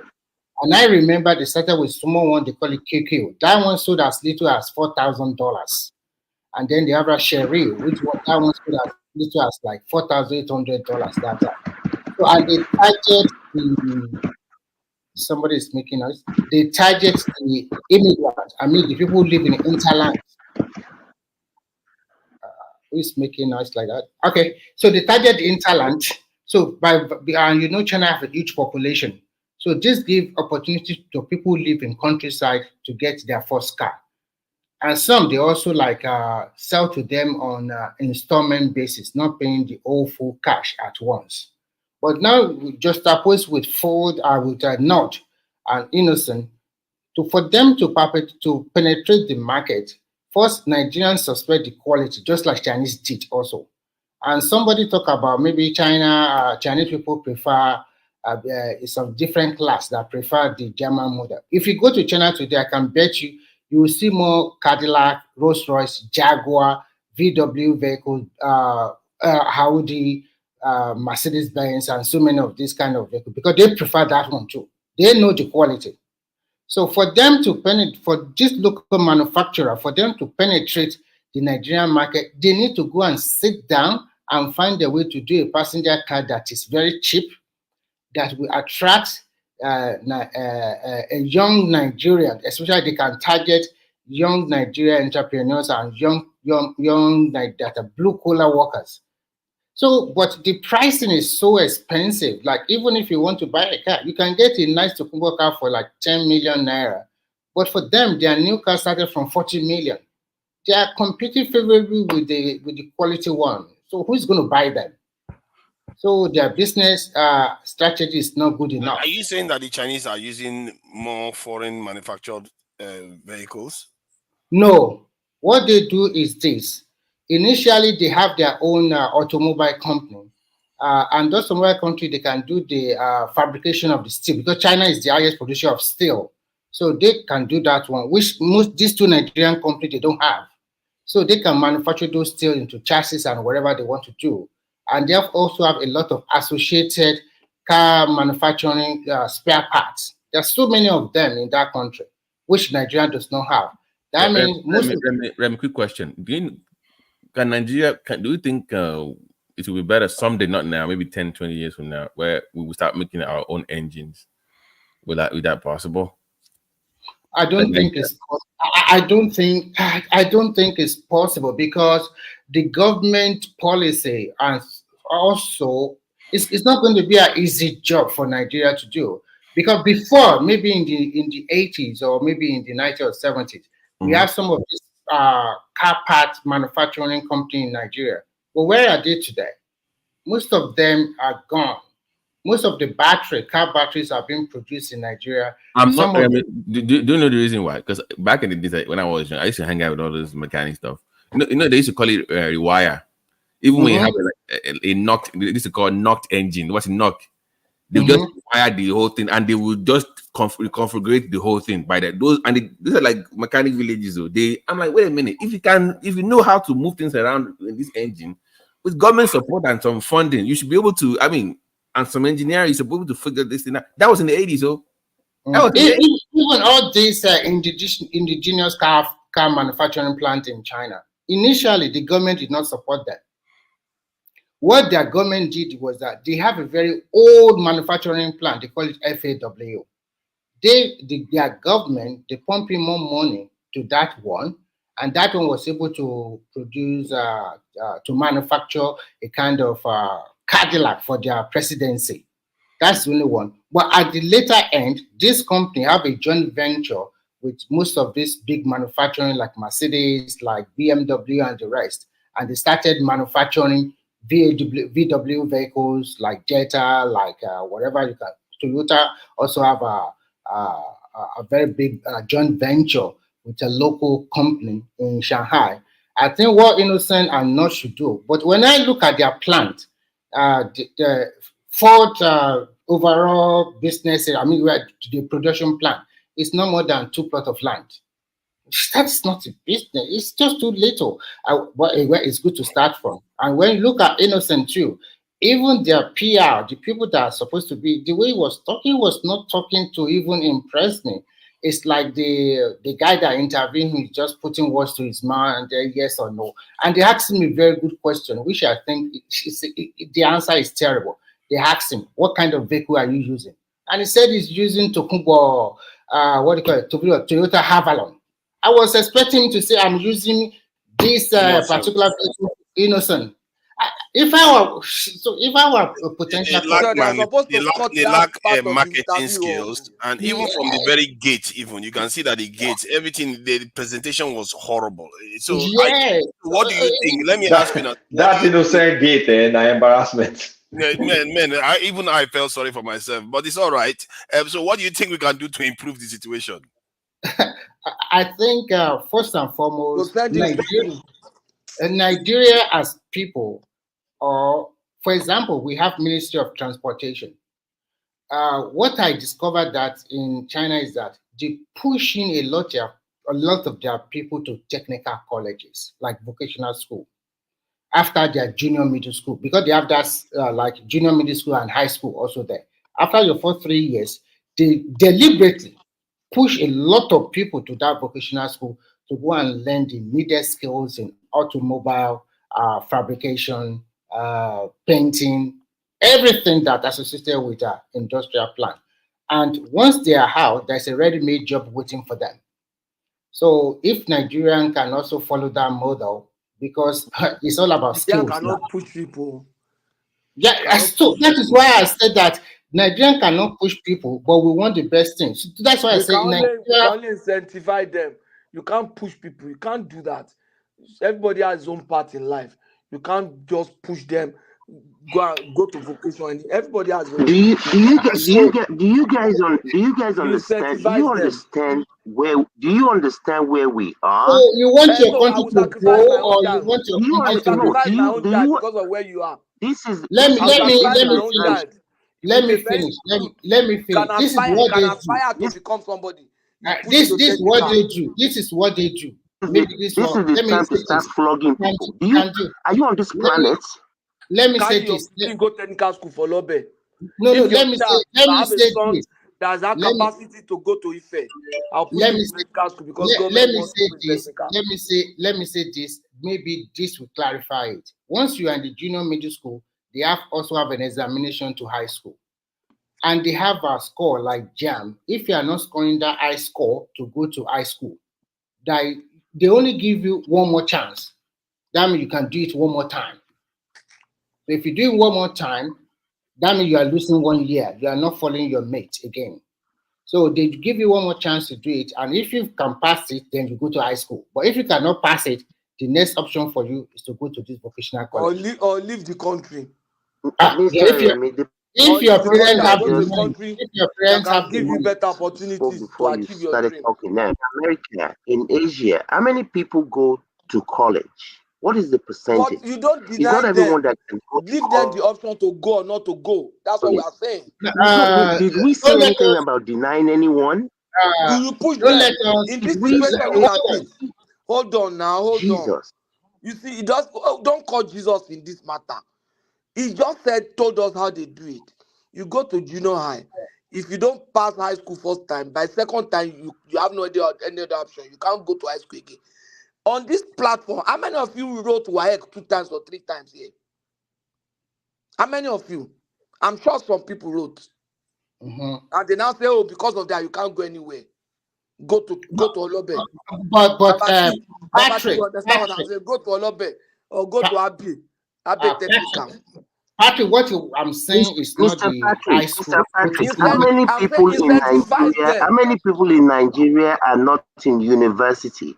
Those people, those are the ones we're talking about. We're not talking about denying anyone.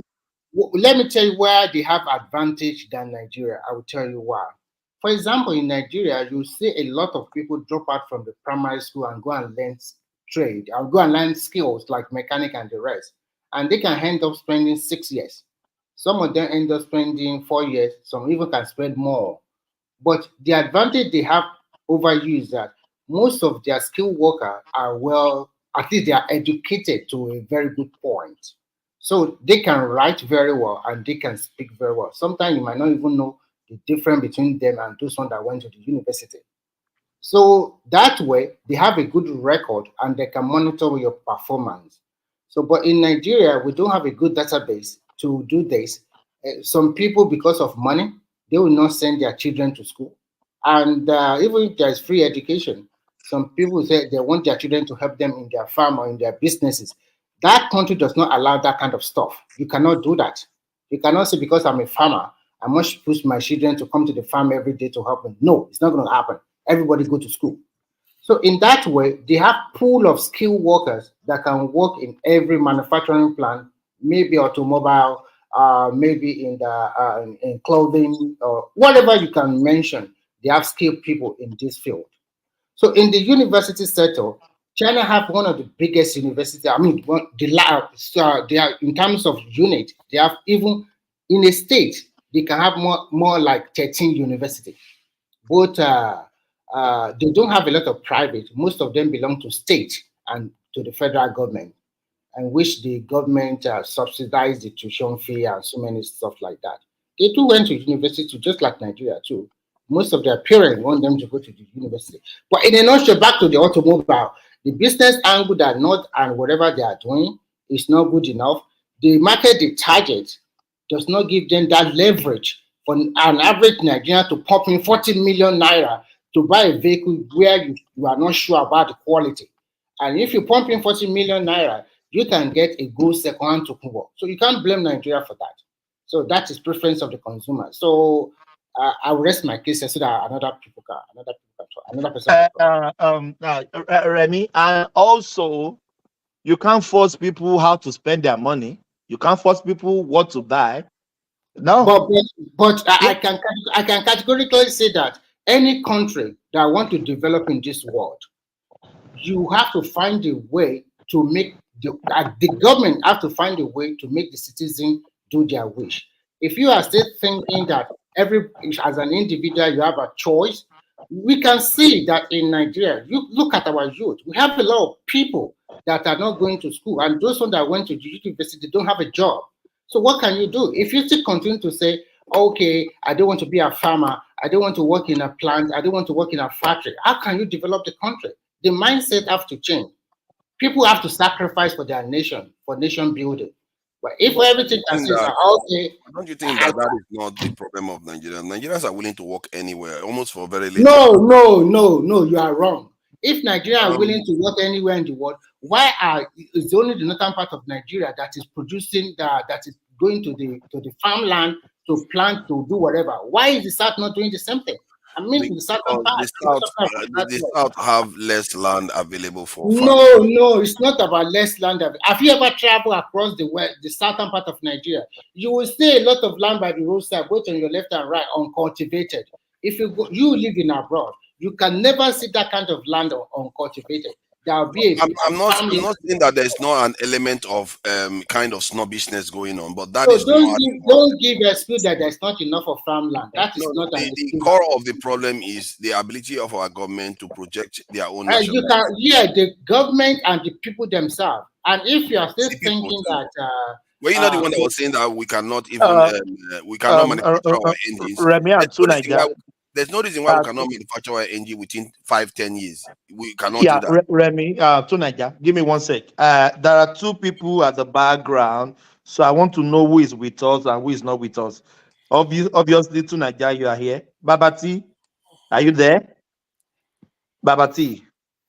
Yeah, let me give them some seconds. Solly, I don't think Solly is with us. Solly, yeah, I will replace Solly with someone on the background. Who else? Baba Olatubosun, are you with us? Ola, are you with us? Olatubosun? No, it's not with us. They can come back. I will replace them with someone else. Yeah, continue. I'll replace with Simba. Yeah, go on. So it's up to the government to decide what part they are. Even what we have access to, it's up to the government to decide. Like when Nigerians have access to Mercedes and all these foreign cars, it's because the government made it cheap for them to have access to it. What if the government put a 100% tariff on those things? Nigerians won't be able to afford it anymore. They will start shifting towards innocent because they will find that, oh my God, instead of 40 million, it's 80 million now to buy those cars. They will think twice. You see what I mean? So the government can, and what do you think will happen? When the government does that, people will place more orders for innocent cars. When people place more orders for innocent cars, innocent will be able to get more funding based on those orders and then scale up its manufacturing, and which will improve the quality at the same time. So the government can influence these things. Sorry to Can I just make a quick interjection? Sorry, Joe, Remy. Okay. You guys seem to forget that there's Peugeot in Nigeria too. That Dangote Peugeot. So when you guys, what applies to Innocent applies to Dangote Peugeot. Just wanted to put that point in. I also, with Nigeria, one thing you should realize is this: most, I can guarantee you. Remy, hold on, please. Colata Pojo, are you sure? Yes, it's in the north. They are producing this new Peugeot. I don't know Peugeot again. 508. 508. They are producing in Nigeria. Wow. Was like, are you sure? I don't see any Peugeot in Nigeria. I don't see any Peugeot anywhere in Nigeria. I don't know. No, I'm telling you, they are doing that. Maybe, but it's in Kaduna. Who is driving the car now? I don't know. I've seen any Nigeria driving. It's expensive now. If you want to buy a car of 2023 model, and there's one Nissan. There's another. Why they keep making these expensive cars? They should make okay, Nigeria, if you see a P-Dot card, can you recognize them? It's not the usual 504, 505. If you see the new series, you will not even be able to. You will not be able to recognize them. Yeah, probably right now without their symbol. So, to Nigeria, you are talking about Innocent. The first question you ask yourself is this: Innocent and Ford. To me, I thought you arrested your case, Remy. Okay. Okay. I just want to chip in this one. There's a new company in Ikorodu. The name is Saglef, and they have started assembling EV vehicle, electronic vehicle, and their design is quite good. And I think, and they are ready to build more charging ports, especially in Lagos and Abuja. So if you start seeing them on the road in Nigeria, so don't be surprised. So, but for me, Innocent and what do you call the North, majority of their what to use to assemble their vehicle, more than 85% of them are imported. Sorry, Remy. I have a point that maybe people are not looking at. You are looking at all those old vehicles, all those old models vehicles that have survived and they are doing well. You know, the condition under which they thrived those days is different from what we have now. The another thing people are not looking at is that what is the effect of importation of Tokumbo on the survival of our locally made new vehicles? The other countries that you are talking about, they don't import Tokumbo the way we imported Tokumbo cars. Exactly. So they say they should block the. They say they should block the border. People are crying. But guys, every time they've tried to put massive tariff on Tokumbo, it always backfires. Always. What do you mean? It only backfires in your own paradigm. It doesn't backfire. Not my paradigm. Let me explain to you. Kulata, just explain for you. See, Nigeria transportation system heavily depend on Tokumbo. Even those BRT buses you see, some of them are Tokumbo from Brazil. How are people going to survive? Even those your train, there's a Tokumbo from US there. People, you don't want to Tokumbo training. Yes, now coaches here. Oh my God, we get Tokumbo for training. Oh my God. You want to paralyze our transportation system. Yes. The distribution system. Most of those trucks carrying goods on the road are Tokumbo trucks. Do you want to cripple the system and suddenly come up with one policy, just like Tinubu came out and said, you are floating the naira today, or remove subsidy without thinking it through? Look at, we are still battling that one now. It was a good policy. Just like you people are talking Patrick, give me 10 seconds. Buddy, your network is not connecting, so I can't bring you in. I will kick you out, then you can reconnect. Yeah, go on. Sorry for that. Yeah, Patrick. So, Tinubu didn't think through his policy, just threw it out. Don't change, don't change, Patrick, don't change the discussion. It's not, we're not talking about Tinubu policy. No, I'm not Don't change changing the it. I'm just discussion. saying that. So, Hold on. Let's talk about him now. That's what led us to this discussion. Or it was not in the So we are budget saying that anymore now, Mr. Patrick. It was not there. It's time to stop. it's in not what. June or No, July. hold on first now. Hold on. Whoever didn't put it in the budget should have also put structures to cushion the effect. Not just Tinubu, but all of us Nigerians. we are talking about how can we improve locally produced things? That's what we are talking about now. Don't change. No, Simba. We are saying that banning Tokunbo has grave consequences. So that is not a very good solution. But is actually the availability, just hold on, Patrick, the availability of Tokunbo, you want to encourage the availability of Tokunbo will not make Nigerians. When you one voice, you only need little effort to put this in place. You are not talking. You have not thought about how they are going to source for material, foundry, steel.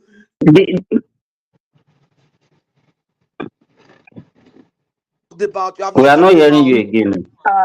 Hold on. Is it my network is not good, or we can't hear Patrick? Patrick, you are We breaking. cannot hear Patrick. You can hear me. Don't use it here. Paro now. We can't hear you. I said, come here, Lenny. Ẹgbọ́n sí ọ ní àpárọ̀. No, ẹ̀ṣẹ̀gbọ́n sí ni. Ẹ̀yin olójoro alágbárí ni gbogbo wa. Simba, you can hear Patrick. But now you can hear me. You can hear me when I say Malo. Yes, you can hear me now. You are dipping in and out. You are dipping in and out. So what I'm saying is this. We must think through our policies. They have grave consequences on people. Unfortunately, that's the situation we have found ourselves. You understand? It will take Patrick, time. are you backing the borders being open and everything is coming in? Is that what you're saying? Not necessarily everything, but the borders need to be open for the essentials to come in now. For survival case, it's not. Patrick, it's like we are not addressing the issue. We say, okay, this is a problem. Then we have to look at, okay, what is actually caused this problem? We said, okay, probably availability of Tokumbos, which is a cheaper option for Nigerians, will not even make Nigerians to patrol. That's not the problem. That's what I'm saying. Okay, the cause of the problem is that purchasing power of an average Nigerian is very low. Good. That's the problem. So that is the problem. Okay, now, and it's not only in cash, in everything. In everything. You understand? Manufacture goods, yeah. Even food.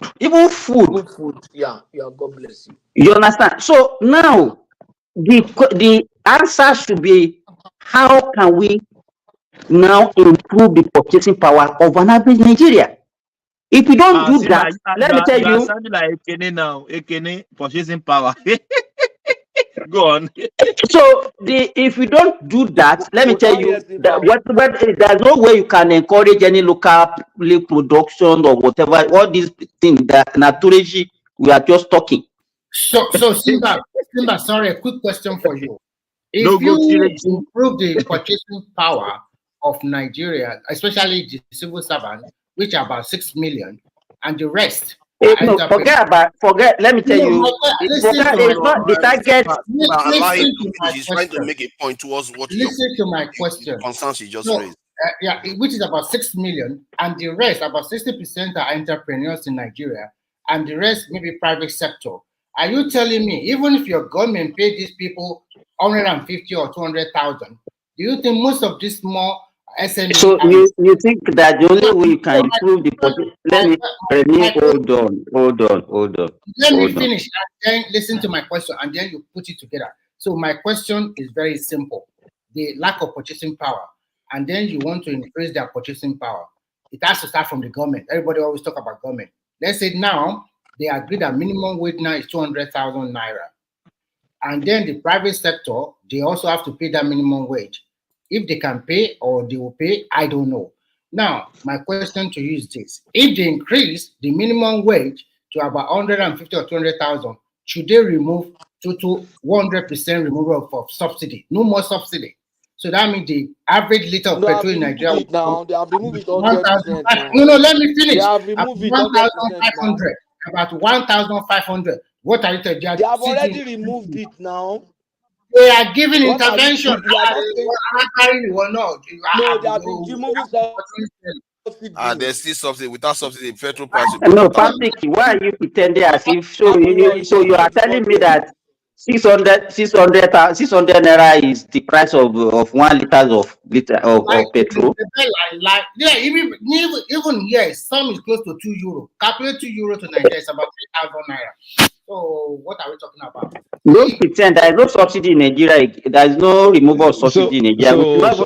Sorry, before I fall asleep. So you guys are saying increase purchasing power. Do you increase you increase purchasing power by increasing productivity? That's what I want to tell. That's what I want to tell. But that's not my point, though. On salary. It's only focusing on salary. There are so many ways you can increase the purchasing power of people. Not only by paying salary. Money, if you increase the money, the goods are still fixed. You just bump up your inflation. That is it. God bless you. Here's what I'm trying to say. Look, do you want to punish your consumers? Yes or no? Do you want to be stubborn? If Nigeria doesn't have a competitive advantage in producing cars at a cheap price, there's no point. There's some things you just don't bother.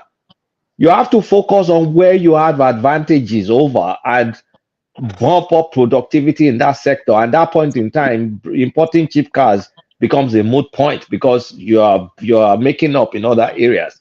If China and other areas will be able to outproduce us at a cheap rate for cars, then maybe we're just not competitive in cars and we give it up and we look for areas we're competitive in that they need. That's the first time I would say maybe you made a point that is worth this thing, because I think it's a valid point. Whether we are no. I said you know they make sense.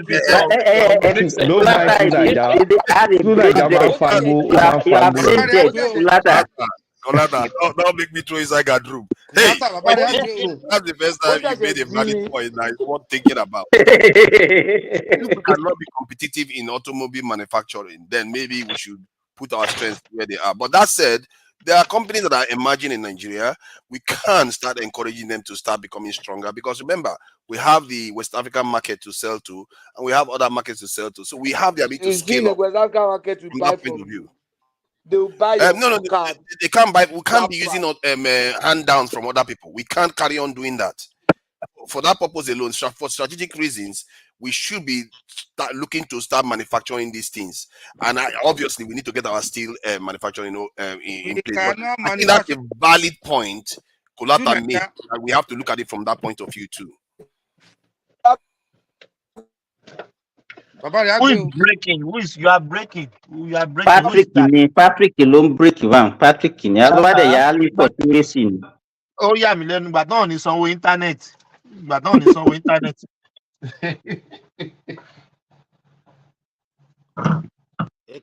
Good morning, everybody. From all they can be.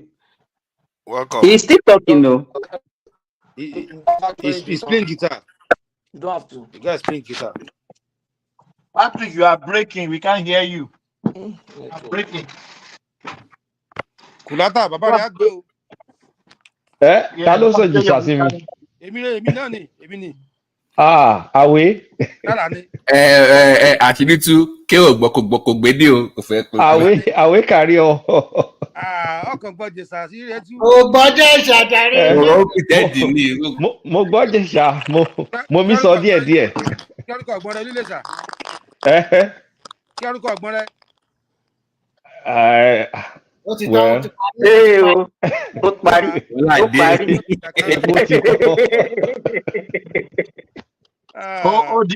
Ọ̀rọ̀ di hùn. Don't worry, don't mind my brother. How you doing, guys? Morning. We are great. Enukawa. they are still great. Let me just add this input, okay? I don't know, because I just woke up now hearing someone talking about the subsidy on subsidy. I don't know what we actually want in that Nigeria. Okay, if government do something, we complain. If they don't do, we complain. I think if I have to be Tinubu advisor, I will tell you to remove subsidy totally. Let them pay £1,600 and naira for petrol of liter and see. You want to kill our people? So okay, now the guy, You want to kill Tinubu government? What is wrong with you? No. The guy is helping them. They're still complaining. You know what I mean? I'm just tired of it.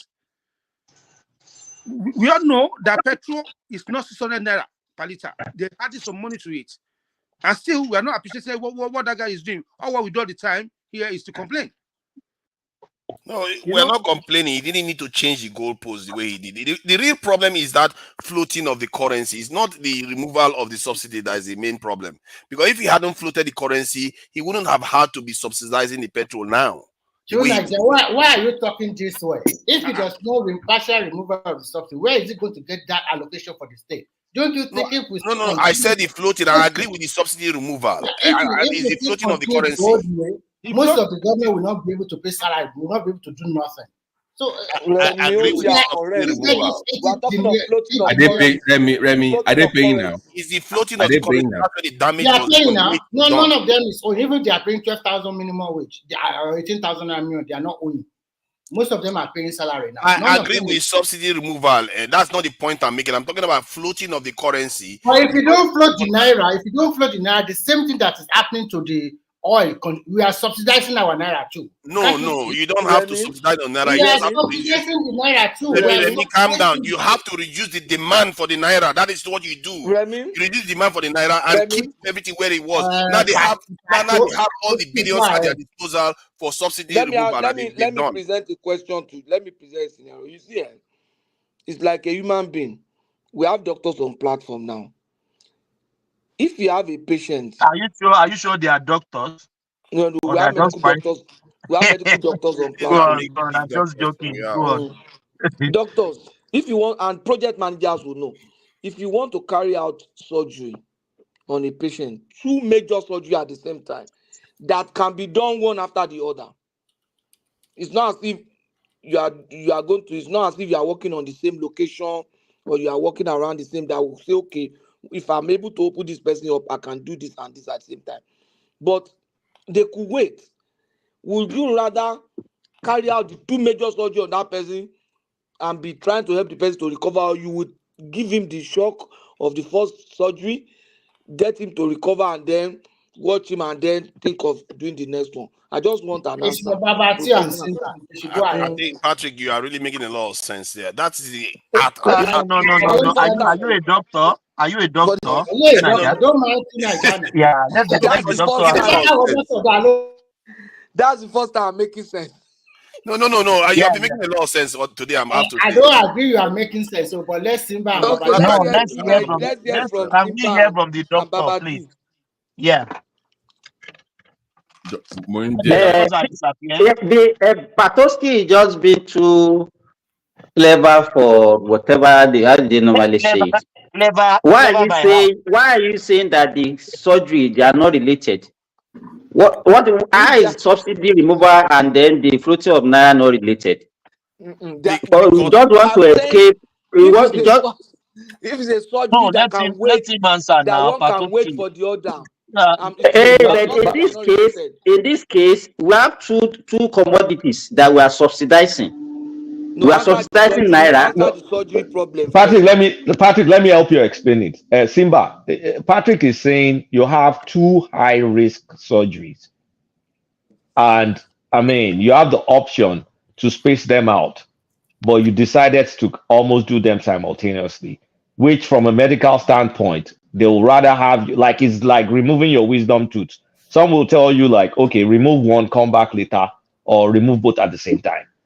So it's like, should you take one out, then chill for a while? Your question, and come back and take the other I agree with you. Your question is totally different from the way Patrick framed his own question. He wanted to escape.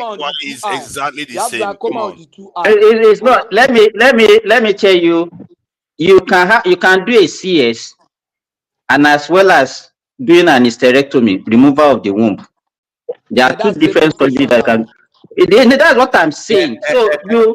But I would not consider hysterectomy as a high risk surgery. Then I mean, compared to It's a major surgery. That's why I said the context of the We are talking about brain surgery and heart surgery at the same time. No, not even It's that. not possible. Okay, maybe Why you have would you do? Babati. Somebody has cataract on the two. Okay. Somebody has problem. That's the equivalent of what we are talking about Okay, here. Babati. Somebody has problem on the two eyes. Somebody has problem on The the two eyes. subsidy, the question we're supposed to ask is that subsidy and floating of naira, are they related or not? They are They not are related. they're kind of related. I mean, They are they're related. dependent. Everything is No, they are not related. The only way they are related is the fact that foreign currency will become more available by removing the foreign. No, they're related. Let me tell you, They're related. what was the problem with the naira? The way we are regulating our naira at that time, because we are subsidizing it, and there's a lot of money being wasted subsidizing that naira. They said, hold on, let me finish now. Don't just only. You have a point then, but where you miss the point, where you miss the point. I don't know why they think like this. We are Patrick, subsidizing because we are not controlling demand. That's the only reason why we are subsidizing. Wait. Patrick, maybe you didn't put the proper context. Okay, you have two major surgeries. Let's say eye surgery. You have cataract in both eyes, and at the point in time, like you are almost. I mean, the way your fiscal situation, the way your vision situation is, you're going to go blind. So, do you take the risk to take one out first? Right. Manage the other one, Yes, or do you take both out at the same you time? cannot do the two at the same time, Kulata. You have to do one. So that's after what the other. Tinubu did. That's what let me put it this way. You have to do both of them at the same time. This is you are talking about the same operation, but this one is different operation. That's why I say one is brain surgery, the other one is heart surgery. You can't do both of them at the same time. Let me put it this way. Let's say somebody can get where I'm coming from. Let's say you have to do like a bypass, right? Bypass, but at the same time, the person also needs lung transplant. Pacemaker or insertion of pacemaker. Right, but even with that pacemaker, Babati, hold on.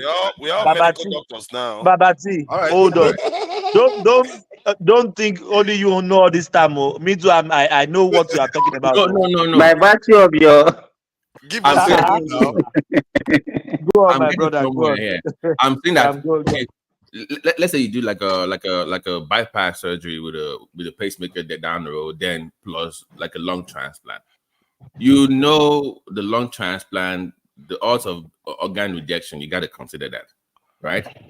So, do you do the heart surgery first, or you do the lung transplant, wait to the rejection phase, then treat that, or you just do both together? So, even though it can be major, but one has to wait for the other.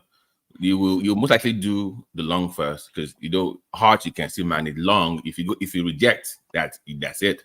So it depends on how they are related, like how it affects one another. So I will say, can you do major together? Yes. Can you handle the aftermath effect of it? I think that's the real question. I think that's the.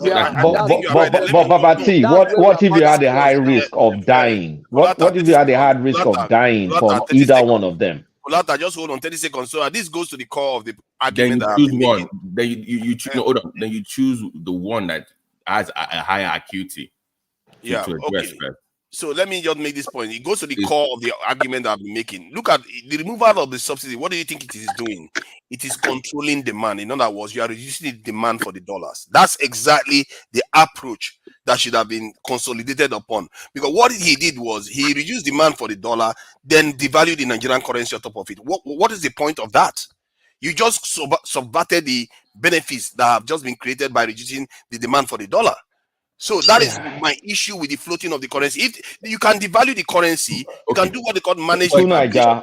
We need to also consider our fiscal situation at that point in time. But I agree, you shouldn't do two major iris surgery around the same time. But if we look at one of them could kill you, you are almost dead. That's why they did both together. So did they do it right? No. But there's a reason they did both together, because the country was in the fiscal cliff. Yeah, but both of them didn't need to happen at the same time. Were You they just prepared? solved one problem and created another problem. Wait That's now, the issue. wait. When they did both, do you feel like that they were prepared enough for the blowback or the? They were not prepared. That's That the problem. That is the problem right there. Nobody's They weren't prepared. They were supposed to be prepared. They were supposed to know these things. This is what that doctor was arguing. How can you reduce demand at the same time increase demand again at the same time? You can't do that, because what they did was, okay, I've reduced the demand for the dollar. So the pressure that was on my currency, that's the reason why I have to defend my currency. You remove that pressure, then you just floated the currency to put pressure on it again, so that speculation can go through the roof. Do you know how much has been harvested from the Nigerian state? Where do you think all that money is going to? It's not in Nigeria. That is the problem, and I think it's almost criminal, because they should have known that that's what they are doing. Let me even support you. See, one of the arguments for removal of subsidy was that the money Nigeria was spending on subsidy was dollars. We're spending dollars because those subsidies were paid in dollars. That if we remove subsidy, or if you could get our own refineries working, the dollar we are spending to subsidize petrol will be in the economy. One, it will improve the economy. Then it will reduce the demand for dollar. That was the argument. They started it and we all supported. They never allowed us to watch and see the benefit of that. And then they came up with another one. And then, because it became a big problem, they now started subsidizing Patrick, expatiate on that one. You can't just no. They are confused now. Patrick, wait. You said one of the arguments. Just hold on now. You said one of the arguments was that the money they are spending on subsidy was dollar. Yeah, that was one of the arguments. That it will. One of the arguments was that Nigeria was paying subsidy, and these subsidies are paid in foreign exchange, because those petrol are imported from international market. So that's true. They pay in foreign exchange, and that if we stop the subsidy, but how does that one sound how does that one sound reasonable to you? It sounds reasonable because that is reducing demand for the It dollar. is because it's supporting your sentiment. Just wait. No. Whether you pay, wait now. Whether you pay subsidy or not, are you not going to import that? It doesn't make any goddamn sense. The Nigerian currency should have appreciated because of that. Because he has reduced demand for the dollar. Simba. Common sense. See, it doesn't make. Look, you are importing. You are spending X amount of dollars to import. That X amount of dollars is not changing if your volume that you're importing is similar. The subsidizing is just you are paying some marketers the difference. That's the subsidy. But the petrol you are still buying. You're still buying it in the original price. No, this what we are saying is Kulata.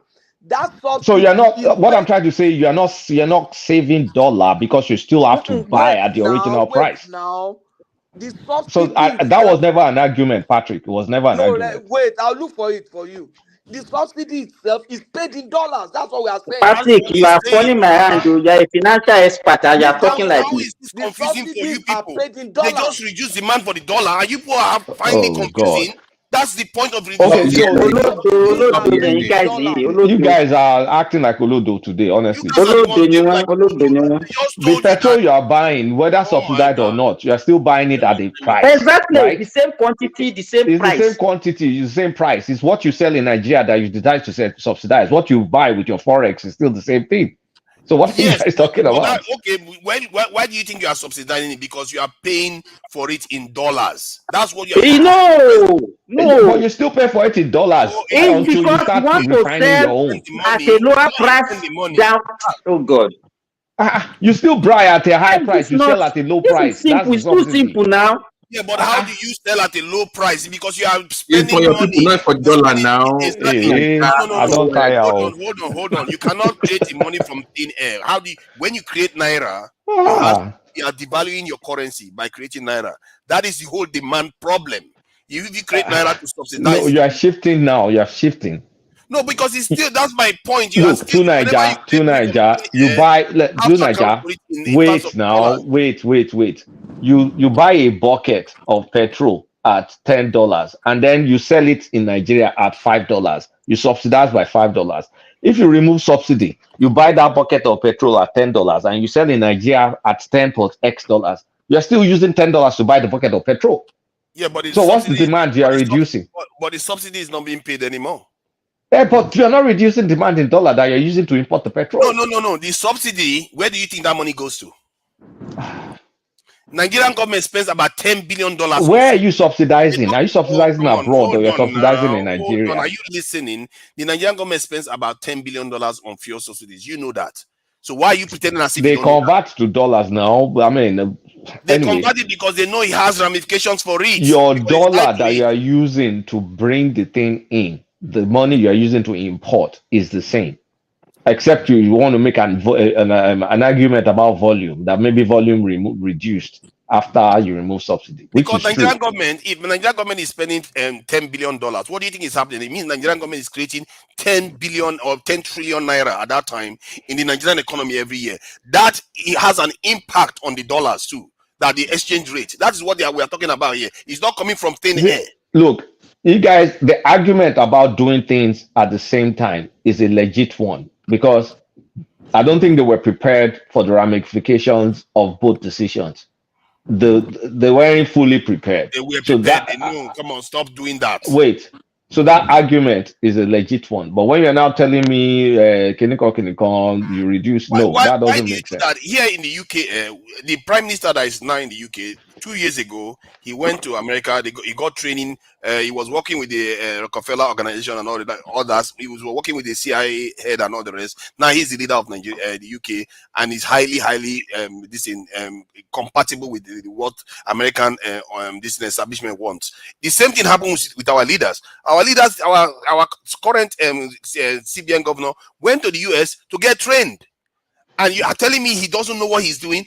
These guys know what they are doing. They're not stupid. They are experts at what they do. To tell me now that he went and did it without anticipating the consequences. They know the consequences. It's not about anticipating. Look, there are many things. There are many areas. First of all, if I know, they know. I'm not even that good. It's not. Look, it's not the way you understand it, Tunaja. You understand it at a very superficial level. A lot of all those things are convoluted. I understand it based on at a very superficial level. Also based on the result that is on the ground. But the thing is, especially with that floating of currency, they were not prepared. But actually, both decisions, they were not fully. They did not do all the homework that they could have done. It doesn't mean they could have caught every single thing, but they didn't fully. I mean, the implementation was bungled. Believe that you are, man, my God. If you believe that, you believe anything I tell you. It's not because at that point in time, first of all, it should have done the floating when Cardoso came in. It did the floating when Emefiele was still in transition, and then they put this Yoruba guy, I don't know the name, the acting CBN governor. That was when it did the floating.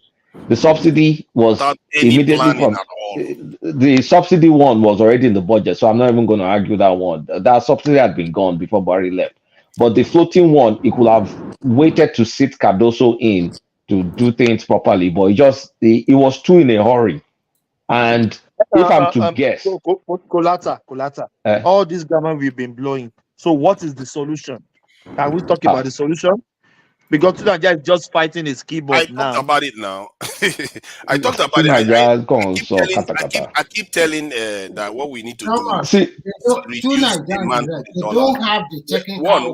Hold on. Let me tell you what we need to do. We need to reduce the demand for the dollar. Get our refineries going. Support. They've already done that. The main thing. Where is the petrol now?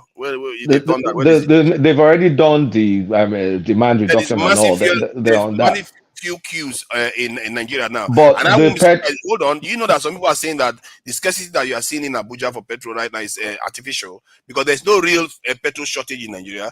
Because but you know what's about to happen now. Don't you know what's about to happen? Dangote is about to start selling petrol. So they have to shut all the petrol stations down. No, they don't have to shut anything down. They have to get a real price. That is the reaction. Reaction to what's going to happen. They are trying to punish the paralyze the industry. Are saying because Dangote nobody is punishing anybody. No, you don't understand. Look, do you think Dangote? I mean, except we're going to be owing Dangote money. can we? I mean, will Dangote be selling this petrol at 600? That means we're going to be paying subsidy directly to Dangote. We're still owing $6 billion on the subsidy we've already subsidized. That one has not been cleared.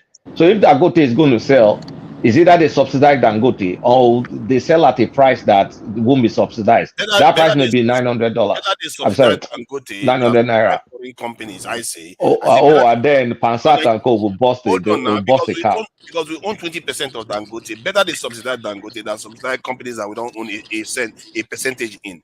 And also, Go and tell them, no, Pansat see, before it Pastor, bust his blood vessels. Kolata, sorry about that. Kolata, I think you should be arguing for every single benefit that the Nigerian state should get because it benefits our own people. No, what I'm trying to say is at this point in time, there's about to be a price adjustment. That's why whatever is happening in petrol is happening right now. There's about to be a price adjustment because Why do you excuse all these things? It shouldn't happen. it's not excuse, it's reality. Why is that Nigeria has to citing. No, stop doing that. Why is it that Nigeria has to be paralyzed whenever one thing wants to change? And hold on, please. Let me clarify. Clarify. Do you remember when we were having the discussion about the loan that the federal government gave Dangote when he was building the refinery, and there was a clause that said that he had to sell to us in naira, right? Do we see how that? I think we were confused at some point in time. Yeah, I was not sure what. Yeah, do we have clarity? Do you know more about that clause that we need to, because we have board seat on his on the board, right, for the refinery. Yes, and there's also supposed to be a funny arrangement where we give him some preference in crude, but now that's not panning out. So what's going on in that space? Because I because a lot of our crude, first of all, yes. So are you telling me now that this 650 Nigeria is still crying on? Is still going to go up when Dangote started his own? No, but that depends on what the agreement was for the sale to Nigeria from the refinery. I'm suspecting do we know that agreement? Do anybody know that agreement? No, but it's not about agreement, Thomas, because first of all, Dangote is buying crude from America. It's an international product. So if it's going to sell to us, if we're going to peg it at that 600, fine. NNPC have to pay him the difference. Otherwise, he can go sell it in Ghana. Right? So if NNPC is agreed to keep maintaining that $600, then NNPC will pay him the difference of the naira one that they paid, right? That means we will still be paying subsidy to Dangote. Jesus Christ. No, we have to pay subsidy to Dangote. To be fair, it's an international company, so you have to pay subsidy to Dangote. However, remember, whatever profit Dangote makes, it comes to Nigeria to 20% of it. So Nigeria can use that to offset the subsidy that they are paying to Dangote.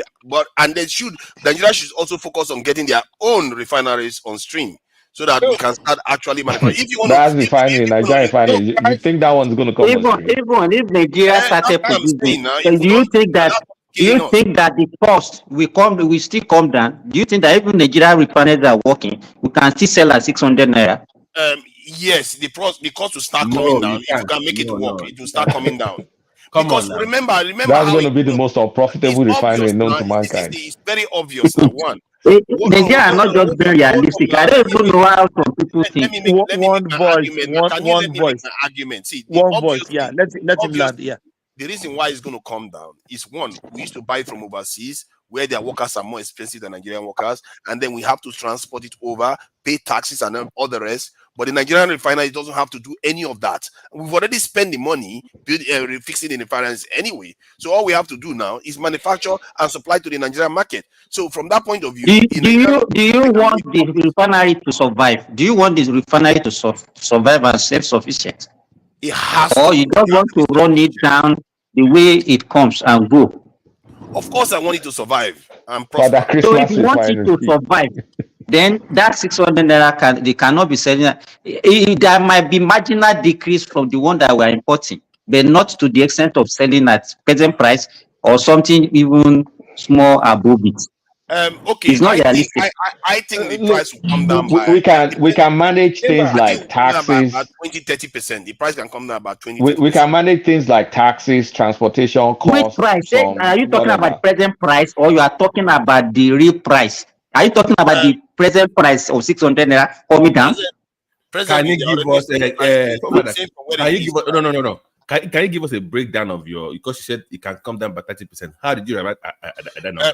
The reason why I looked at the cost of this in manpower, transportation cost, and remember, what's manpower compared to refinery cost? Now, can you let me finish? Then you also look at the this in the foreign exchange demand that is going to be reduced. Because of that, the Nigerian currency value will go up.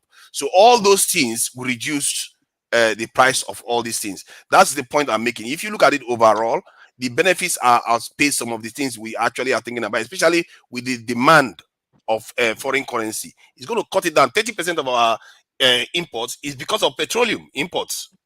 All that goes away. Can you imagine saving 30% of the money we spend overseas and give it to Nigerians to do other things? That's going to make a massive difference. Niger, if we can't supply ourselves our own crude, we still need to import crude. Can we can we be talking something that is realistic, not wishful thinking? Please, let's go on that direction. That Bushman talking about realistic. No. Where did he come out from? Did he come out from forest in the Jebu? You know, because at the beginning I remember on this platform, because we were even pushing for Dangote to sell in Naira at one point. If we the good old days, where there was a push for sell everything in Naira so we can have more for it. And you're like, we need to sell in dollars to get more forex.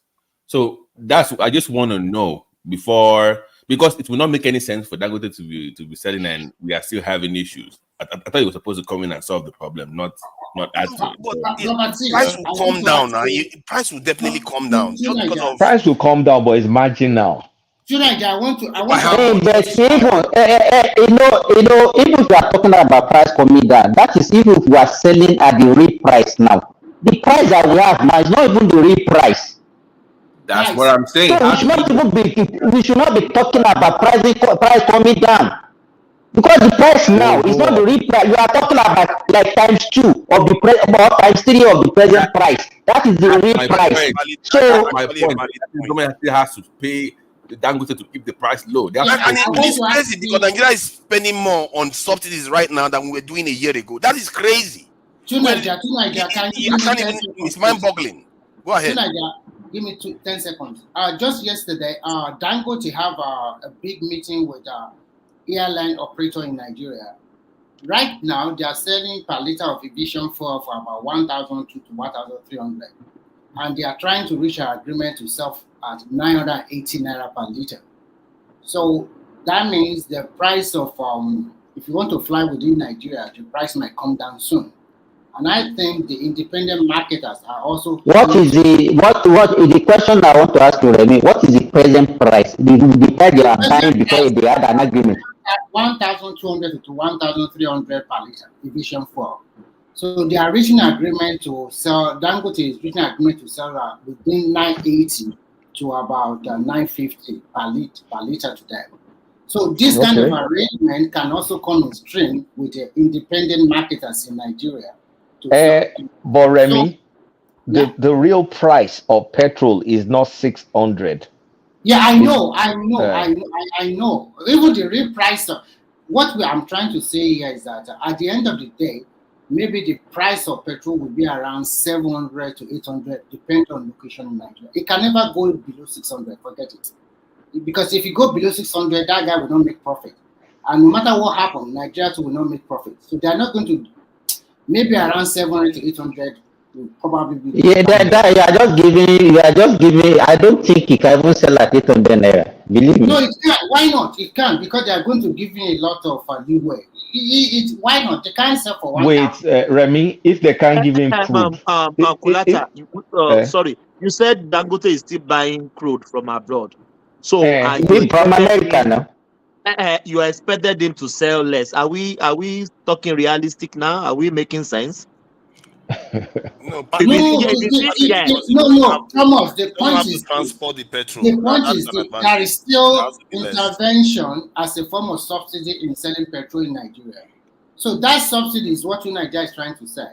No matter what happens, they will not let him sell above 1,000 per liter in Nigeria. Even above 1,000, that will be inflation. It's not going to be easy. So at the end of it, they should What? stop the subsidy of it. They should stop the subsidy.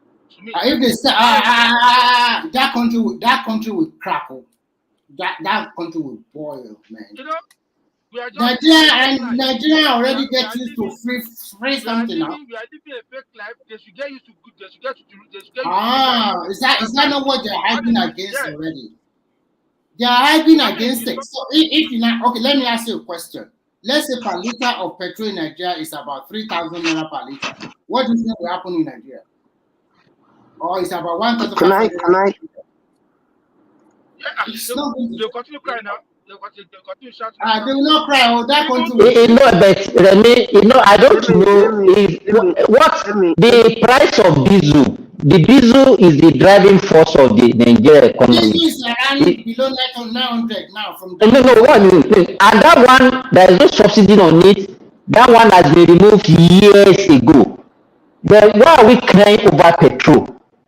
That is just for commuters. The goods, a lot of goods and the factory depends on the price of diesel.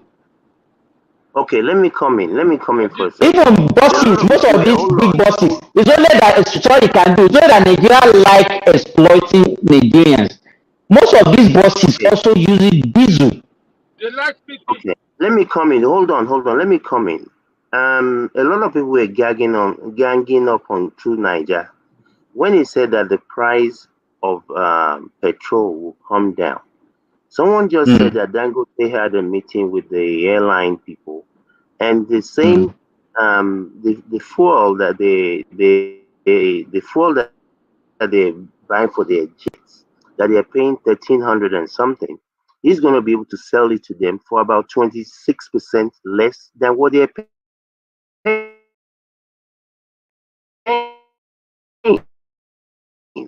So in the same regard, the price of petrol can be able to table here is what is the refining cost of petrol in similar countries like ours. So when you break down the world market price of a barrel of petrol, what does that come to? No profit. We're just talking about cost per liter. To me, based on some of the numbers I haven't ran them of late, about a year ago, it is way less than 600. And what we're talking about is if you're producing 1.4 million barrels a day, okay, or whatever your number is, what is the percentage of that your production that your people utilize? So the last time I heard somebody really articulate this well was in 2014, when they were talking about the oil subsidy that Sanusi told them. He said, you keep on paying this subsidy. You continue to pay it, and you'll be paying 3 times what you're paying in 10 years, which is what has actually materialized. So when people say, who knew? How will anybody have known? Thinking people did. Those that knows what's going on, they did. So if you're producing 1.4 million or whatever your number is, what you have to do is you have to now aggregate and say, okay, what is your local consumption? If local consumption is 600,000 barrels, you sell those 600,000 barrels at cost. Anything above that, you can sell to whatever market in whatever world, to Dangote or to anybody else. But for your own local consumption, you're not looking for profit on that portion of it. Yeah, but the crude is what you can Kulata is even talking, does he really understand the dynamics of even oil exploration in Nigeria? I do, sir. Is it Nigeria state?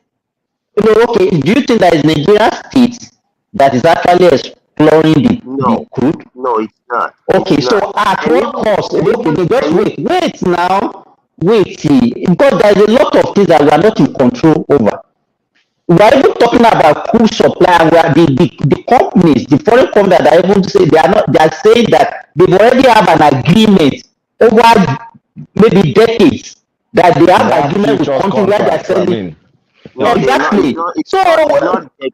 It's not decade, but this I mean, look, I understand. At least I understand this much.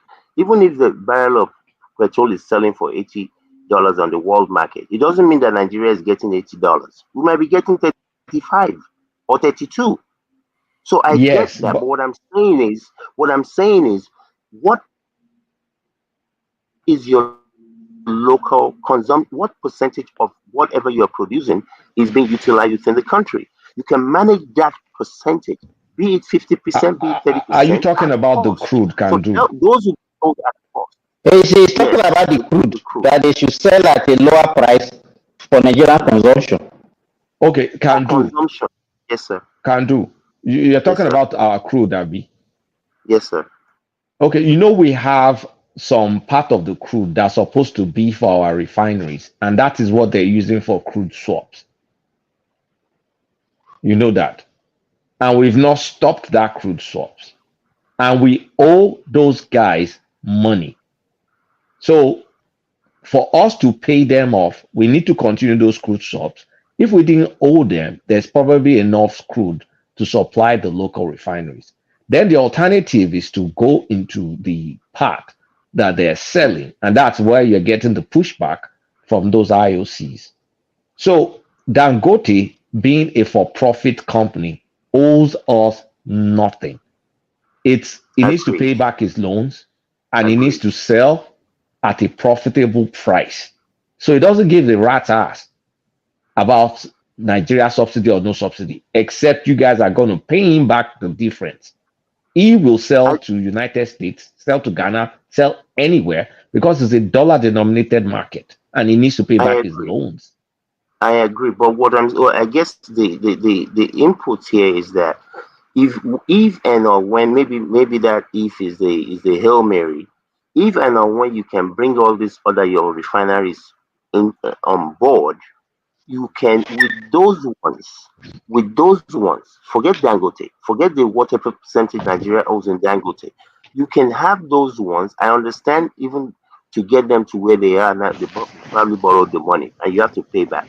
But if you reduce your need to carry dollar to go and pay for whoever by utilizing your Port Harcourt, your Warri, and all these.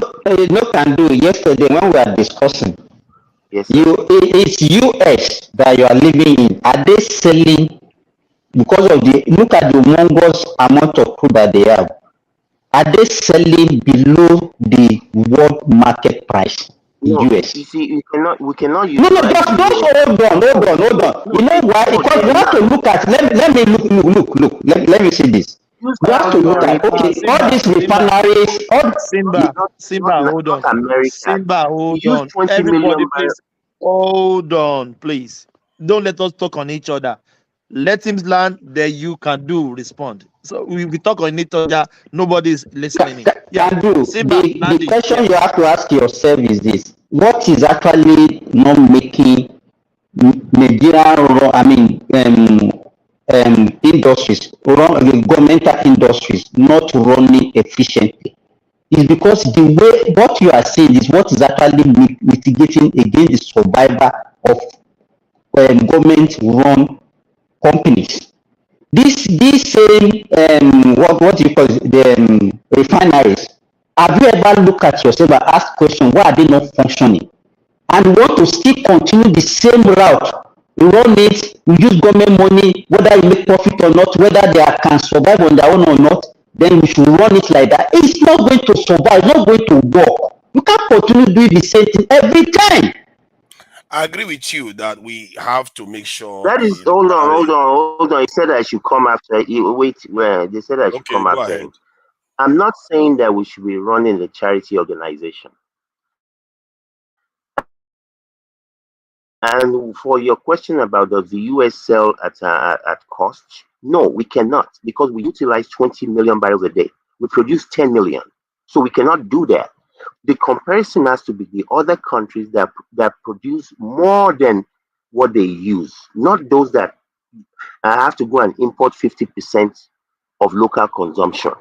We're not using 1 million barrels of oil in Nigeria a day. We're not. So the issue is that the percentage of what is utilized locally can be sold at cost. And whatever the 70% or whatever the remaining percent, you make your profit from that. You're right, can do. But the thing is, my problem is the availability of the part that's supposed to be used locally is used for crude swaps. And I don't know, one reason or the other, we owe them money and we're still stuck on that crude swaps. And one thing, Nigerian crude is one of the most expensive to produce. So even though you say sell it at cost, which is kind of like giveaway, I don't like anything at cost, really. But that to produce a barrel is like, is it $40 or something like that? Nigeria crude costs like $40 per barrel, while in Saudi Arabia it's probably like less than $10. Can do. And also they're also planning. I think so. Yesterday I read the report that they're also planning to do more crude swap for an additional $2 billion. So okay, how do we solve? How do we solve? How do we get out of this? How do we stop digging? How do we stop digging? I think we are. Or do we just throw? Do we just throw our hands in the air and say, "Well, that's what it is," and just continue? They need to fire Mele Kyari because I think there's too much corruption in that crude swap. What do you mean? Wasn't he fired and brought back? It was never fired. No. The NNPC guy that was taken. It was never fired. No. So who was first? At this rate, we should be firing Tinubu too now because he too implemented some policies. Let's stay with Tinubu is just going to bomb your neighborhood in Delta State. They should fire Cardoso too, but Cardoso, like most of the damage was done before Cardoso came in anyway. So who did the damage? Was it not the president that instituted the most damaging policy of this 1 year? He is the one that instituted it. It's not even the guy that did it. How you get out of it, I agree with Simba's concern that the Nigerian state has a habit of running things to the ground. So you have to have an element of separation where you have some private consortium run the refineries in a kind of market kind of way. However, the only aspect that the Nigerian state can extract from it is the profits. And if we can get Nigerian government, it means they will sell to the Nigeria at market. But this is a very weird situation. Assuming we get out of the crude swap situation and we sell at cost. So are we going to sell at cost to NNPCL refinery? Then are we going to sell at cost Dangote? Then how much? So will Dangote sell locally, or will NNPC use their refinery to sell locally? Dangote will not try and compete with them. It's just going to export everything else. But so we're kind of like in a conundrum, even if we're able to use our own local crude at cost. We don't sell at cost to Dangote. Dangote is a private institution. Yeah, we're not selling at cost to Dangote. But then our NNPC refineries cannot meet our local needs. See, we can even sell at cost to the they can. I mean, the numbers that I have. Kando, hear my point, because it's still gonna come back to your point. Even if we sell at cost to our local refineries, guess what's gonna happen? NNPC refineries is what I mean. Yeah, NNPC refineries. Even if we do that, then we sell it back to the Nigerian state. What is going to happen is that the Nigerian state is going to make profit, all that profit, because they are supplying all their products to the Nigerian state. All that profit that the Nigerian state is making from it, they can use it to subsidize the petrol if they choose to, or they can use it to invest in other things. Yeah, but you're now creating a you're creating a disincentive for private refineries. Okay, what is the disincentive there? No, this is a very good question. What is the disincentive there? I need to understand that. Okay, first of all, you sell to your own NNPC at cost, so NNPC will be able to sell cheap petrol. No. Let me land now. Let me land. No, that I don't. You have to get that right. If we do market trade, then prices are going to be equalized all over. Can-do is making a good point that we can make the price cheaper. But it's not going to equalize. Are you not listening? Let me even say something first now. You say I should hold on. I've not even made my point. You are a moderator now. Hold on. Hold on.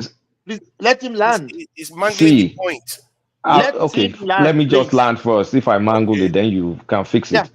If you say if NNPC take that local crude content and supply NNPC refineries at cost, so they can produce at near cost, their production capacity across those three refineries first is not sufficient enough to meet Nigeria's internal need. Then you now have the private refineries, the Dangotes, the Modulars, the Boas, and co, that will be cheated because they cannot afford to sell at the price that NNPC is selling because they have debt and all that stuff. So you kind of like cannibalize their business in Nigeria, and they will have to export. So at the end of the day, Nigeria will be forced to import additional petrol in addition to what NNPC is selling cheap, and then we'll need to subsidize the rest, even though the subsidy is going to be less than what it is. But then you create a disincentive for the private refineries that are in the country. So the point I was making was that the Nigerian government sells to the local refineries at market rate, not this thing cost or anything, market rate. Then they manufacture it and sell it to the Nigerian government at market rate. Remember, what is happening there is there now that since the Nigerian government owns 100% of the company, the profit that comes from that market rate, the Nigerian government can say, you know what, out of 100% profit, I'm going to reinvest 20% to expand production, and the 20%, 80% that is remaining, I will take 60% from there and subsidize the price for the local market. Then 20% I can reinvest it in other areas of the economy. You can see the Nigerian government has flexibility then, but it shouldn't be run. I agree with that point that Simba made. The company should never be run as a kind of private and public company. It should be run as a private institution. Everybody agrees on what you just said because that's the initial premise. But what Can Do is saying is different. It's saying that we have the ability to sell cheaper, but NNPC will not be making money, which is true. In a roundabout way, he's saying the same thing that I just said in a roundabout no, way. that is not. It's a different thing that you are saying tonight. Let me have this. Yeah, let me have this from Kulata. Kulata, currently our refinery is not working. They are trying to put it in place. So why can't the quota that was budgeted for our refinery, why can't they sell that to Dangote for the meantime? What do you understand what I mean? I understand, but that quota, from what I understand, a lot of it is still going to the current crude swap deals we have. So why are they planning to sign more crude swap deals for? Why? If you already have cash flow problems. Cash flow, but it's not sustainable. My point is, it's not sustainable if you keep it, because you can just sell. If you keep going down this part of swap, at some point, just could give everything to foreigners and buying here. Exactly my point. You can't keep going this way. Even if it's very easy to get swap deals, you need to discourage that move. Yes, because if people are making a killing with the crude swaps, they're making a killing. Babati, the problem is very simple. This is a government that wants to spend 4 years, and it needs liquidity to for most of the project it has in hand, and we don't have the money. And you need the money to construct your highway. So many stuff you guys are asking about. So if you are thinking this way, that okay, let's reduce this oil swap deal, that means it's going to take a lot of years before most of your refinery are not in production yet. Even the Dangote that's supposed to come on stream is not yet pumping PMS. The crude swap is for you swap crude for refined petrol. I know, I understand. I know that. Is that not the reason why they get the money? They swap the crude. Well, that's why they are getting some of the loan. They said they're owing those guys money. Yeah, and some of them are forward. And then they have to repay back. So maybe they're using crude to repay back. The best thing Nigerian can do is to find a way to improve the crude oil that we produce. Sorry. Let me apologize. Look at your private. There's a story that they just dropped 2 minutes ago, barely 2 minutes ago, in regards to that 2 billion that they are looking to for a swap deal. So they're already raising that. So look at that. I don't know if Thomas can bring the story up. If I click it, I may lose the link to this. What is? But just follow up. I'm just curious. What is swap deal? What are they swapping? It's like trade by barter. It's by trade by barter, Thomas. I give you my crude because I'm so inept. I cannot refine it. you will give me petrol back. Yes. That's just it. Is that no form of Nigeria is too complicated? You use the right word, ineptness. These people are inept. Yeah, After how many that is years? the fault of our people because we are not responsible enough. We don't do our job very well. Two Niger thinks we're going to create nuclear bomb. Graduates now. No. I'm hold on. aspiring for something better. That's To Niger, that is why they say you should vote for Peter Obi. Peter Obi could have make everything better than this. Yes. Are you kidding me? Yes. It's better than this one. That's why you say you should vote for Peter Obi. If you have to vote for Peter Obi, actually, Peter Niger, if you produce nuclear, don't talk about nuclear fusion. What do you To mean Niger, if you create knockout, if you create knockouts in Nigeria, you blow up the whole country. So don't talk about nuclear fusion. You're not there yet. So all the weapons the Nigerian government has with bombs and everything, blown Let's themselves. not go there. Okay, we agree. Look at Babati. Go back to your guardroom. Let's not go to it. Don't encourage this. Can you go back to your guardroom? What did you look at this one? This one that doesn't have any ambition for his people. Want us to serve forever. You have to be. Why are you so scared? You are scared that somebody's going to come and bite you if you mention the word. So back to the crude oil discussion. I have a question about that place. Why is the cost of crude oil production so high in Nigeria? Now there's two Niger people now. What kind of question is that? The crude oil price is international price now. How is that? No, the cost of production Is it very high in Nigeria. It's very high. It's one of the highest. We don't even produce anyway. So you mean extracting it? Extracting it, the average cost is like $40 or something per barrel. Why is it that? I guess it depends on where it is being extracted from. Sometimes it's offshore. The offshore one. Well, a lot of the IOCs are moving offshore. The onshore ones, we know they've bombed a lot of infrastructure. The piping doesn't is not that reliable, and so on and so forth. The offshore ones, I know they use all these floating. Is that a question? You know why now? Is that the question? It will be expensive in Nigeria now. Currently, the breakdown of the crude oil from one guy that claims to be the expert, he made a very terrible, that's sobering case about the Nigerian allowance in terms of crude oil consumption that we actually have control over after sharing it with the IOCs and all the rest. He talked about around 200 million, 200,000 barrels per day. So no, if I tell you something. Sorry, no, don't worry. You're going to say it after now. Let me just finish the point. He talked about $200 per day. The point I'm making is that is with the consumption, this in production of about 1.2 million barrels per day. However, the Dangote and the economic team that Tinubu just put together, their aspiration is to get up to 2 million barrels a day. If they can do that, they should have enough extra crude oil now to be able to service Dangote. But please go ahead. And Dangote what I wanted to tell you that those numbers that we throw around is just a guesstimate. We don't know the actual numbers. We just want to invest. Colata, I want to ask you a question. Let me just land this point. Is today's federal, is it FAC or whatever, that meeting that the economic meeting that they have, the president and whatever, they're just trying to invest on accurate way to measure what is shared to us versus the IOCs. The rest is just a guess. So my question to you, Colata, is this. When Dangote started refining crude oil in Nigeria, I realized that NNPC, they supply him 2 million barrels of crude oil, and the rest came from Shell and Chevron.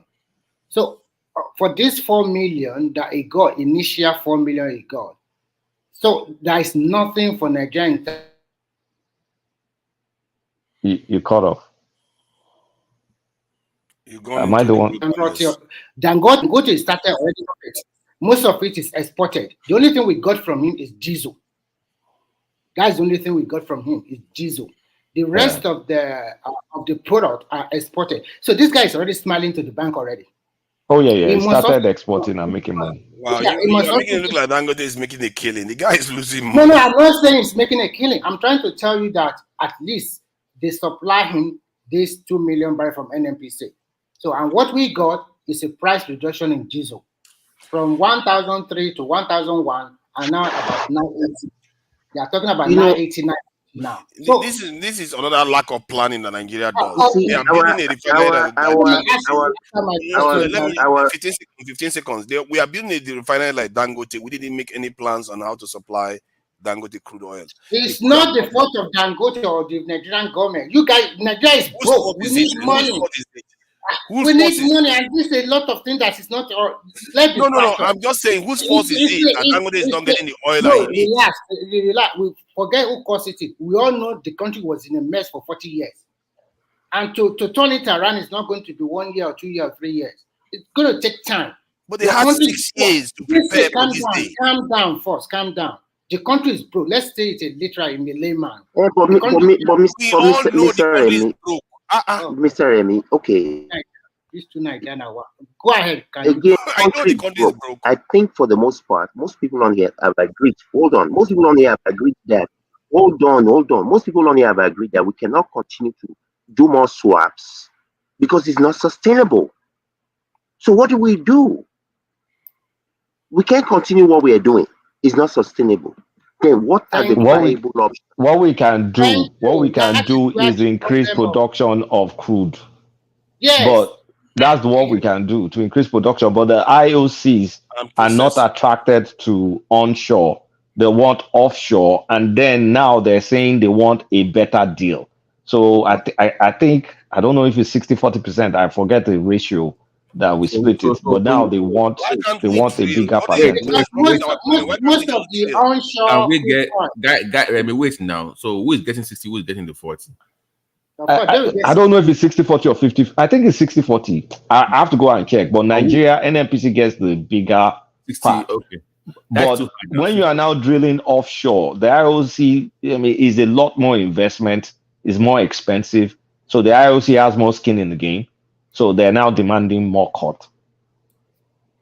I want to bring it to the notice of people. When they talk about now you go drill, you sabi drill. I think somebody was one of the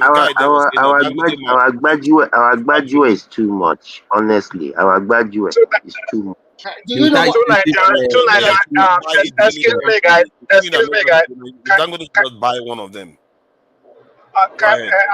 Sorry, guys. Dangote has oil block. Yeah, True Nigeria made a statement that why can't we drill ourselves? And fundamentally, that's what I was asking myself before he asked that question. I was actually thinking about that. Money. Because if you look at, I don't think it's money. We don't have the technology. No, it's money. It's money. You have to. You know how much it costs. It's not money. Look at Saudi Arabia. Saudi Arabia. Hold on. One voice. Hold on, please. Yeah, let's disagree. Abdul land. Yeah. I totally disagree that it's money. It's not money. The problem is we don't have the technology, or else we'll not be depending on Shell and all these foreign companies to export for us. Look at Saudi Arabia. Saudi Arabia initially engaged Shell and all these companies, and with time they learn and develop the technology, and now they do it themselves. And, I believe this also adds to the cost of production. Can you let him land, please? Please. He hasn't spoken at all. Yeah. Thank you, Thomas. I believe this also adds to the cost of production. So I'm just saying, in our engagement and discussion here, fundamentally, I think it's time we start pushing for R&D in Nigeria. Let's start investing in technology, building our own technology, because for me, the security to Nigeria always shout about, you can't have security if you cannot develop your own technology, because if you have to depend on other countries, then you inevitably can't be secure.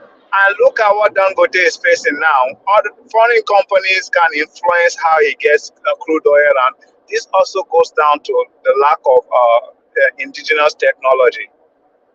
So this is my own point of view to these issues. Because if we have our technologies, most of these problems will naturally go away. Okay, Yeah, I want to I ask agree. you a question.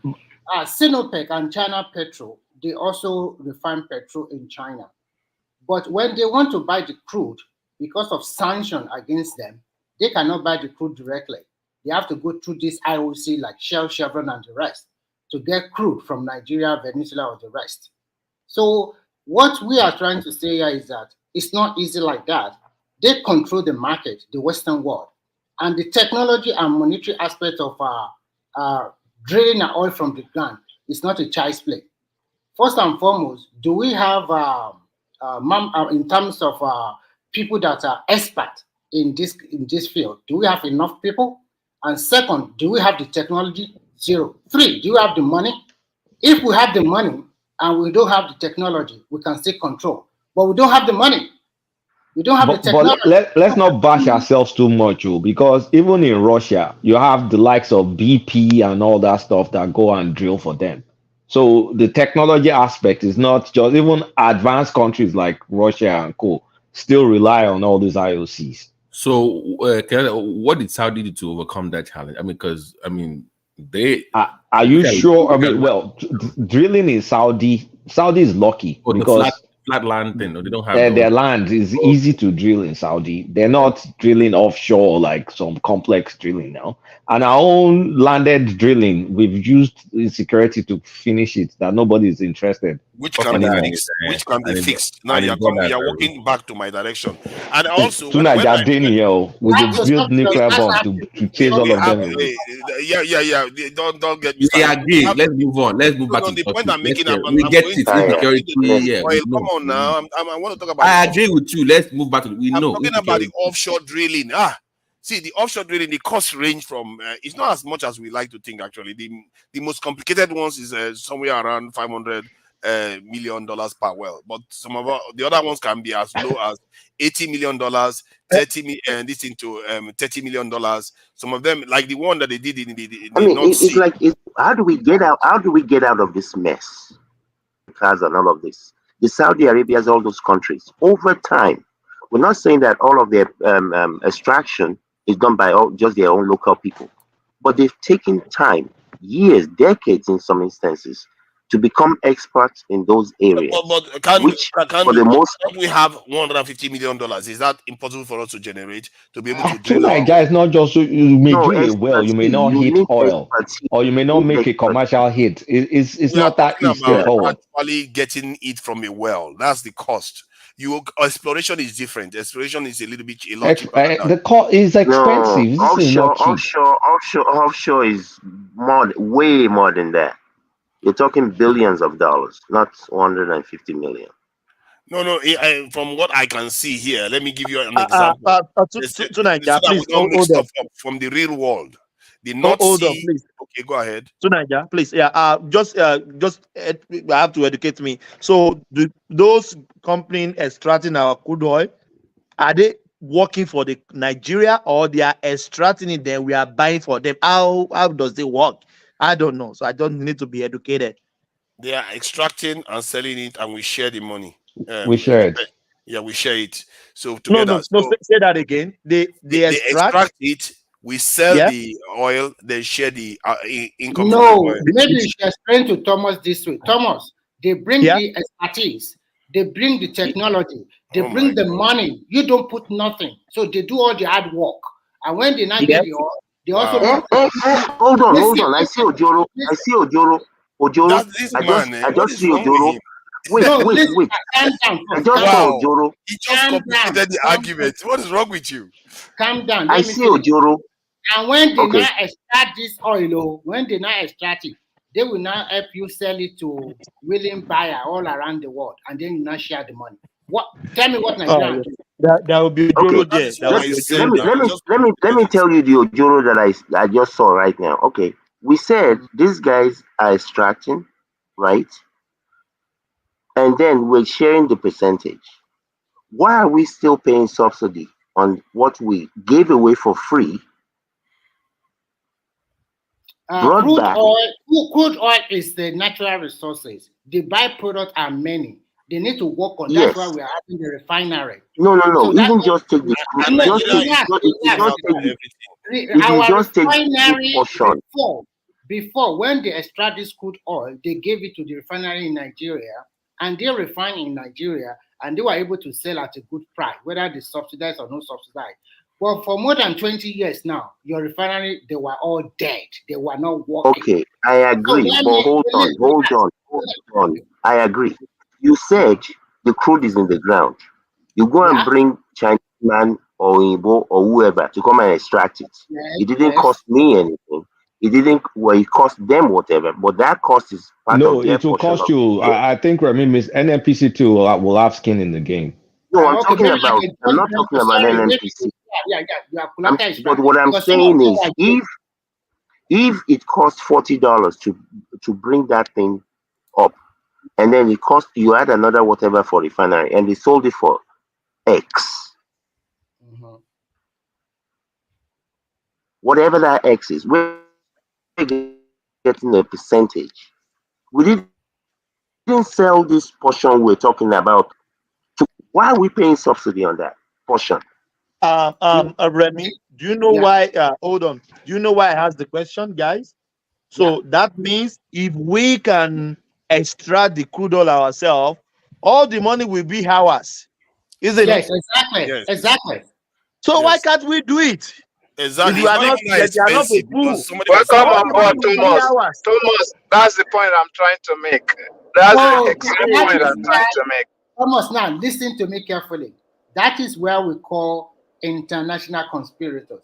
That is where we talk about market leaders. So many things are into it. Aramco, one of the biggest oil companies in Saudi Arabia, most of the expertise are from foreign land because you are selling your crude to the rest of the world. There must be an agreement between that country. I'm buying your oil. What are you buying from me? So many things that you cannot even explain, and they have more leverage more than you. So when you have all the money, you have all the expertise, you have everything, you can even do it by yourself. But what about other things? Do you think it's so easy like that? Because I can produce this, then I just sell to America like that. America and just say, okay, bring it. Remy, I honestly don't understand what you're saying. Okay, Yeah, you cannot Aramco is understand. not. I'm trying to tell you Aramco the actually complexity. number one in the world. You won't get it, okay? You won't get it. It's not easy as what you thought. You think it's a straightforward line. If it's like that, then Nigeria should be a superpower of all these years. There's a lot of What is not easy? Just calm down and explain to her. I don't understand what you're saying. What I'm trying to tell you is that if we have the technology, one, and we have the money, and we have the expertise, and we can extract our oil, our refinery, they are all working. Then, if you want to export it to different countries of the world, then the bilateral agreement will come into it. Okay, I will buy your refined product, petrol or whatever. What are you buying from me? And apart from that, you are not the only one that have. You are not the only one that have oil. You also have competitors. So there are some that are market leaders, and they have the leverage. Especially, I'm sorry, because Nigeria is still a developing country. So that leverage they use. Okay, Mr. Kulata, are you there? Please allow me to land. Let's get the point. I'm just trying to show us the Mr. Nigerian Kulata, Mr. Kulata, I'm talking about these IOCs. These IOCs that we make a deal with. I'm not talking about anything else. That come with the equipment, with the expertise. They remove 100,000 barrels of oil. They go and refine it. They sell it. We share the percentage. On that portion, why are we subsidizing anything? So it's because, first of all, the refineries may not be IOC. Like they sell crude. People buy crude. A lot of it futures contract. Some spot. There's also some spot trading happening to maintain the capacity of the refinery. The refinery sells back to us. Where there's clear ojoro, that's daylight robbery, is the swaps. Because it means we take crude, which is 100% our own. Free. We give Trafigura or Vitor or one of those Swiss trading companies. They give us petrol, trade by barter, and then you now pay subsidies on the petrol. That's what I'm saying. I need to go and file a lawsuit. Somebody is doing bad way. So that crude swap that's why I said it's shady, it's full of shady nonsense. So that swap is Ojoro upon Ojoro. So, But Kolata, a quick question. If Dangote start refining in Nigeria and starts selling petrol, can we stop that? The crude swap? Because we are swapping for petrol. I mean, the crude swap, they said they were supposed to stop it last year, June. No, That's what they said. No, you can't. You can't, because these are contracts for many years. It's not something you do year by year. They renew it. I mean, can do. They renew the deal. Actually, I have some. I know some boys. I know some boys that are doing it. They renew the deal. Like, is it every year or every 2 years? They renew the deal. When the contract ends, then we say we are not doing again. Yeah, but the thing is, they said they were supposed to stop last year, Abby. But we now heard that we are owing them money. So the deal between the swap, the subsidy, there's a lot of murkiness. Because if it's trade by barter, then we've already given you crude, you're giving us petrol. What's the cost? Because it's trade, is it supposed to be? I mean, I'm looking at it just at the superficial level. I know it's more complex than that. Then why are you subsidizing that crude swap? Now, if an NPC goes to buy from a refinery different from a swap, I can understand the subsidy because it's everything is at market price. But from the one we're swapping, I mean, and you now put subsidy on top the swap, there's a euro there. But the one you go and buy ourselves, marketers goes to buy, brings it in, then you subsidize, yes. But when NNPC became the 100% importer, and if everything is not coming from the swap, the part coming from the swap is Ojoro that's there. The part not coming from the swap is going to be a market price. Yes, NNPC is supposed to make profit.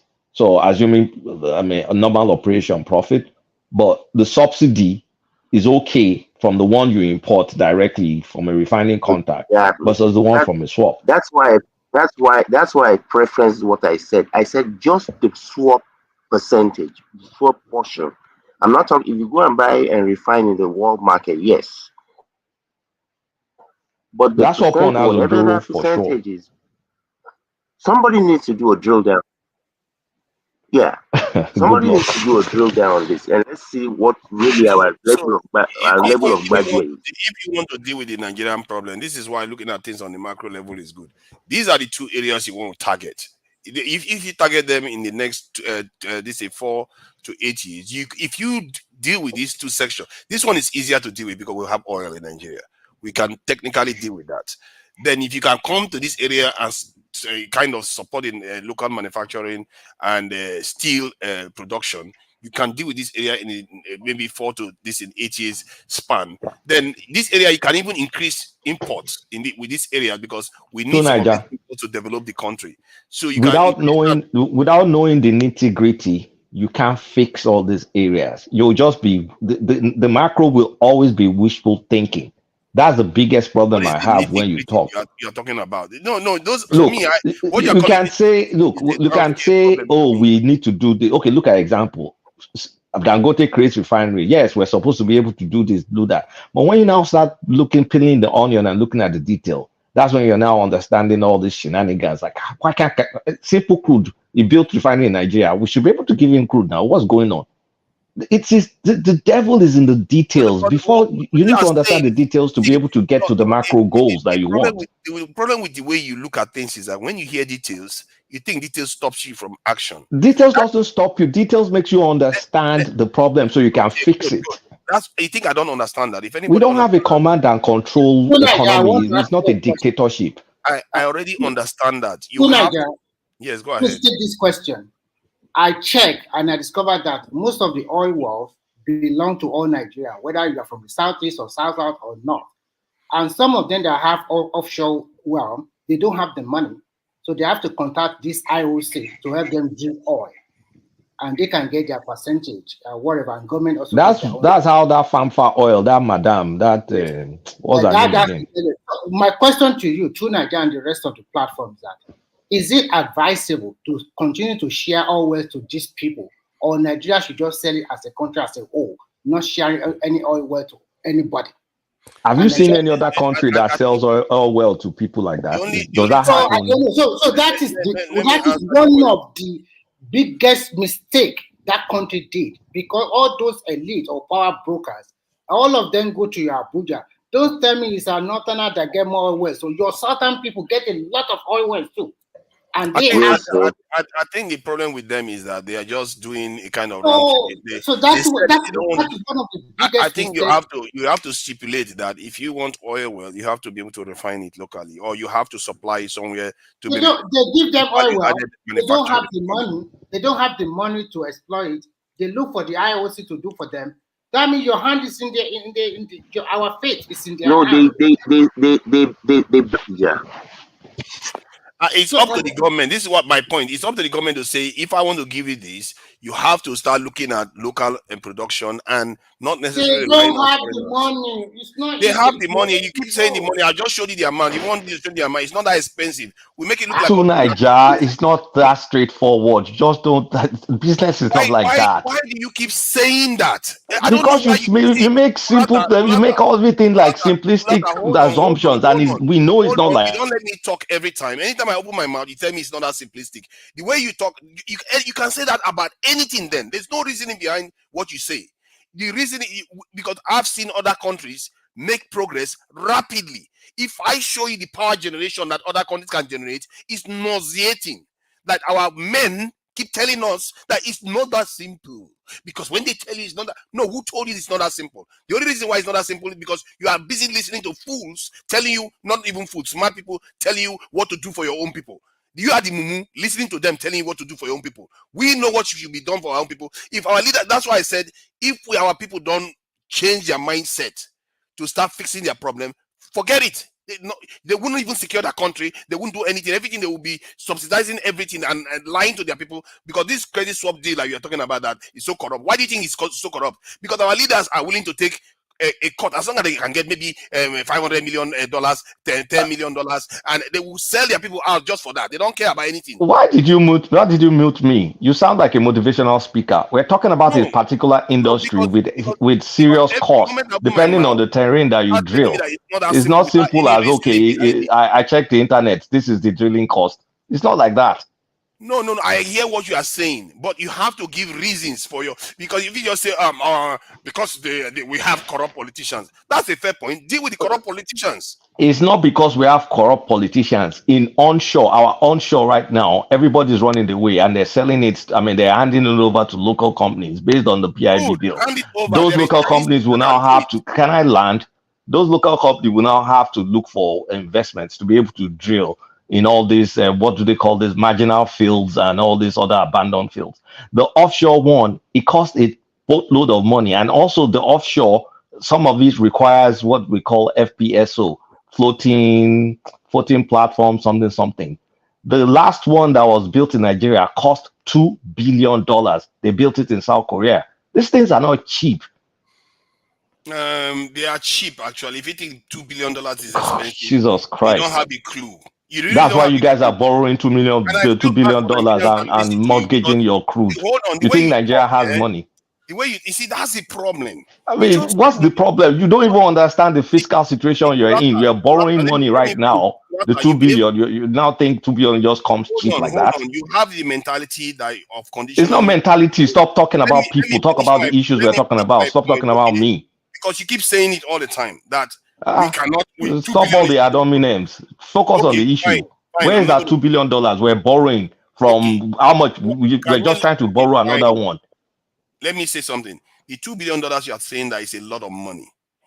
I'm telling you right now, the UK alone spends 1.5 trillion. That's the UK. This is Nigeria. God. Okay, fine. Hold on. We are not houseboys for other people to be living large, and why we cannot aspire for our own people. We are 200 million people in Nigeria. Show me the money. If they were thinking like you, If they It's were not thinking thinking like like me. Stop talking like that. True Naija, where's the Stop money? talking That's what like we're that. talking Where's the about. Where's money? the Stop money? talking about no, me. Talk about the Let's money. where's the get money? What are you money. talking Where's the about? money? Let me tell you where we're Yes. going to get the money. Do you know how much we pay on fuel?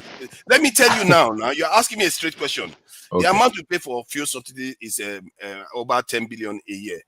And now, if you remove the fuel subsidies, guess what? You have $10 billion. Do you know how much we talked about exploring this oil wells? It's not even close to that.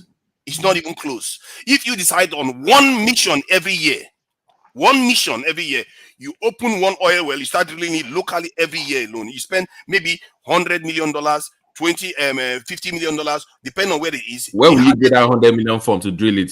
From the subsidy you just removed, eh? Oh, it's federal government of Nigeria that's going to drill oil well now. I mean, what are you talking about? What are you talking about? You don't understand business by a stretch. Ask a question and expect to get a straight answer. You ask me a question, I'm giving you a straight answer. Where do you expect to get that money? From the subsidies that I just told you is $10 billion. No, our subsidy is no longer 10 billion. It's $3 billion based on the current one right now. Okay. And that money is borrowed. Hold on. Let's say it's $3 billion. Now, the amount it takes to drill this oil, this in wells, is not close to that. You can just say one. The $3 billion, do you think is money in our pocket? We owe that freaking money. Oh my God. Oh my God. Flatter, But you are saying you don't have Flatter, access to that money. I'm telling you that Oh, we yeah, have boy, man. Niger, when they let give me you let me answer, let you me don't like let me hold on. To Niger, let me add this. I agree with you. We can never say just because the problem is so big, we will not find a solution. But this is the problem. You see, for you to get that, even on land, do you know how many wells you have to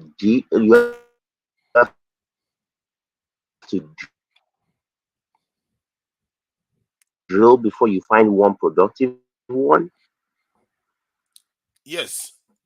That is what they mean It's by not just go out there, you drill million. No. You don't drill one and just get oil. That's not the way it works. Yeah. You have to drill several. So even if each one of those costs you 150 million, and like Kulata just said, even this subsidy money is not like you have a checkbook. It's like every time you go and borrow, cap in hand, every single time. So the money is not sitting somewhere. I agree with you. I totally agree. We have to buckle down and bite the bullets, because when we should have done it Another in the source of 7th income. in There's another source of income, no, securing the country. True Nigeria, if there is, we would not be borrowing money. There is, because I just told you. See, okay, look at this now. Nigeria is losing $10 to $50 billion every year due to insecurity. If you spend okay, but we don't. What parastatal is losing that money? That's potential. That's potential, not what you're actually losing out of your pocket. No. That is potential. quantifiable. Potential is quantifiable. Okay, which agency in Nigeria is losing that money? See, let me explain this. If No, business explain to us now. You said we're losing 10 billion. Okay, which agency? I'm explaining so we it can now. channel that money and go and Can use it I to explain it? All agencies to are build losing. rigs. If you are so shocked, almost all agencies are losing. One, And so let's quantify it now, so we know how to take that Can you let money. me talk? Can you let me talk? Since it looks like you don't know, so let me try to educate you on this. If a business is supposed to open to 10 o'clock or 12 o'clock at night, and they feel like because of insecurity and the suspicious tension in the air, they close this in 3 hours earlier. That is how many percent of the day that you've just lost business in that country. You've lost. In terms of farms, if farmers feel like they cannot go to farm anymore, and even 5% reduction in that, the country has lost billions in that alone. You go to other sectors, the same We thing understand all that. We're not dumb. So we understand. Okay, I'm glad you understand that. So now take the next leap. How do you take that money and take it to NNPC? Because we need a vehicle, right, to drill. So how do you take that money this one didn't clock in on time because of insecurity, this farmer, whatever. How do you take all that money, get it into NNPC's hands, and then drill? I think that's a fair question. If your country is more secure, one, it brings foreign direct investment. It brings businesses and even Nigerians to return to invest. So that is tax that you can collect, and that is also money that you can take and you invest in the NNPC itself. And from that point of view, the government will get more money in its Okay, let's stay there. So, foreign direct investment is those IOC guys. The tax revenue is government revenue. NNPC is incorporated, right? So NNPC is a standalone entity. That money still doesn't go into NNPC. So it's going to be up to the IOCs now from FDI perspective. So it's not like when you say, oh, this, it's not automatic translation. Like, government financing is not exactly No, you straightforward. didn't even let me complete it. It can be if you Anyway, have I that mean, intention.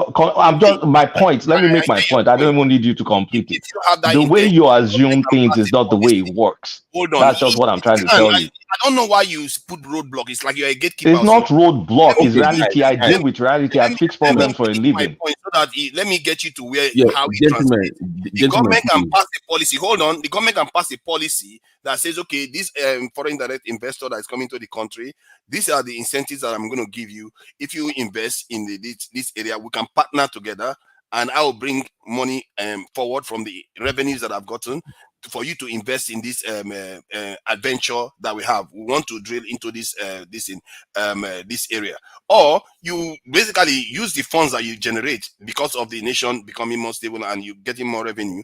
Invest in this in drilling the oil, this in the wells, because yes, it's not cheap, but you have the money. The government has the money every single year. You can choose to spend $500 million every year exploration and drilling every single year. In 4 years, you have multiple exploration wells that you can be drilling yourself. Now you don't have anybody to pay to anymore. How much did Buhari borrow to try and look at the frontier basins? He borrowed how many $1 billion did he borrow? Since then, what has happened to all those frontier basins? It's not. It now. Well, it's not stolen. I mean, the basins are still there. There's no because IOCs are not interested. You can't just take money from anywhere to say, okay, I'm going to go drill. So there's nothing. There's no activity Tell me going why on. IOCs are not interested. Why IOC is not interested? Okay, so why is anybody not going to Kogi State now to drill, or the Bauchi one they found, or even the one in Ogun State? All right, guys, I know you're going to keep going. Please, just do me a favor, Kulata. No, And, I wanted to know why. No. I'm with you guys. I know, but you're gonna please. It's very important.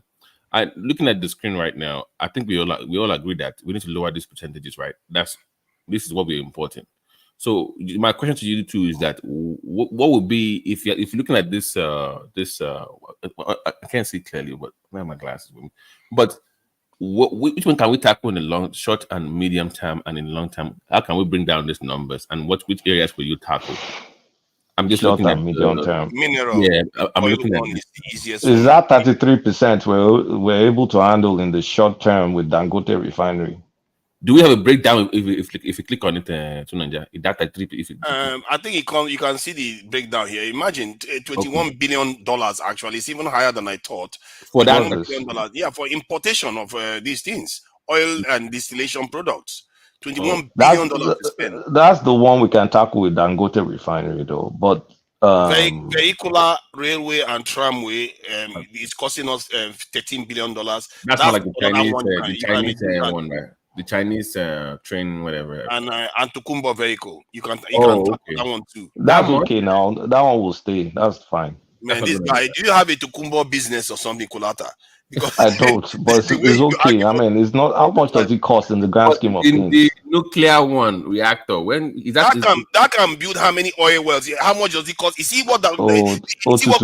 Hold on, Kulata, I caught you right now, red-handed. Hold on. You didn't cost me anything now, so you won't drive car because you want to build nuclear weapons. I mean, you want to build nuclear weapons. $30 billion to buy Tukumbo is nothing, but it's nothing now compared to like. It's nothing. No, Nigeria. Remember, we're discussing short, medium, and long term. So in the short term, you can't solve that Tukumbo in the short term. Now it's going to be down the road. You can sort it out in about 4 years or so. No, that was the question. No, he said short term, long term. You listen to argue. Short term, is it not within 4 years? Is that not 6 months? No, that's not short term now. Okay, short term. You're talking about 6 months to a year. Yes. What can we do? I don't think that the short-term ones here, if you ask me, is very little that can be done in within 6 months, because even the Nigerian oil, if they start refinery, they start drilling and selling, it's not going to make a lot of impact here. How much would that drop if until a year? We'll be able to drop the mineral fuels and some of the distillation product. I mean, anything related to refined oil, we should be able to drop it down, and then we may get another category for crude Where are we going importation. to drop it down within 6 months? Where are we going to drop this down? No, if Dangote, look, we already started exporting mineral oil, right, and selling diesel and selling all that stuff, and then Dangote is going to start selling petrol maybe next week. I hope so, or maybe 2 weeks time. And we'll see where that takes us. Like it will improve it.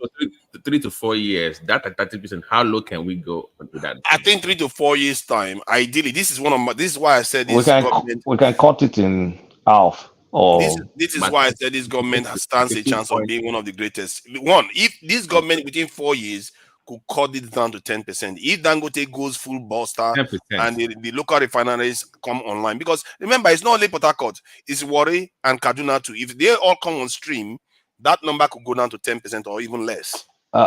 Someone should wake me up whenever those government refineries start working. Forget government refineries. Why are you people so fatalistic? If it's not, listen, if it's not profit driven, it's not gonna. That's what it boils down to. It has to make money now.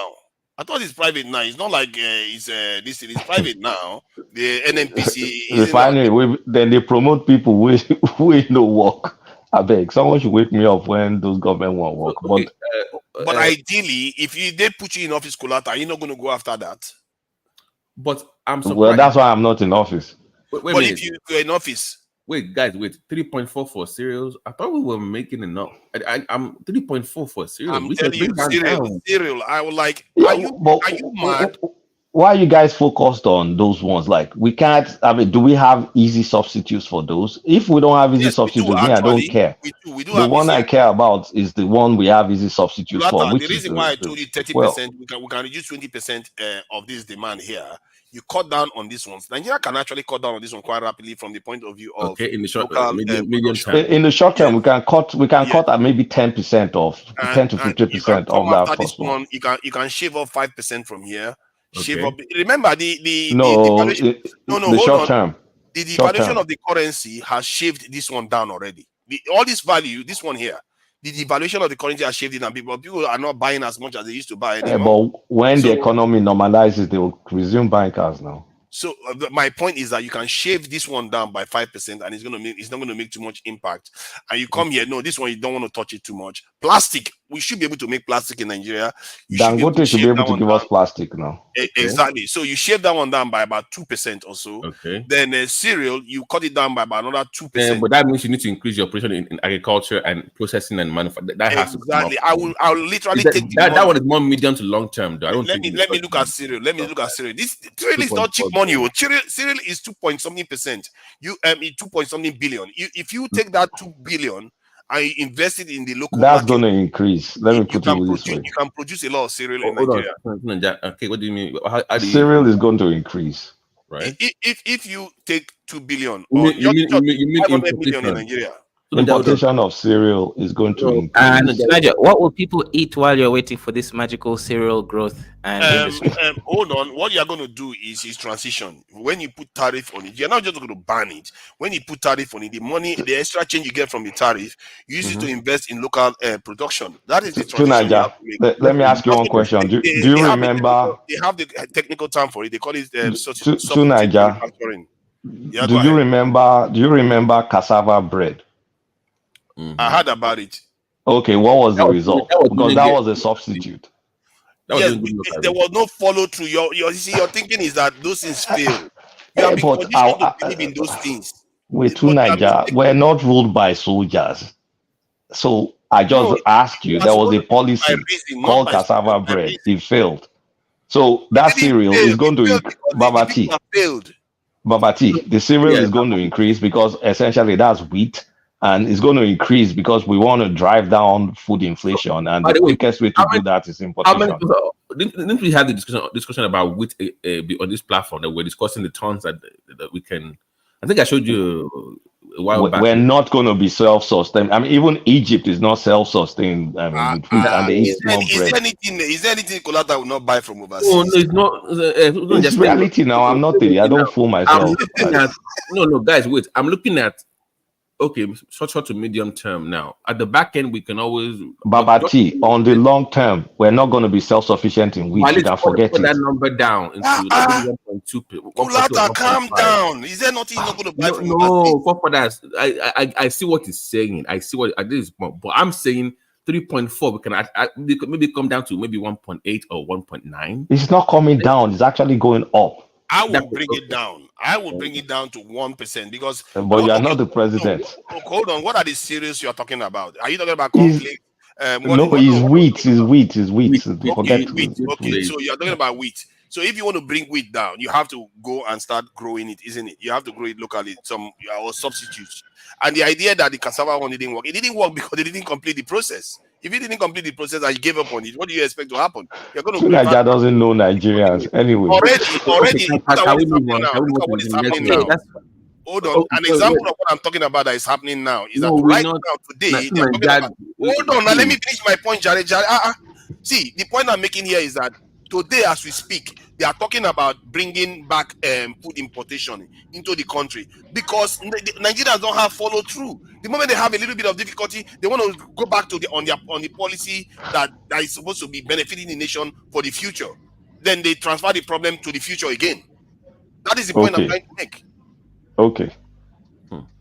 Okay, the iron one, the article of iron sheet, just 1.3. I thought it was going to be higher than that we were importing, really. But 1.3. Iron. I mean, 1.3. We're not fixing iron or steel anytime soon. And if the economy expands, I expect that to go up. I'm surprised it is this low. That is even lower. I thought it was going to be higher than that. Yeah, I thought so too. The organic chemical. Yeah. I have a small comment to make. I don't think you can live in this magical world where you think somehow if our issue is we don't have follow through, so how does this idea change from all the other ideas that's already happening? Isn't the fact that we don't have follow through already part of the equation when we're trying to do things? Isn't that something you have to account for? I think you are right there. You see, now we are talking about high level discussion here. Now we are actually talking here, and that is the first statement I made here. I said, if the people's mindset haven't changed and you don't know how to prioritize your own people, forget it. It's a problem, and that's the same problem you just came and raised. And it's a fair question, and this is more of a theoretical argument based on if we had a clear control. We're having a problem-solving argument, not theory. To Nigeria, I specified from the very get-go. Okay, that organic chemicals, chemical plants, that can be brought down. Is 1.1. Can you look at the price? How much is the chemical one again? What is the chemical? How much is it? Organic chemical. Organic chemical. Oh, that one is 700. 700 I love money. Where is that chemical? See, why are we just trying to bring stuff down for bringing it sake? Like, look, some things should increase. I thought pharmaceutical was going to be higher. Actually, some things should increase because they may reflect increased productivity in the country. Right. That's true. And there are things that we cannot do ourselves. Yeah, it's obvious stuff that we need to reduce, like the gasoline stuff. But I'm saying that the chemicals, I believe we can do some of these things by ourselves. Is what I'm saying. You might say, and to increase, so you can make it yourself and also benefit the economy, improve productivity, but it's made by your own people at the same time. Let's put it this way: if Dangote cannot make those chemicals, and if you can identify a clear person making those chemicals now, then you can as well forget it. So your point is, if it's not on ground right now, it cannot be created. Yeah. No, I disagree. I think it can have new companies spring up to start making. Well, if the macroeconomic conditions improve, that you have new companies setting stuff up. They have to take risk then. Wow, we are importing. There are risks. Imagine we are importing paper. See, I think Kolata does have a point that some areas may need to increase. In fact, I would say electronic equipment, machinery needs to increase in the short to medium term because you need to increase capacity to manufacture. So you want to increase that, transfer some of all this to somewhere here. because that's useful importation, isn't it? Then plastic, you can cut down. You can cut down on cereal, maybe, because Bata is making some coherent argument about. Wait. Time out. We're not exporting fertilizer. Don't that? Wait a minute. Can you put your cursor on that fertilizer? How much are we? Where is that again? Right above the aircraft, something close to the Yeah, flower. that's it. Yeah. We are still in I thought we were exporting. Wasn't that Look at our exports here now. Let me show you our exports. Yeah, but it doesn't mean we're not a net exporter. Like we may still be importing certain type of fertilizers, and we still export more than we import. The only one that we are manufacturing is the urea. The urea. Other form of fertilizer like NPK and they are still being imported. We do We're still export going to import fertilizer. that. Fertilizer gives us $1 billion. Look at that. It gives us $1 billion export every year. What is the price difference? Can you go back to the import? I want to see 1. So do we have what do we have there? Are we importing more or we are exporting more? About 700 million. We are importing 265 million. That's not a lot now. That's okay. 1 billion. So it's about 700. Yeah, that's okay. At least that part is what happened to cocoa though? Cocoa is what 1. Cocoa exports is 1.3 870 million. That's quite a lot. Let me see whether we are importing anything. But that's raw cocoa. Yeah, that's the problem. That's the problem. I don't like the raw cocoa export. So we even import milk, starch, preparation cereals and products for 500 million. Okay, you see anything below 500 million? But we should not. That milk we can cut it off completely. Believe me, we have all the weather, everything to nurture all those cows to produce. If you can get your cows to settle down. Didn't Buhari sign a deal with Trump to import American milk stuff? Remember when he signed that deal? When Trump was because there's some company like what's the name? This one that manufacture this plenty. I've forgotten the name. They have their farms in the Ekiti State where they have all these dairy cows. There is also some in Kaduna. I think it's something that is practicable. There are a lot of dairy farms in Nigeria now. But I think the major companies like the Friesland container that manufacture pig milk, they are still doing a lot of importing from their parent company in Netherlands. I think these two we can because the reason why I'm saying this is that Saudi Arabia, which is a desert, they don't import milk. They grow their own cow here. They nurture them under this extreme condition, and they produce their local milk for consumption. I've never seen pig making. Where do we import meat? There's no meat here. I'm talking about milk. You mentioned milk. Okay, yeah, milk, yeah. But it's not a lot though. The big boys are the ones I want to go after. Like this one now, sugar. I think Dangote makes sugar. So why are we importing with 1.something billion of sugar? That's a lot. Most of our, how many do we have any sugar company in Nigeria presently working? He imports sugar. It doesn't make it. He imports raw sugar and then just granulated sugar. That's what we don't make that much sugar. How many sugar beets or our sugar company in Bashita, most of the sugar farms are still not in. They are no longer in the Sunti sugar company and all those things. They are not. Why can't we make sugar? We sell sugar cane everywhere in Nigeria. Now for us. That everything is very hard. But those are okay. Can all these tourism that we are talking about now, we that we know better, we that we are in the diaspora, can we see all those opportunities and invest in them? 3%. And let me tell you, if you don't, the issue is this. I will ban import of sugar. I will ban import of sugar and paper. That cannot damage the economy. But you know, the way I see you, tonight, that if you are a president, you will be a worst president any country can produce. Come on. Because you'll be lucky to you are always easy jumping around. Okay, you say you ban importation of sugar. Do you have a substitute for it already? Yes, and you are the one condemning the same government. But I'm telling you now, it's easy for us to replace it because local manufacturing can fill the gap easily. We have sugar. Where are the local manufacturing company? Where are they? See, the thing is that sugar production is a well-known technology now. It's not very advanced. Anybody can make it. So we've been making combustion engines since the 19th century. Do we make it in Africa? No. So stop making those kind of arguments. That's useless. That's similar argument, but it's a fair argument for you to make. But combustion engine is a lot more complicated than sugar refining process. It's just boiling sugar and. In Nigeria, before we do all those things, I can mention like 4 sugar companies that I know. Basita is there, Suti Sugar Company is there. There are so many of them. What led to their crash? Look, even in the lorry, I remember Tate. You remember that time St. Louis Sugar, Tate Sugar. Tate is manufactured in Nigeria. Okay, I won't ban them. I will just put tariff on them. Take the money, sponsor Nigerian farmers. To Niger. You know, we're still spending about 400 million importing toothpick. I can't find toothpick on this list. People say that all the time. It's not 400 million for toothpick. Why? How many people use toothpick I've been looking for that toothpick. I can't find that toothpick. People No, we don't spend 400 million on toothpick. No, that's not true.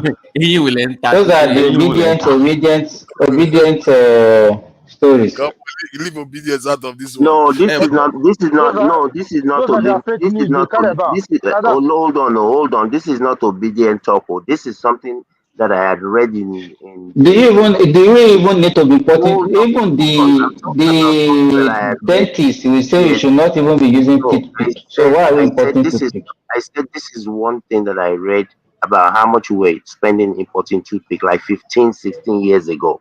So this is not an obedient. It's an exaggeration. You're telling us 50 years old. Okay, I will stand to be corrected, but it's not. It's an exaggeration. It's not true. Can you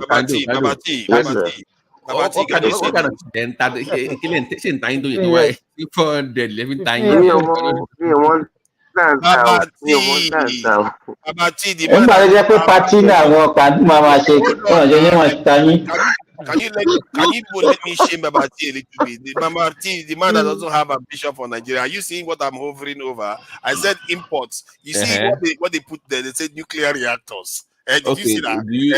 Whenever I mentioned it, whenever I mentioned it, we shouldn't ever think about that. No, what did you? No. You explain what this means. They are saying that machineries that you forget what they are saying. Forget what they are saying. What do you think this is? It means reactor to do what? Nuclear reactor. Yeah, what is it for? For power plant or something, So something. So you don't even not to build a nuclear bomb. Not to build a nuclear bomb. That's what they all say. That's what they all say. Then they go. You know what needs to happen. Point is that we can bring it in for power plant. Okay, are we in agreement? We want nuclear power plants. No, we are not. You can't manage it. You can't even. Are they going to put it in your village? This is why you need to go to the guard room. We can put it in No. I'm being serious now. You can't even manage a refinery and you want to manage a nuclear plant. Are you kidding me? No, I don't think so. I would rather manage it and fail than not try. Let's put it in Delta State. Well, I'll make sure it's not near my wife's area. I have no problem with that. Nigeria is trying to wipe off the whole country. That's what it's trying to do. Wipe out the whole country. Okay, let me play this scenario out. The West now, all of them are preparing to fight each other with the Japanese and all that, and the Chinese and all that. What if something happens now? They go and bomb their countries. They will don't mention Nigeria. The one that is brothers in Niger Delta will go and bomb one day. If they go and bomb their country, they say, You see, Simba, you know it's Nigeria where a tanker full of petrol will pour down, and then you see people scooping the petrol, and then you see some guy light a cigarette. That's the country that Nigeria wants to put nuclear reactor. So are you telling me North Korea is better than Nigeria? If you say so. Kolata, now you are crawling under the ground. You have submitted to the fact that North Korea is superior. If the fact that they can do it, now Nigerians cannot do it. You're arguing that because they have a crazy dictator there, like Nigeria.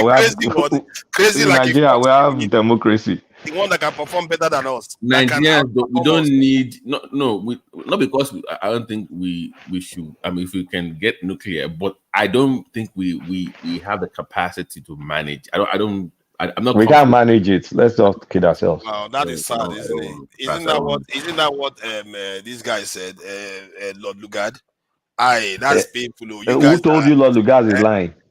He said that we don't have capacity to this to take into the future and the past. What That are we are you? like, he says Why that do we you are always like bring children. up some? I No, don't know because why you when you talk. see, the reason why I bring it up is because there is this our nature that we don't see, and if somebody tells you that, that's why people go counseling, isn't it?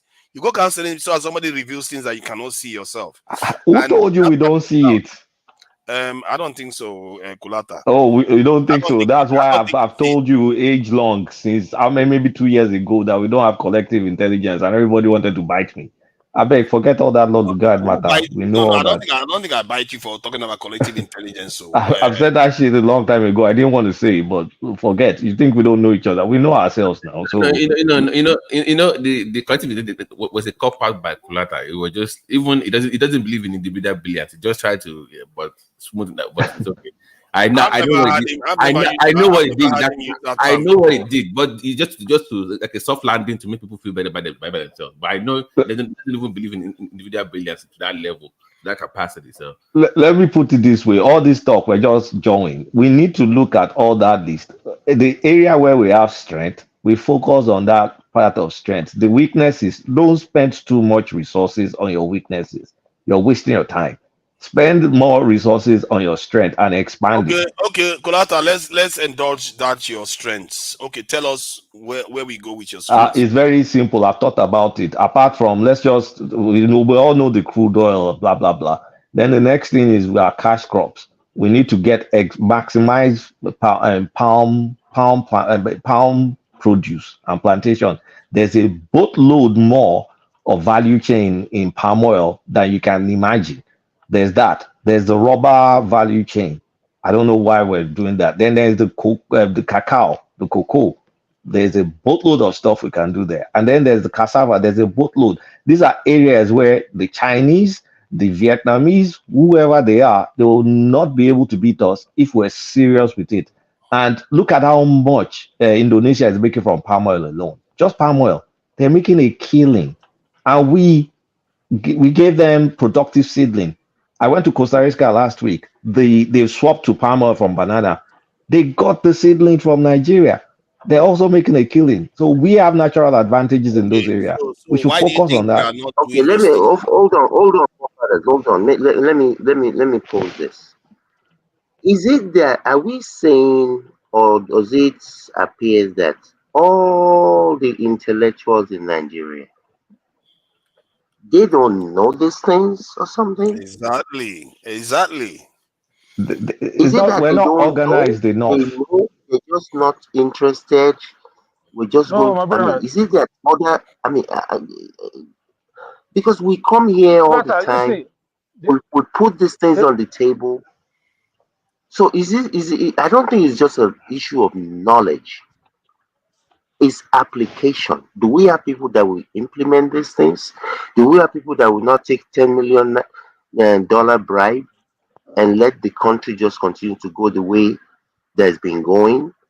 So I don't think this is a lack of knowledge, but are people going to it's do it? not. And unfortunately, some of the people, all of these keyboard warriors, if they are there, they'll be collecting the money too. Unfortunately. Of course.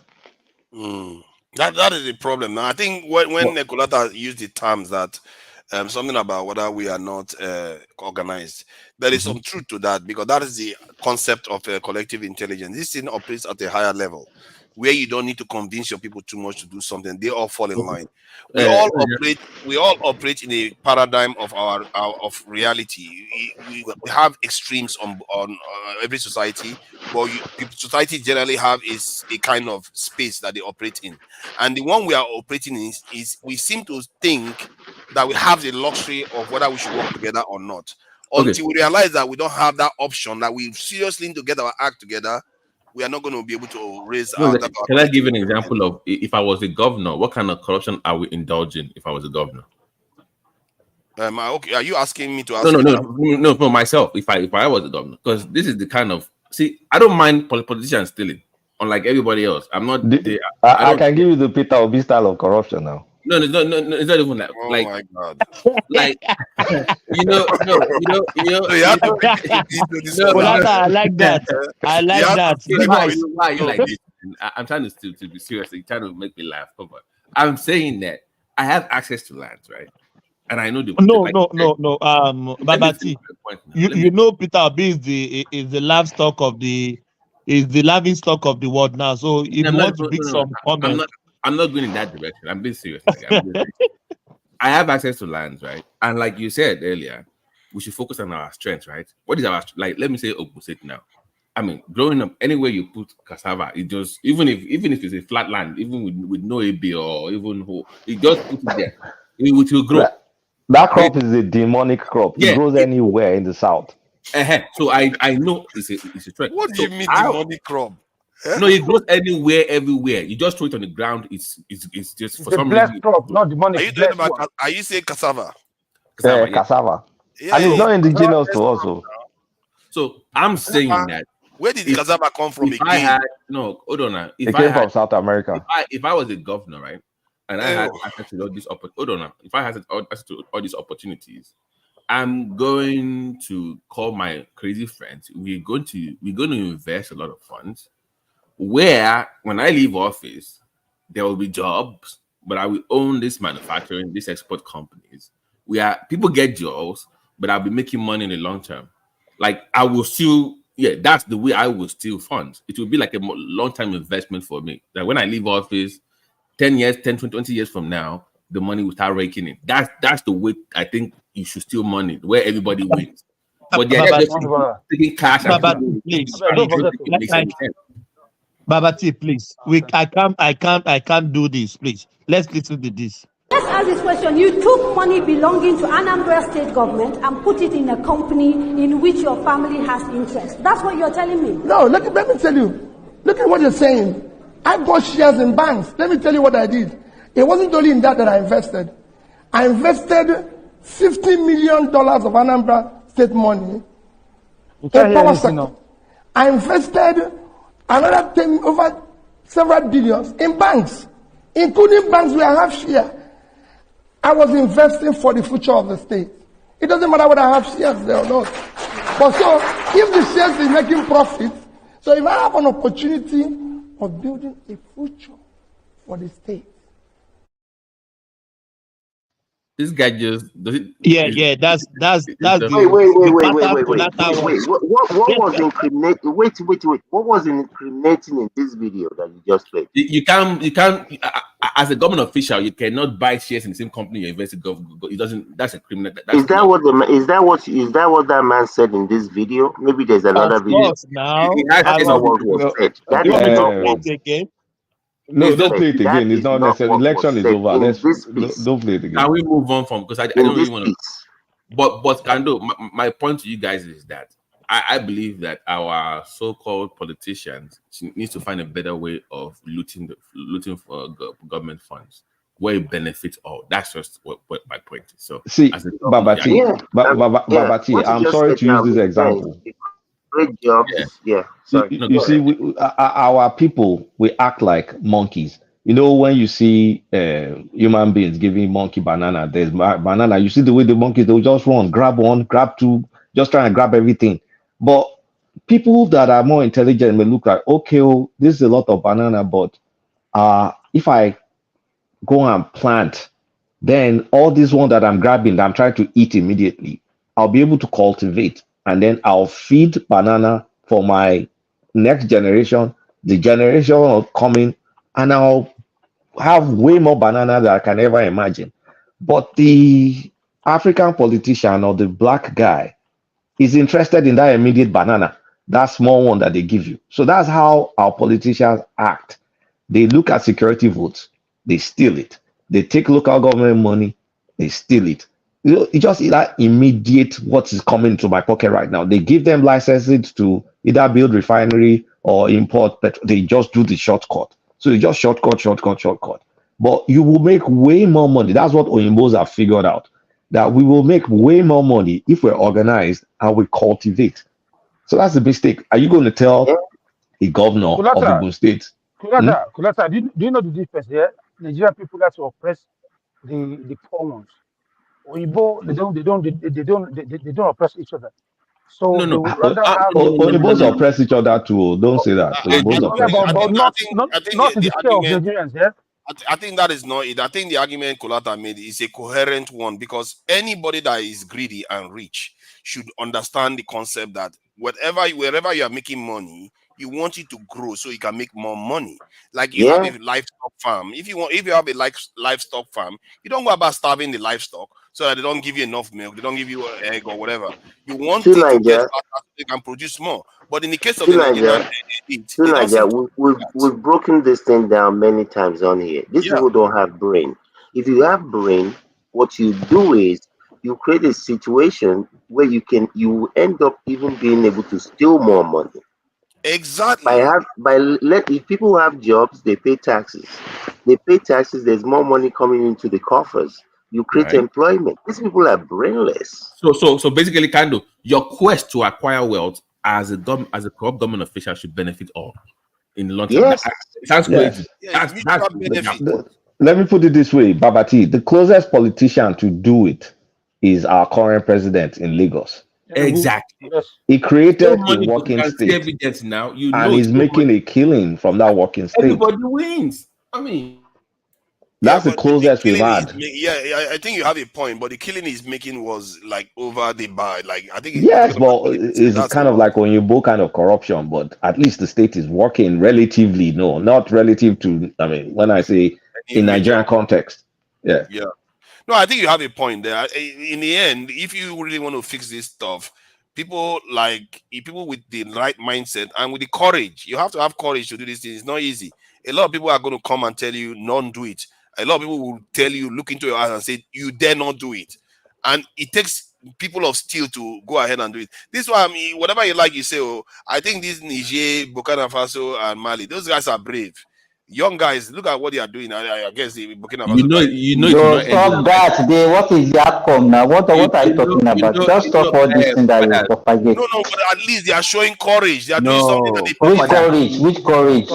Father, hold on, listen to me. Here for me today, that those three countries, it will not end well for those leadership. It's gonna be a bitter. Trust me. Okay, can you It will give not us a end well. scenario how it ends? One of them, they're going to get betrayed. Thank you. You've seen this movie before now. You've seen it before now.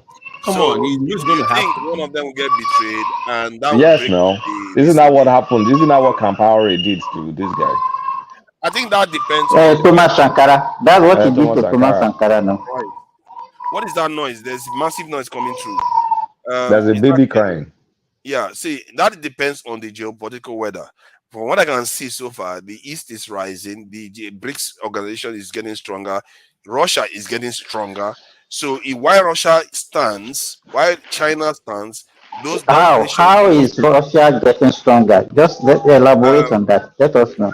Russia's economy is growing stronger, and even the West has admitted that Russia's economy is a war economy now. So they are already very, very strong, and it's growing. It's growing faster than the Western economies. So what? Okay, now at the core of it, what makes these nations quite strong is because they have mutual defense pact. That is a very powerful tool. If you take out one, like now, the Sankara situation occurs, the others are going to come for you immediately. So that's what it means, because they are basically one nation now. You can't just go and knock one off. This is something that West Africa could not achieve. At Nigeria, Nigeria's height of power in the 70s, this is something that we should have done at that time when we had To Niger, height of power, but we didn't do it. to Niger, if for example they buy the Burkina Faso one, the next person that comes in, as long as it consolidates power in that country, it will just tell them that, okay, I'm withdrawing from this confederacy. That's all. Yeah, but by the time you do that, because now you've attacked, it's like somebody in Nigeria attacking the federal government. By the time you do that, they will respond. This is a confederate international It's an internal thing now. Isn't this the same way they got in power themselves? Can you hear me? Yeah, we can. Yes. Go ahead. Simba, go ahead. Like, it's not going to end well. It was a military coup, so the chance of them even of a counter coup sooner is going to happen eventually. It's not I don't know why you're making a lot of assumptions. It's not an assumption. Okay. They are different. To Niger, they said Russia share. Hold on, this one, because you just said something that is not true now. They said by 2025, Russia's share of global GDP is going to shrink by 3%. So what are you talking about? They say by By 2022. 2025. 2025. Okay, look at hold on. GDP. Maybe the other parts of the world are Maybe different. what? You know the parts of the Oh, world that I'm surprised that you have not lead us to this your security this thing. You are just hold on trying to now. propagate what is not. Let's not do that. Just find out the growth rate of Russia, Simba, brother. we pay nuclear bomb no go give Russia number one economy. You can say whatever you like. The growth rate of Russia. Let me see if I can find the growth rate of Russia for 2024 or growth rate GDP growth 2% is 2%. of 2%. Russia. Yeah, do you know that of the UK and this thing and that's Focus 2022. on Russia. Nobody discussing UK. Russia was the question. I'm talking about Russia now. I think they said 3 point So something why did percent. you bring UK into the? Stay with Russia. This year they are projecting that that's IMF is projecting that Russia is going to change 3.52% or so GDP growth in Russia. They said 3.2%. That is IMF. Oh, look at that. Another one projected consumption prices 6.1 this thing percent or change. So Russia is doing very well economically. They are not stressed. Russia They cannot that stay war has sanctioned. perpetually at war. At some point in time, the war economy will die. Why would it die when they are fighting? The point is that even the West They're knows going to stop. You can't fight forever. no. Why would you fight forever except the other side surrenders? Otherwise, you can fight You forever. think this thing is going to continue for another 2 years? I don't know what. See, you Come don't on, man. understand. When they say you have transitioned your economy to a war economy, it means while that war is going This to on, Nigeria, we don't even know where this to Nigeria come from. Actually, we should move into North Korea. hold on. You see, when they say you've transitioned your country from a normal economy to a war economy, it means while that war is going on, the economy will continue growing because it is a war economy But the now. war is not perpetual. It will stop. When the war ends, then it will But come do to you need normal to economy. go to war to get economic growth of 2.8%? Just 2.8%. You are not So when talking you are about not at 15%. You war, are not talking about 10%. And so what? when you are not I at don't war, it's going to understand be your worse. argument. No. To 2.8% Nigeria, was to for last Nigeria, year. to Nigeria, to This year Nigeria. is Did you hear what NATO 3.2%. said? Did you hear what NATO said? Did you know what NATO people said yesterday about Ukraine?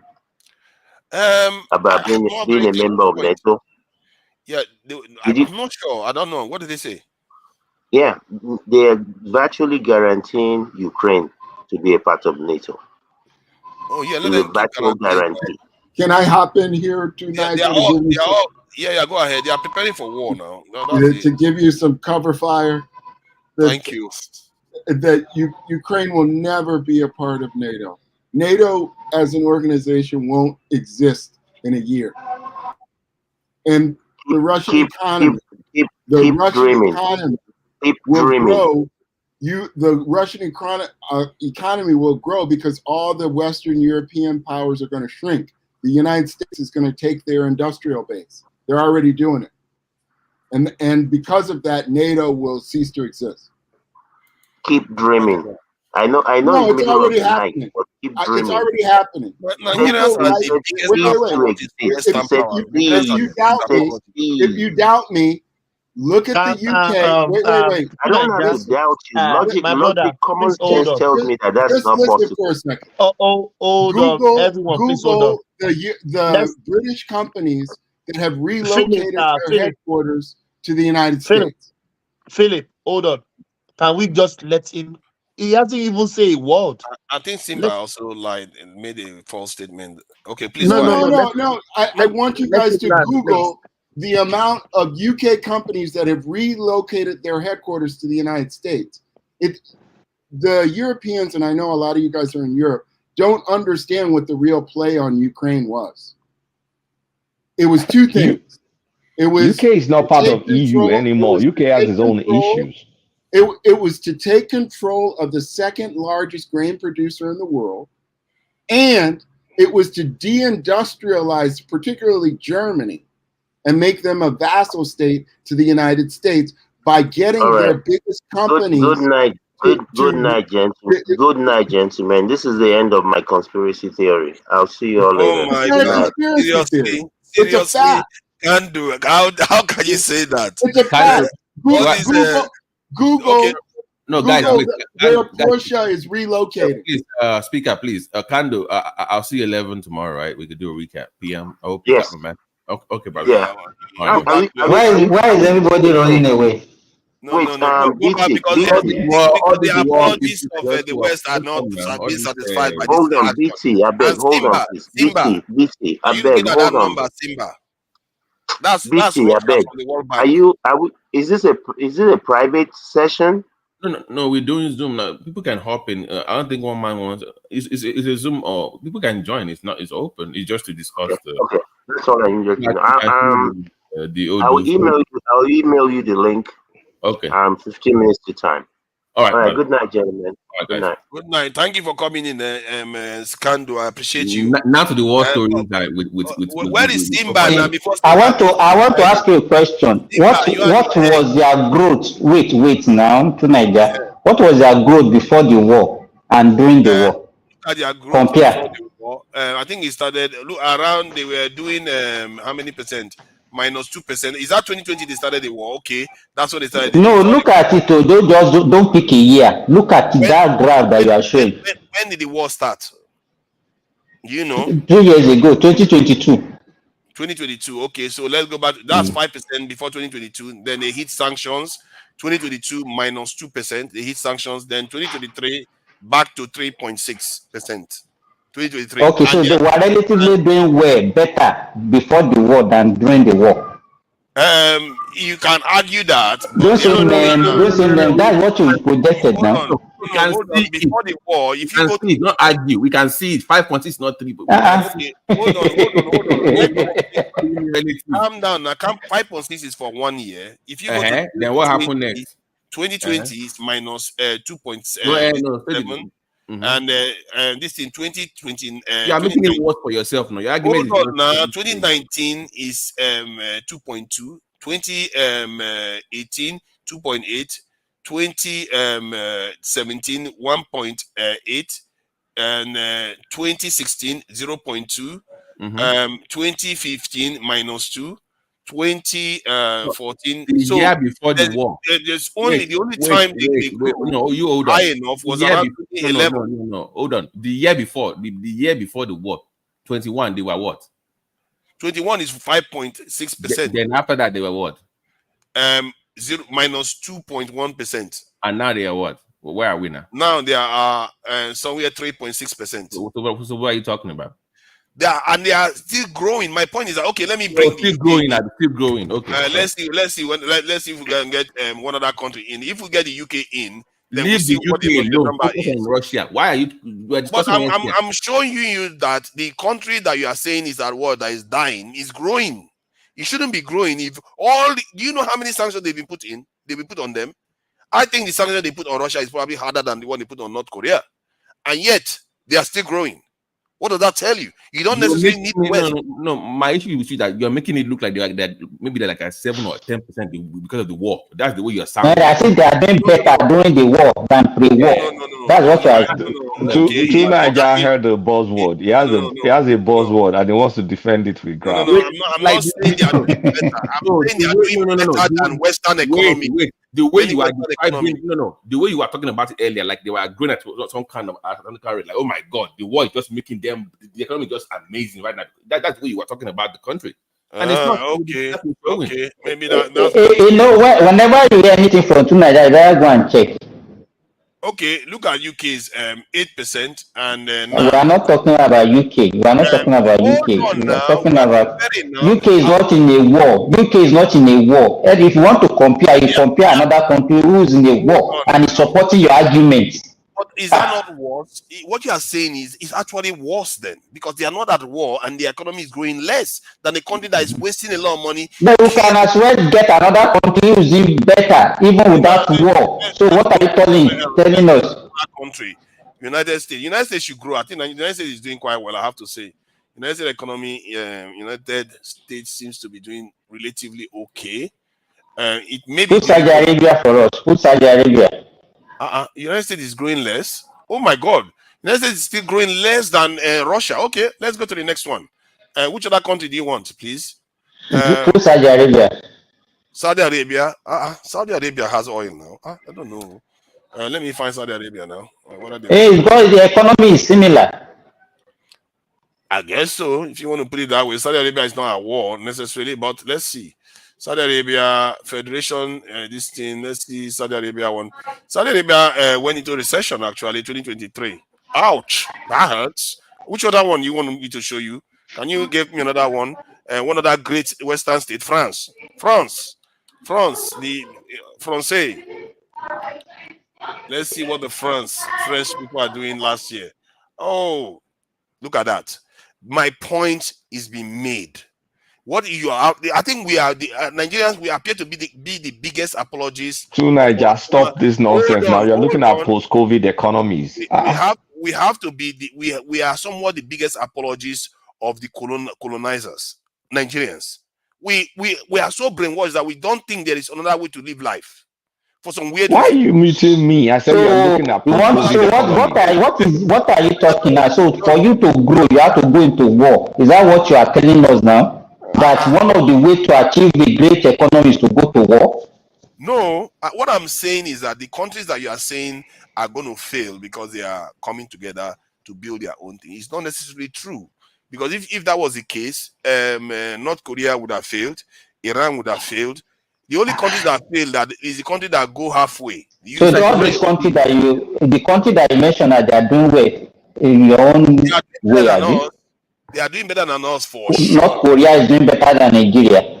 Yes, you don't know. If somebody has not told you that, breaking news. Yes, they are doing better. You want to measure any metrics, so you see, they are doing better than us. Russia even went to them recently to go and sign a defense pact. Do you see any country that sign a defense pact with Nigeria? Because we are completely hopeless. They don't need us for anything. So, and they are selling weapons to Russia. These are people that are sending satellites to space. They are building nuclear submarines. Come on, man. Nigeria, when we mention nuclear, look at what Babati says. So that crazy dictator in North Korea can do better than us. All our graduation and our degrees, what are we doing with it? My goodness. Where are you from in Nigeria? I'm from your tribe. How do you know? Where are you from? Let's know. So we know where to hold on now. Hold on. So we know where to put the nuclear plant. You put it close to your apartment, your house. So you are afraid, You're afraid. That's your problem. No, I mean, no, you are not afraid. That you are bold. So let's try your Why should I be scared? I don't mind. Don't mind. Look at what is happening with the riverine area right now that is being polluted. You think they have a choice? See, if it's going to mean that we have to survive. They already put nuclear waste in Delta State in Cocoa back in the 80s. They put some nuclear waste in a place called Cocoa. So you can put it in Tunaja in Agbo area. That's where Tunaja comes from. You see, this is the kind of thinking that gets us in trouble. This kind of thinking, not in my backyard. So we should never develop, not in my backyard attitude. Put it in your backyard. We'll draw the power. I want to contribute to your point. Sorry, guys. I don't totally agree with Tunanja, but to some extent, he has a point. I've noticed that when it comes to ambitious projects or steps, or when it comes to technology, we kind of like to take the backstage and just believe that only the Europeans or the Americans are good at that. That it's just that it seems like we Africans are not built for stuff like that. And honestly, it's part of the reason why we are where we are, because we don't steps. Technology might be advanced, but where if the Nigerian government wants that, we can get it. It's just to build, it's just to make all these issues, all these points you guys raised about it. We just have to just put policies and actions in place to prevent them. So I really think we like to take the backstage when it comes to technology, advanced technology, and taking bold steps. We always scared. We always give excuses for that. So in that respect, I'm gonna give it to Two Nigeria. We have that problem, and I think we should Can I ask you a acknowledge it. question? Can I ask you a question? Sure. Do you like motivational speakers? Yeah, to some extent, yes. Okay, that's why you can align with Two Nigeria. If technology There's will be nothing coming wrong from with like, motivational station. Wait, I'm not saying is that anything is wrong. You see what he does. You see what they do there. I think Kulata Two behaves like a Nigeria son, let me talk to the guy, I beg. it sounds like a perfect Two gatekeeper that wants to Nigeria, shut up. Let me hold talk on. to him. You sound like a Let me perfect talk to him. now. I'm Hold not. on now. You want to limit your people's ability to project the ambition. You want to say, oh, we can't do anything, and for some reason you feel like you are losing something. I don't know what you are losing from our people aspiring. Tell us, please. But if you want to aspire, you aspire where? It's not that kind of your own aspiration. Even the North Korea They that show you're me talking how. about, I just fact check now, just hold on. The North Korea economy is going at minus 0.8%, and their GDP per capita is $460. And you are saying they are doing well. Yes, they are doing Meanwhile, better South Korea is having 31,000 GDP per capita, and their growth is about 5%. What are you talking about? North Korea. North Korea is doing better in everything. All those figures you are seeing because they are not Oh, taking their data properly Tonight, into why do you account. keep muting me now? What's your problem? Don't let me fight No. you. I only see if you notice when the only Don't time I let me mute. fight you. See, no, don't fight me now. Why would you want to fight me? No, me, you are my brother. Now, Eh. I don't know whether you are my buru or the senior. Is your in-law now? Kulata is your in-law. I'm his in-law. Whatever is my in-law, I would so that.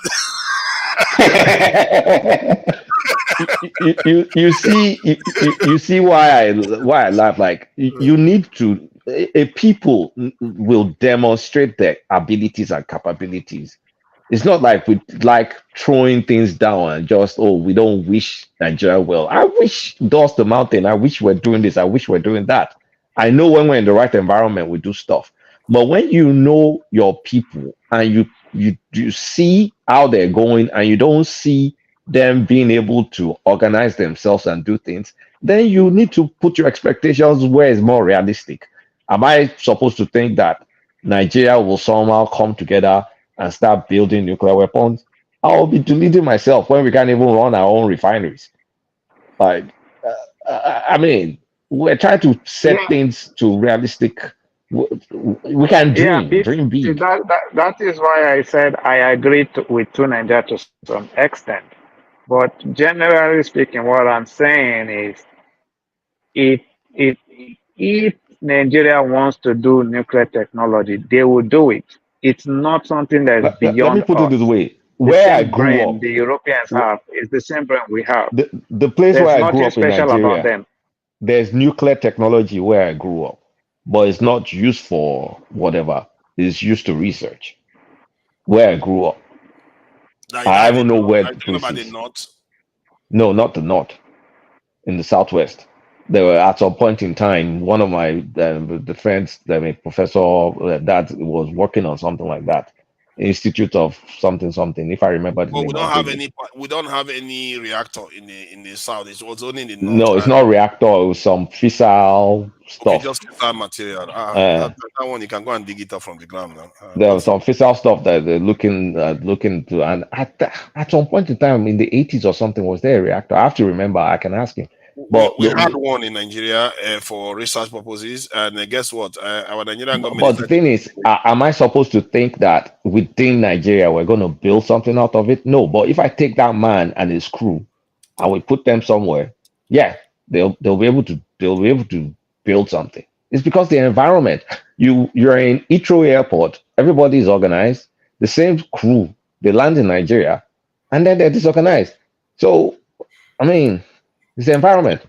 Look at the structure of North Korean economy. North Korean economy, the structure agriculture to the 2.5%, industry 47.6%, services 29%, and look at Simba that. can get you a visa to North Korea, to Hold Nigeria. on now. Let me give you the structure of that of Nigeria. Agriculture 21%, which gives North Korea a slightly legs up.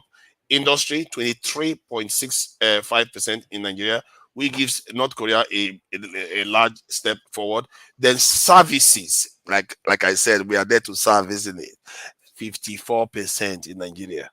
The reason why North Korea is not doing so well because they are banned from exporting.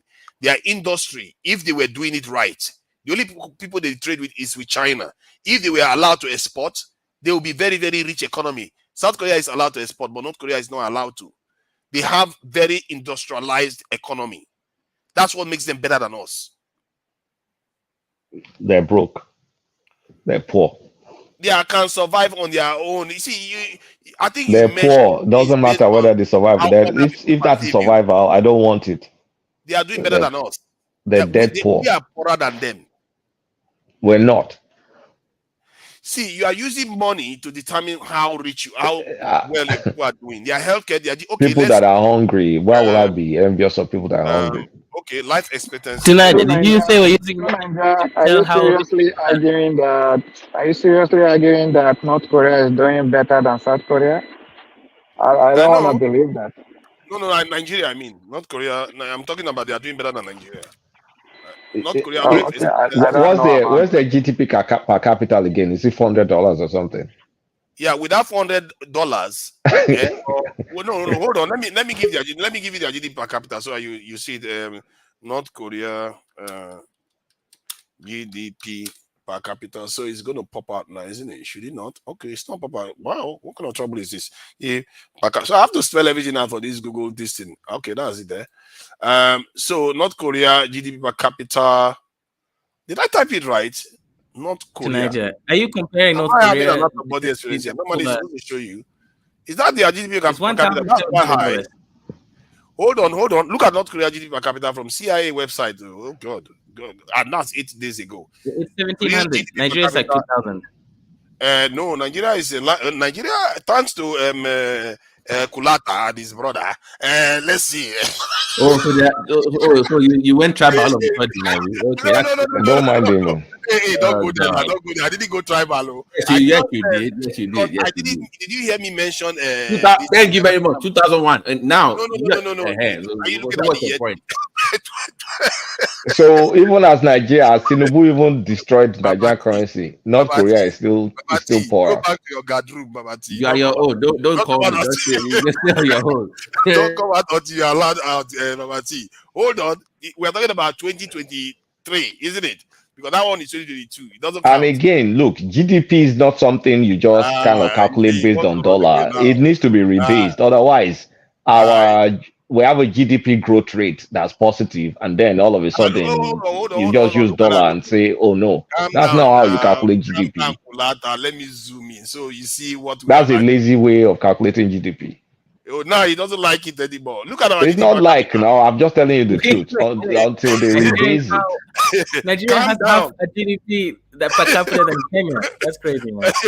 That's where this is the great achievement of this administration, and this is in 1 year they achieved this. And look at North Korea, 1,700.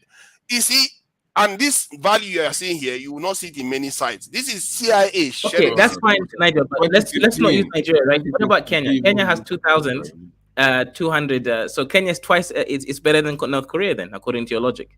I'm sure you are very happy about that. I'm not here for you to compare Nigeria to Kenya. Nobody cares about Kenya. Those guys, what's the name of those guys in Kenya that eat raw meat? What's the name of that? I forget their name. That everybody goes to visit from America. Masai. No. Is it Masai? I don't think they eat raw meat. They eat raw blood. They eat blood, yeah. So Masai people are better than North Koreans now. See this yes. North Koreans don't have food. North Koreans, hang on. They don't have food now in North Korea. They eat grass. Of course, they are starving. North Korea. Okay, with that, they are starving the economy. Let's compare the life expectancy versus that of North Korea. I mean, what is your point? His point. Nigeria is having a hard on because they sell. I don't know why. Hold on, I'm trying to share. Maybe he's selling weapons and he's looking for because they sell weapons. You look at the life expectancy of North Korea. 73 years. That of Nigeria that is not under any sanction at all. Wait, hang on. Nigeria life Niger. expectancy. North Korea has 26 million. Someone tried to come for Kenya. Kenya has 50 million people. This country has 26 million people. Our GDP per capita is better. Oh You my can't compare God! Kenya Oh to my North God! Korea. No. You see, this number is not ideal for Nigeria. 52 years. I think we You know why? You know why life expectancy is 52 years? Because heaven, going to Does he heaven is even know how better it than was? staying on earth. He doesn't even know So how it's you have to calculated quickly now. rush to go to heaven. Okay, we don't know how it's calculated. No. How is it calculated? Okay, That's the question. do you want to use HDI then? What other matrix do you want to use? Can you come up with a new one? You see, I keep trying to tell you people that The question we're asking you, why are you? What? Stop saying your nonsense. Otherwise, Pakistan with their nuclear weapon, they're as broke as any African country. So stop all these nuclear weapons guarantees you this is blah blah blah blah blah. You can It's find bullshit. one excuse. You can find one excuse that is not doing well. I'm not telling you that. It's bullshit now. I've poo-pooed it to you before. Why would you even use why would you even use North Korea as an example? I don't know. Don't you have any I'm using it as an example because we have a habit of thinking like there's only one way to do things. I'm trying to disabuse us of the idea that there is only one way. There is multiple ways to get to your objective, and you have You're to arguing with yourself. Nobody said there's only one way to do things. Nobody has ever said that. Whenever you mention the East, most Nigerians say that they are doing worse. And you know why? When Nigerians say that those people are doing worse, what that does is it closes you off to options that you have. Do you admire North Korea too, Niger? No, it's not about admiring. And so why are you gung-ho about North Korea? But my point is that you are limiting the way we think if you start saying some aspects of society that is able to succeed is completely ruled out. I am sure you're the only one out of this panel that is admiration of North Korea. Oh, you can take a vote. Oh, okay, good. So I'm the only one that has admiration for North Korea. That is exactly my point. You're weird. Everybody knows that. Not us. You are the one that has the problem. You're the one with the problem. You are saying that you are saying on this. So you're acting as if because I have admiration for North Korea, that is supposed to be a bad thing. No, it's not bad. It's just unique to you. No, of course. I'm the only one that sees that, but I'm seeing it from what reality is telling you. You are looking at the number now, and your eyes cannot believe it. Even when you see it, you don't want to believe it. You still think it's a bad thing. If I'm given a choice to go and live in North Korea or to live in Nigeria, 10,000 out of 10,000 times, I'm going back to Nigeria. Most people will choose their own countries. Only us actually would choose. Okay, Kenya. I'll go to Kenya. Yes, you would choose Kenya, but I'm sure Benin Republic. I'll go to Benin Republic. If they give you all these countries and they give you America or Switzerland or Sweden, you would choose. Okay, to Nigeria, I will relocate to 80 before I move to North Korea. Yeah. How about that? Then it just shows you that you're mumu your trouser now. It's all right. Why will I go to North Korea? It's all right. You're allowed to do that. It's all right. So the point I'm making is very, very simple. You have to be open and see reality for what it truly is. Don't keep getting brainwashed that this. Oh, if you look at North Korea, oh my God, you're gonna go. You are crazy. Where did you get that idea? Look at the data for yourself and tell yourself, are these people not advanced? If you look at their technology, they are far more advanced than we are. The only reason why you're not seeing them being reached right now is because they are not allowed to export. And face it, when this nation has problems, like a nation like Pakistan that you give as an example, just because they have problem right now, doesn't mean they will have problem forever. Every nation has problem. Russia had a problem in the 90s. When has Pakistan ever done well? When? No, my point is that they will have a better chance of emerging than we do, given where we are. No. They are more advanced than we are. Look, they are more advanced. They technology advancement doesn't. They are able to build nuclear weapons. They are more advanced than we are. India has been able to build nuclear weapons since when? The 90s or something. They've been flying rockets since the 60s or something like that.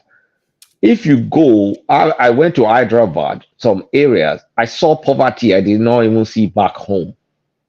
Mm-hmm. So it's not just because I can build a rocket or I can build a this, then all of a sudden your life is great. No.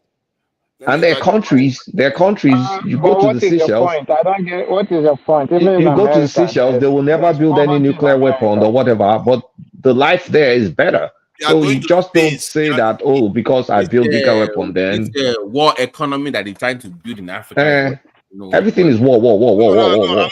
I'm not trying. See, the West is always at war because they learned it. They understood what that they have to be. When Keir Starmer spoke to this Biden just today or yesterday, the first thing he spoke about. You said that already to Nigeria. Yeah. Let me emphasize it for people that were not here. The first thing he spoke about was war. You see, the idea that you guys don't understand this, I don't understand. I can't help you. But if you understand the world, the way they behave is that they finish one war, they start the next one. Because to them, it's a way of life now. They have to survive. They have to fight for every breath. Can I ask you a question? So, yeah, please go ahead. Are you not saying Nigeria should go to war with Niger so that our economy can grow? No. We should go to war with, because this war you're talking about, it doesn't make any sense to me. No, The I'm war is saying so good. we should People Hold die. on. Who are we fighting? Who's our enemy? America has they have their enemy now. So who's Nigeria's enemy that we are going to be fighting in this? Let me tell you who your enemy is. Anybody that is technologically more advanced than Give us you. a name. Give us names, please. Don't just say anybody. No. I'm just trying to show you how many there No, are. no. It's more specific, please. Who are the enemy? All your enemies, all your potential enemies include all the more advanced, developed countries. Every single one of them are your potential enemies. Be more specific. No, please. Why? How Why many are they our enemy? United States, China, Japan, North And you should Korea. prepare nuclear weapons and armory because they are coming to fight. They are coming, right? So you must defend yourself against the invasion of the The West. idea is that you are strong enough so that if one of them wants to come after you, remember they are all not also Why? No. But why are they coming after you? That's what I'm asking you. Why? They are coming after you because they want to use you for their own interest. Either to deny their rivals. And currently, hold on. And currently, we're not being used currently right now. We are being used now. Okay. Because we are not benefiting from it. This world is a transactional world. What are you we are doing is that yourself when you say this. You are not listening. If you are listening to me, you will understand. This world is a transactional world. Nigeria is everywhere. When you are going and having conversation, you're always everywhere. You go round. Because he's not letting me answer the question. What he does is he asks me a question, then he cuts me off, then he says, "Oh, I'm not making sense." That's not how it works. If you ask a question, allow me to answer it. I'm not even taking long to answer it. I'm taking less than 15 seconds to answer these questions. So give me that 15 seconds to answer it. I'm not expecting you not to be in a hurry. So America, Japan are coming to attack Nigeria. So we have to defend ourselves and benefit from the war, defending ourselves against them, right? Yes, you should be able to put yourself on a footing to be able to defend yourself and protect whatever you Babati. Yeah. When American helicopters enter nuclear Pakistan to go and kill Osama bin Laden, no heads up, no nothing. They just went there, did whatever they wanted to do with nuclear war. How does Nigeria story line up? In the case of Nigeria, the U.S. doesn't have to have issues with it. Like they borrowed so much money. They borrowed so much money. Pakistan, we don't even have issues with the like. You see what is killing? You see what is killing Pakistan? This is what is killing Pakistan here. Industrialization that they've not industrialized. That's what is killing. No, don't move to the. No, you are moving to go. Stay on that point again. Don't move the goalpost. Stay on. It's already changed the definition. In Nigeria, they have them by debt. They can shut down their economy any day of the week. Yeah, they can always do that. Even if you have nuclear weapons, they can do that. No, they cannot do that. They cannot do that if you have the ability. Don't you understand? Hold on, listen to me. The best way to fight the West is to grow your economy and be stronger. That's how you fight. Oh my God. I can't believe for people that have been colonized and enslaved, talk this type of talk. The best way to fight anybody is to have a strong economy. That's how you fight. But you have to be able to protect your economy. You can't have a rich house. The same Russia that is using as an example, was it not that same mistake that they made? America was growing their economy, they are growing their weapon. At the end of the day, what happened? They lost all the power. And Russia lost all its power. You see, what Where do you? What kind of perception? So you want to compare the USSR of those days with the present Russia? Is that what you You are didn't saying? mind them. You didn't mind them. If you are talking about the When the Soviet Union, Russians yes. went to a market economy under Yeltsin, the U.S. came and absolutely looted the country. That's how they got Putin. Exactly. Yeah, so if they have all these weapons, how would they allow them to loot the country? Like, isn't that like almost They opposite set of what them up Tunaja with is a saying? free trade agreement, and they Forget went in about and set up. whatever They methodology they went in. used. They went The in the the with the derivatives the market and saying destroyed their is you economy. have nuclear weapon, nobody will be able to mess with your economy. But you No, just gave an example where they mess with the economy. there are two different issues. In the case of Russia, that you don't remember when Clinton was doing all those photo ops with Yeltsin and they were best buddies. Meanwhile, the United States looted their country. That's how they got. So how will it according to Tunaja's theory, you're not supposed to be messed with when you have the big guns, and you're telling me in Nigerian parlance. Hold on, let me say this in Nigerian parlance: gone past gone. So if gone past gone, I'm speaking pidgin English, by the way, meaning one guy has a bigger gun. If gone past gone, how will Nigeria build the deterrent gun that will prevent the likes of America from messing with their economy if they could mess with the Russian economy? So the whole thing doesn't make any sense. The Nigerians haven't built an economy that's a threat to No, anybody. we're talking That's about why. we're talking about Stop interrupting him, Panzer. You do it to me. Allow somebody to stop talk. calling me Panzer. Tunaja, I'll slap you. Oh my God, I'm sorry. Wait. Oh, It's a why do I good keep doing point, this now? but It's not fair. let's deal with the real issue. The real issue is Tunaja is presuming that the Nigerians. This guy is one of the Tunaja disciples. Wait. Tunaja is This presuming. No. Wait. How can you call him my disciple? That guy, no, it's not. Wait. Just let me make the one point. I'll let you guys go back to it. That Tunaja is presuming that Nigerians would actually build an economy that benefits Nigerians. If they did that, then the United States would want to attack that economy. But they don't do that. They build an economy that benefits the West. Their primary customers are all Western countries. It's India, it's the Netherlands, it's France. They're not a threat. But what Tunaja is saying is if we actually built a country that benefited us, then that would be a threat. And so therefore you would need to defend that. But if Nigerians continue to take the position of we are not going to build a country that benefits our own people, well, then there's no need for nuclear weapons because you're not a threat. But it benefits a zero-sum game. Is the benefit a zero-sum game? But sorry, You even know what zero-sum game Father, hold on, please. I know. I mean, I know. Is it a zero-sum game? You mean once you benefit America, you guys cannot benefit together? Mm-hmm. Yeah, but so far, I'm saying that. Hold on, for that, I'm saying that. But to the speaker's point, I don't know what's your name. I can't see your name. Is Felipe.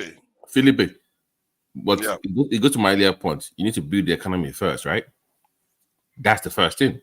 When you have to be willing to build an economy that actually benefits your let people. him finish talking now. Jeez. No, but you're making a great point. I am all for, when I come on these panels, economic stuff. But the problem is that Nigeria, for whatever reason, is afraid to take a position to benefit all of its people. Right. I agree with you that the economy has to benefit the people. So once you build an economy that benefits your people, then we can have this nuclear weapon conversation. Well, but you kind of have to have that. You have to have them in the process, because by the time you build it, then you become a threat. So therefore, you have to be occupied.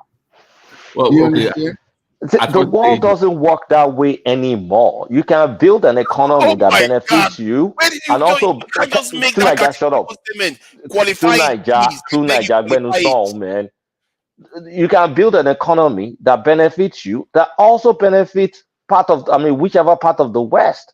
For example, if you're exporting cheap stuff that the West needs, your economy will grow, and the West will be able to buy cheap stuff. No, that we are on a complete inverse relationship to Western wealth. No, we are. There will never be a day when any Western country is going to invest heavily in any African country to their benefit. Never. And the reason why is because their economy is built on getting cheap resources from us. They cannot invest in us and keep the prices cheap. That's not how their economy is built up globally. So That's why I said for now. For now, that's the equation for now. No, he refuses to understand. Chinedu, I understand. Do you think I don't understand? Chinedu, why can't you Look at explain this. yourself very well, Chinedu? I said it's for now. That's the equation for now. For now, Kenny, if you want to build an economy, you have to recognize that you have to protect it. You can't have a shining sorry, house. Can I ask Kulata a I agree question? with. Please, Sorry, let me make Kulata, this what point do real you quick. mean by for now? What does for now mean? That's the equation for now, solely. What equation? I don't understand. Africa Whose is a place for equation? cheap resources. That's what it is. That has always been the equation, and that's always the equation for them. Yeah, but They until dare you to try to help yourself. things can shift globally, It will. They know the moment it and shifts, the it moment you want shifts. to turn your country to Libya. No, it depends. I mean, That's look, what they stop do. I'm going to looking back. throw it. It's I'm not going to everything throw that's it going to to you be a like little Libya. deeper. Why do you think the IMF and the World Bank is loaning Nigeria and Kenya so much money when they don't need it? Why? Why Who do you told you think we they're don't need giving them it? so much money? Who told you we don't need it? We need the money. Who told you we don't? No, you don't. No, We you do. actually don't. No, you We do. actually don't. If you If collateralize your resources and focused on growth, you would not need to borrow money from the IMF. Perfect. Why can't we just do business with China? They come, they invest, and we have infrastructure. Because Chinedu there that calls himself Kolata doesn't like Because it. I don't that's understand. not I true. don't understand why we are collecting the loan when we could have collected that same loan from China and they will actually come and build infrastructure. The West knows that they will give us the money and we won't use it to do anything. We'll just take it and go and put it back in Western banks.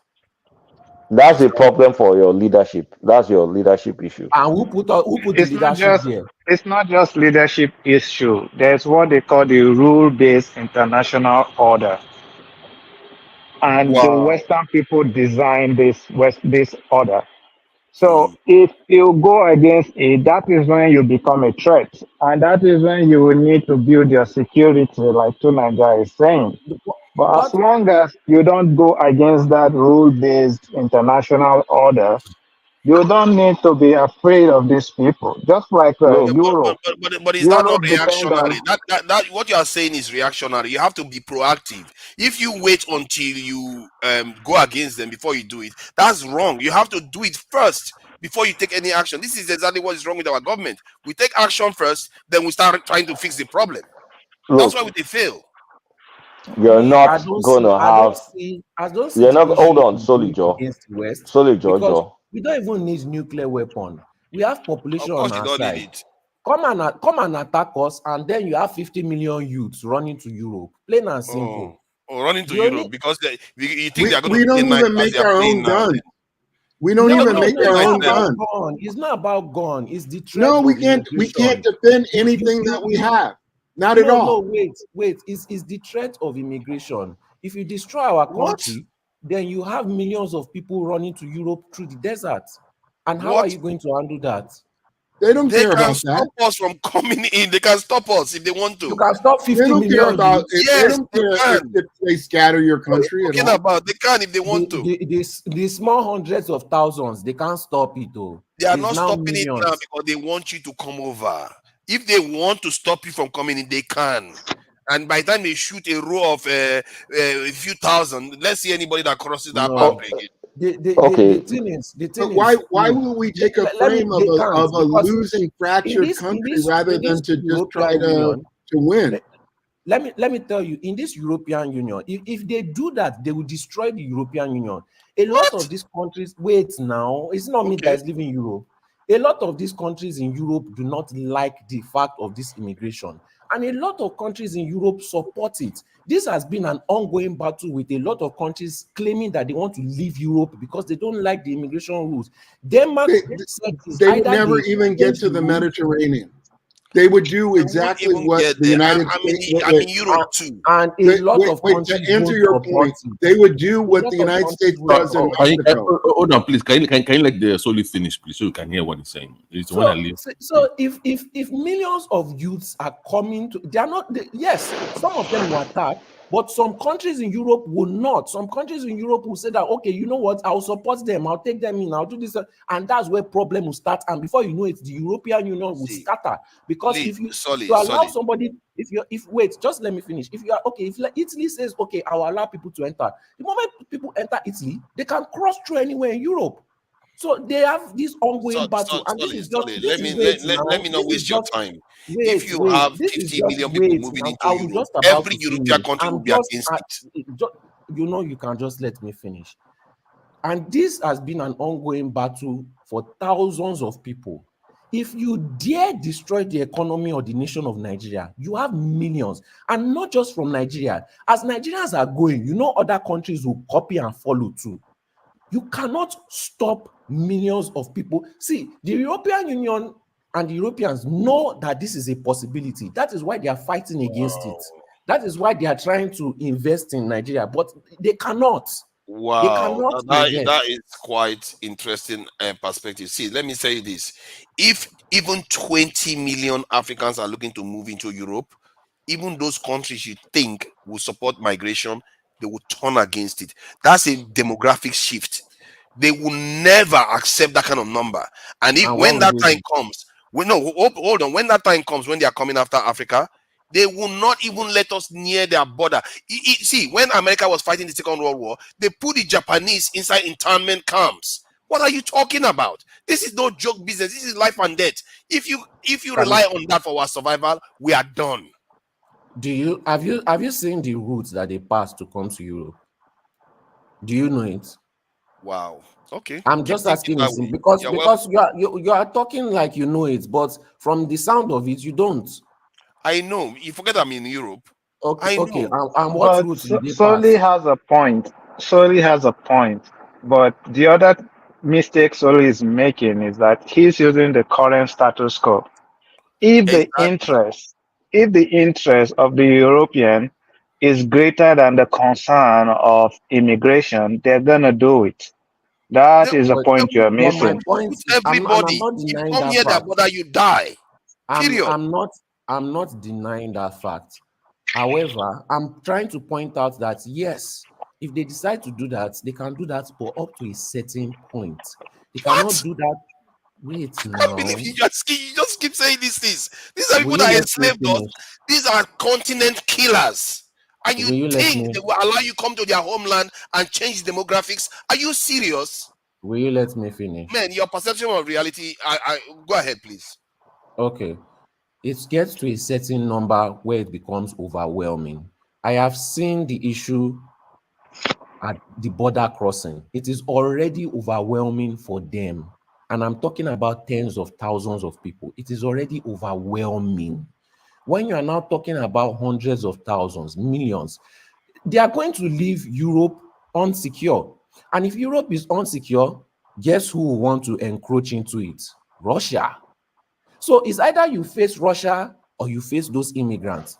It will be a beautiful thing for the enemies of Europe. The only people that will benefit is USA, because it's not going to affect USA in any way. And USA is always happy to this. You see what they did with their gas. So if anything like this happens, it's most likely going to be USA that will push it. It can never be the Europeans that will come and attack Nigeria. We have an advantage that we don't want to use. Okay, let me give you one very clean example. Look at the Gaza war now. When Egypt said the Gazans can move into this Egypt, can they force themselves in? Because they know if they try to... How many are 2 million. 2 million in Gaza. Is it the whole 2 million that wanted to go, or just a few thousands? Almost all of them wanted to leave. Who wants to stay in Gaza right now? How many left? Is it a few thousands or a few millions? All the million wants to leave the area, but they can't leave. I know these borders. These people can't handle millions. Even See, if they decide to oh my block and God. shoot and bomb these people, you cannot catch them all. They will See, you will eventually, try. and once the first few thousands come in, the rest are coming in. Because these people give up very easily. The rest are coming in. Wow. Okay, have you read the history of the Second World War, the First and Second World War? Have you actually read the level of hostility that was involved amongst Europeans, not with us, not to mention them, us coming to impose ourselves on them? That is war and there's a difference between war and immigration issue. Yeah, but you are saying that when they are fighting us in Africa, because of the fight that is going to go on in Africa, we are going to rush to their country and they are going to let us in. Yes, that is like crazy. They are busy killing us in Africa because they perceive it's like you know what you're arguing. Let me say what you are. Let me give you the idea of what you are arguing. You are saying like America, after they are fighting Japan, the Japanese immigrants flee Japan and once to enter America, America lets them in. Can I reply now? Go ahead. America fought war with Germany. They let German immigrants in. All these European nations, they fought war with Arab countries. Wait now. They fought war with Arab countries. And the Arabs not filling the whole of Europe now? Almost everywhere. So this is what happens whether it's during the war, whether it's after the war, whether you will have millions. They can never risk it. See, the one you are talking about is that is our nuclear weapon. Sorry, this modern warfare. This modern warfare is the one you're talking about. You're talking about a modern warfare where they are fighting war of choice. There's a difference between that and total war. Total war is a civilizational war where they go all out to destroy you. And when that happens, believe you me, killing 1 million is nothing.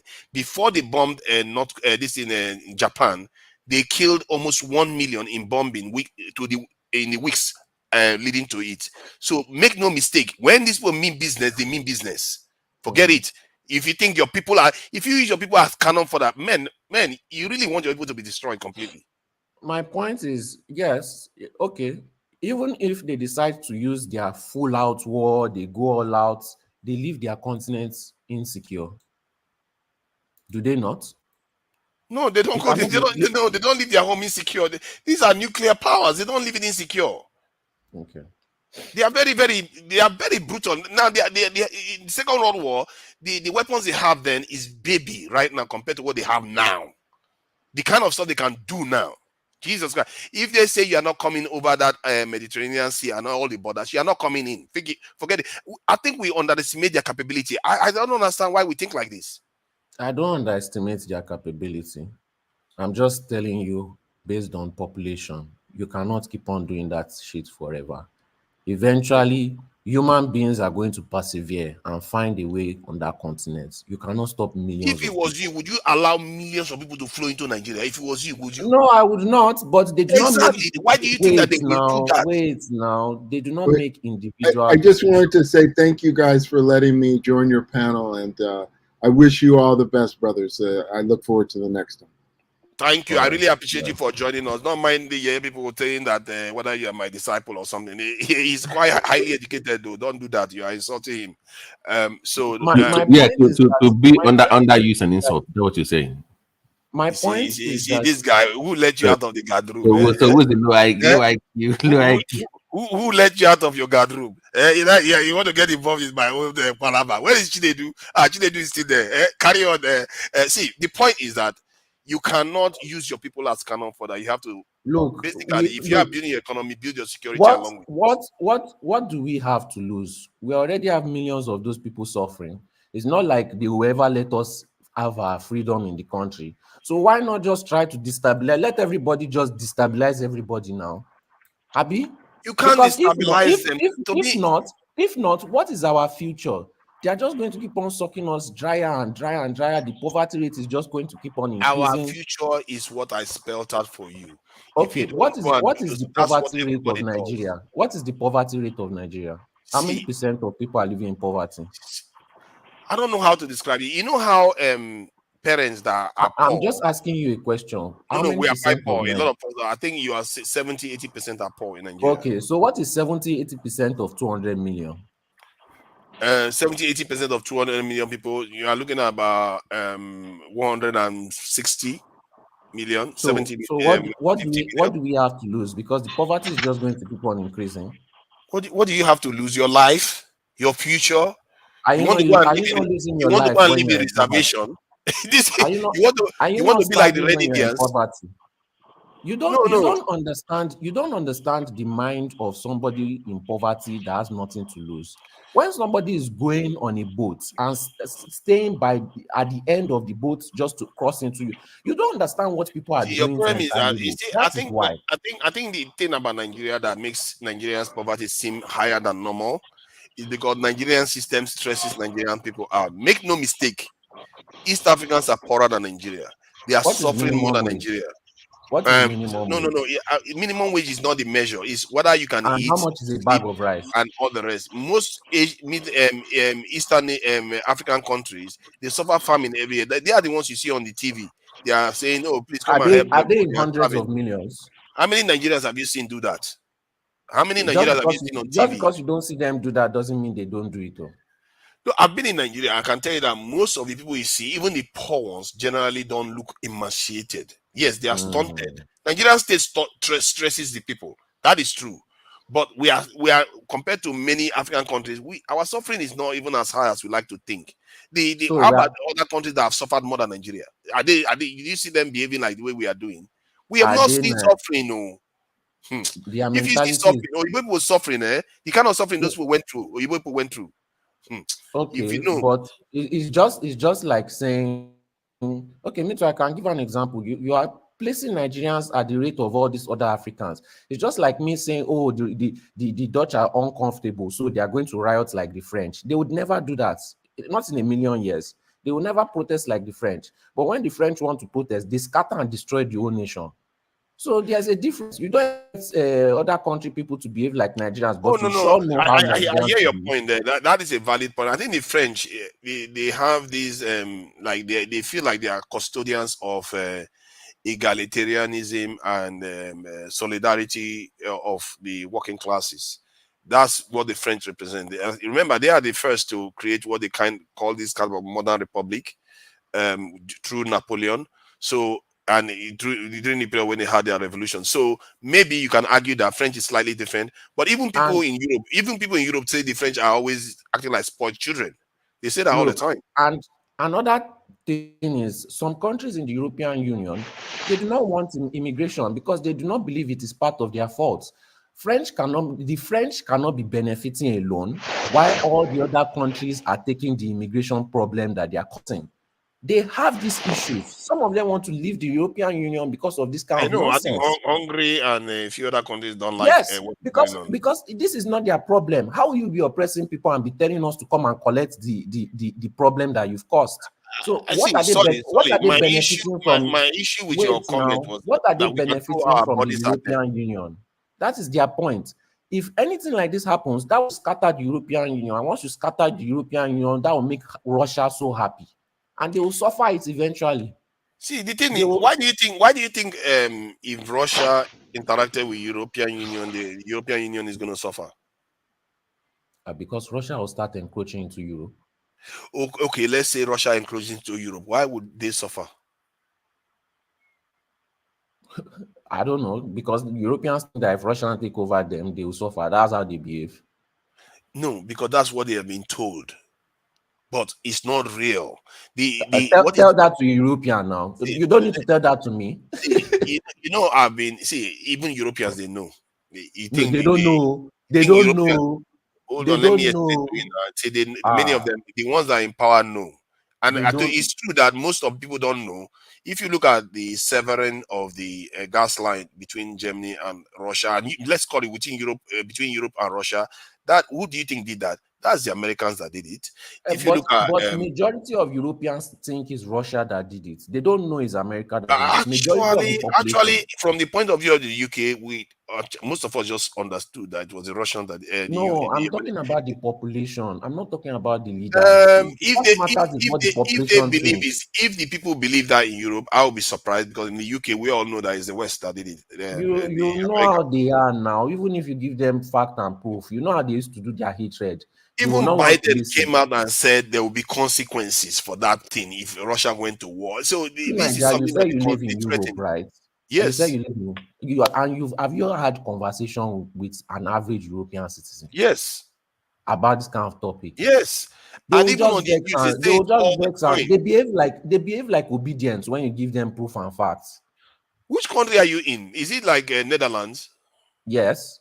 I remember you were online when you said that before. So it doesn't matter. It doesn't matter when I don't know. Europe. If the people in Netherlands actually believe that it's Russia that blew that pipeline, these then they are people really chop heavily brainwashed. propaganda. They chop propaganda very easily now. We can see the case of Germany and Nazism. It only takes somebody like an That's obedient interesting, to believe in Nazism for the whole country to It's a believe in. very, very interesting You should point you are know that making here. these people chop propaganda. The moment is a white man talking that is from Europe, they will believe no matter what, whether there's no proof, that's how they are now. There are two layers of Europeans. I don't know whether it's different from the United Kingdom because United Kingdom is quite unique among Europeans. So I cannot speak for the entire continent of Europe, but I can tell you that in the United Kingdom, yes, the establishment like to push the narrative that is the Russians that cause all this problem, the Russians that, but most of the intelligentsia, that's people that discuss these things, that know about these things, even on TV, they will tell you that it's the West. And how the many West is behind percent of most the of all this problem. population is intelligent? How many percent? Reasonably using percentage. I think if you ask the UK, okay, let me look for the actual polls. I don't want to.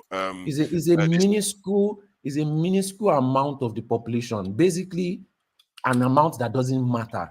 We're talking about the majority. You can't be using the minority to judge the majority. Is what the majority thinks that matters. Yeah, I think when you look at the obedience, if you put facts and proof in front of them, maybe only 1% or 2% of them will actually believe you and actually do the right thing. But the majority of them won't. They will rather believe the lie. So does the 2% matter? No. I think that quite a lot of European population understand that most of this conflict that is happening is originating from the West. It's not Russia that is generating it. Most of Europe, at least UK nationals understand that. Let me tell you how the conversation will go. Oh, we have too many Arabs in the country. Well, and you reply them, well, the Arabs are here because your country is attacking them. Then their reply will be, and you take all the benefits from them losing. Then European will simply reply you with, well, that's how the world has always been. Everybody has been attacking everybody to collect resources from them. Let the world be. I still don't want immigrants. They will accept it, they will acknowledge it, and they will tell you that, well, that's their problem. They don't care. That's how the conversation will just go. I'm not saying they won't acknowledge it. Some of them won't acknowledge it, but the ones who acknowledge it won't care. They won't give a damn. They don't care. They just want to benefit and they don't want to see you. They don't care if you are suffering. They don't care. You should know this now. Yeah, I'm just trying to check the countries that see Russia as with a positive image, especially if they are European. Yeah, I want to just get to those countries so that we can see how many countries that the country that supports Russia the most in Europe. I want to see if I can find Greece, 25%, and this thing Greece is 25%, Hungary 17%, United States 17% of United States supports this in see Russia positively, while others feel neutral. Quite a lot of people are neutral actually. It is not a lot if it's the minority. You are talking about the minority and you are saying quite a lot. I keep on saying the minority. Okay, hold on. The position of the minority does not matter. Okay, let me put it this way: 33% neutral, 17% for. So those two put together is 50%. That's United States alone. Out of how many? 50% out of 100%. 50% is negative. 50% is committed negative, while 33% is non-committal. They are not taking any side. Then 17% is actually positive towards Russia. So minority that's in the United States. No, so that's minority. Yes, it's in a minority. It's a smaller. So you are arguing for the minority. But if you include the minority plus the neutral ones, that's 50%. No, you can't do that. If they wanted to decide, they will decide. Neutral means they are not against Russia. So if okay, then let's take Atiku's vote and give it to Obi so you can win the election now. Since that's how you want to do your math. No. If it's election, obviously negatives win. So now those polls don't matter. Your But in terms argument, of you can't argue like that. no, You it's can't not. just This is not an election now. no, you can't just take other people's decision and mash them up with another person's decision. Okay, so if 100% of them said, hold on, if then you why ask don't you take Americans, the undecided and add them with the other side too that you no, don't I like think you have a point. If it was a vote, the ones that But are that is a against vote Russia now. Is it will not win. made from a poll? No, I agree with you, but I'm trying to get you to see this other point of view. What if 100% of them said they are neutral? What would you make of that? Well, that means they don't care what happens. That means Exactly. So a large number of them, which is 33%, don't care. They don't see that a big but what now? Let me give you back your argument. If they don't care, that means if their country decides to do anything about it, if their country decides to oppress, they won't do shit about it. If their country decides not to do, so it is hands of the minority who already don't, is back in the hands of the minority who already don't like Russia. Yeah, you can because if you look at it, let's go back to those statistics. You said 70%, 17% don't support Russia, right? And maybe 30% don't care.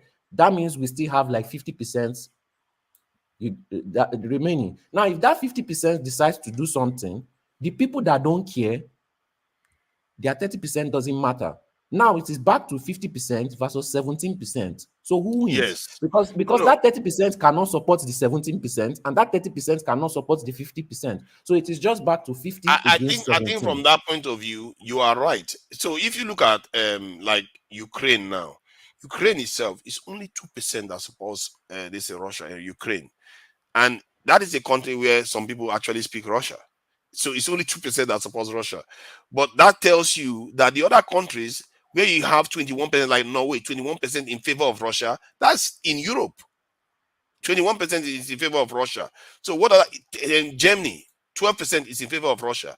That is significant amount over that of Ukraine that they are falling into the war. Does not matter. The minority does not matter. If the majority decides to make a decision, the minority can't do anything about it. Yeah, it's true, but the minority's voice is also important in a nation. What does that tell you? And what is their voice going to do? No, what that tells you in a nation is that it tells you hashtag on Twitter. No, I'm saying that those people that believe they are positive, like the people I try to tell you that those ones that are wise enough to see what is going on, they are the ones that will say, you know what, that pipeline was not blown up by Russia. And then what will they do about it? They will go enjoy their gas at home.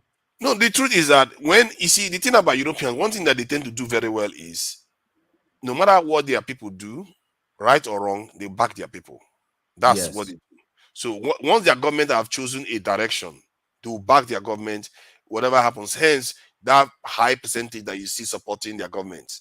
So that is what they do. But it doesn't mean that they are not aware in reality what their government. And what is their awareness now doing about it? Nothing. Yeah, but that's what I'm telling you now. They may not do anything about it. It doesn't mean they are not so aware. Then they don't matter. So why do you keep on bringing them up if they don't matter? No, but you are saying that they are brainwashed to all think that Russia is now in terms of action. In terms of action, it doesn't matter what I said. It doesn't matter what you are saying. They don't matter. In the grand scheme of things, they don't matter. Why do you keep saying they don't matter? Because their decision, their voice, is not going to change anything. Do you know that if you look at the Israeli-Palestinian conflict, most of the people in most nations are against Israel, but their governments but their governments are doing the opposite. What does that tell you? Sometimes the minority gets their way. That's what. So to just say the minorities are not important, they are important. Let me say. So you are saying Israel. The majority of Israel don't support what Israel is doing. Majority of the West don't support it. Majority of the world doesn't. Of which West? Like which country? Let me see now. Let me see. The people that are sending them weapons, those are the ones that don't care about it and don't support it, and are sending them funding and are sending them to be fair, billions. That's the point I'm making. The governments may support Israel, but the people themselves don't. That's the point I'm making. That minority can get their way. Which people don't support? Is it because you are seeing people of some the Arabs country. rubbing the flag and writing Free Palestine, disturbing everybody up and down social media? That's why you think that. Okay. Which European have you seen come up on social media and say, hey, free? Show me one video. There are many. Show me, just show me. Give okay, me. Since there are many, there should be one that is so popular. Tell me the name of this person. Okay, see now, let me get this thing. So you see, you Israel. need to focus. The people that are shouting are Arabs. It's not any European anything. You show me one European shouting Free Palestine. Let me see. Hold on, let me see. Let me show see. me now. I'm waiting. Hold on now.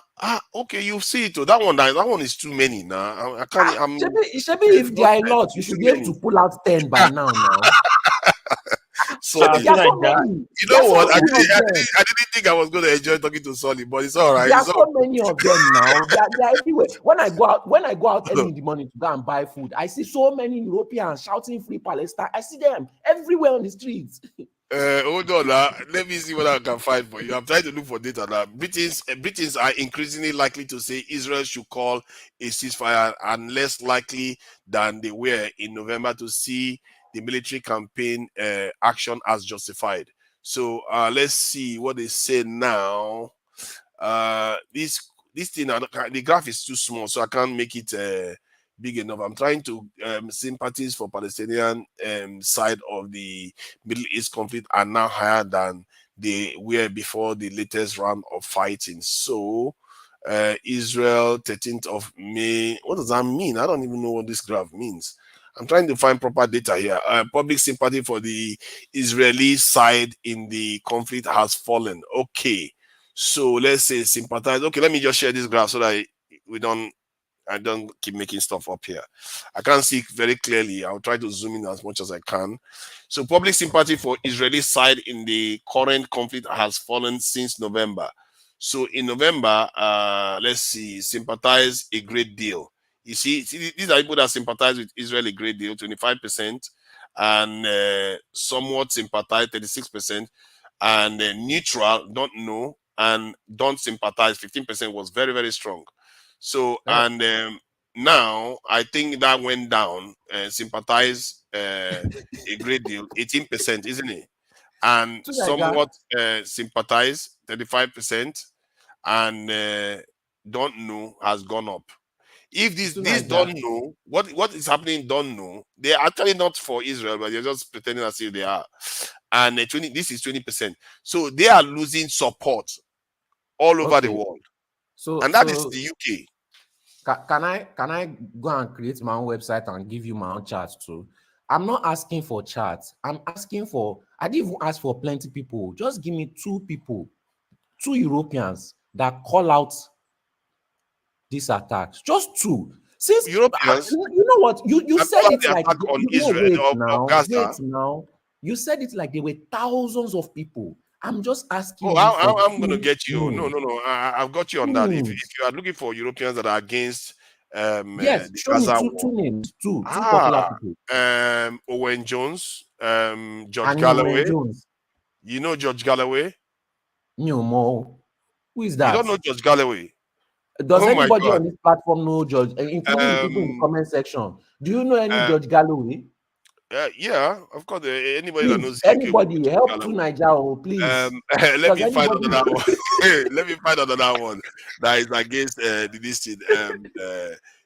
George Galloway. What is his name? Jeremy Corbyn. You know Jeremy Corbyn. I don't know whether I know him. You know of this thing. What's her name again? Diane Abbott. I don't know whether I know of Diane Abbott. Okay. She's this an MP in the UK. You don't know this in Owen Jones. Maybe you don't. Which other one? Finkelstein. I've forgotten it. Why is their voice not as prevalent as the Arabs that I see on the streets disturbing everybody? Why are Finkelstein is a Jewish. His voice is very loud. Finkelstein is very loud. Why don't I see them waving flags? Why don't I see them making posts about freeing Palestine? Can you show me their post, please? The people that make posts about freeing Palestine, they are all over the place on the social media, on television. I'm talking about Europeans making those posts. I'm not talking about Arabs disturbing everybody. I'm talking about you. Show me the Europeans Okay, posting let me show you the protest then. Okay. You want me to show you the protest in Europe? Show me now with Europeans, not Arabs, not white Arabs, Europeans.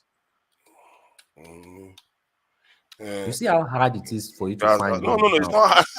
Because if it was Man, you happening are every really day, funny, man. How is that hard? That's not even hard at all. wait now. I'm about to pull it up for you. What are you talking about? That's what if it was happening every day, by now you will not be searching for it. You will just whip it out. It's such a hidden gem that all of us are waiting for us to see it for the first time in our life. And this one has been going on for months. This one is the US. I want to find one in the UK. I must not see Arabs inside there. What is wrong with you? So protests, they have to only be Europeans now? Yes. What is wrong with you? That is not right. What if Europeans are there? What is your problem with that? What I'm just trying to say is that in the grand scheme of things, we have no choice as a country, Nigeria. Because if we do nothing about it, these people are going to suck us dry, down to our bone. You may not see people living wretched. You may not see people being skin and bones.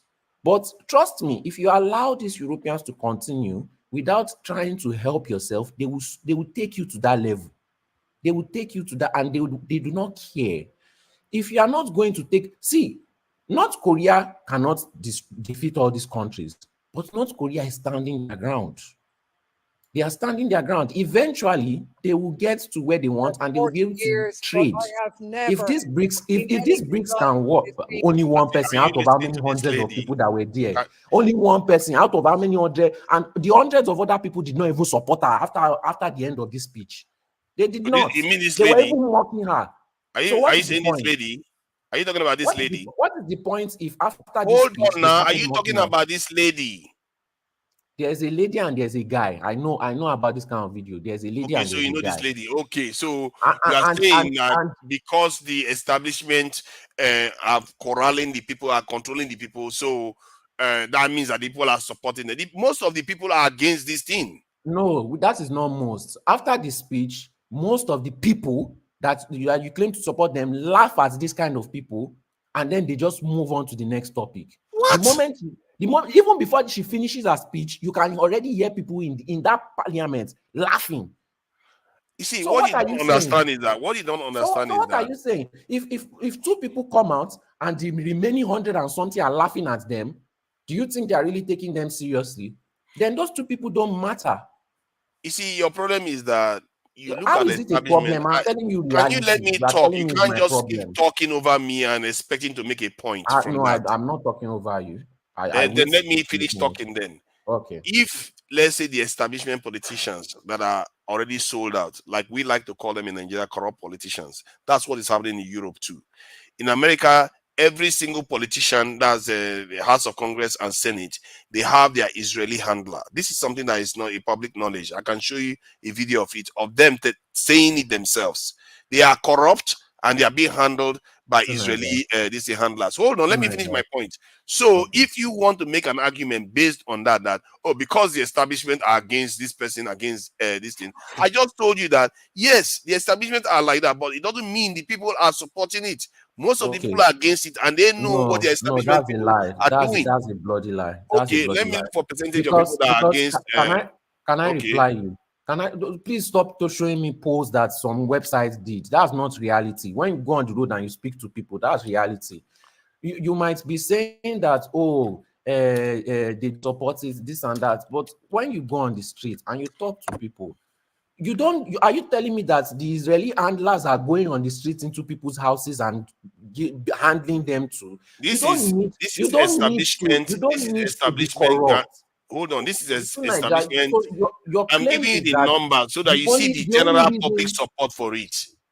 The establishment, this is an establishment newspaper, The Guardian, and they carried out a poll. It said the poll shows that among voters in the UK, majority of 56% to 70% are in favor of a ban on export of arms and spare parts to Israel. These are people that are against exporting of weapons to Israel.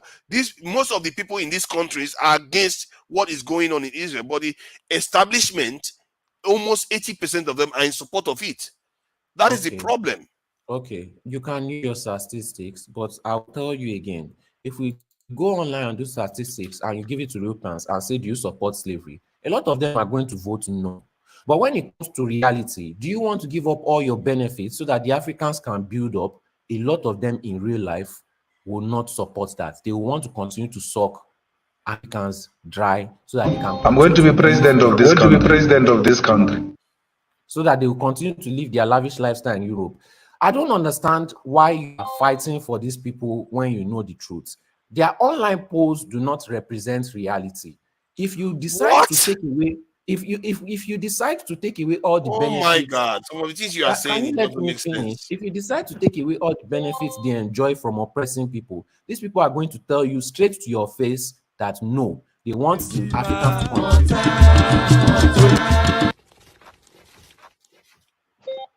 Sorry, to Nigeria. Yes. Yeah, even in the US, they want a ban on export of arms to the Israelis. Even Biden supporters. Sorry, sorry. I was. Who's the day that wants the ban of? Who's the day? In the US, even Trump and Biden supporters want ban on. You know what they say. What they say in public and what they actually do is two different things, right? Thank you very much. Thank What are you. you talking about? Anton Niger knows this. He knows You this. know Solly, what are you talking about? I just agreed with you that the government people, they do it, but the people themselves, the population, are not in support. This is no. Wait, you're a man that talks about public policy. Yes, you do that all the time, and you know how this thing works in regards to what you just said. Mm-hmm. What the people of that country say is not the opinion of the government. They can have an opinion, but you need to look at the leadership of whoever controls that space is who determines what goes. It's not what people say. So you can't be quoting the people some online tablet or what people are saying. What is the politicians in that country saying? What the leadership is? That is what you be focused on, not what the people are saying.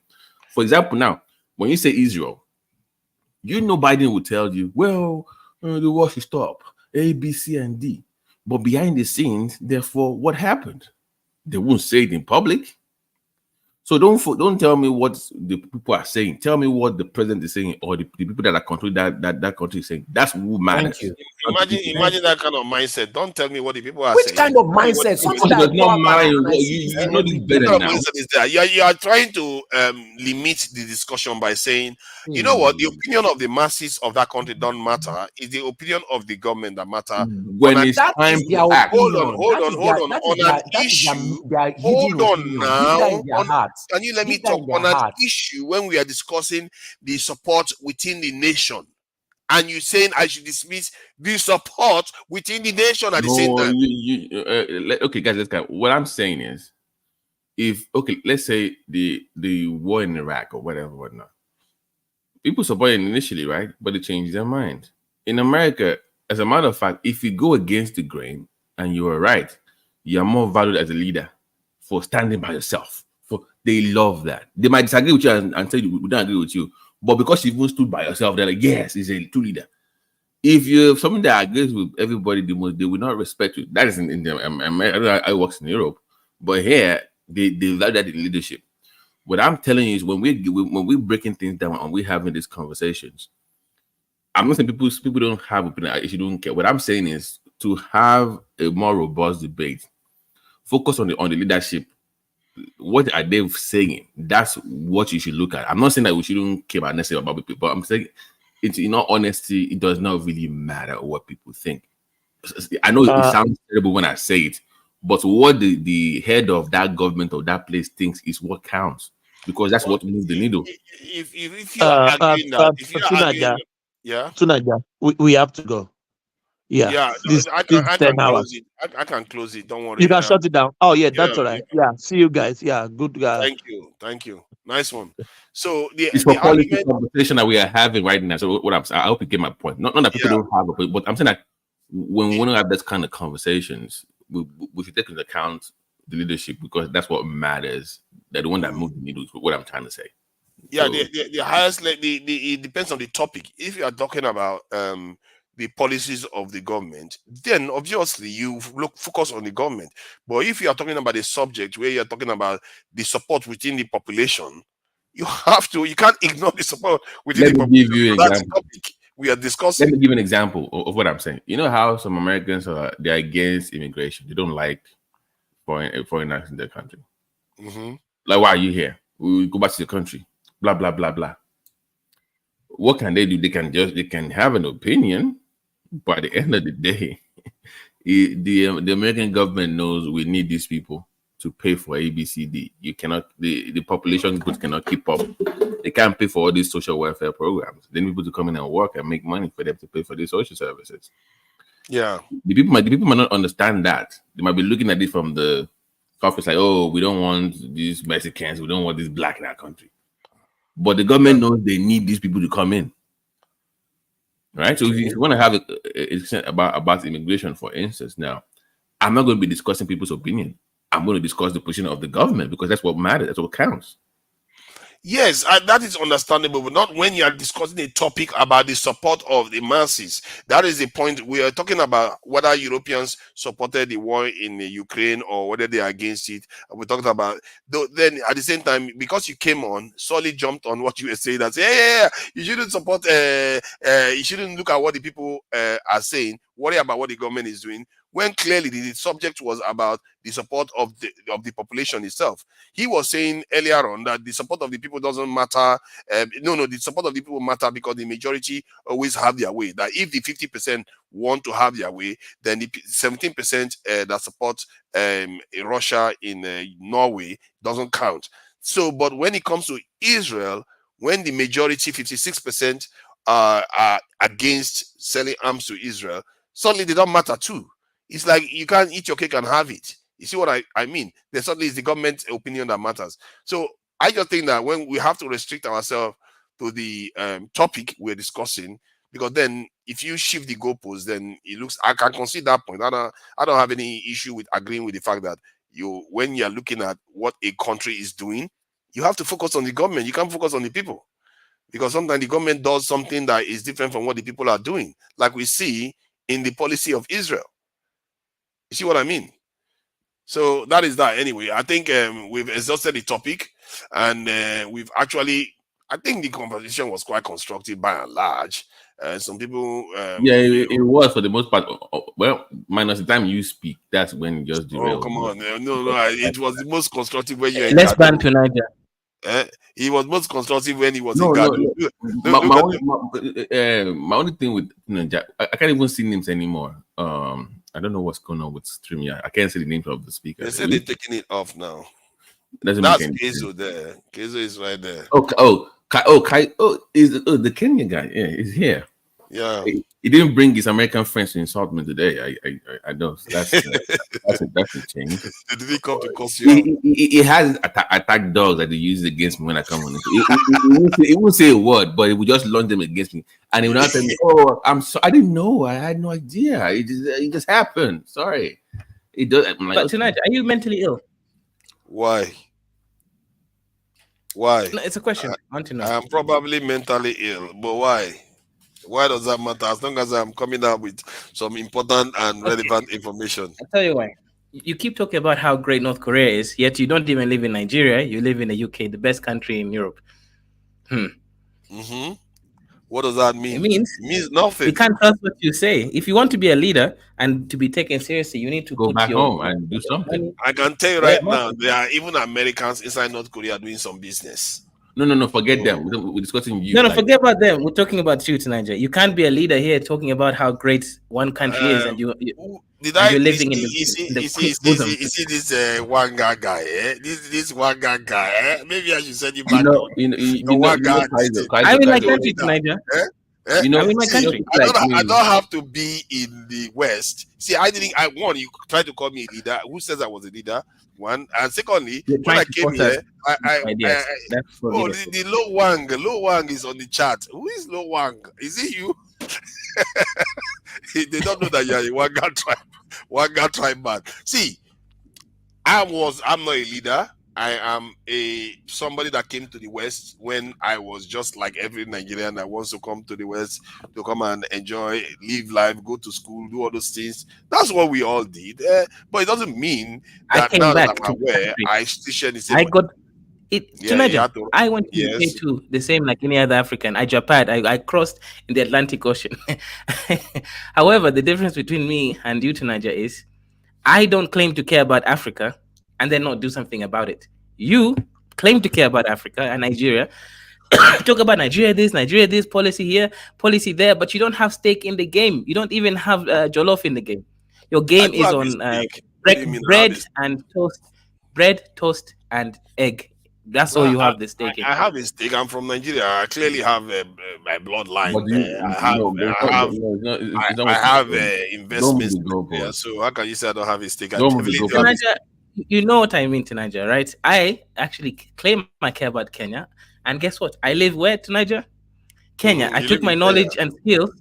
Yes, of course, to Niger. Where else am I? You live in Kenya. No. I'm not disputing that. My point is that I think you have a point. This is honest truth. But he cannot. If you go back, this is the thing. He cannot survive in Nigeria at this point of his life. That's what it's afraid. It's I don't think he can survive in that country. Yes, I agree.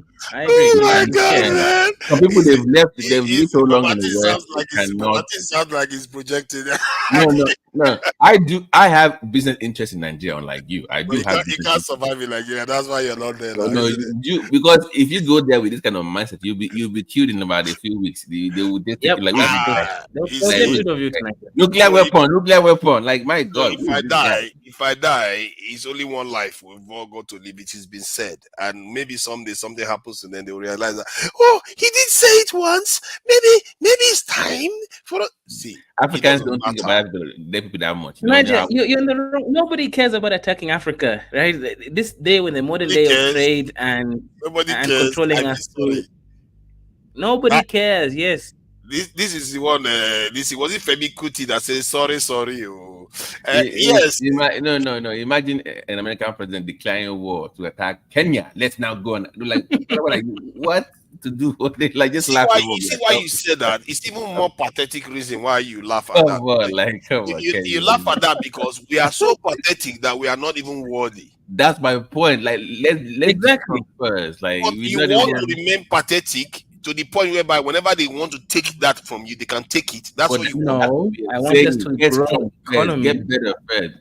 You're not going to get strong. You will never get strong. Don't you get it? You've been trying for 60 to 70 You've not been trying at all, is what the point is. You've not been. Oh my God, you've not been trying. You've not been trying because you never bothered to secure your country because you're afraid. Listen. You Jagpa. You're Jagpa. I call you to Jagpa. Oh, look at this one. You're even struggling to say Jackman with your Wanga accent. I have a question for Kaizoria. I have a question for him. Go ahead. What is your take on this? Because I have some friends I talked to from. One was there. He left a week before the whole thing started, the whole protest. Because to other Africans, not I know you're Kenyan, but to other Africans, we always see your current president as one of the best leaders on the African continent. That's the way it's perceived. I also agree. That's it. But when I discuss with Kenyans, they feel differently from that position. Because according to what they told me, I'm just trying to confirm that he made a lot of promises that he just went the opposite way when he got in. This is not what he told them before he got there. They see him as a Western puppet. That's the way they. So are they wrong or are they on the right track? Good question. So I don't think there's such a thing as a Western puppet. First of all, I know what you guys mean by Western puppet, but there's no such thing. Every leader gets something in return for cooperating with them. But I guess a puppet is someone who continues Western agendas without considering the agendas of their own country. Fine. Ruto is far from that. Look, when Ruto first came in, let me give the context. He was bright-eyed. He was like, okay, we're going to de-dollarize. We're going to create bilateral agreements between Kenya and these other surrounding countries in the EAC. And we're going to, do all these things. But then, of course, when he's now in power in the office as actual president, he realized nobody wants to do those things.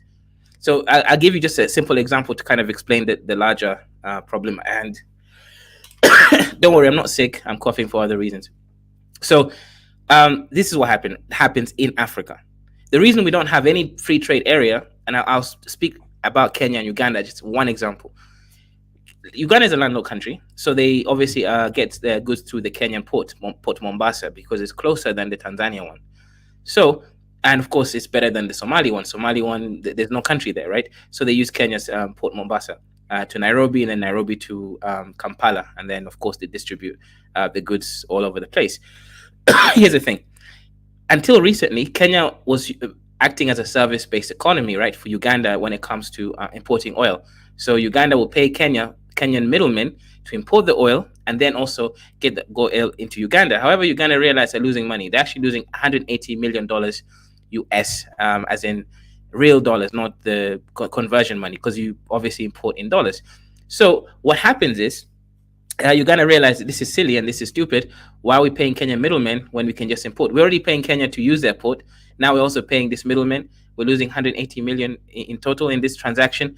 And that doesn't even go towards the actual product, right? The oil. So they took Kenya to the East African court and then they won the case. So now Kenya has to allow Uganda to import it using the Ugandan middlemen and merchants. So without me kind of being long-winded, the simple story here shows that in Africa, the reason why we don't collaborate with each other is because we are afraid that we will lose our immediate short-term gratification, aka the real-time money that we're going to lose when we start to integrate our economies with our neighbors. Right now, in this hyper-competitive capitalism, free market capitalism, which the Mzungus want us to be in, and unfortunately, because we are short-sighted people, we remain in that field by hyper-competing with each other. So did he promise economic integration with the neighboring states prior? He did try that. Yes, he did. Yes, he promised it. The dollarization, because if, for example, if you do those two things together, both countries will benefit. But of course, Uganda knows, well, Ugandan fuel is cheaper. We're talking about like petrol. Ugandan food is cheaper. So of course, they are worried that Kenyans will come buy from there for cheap, then come sell it in Kenya. It's this whole economic integration that was issue. So Ruto realized, nope, this whole Pan-Africanism thing doesn't work. The presidents I've tried talking to just don't want to sign these deals because they're afraid of the immediate economic issues that will arise, and they will arise. So the people didn't want that bill signed in the first instance, right? This new bill for finance, that's now a separate issue, right? Right. People don't really care about the bill that much. It's the fact that they don't trust Ruto anymore. So anything that Ruto says, they are against it, regardless whether the thing makes sense or not, because they don't trust him. They think he's a liar and they think he flip-flops, which I have heard him say one thing, then say another thing later on. But of course, there's nothing wrong with that if he just explained why he had a change of heart. The problem is Ruto is not the best communicator. So when he says a new thing, he doesn't explain how he reached the new analysis of the situation. So people just think he's a liar. So right now, most of the country wants Ruto to leave the presidency, and they think he's a liar. I don't think he's a liar. I think things happen, right? You have the right intentions, then you realize when you're in office, you can't integrate your economy with Uganda because it's going to, people don't want to integrate. So now he went looking towards West. That's why people are calling him a puppet, but he's not a puppet. I mean, I would say Ruto has secured $7 billion of investments in Kenya, loan-free, as in we don't need to pay that money back, right? That's just to do with, I'll give you an example how it works, because people are going to say, well, what do you mean $7 billion for free? Kenya has a land, right? The highway, the land to build the highway. This is just like a new highway from Port Mombasa to Nairobi. The American government, company, has the money to actually buy the materials. Kenya has the labor. So all three people work together, right? Private companies and the state-owned endeavors to work together to build a superhighway.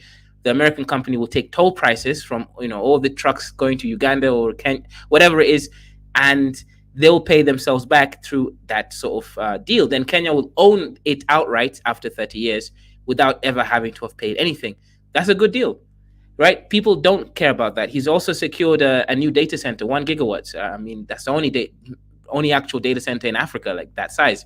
So he's doing data center. Gigawatts is not the storage. What is the storage? I mean, that's the energy capacity, right? But the point is, I don't know the exact storage, right? It doesn't matter. It's biggest one in Africa. That's not even relevant. We're not going to go down a street fight. That's So quite a it lot, is the biggest. actually. Yeah, you're right. It's 1 gigawatts is quite a lot of power. Yes, yes. And it's going to be, so it's going to be a big data center. So that will actually cover.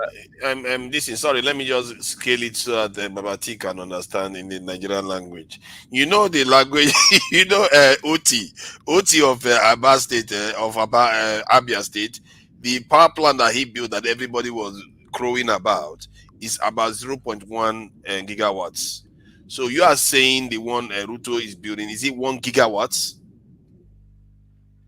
Let me show you that 1 second. Yeah. If it's 1 gigawatt, that is a lot. That's a lot of. So he secured that. But you see, the youth in Kenya don't know how business is done, the long-term, benefits of all these deals that Ruto secured. And again, this is all free, as in this company will own a share in this, and of course the government will own a share, and then they'll make money through this. So what I'm getting from you is that you believe in those policies, but the people don't see the long-term benefit of these policies, right? But do you think people has don't care? That's the thing. Do you think it was politically motivated, like an political attack against him to rally up the people against his government? Do you see an element of politics from the opposition? Maybe I don't think it's from the opposition. Maybe they didn't start it, but they helped kind of promote it when it became a thing. They kind of supported it. Do you think there was kind of political move here? Yeah, I mean, after this whole thing started, sure, but afterwards, right? Not initially. Initially, I think these are young people funded by Russia. And my worry is that this is higher level operation here, because the way that protest went out of control. Maybe the company that they are working with, is it Western company for this data center? So it's a Western company. You see, that's the thing. When Ruto came Western out, and UAE, Western and UAE. So that is high level stuff that he's getting involved in. 1 gigawatt data center is no mean feat. That is some serious investment. And I noticed that Kenya seems to be looking to make some strategic moves. They are even talking about microchip manufacturing and all that stuff. Yes. And this destabilization you are seeing that is going on is a form of destabilization this act. Kenya has to be very careful what they are doing. They should not destabilize their nation too much, because some of all these things that he is doing is actually quite strategic and it's important. I wish Nigeria was doing it. Yeah, so even the whole, for example, people say, well, Kenya's a coon. They became a major non-NATO ally like Israel is to America. Here's the thing, though. I don't think Kenya wants to be a coon forever, right? We're playing a game because we don't have resources, remember, like other African countries. So we need to sell services until we have the manufacturing hub created. So what Ruto was able to gain from the recent meeting in America was also an agreement from Biden about the Microchips Act. So that means we will be able to, in theory, be able to buy the machines if we have the monies, right? So if we're smart enough, the machines that ASML creates, right? There's only one company in the world that creates the highest level nanotech microchip making devices. By microchip, we're talking about these semiconductors and transistors. So with the Microchips Act, as now Kenya being a non-NATO major ally, we won't be disallowed from actually purchasing these things, in theory. Now, if Ruto is smart, he's going to push it, right? And again, the Kenya has the only microchip company in Africa, actually, right, for transistors and all these kinds of stuff. So what that means is, if Ruto is smart enough, he will push this microchip thing to, of course, to have the exchange of, technology with America and play the long game until Kenya has some kind of manufacturing hub where we can make our own drones and all those kinds of stuff. So this is what the issue with the youth. The youth don't understand any of this, right? I tried explaining to them. In fact, yesterday I did a live with the youth from Twitter. I linked my friend's Twitter account to my channel, and I asked them questions. This is what they told me: we are leaderless. Okay, they told me they don't want to have a dialogue with the president. They just want the president to do what they want them to do. I asked them, do you have a manifesto? No, we don't have a manifesto. We don't have leaders. We don't want leaders. Are you going to create a political organization so you can run in 2027 elections? No. These, to me, are youths who are anarchists, sponsored by someone. And again, there's money that's coming into some NGOs, a lot of money, for $200,000 every week. That money is going to these people, allegedly, right? I'm a journalist. I can't, unless I show my sources, I can't just say it out there. I think they're funded by someone, and I think they're funded by, companies or countries that don't want Kenya to obviously move forward. Ruto is a great president when it comes to the vision. Now, whether people on the ground agree or not, that's a separate issue. All the issues they are, accrediting to Ruto has nothing to do with Ruto. The economy, this is everyone suffering from post-pandemic economy, has nothing to do with what Ruto did. All the loans that were taken was under Uhuru's government. Yes, Ruto was vice president, but really vice president doesn't mean anything in Kenya, right? So instead of blaming Uhuru, they're all blaming Ruto. This just seems to me like a crazy, and you can't reason with these young people. They're just angry, right? All they have, my money went down, the economy went down, I'm going to blame Ruto. Everything is about Ruto when Ruto is not even the issue. It's the parliament who voted for that bill, last week. They blame Ruto, the president. The president has no power. He can't, even whether he signs it or not. In Kenyan constitution, if the parliament agree that this is law, it will become law within the next month or two, regardless of whether the president agrees to sign it or not. So the local MPs are the thieves. They're the ones stealing the money. It's and they don't want to hear it, right? Yeah, they'll point out one or two corrupt people, but no, they don't want to hold the parliament and the members of county assembly and senate and the senators, right, responsible. They just want to say Ruto must go.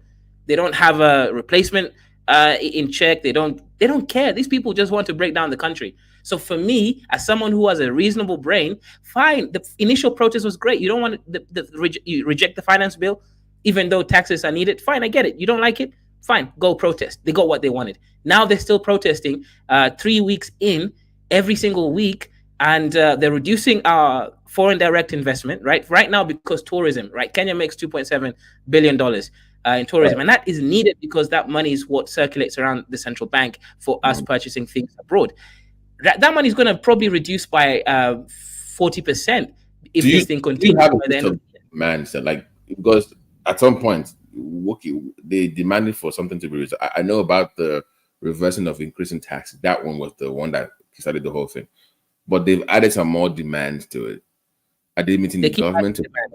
Or what is the demand? The government. They want to dissolve the government. These are anarchists. Okay, that's not good. Ruto, just listen to what the main thing is.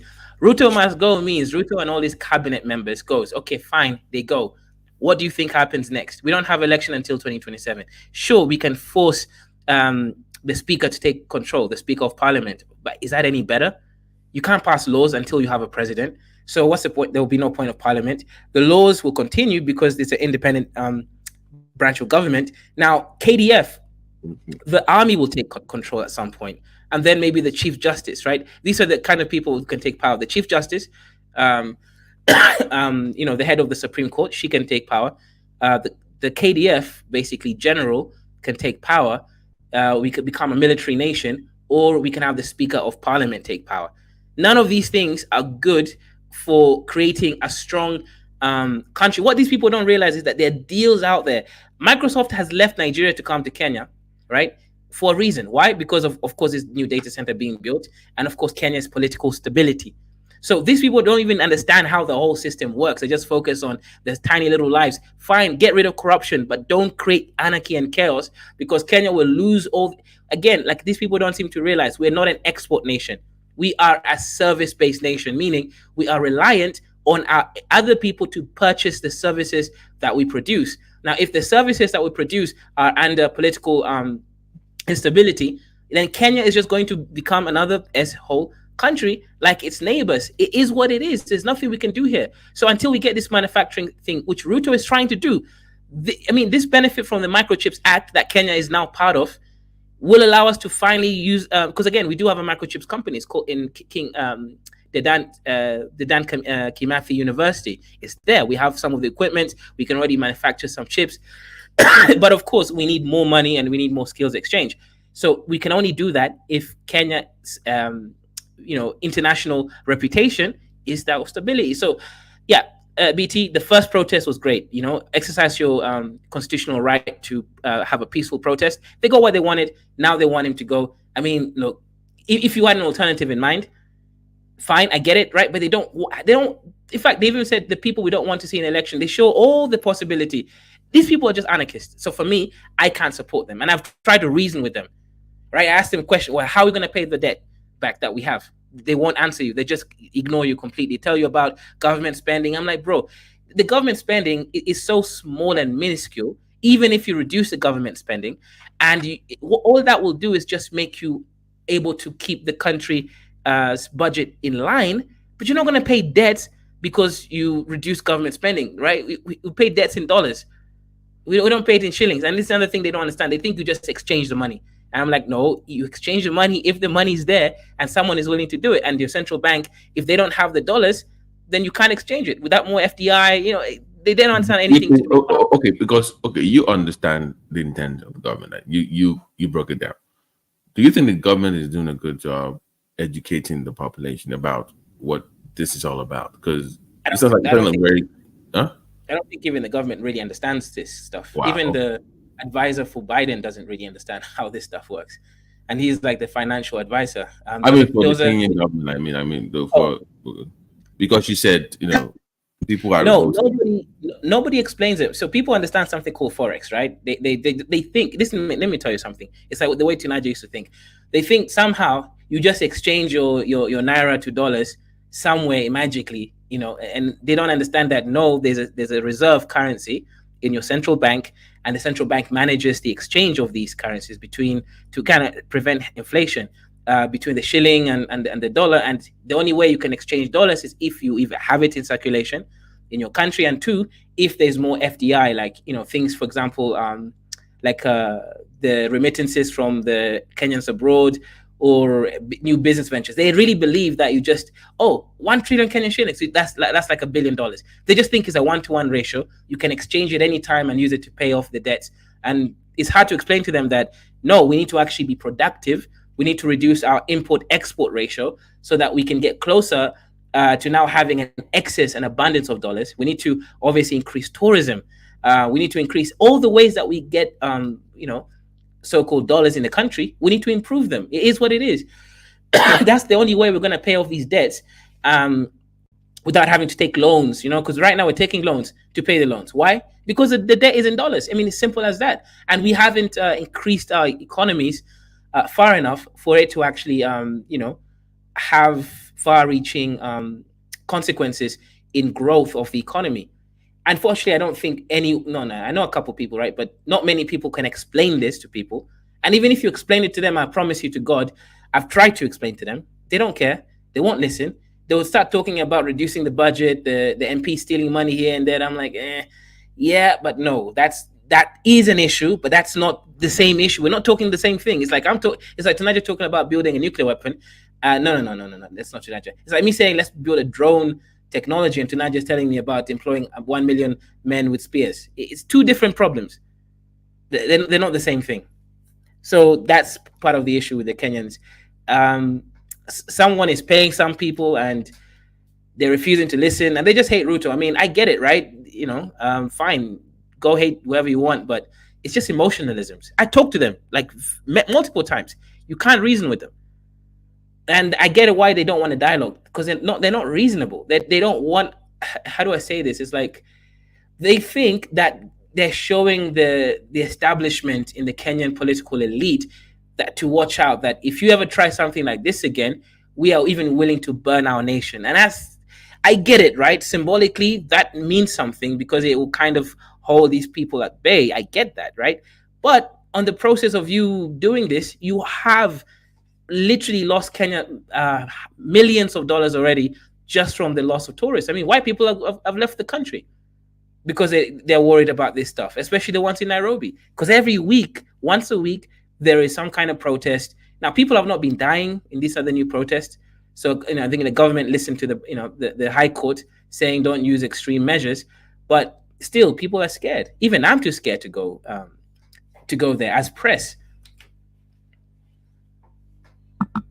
Wow, that's well, I didn't know, That's why I was asking about the political undertone, like a position. I mean, because if something was, I mean, because he reversed the taxation, whatever, and he was willing to listen. I mean, that's the way it was reported. But I didn't know about this campaign for him to go. I didn't hear That's the about that. main one now. Yeah, Also, Ruto must go is what they're saying. which, well, just wait till the elections and vote him out. Is still able to run for us? Is it second term or third term? Or? No, this is his this is his first term. So there will be election in 2027 in August. Yeah, I then believe. wait to 2027, and if you don't like him, then vote him out. Or They don't form a believe in party. leaders. That's the thing. BT. These people don't want to set up their own political party. They don't want to set up their own leader. This is a communist revolution sponsored by someone somewhere. That's why I asked you. And remember, that was my first question. Like, do you think it was sponsored? And you didn't really want to answer the question. You danced around it a little bit, but Yeah. I don't want to. I'm oppressed. I have to remain neutral, especially if I'm within the country, right? But the point is, whether you like Ruto or not, you cannot attribute the issues of the other presidents and the debt that we took to Ruto. And people keep saying, well, there's nothing to show for it. This is one of those things which I think, when you're stuck in something so much. Kenya has 24-hour electricity. We have a standard gauge railway. We have new highways created in Nairobi that reduced traffic.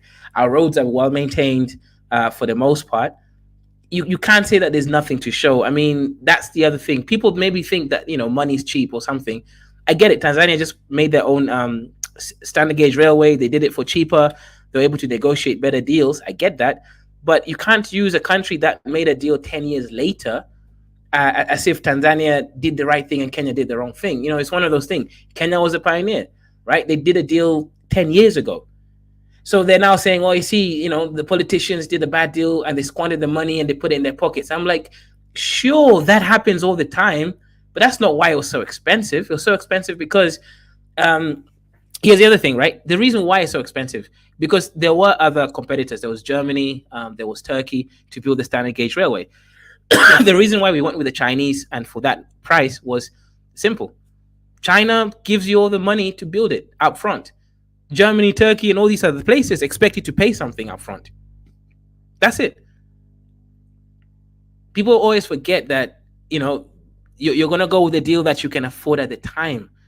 So, and also, like, as I said, right, China doesn't give you the money. So I'm even confused what these people mean by hyperinflating the cost. China gives you the project and the workers, and they pay themselves. This is what bothers me about this, because we have something similar with the obedient movement, with that, like, youth below the of, I'll say 35 to 40 and below. But in Nigeria, for instance, we have, let's say, about 60% of our population is below 35 years old, right? So you have the numbers, right? So if you have the numbers, then come together, form the political movement, and take over the space, and let's see how you perform. That would be a logical way to go about it, right? Or join a political party and bring those numbers in, and overwhelm the so-called leaders or elders, and change the country the way you believe, run the country what we've experienced in Nigeria. Kaizorian, it's like when we do elect the youth into political position, maybe be it minister or governors, Kaiser, they are even worse than the elders. They're worse. Like the ones that we have won so far are even worse than what we've been complaining about. Be it governor, be it minister. Even in Tinubu's government, who was the first person to be removed? A lady in her 30s. So many billions of naira the first few months. She didn't even wait for a year. She was just... So they've not demonstrated any. So my own worry is when we have youthful movement that want to change the system, the question is to what? Do you have the capacity to even run the country if given the mandate? So I'm not for just going on the street. Let's see you in the political arena. Show me something, maybe at the local level, council or something, demonstrate that you have the ability to lead. I remember our grandfathers were leaders in the 60s and 70s, in their 30s. Awolowo to today, we still revert to today, is still one of the best leaders we've ever had. And he became something in his 30s, early 30s, 40s. But our youth just going on the street and protesting, like you said, the communists just protesting for protesting. I don't see the end game here. That's why I was asking, like, what is the end game? What are you? They don't have an end. The end game is anarchy, chaos, and for Kenya to not have basically a government. And after that, I don't know. Maybe they magically think, because again, like I really did grill them yesterday. I asked them very specific questions. What do you want? They want nothing to do with the stable economy or country. And again, these are kind of communist like people. They're entitled and they want things for free. They don't want to work for anything. So that's one of the other issues. They believe somehow that the world just gives. There's some people who have money. They want more free stuff, but don't increase taxes to pay for those things. Don't borrow either, but find the money from there. Okay. Yeah. Exactly, and they don't understand. Okay, so here's the thing. Also, I've noticed. Maybe it's common in most Africans, right? They confuse finance with economics. Now, finance is more or less about managing like in and out, right? In an economy, in a house, is basically maintaining that you're not spending more than you make. Okay, that's finance, right? Or you want to invest in a business. Finance is the person or thing financing that business. Economics is all about the moves of goods and resources to grow. So they don't understand economics. So when Ruto secures this big deal here, signed it and everything, it's a $1 billion worth 1 gigawatt capacity data center. That's going to be a huge data capacity. And that will change everything. We have so many redundant systems in Africa, right? In Kenya specifically, but in all Africa. For example, when you go for a passport renewal, I mean, why do you think you have to take biometric data each time? Because they don't have it. They don't keep it in the database. All they can keep is your ID number and your raw data that doesn't really cost anything. It's just kilobytes. But anything more than that, right, they can't keep it. So every time we end up, being redundant, you're just doing the same thing over and over because we don't have systems. We talk about security, right? Security, why do you think we don't even have CCTVs? If we did, we wouldn't be able to keep the data because we don't have data centers, etc. Right? We can't afford to keep using Amazon, Azure, and again, that will be slow when the power goes off.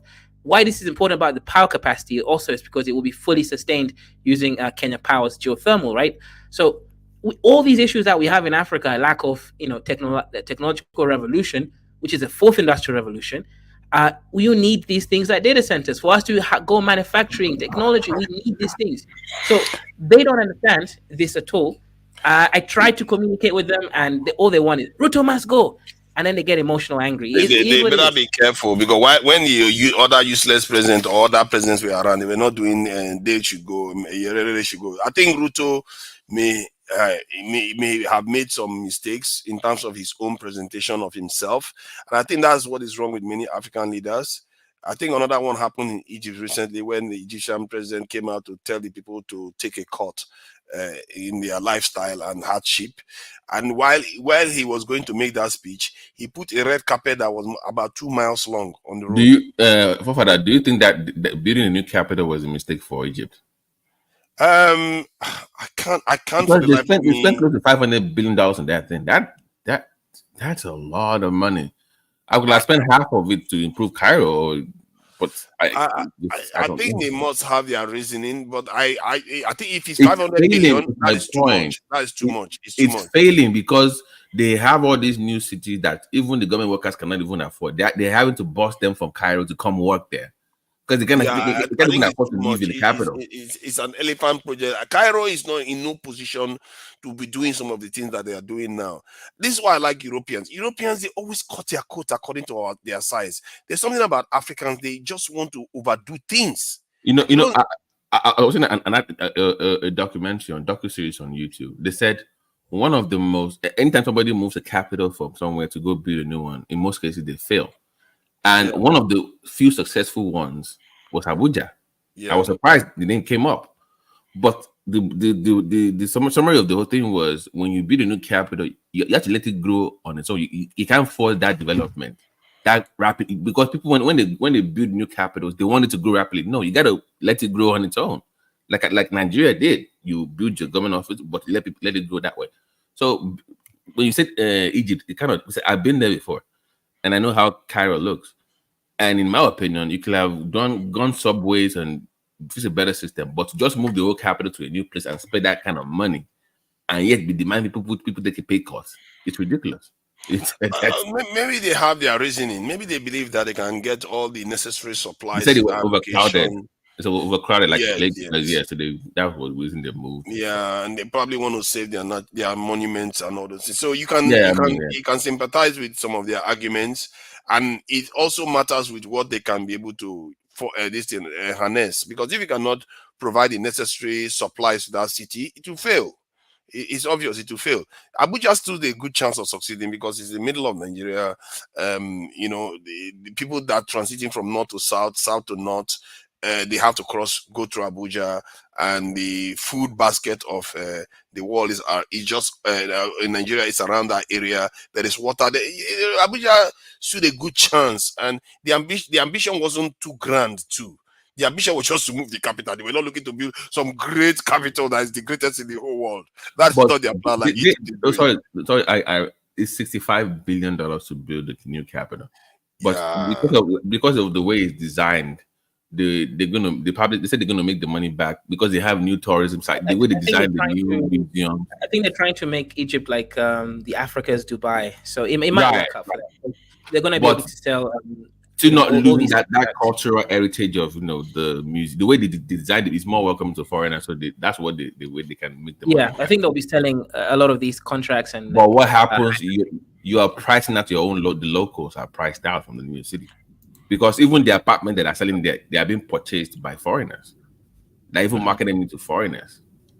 I think Egypt stands a good chance of succeeding if they cater to all the needs of the city, because like you said, if they are creating something like Dubai, and Egypt attracts a lot of visitors because of their ancient past, you can see how if they harness it properly, they may stand a chance. I think one of their biggest challenges is water. Egypt is very dry, and it's getting drier due to the climatic condition in the Sahel and the desert. So they have to combat all those things. If one of those things fail, like let's say they are not able to fight the drying aspect of their environment, that thing will fail spectacularly. But maybe they plan for it. Maybe they plan that it's not going to fail. But the plan seems sound. If you ask me that, because the other site is in the other area is crowded, and they want to move it to a cleaner area where, just like Abuja, they have an area that looks like UAE. Yeah, it could work. I can see a future where that could work. Egypt is a bold state right now. I don't like Assisi the way he came into office, but he's doing a lot of good things. One of the things he's done too, he sold some part of his land to UAE, and they will share income from it. A lot of money that he got from that, basically for free. And then there's also the other one that he did. He went to Russia for the summit that he went with many African leaders. They came back talking about how they are going to build nuclear power plants. No black African leader has done it, but he has started construction. So Egypt's future seems to be on a firmer footing from his own vision. He must have a good vision for what he wants to do. So because of that, I would say maybe he just may succeed in his vision. He may succeed. The guy is hustling, man. He's really hustling for money. And I don't see Egypt bowing to anybody's narrative. Egypt is doing its own thing. At least they're planning towards. You can see what they're doing. I mean, they unlike other countries. Like I was asking Kaiser, that we have all these youth that always protest, they want power, and I was giving an example of Nigeria that our own youth did not demonstrate anything. That anytime they tested power, they've even been worse than the so-called corrupt elders. They even, like, example, Ayabilu, and our former suspended minister of humanitarian affairs, Beta. How old is she again? 36 years old? 35, 36, 37 years old? So we are you talking about Beta Edu? Yeah, I mean, she's from your state, by the way. She's from your state, Abby. She's from. Why not? Everybody's from my state. It's your sister now. While I'm from your state, already 2 months. You can't even wait 1 year. Already, At least wait now. I mean, is it not President Tinubu that has had her back now? See, I don't understand. These people do all this and they come back. It's like, I said it that Tinubu should just close EFCC office in his administration because they don't have any job to do. There is no point. Because this guy, when Tinubu came on that retreat he had with his ministers and he was saying they should be kinder to Nigerians and all that, like this guy, the attitude that he's taking to setting the standard for them is too low. He's saying if they misbehave, they get sacked. What does that mean? So they steal all the money, they just sack them. That's their own reprimand. No, you should be letting them understand that this position they are holding is very, very important. That they hold people's lives in their hands. Do you remember when he went to UAE and he told the UAE government that if any member of my administration asks you for a bribe, let me tell me. I'm like, God, why would you say that? You just say them. You don't trust them. That's what you're saying. He brought it up himself. Can you imagine that? That means you don't trust them. You don't trust them. That's a fair point because it means your people are not trustworthy.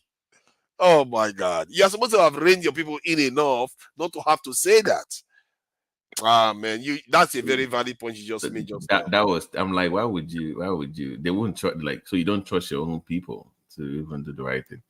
And if I was the one he was telling that, he's just told me that his people are corrupt and he doesn't even have any solution to it. His only solution that is outside should come and report them.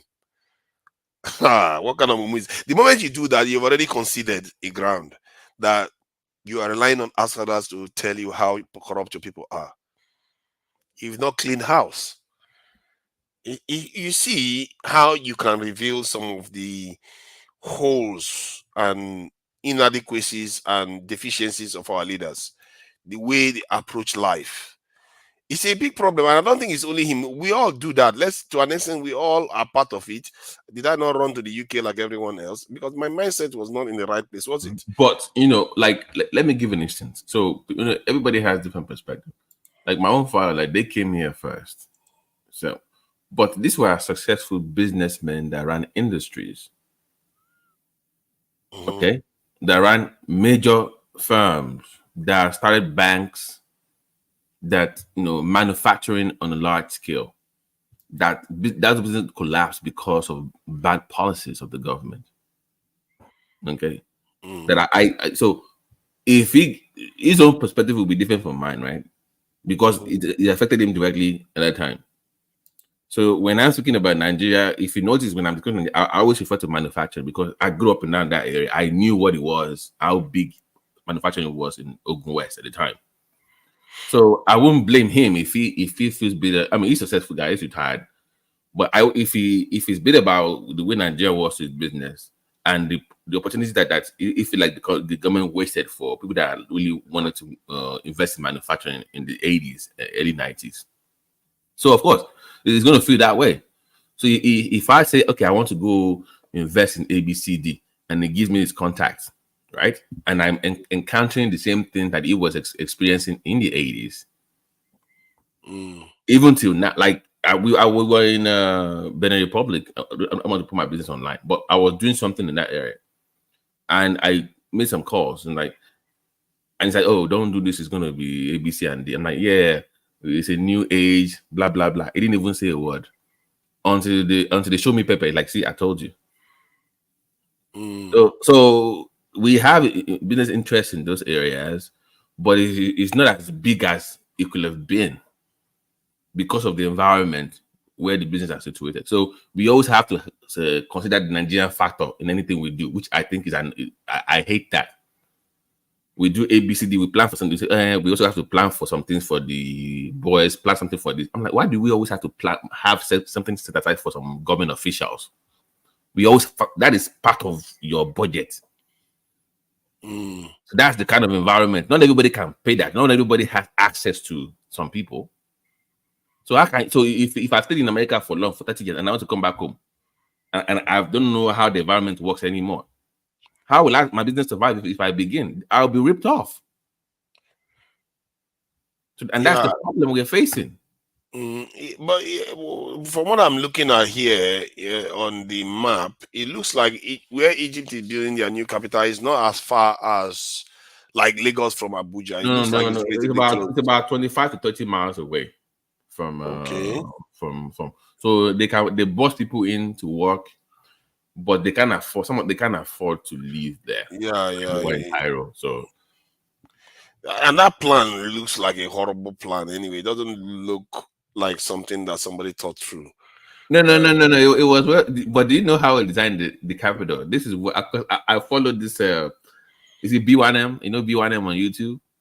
So the way they designed the capital, it makes it impossible to protest, to invade the place and protest. The way they designed the main building and the house of the way they designed, you can't have protests in that place. The way they that was considered before building the capital, so you can't come there and begin any revolution and anything. Wow, you can't get to them. You can't.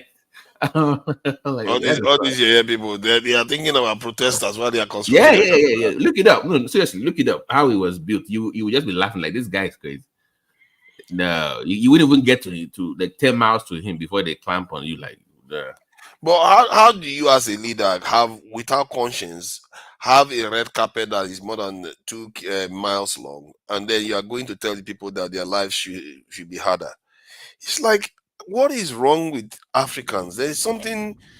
Is it genetics? Because these are not Europeans now. So this is not Africa. This is not Black Africa anymore. When cases you have low IQ, you start arguing that no, it's not everybody. It's some people. No. These individuals are quite smart. If it is the individual, it said collective intelligence. What really happened that day that they started saying that was because is actually, I know he's not here to defend himself, but his initial position was the black man is just the intellectual. He doesn't have the intellectual capacity to even produce anything that would change the course of history. When people push back on that, is when it started for the collective intelligence thing that it was now saying now. Who did you say? From what I remember, I'm the first to use the term collective intelligence. So I don't know where you are saying. No, I mean, we were just having a conversation about, I think it was about, we were discussing like how come we've not had a Nigerian that has come up with an innovation that has changed the course of history, like a Tesla, like Einstein, like something major, not just working for. Okay, the discussion was, we always talk about brilliant Nigerian minds in the diaspora, but they always work for somebody or a company. But we've yet to see someone that just come up with a major design, independent, and just like to that level of a T model car, like we just change the course of history. We've not had that before. Yeah. So the argument when he was making it that is because it doesn't believe that the black person's mind has the capacity to even do that, to even come up with something that magnitude. I actually believe, BT, I believe as a race, obviously, I'm an outlier, right? As a race, we don't have the capacity for high level fundamental reasoning. What we have capacity for is engineering.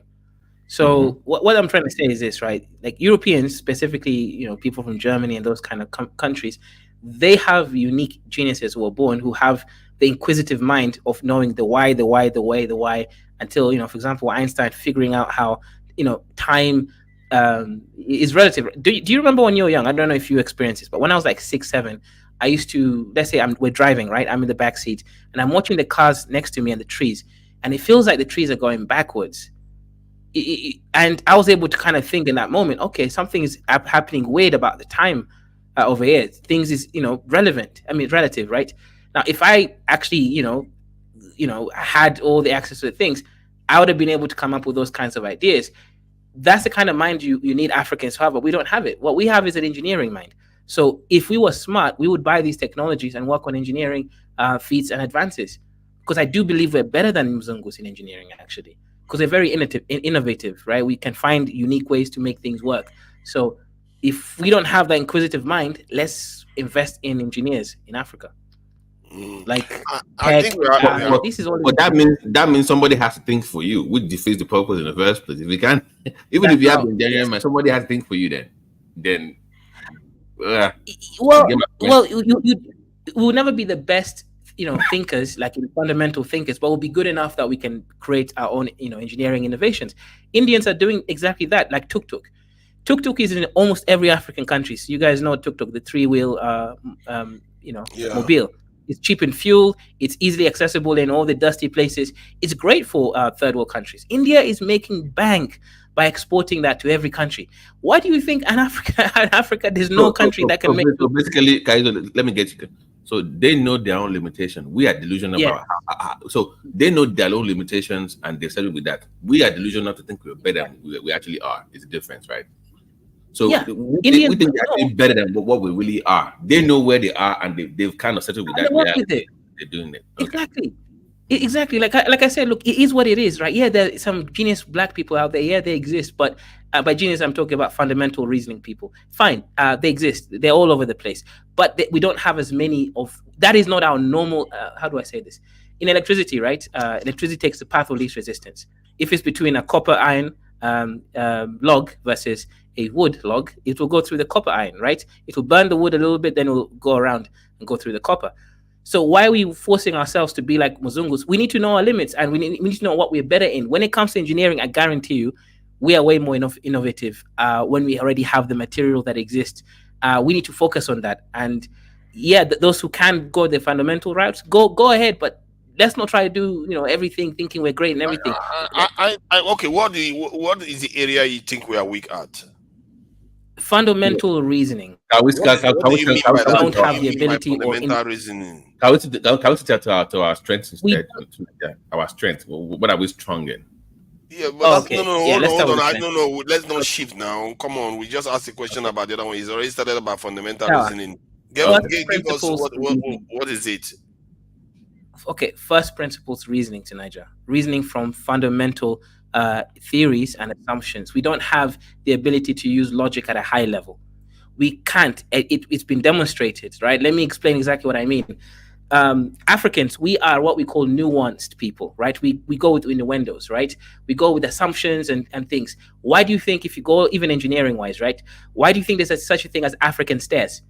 The African stairs are the stairs which every other stair is misstepped, like different heights. Somehow we mess up in basic things like that. We don't have the care or interest in being fundamental at thinking about the value of getting every information correct and then building from that point. It's not our culture. I'm not saying we don't have the intellectual capacity. Remember, intellectual capacity is only one part of this whole thing. Culture is another part. Our culture is to see something with our eyes and then interact. We see shit, do shit. That's our culture. European is willing to not see something like an atom. It's unseen, but they can reminisce about an atom until they somehow connect it with a real physical thing, Avogadro's number, multiply it. We don't have that kind of interest.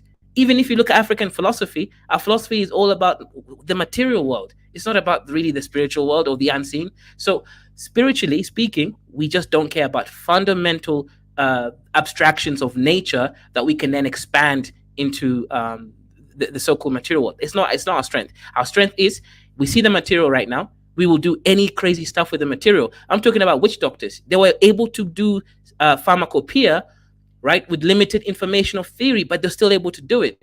So we're able to use real materials in real time to do things with it, but we're not really that theoretical when it comes to fundamentals. So we need to know this and focus on the materials stuff. I'll give you one last example. You can argue, okay, the reason why we haven't come up with so many Nobel Prizes or Nobel Prize worthy, right? Let me remove white supremacy because Nobel Prize is irrelevant in the grand scheme of things. Nobel Prize worthy achievements in Africa because we don't have money. I get it, right? If you want to do I'm a materials physicist. If I want to do experiments, I need some money. I need equipment. I need the machines. I need to be able to study things. Fine, I get that. But how come we don't have any of it in mathematics? The only thing you need in mathematics is an office and food. That is the point. The point I wanted to say is that the ecosystem, you need to build an ecosystem that nurtures and creates extra.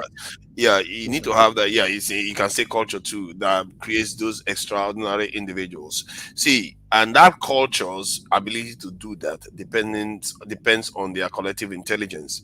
And it's not necessarily conscious, it's their ability to work with each other to build That's culture, an environment. that's the part you don't get. That's all No, culture. I agree. We I don't agree. have I'm that not. culture. I'm not disputing that. But we have culture, but we don't have the culture that nurtures.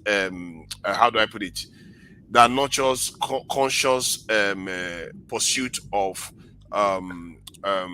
this thing, Yes, and also, ideas and Okay, wealth. let me just save you. Let me just save you the trouble. Should Africa be recognized? by people like me. Just to save time. I mean, if you don't have the capability, somebody has to come So help. hang on, BT. No. You're We asking have the potential. It says you don't have. It says you don't have it. So if you don't That's have where I it, disagree with Kezo. Kezo is Wait, hang for on, me. hang on. I believe There's that two he's questions he's limited in the asking. way he's looking at it. No, Tunaja, he's asking two questions, right? If Africa was colonized by Britain, do you think Africa would be poor? Of course not. Should Africa be colonized? That's a separate question. Now that's about sovereignty and self-determination. But yes, 100%. If we were colonized by a superior nation, we would not be poor because they can manage resources better than we can. That's just a fact. So, but should we be colonized? Rich right Probably now. not. Sorry, Tunaja? The American Aboriginals are rich right now because they are in the US. Is that the kind of reasoning you are? Who's American Aboriginal? You talk about Native Americans or Native Americans. I mean, hang on. They have. They're not just going to kill us. They have access to more opportunities technically, but Yeah. they're battling with alcoholism and drug abuse. Yeah. That's the problem. Okay, so that's the kind of potential future you are. Well, let's use Black Americans. Why use Native Americans? They're dusties. Black Americans are doing well. What about the Chinese? What about the Chinese? The Chinese are okay. Most of them They are are cool, more. but According to his own logic, they are more intellectually superior than the Africans. So Exactly. So they have higher IQ than us, but they're not as high IQ as that if we have the ability for the engineering, but we cannot logically think to bring up the theoretical part of it, because you must first design something for the implementation. If we are good at implementation, somebody has to think on your behalf. So if somebody has to think on your behalf, it's better you just align yourself and you're subservient to them. And I think that is wrong. I think that's what I don't agree with that logic, but that's what he's saying. Let me just try to precisely. One second. Go ahead. Then I'll. So I think what Izzy can do. I think your Kando? Wait, hang on, brother. Respect me. My name is Kaizo, not Kando. Oh, sorry. Kaizo, Sorry.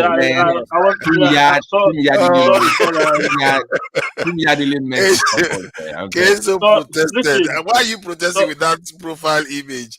Please go ahead. Sorry, it wasn't intentional. I wasn't too sure who exactly was speaking. That was why I used the word "is it can do." Like I wasn't too sure who was speaking. So Kaizo, according to your own analogy, if we were to follow it, because then we have to assume that some European nations are also more intelligent than others, because not all of these countries are also industrialized in different nations. So this industrialization that we're talking about in terms of engineering are kind of specific to certain countries. It's not all Europe countries you go to that you see these big manufacturing industries and stuff like that. So are you going to say in some countries they are also more intelligent than others? Yes, I actually started with saying the Germanic countries are the most intelligent. So Germany, France is mixed these days, so France counts, and the UK. Those are and the Scandinavians. These are the intellectually superior countries, because these countries were, first of all, they were colonized by the Roman Empire, so it helped them increase. The reason why Britain is called Britain is because that's Breton, that's a Roman word. So these people were able to take the knowledge from the ancient Romans and then build from that. This Lithuania, these other countries were near Russia, these were kind of shitholes. They resisted a bit more before they were fully colonized. So they maintained their cultures, which were backwards. That's why they're poorer. But yes, 100%. There is a difference between Lithuanians and I don't think they are backwards. I just think everybody just played to their strength. One of the problems we have in Africa is that we have not played to our strength. And playing to your strength means that you understand where you are strong and where you are weak. And there are countries whereby they are not industrialized, but they have other areas in which they are very good at. So you have some countries which are like into farming. and you have some countries who are into technologies and stuff like that. So, and I just feel like in Africa, what we need to do first of all is to massively invest in education, because even let's be honest with ourselves. If you were to set up a factory somewhere in Nigeria now, like 5 out of 10, five out of 10 people that you employ, they will be underemployed. They have no skills. They don't have the right skill set. Yeah. Can I make a comment there shortly? Sorry to cut you off. In Ethiopia, the Chinese have employed obviously the Ethiopian population in factories, specifically handbag and shoe making factories. Now, the average IQ of Ethiopians is 69, right? It's below what is required to work in a factory. So every day, they actually force them, they almost beat them into submission. They have a no-nonsense rules. So basically, what China is able to work with low IQ Africans because they force them in real time with overseers like slave masters back in the days to make sure that they do their job correctly. So it is possible to still use under-skilled workers in Africa. Yeah, but when we're talking about when you're talking about on the scale, when you're just talking at basics level, working in the factory. I mean, for us to be productive at the level that we have to be, we still need to invest massively to educate our people. Like these countries that you're talking about now, you look at the United States, United Kingdom, and some of these European countries, they have some of the best, some of the top universities in the world. So you can't, the top 10, 20 universities in the world. No, Progressive. I think what he's saying is that even with the education, your basic capacity to even decipher is limited. Sorry, so, your what? Your capacity to decipher how things work or how to navigate that space is limited. So education, I guess, is one aspect of it, but we're actually discussing your brain capacity. Like Progressive. Let me ask you a question. To other races. So going to school or not going to school it helps a little. But the thing is this, right? We have to be honest. No, Progressive. I'm not agreeing entirely with his position, but that is what he's saying. Like so. Like what I'm trying to say is that what he's trying to say in a way makes sense, but then there are certain things you have to understand that some of these countries, it's almost like a way of life for them. It's something that they grow it's been generational for them. They grow into it. So for us, industrialization is not something that we've lived with. So if we were to industrialize, we want to industrialize our society, it's going to be something new to us. So yes, you can say, okay, they have an advantage, but I don't think that is because they are just they are just personally superior. I just think it's a culture, a way of life that they are used to over many years. So it is easier for them to just set it up and get it running compared to when you go to a Nigeria whereby like everybody's looking at, what do we do here? What do we do here? Okay, so it's not. I won't put it to say they are like more superior people in that aspect. So Progressive. Let's look at the African education system. I'm generalizing here. In Kenya, when you ask someone, this is kind of funny. Like when you ask someone a question, let me repeat this. Let's say one time I was speaking to a cop, right, and I mentioned to him about an alibi. Do you know what he does? He repeats alibi. The form of being able to account for your position. Like these people just memorize shit. They don't even integrate it to their mind. This is so common. When you address people, they address people with both names. That is already a red flag. Everything they learn the specific about that trait as opposed to have the ability to generalize. So when they say to Niger, they will say to Niger's full name. Why? Because they don't have the ability to generalize what a Tunaja is and move on with the abstraction. So everything they learn the specific. You show them pizza, they think pizza is a yellow thing with the cheese. It looks like this. They don't understand. You can have white cheese. You get the point. They don't have the capacity to abstract. So you're saying that we don't have the capacity to be creative in our own way. That is what you're trying to say. Yes. So but then that is if you go back years back, many years back, right? So a lot of these artifacts that we're talking about today that were taken away from us, our forefathers made those things. right? So that is some level of creativity. You cannot be like as dumb and then you have the idea to be able to. Those were the shamans, right? Those were the shamans. Those were the spiritual and intellectual elites. The problem with us, we never created a culture around it, right? We have a culture of elitism, right? You come to Kenya from one of my tribes, the Kisis, right? We had superior brain surgical techniques compared to Europeans in the early 1900s. However, we never developed it. It's only a few knowledgeable, witch doctors were able to actually gain that knowledge. Well, Europeans, what they did is they demystified their knowledge and made it accessible so that the dustiest person has access to all the technology and information. We don't do that. We have this elitism mentality. That's why you have all these great Africans in the past, but how come the general dusty never got that knowledge? Yeah, it's cultural.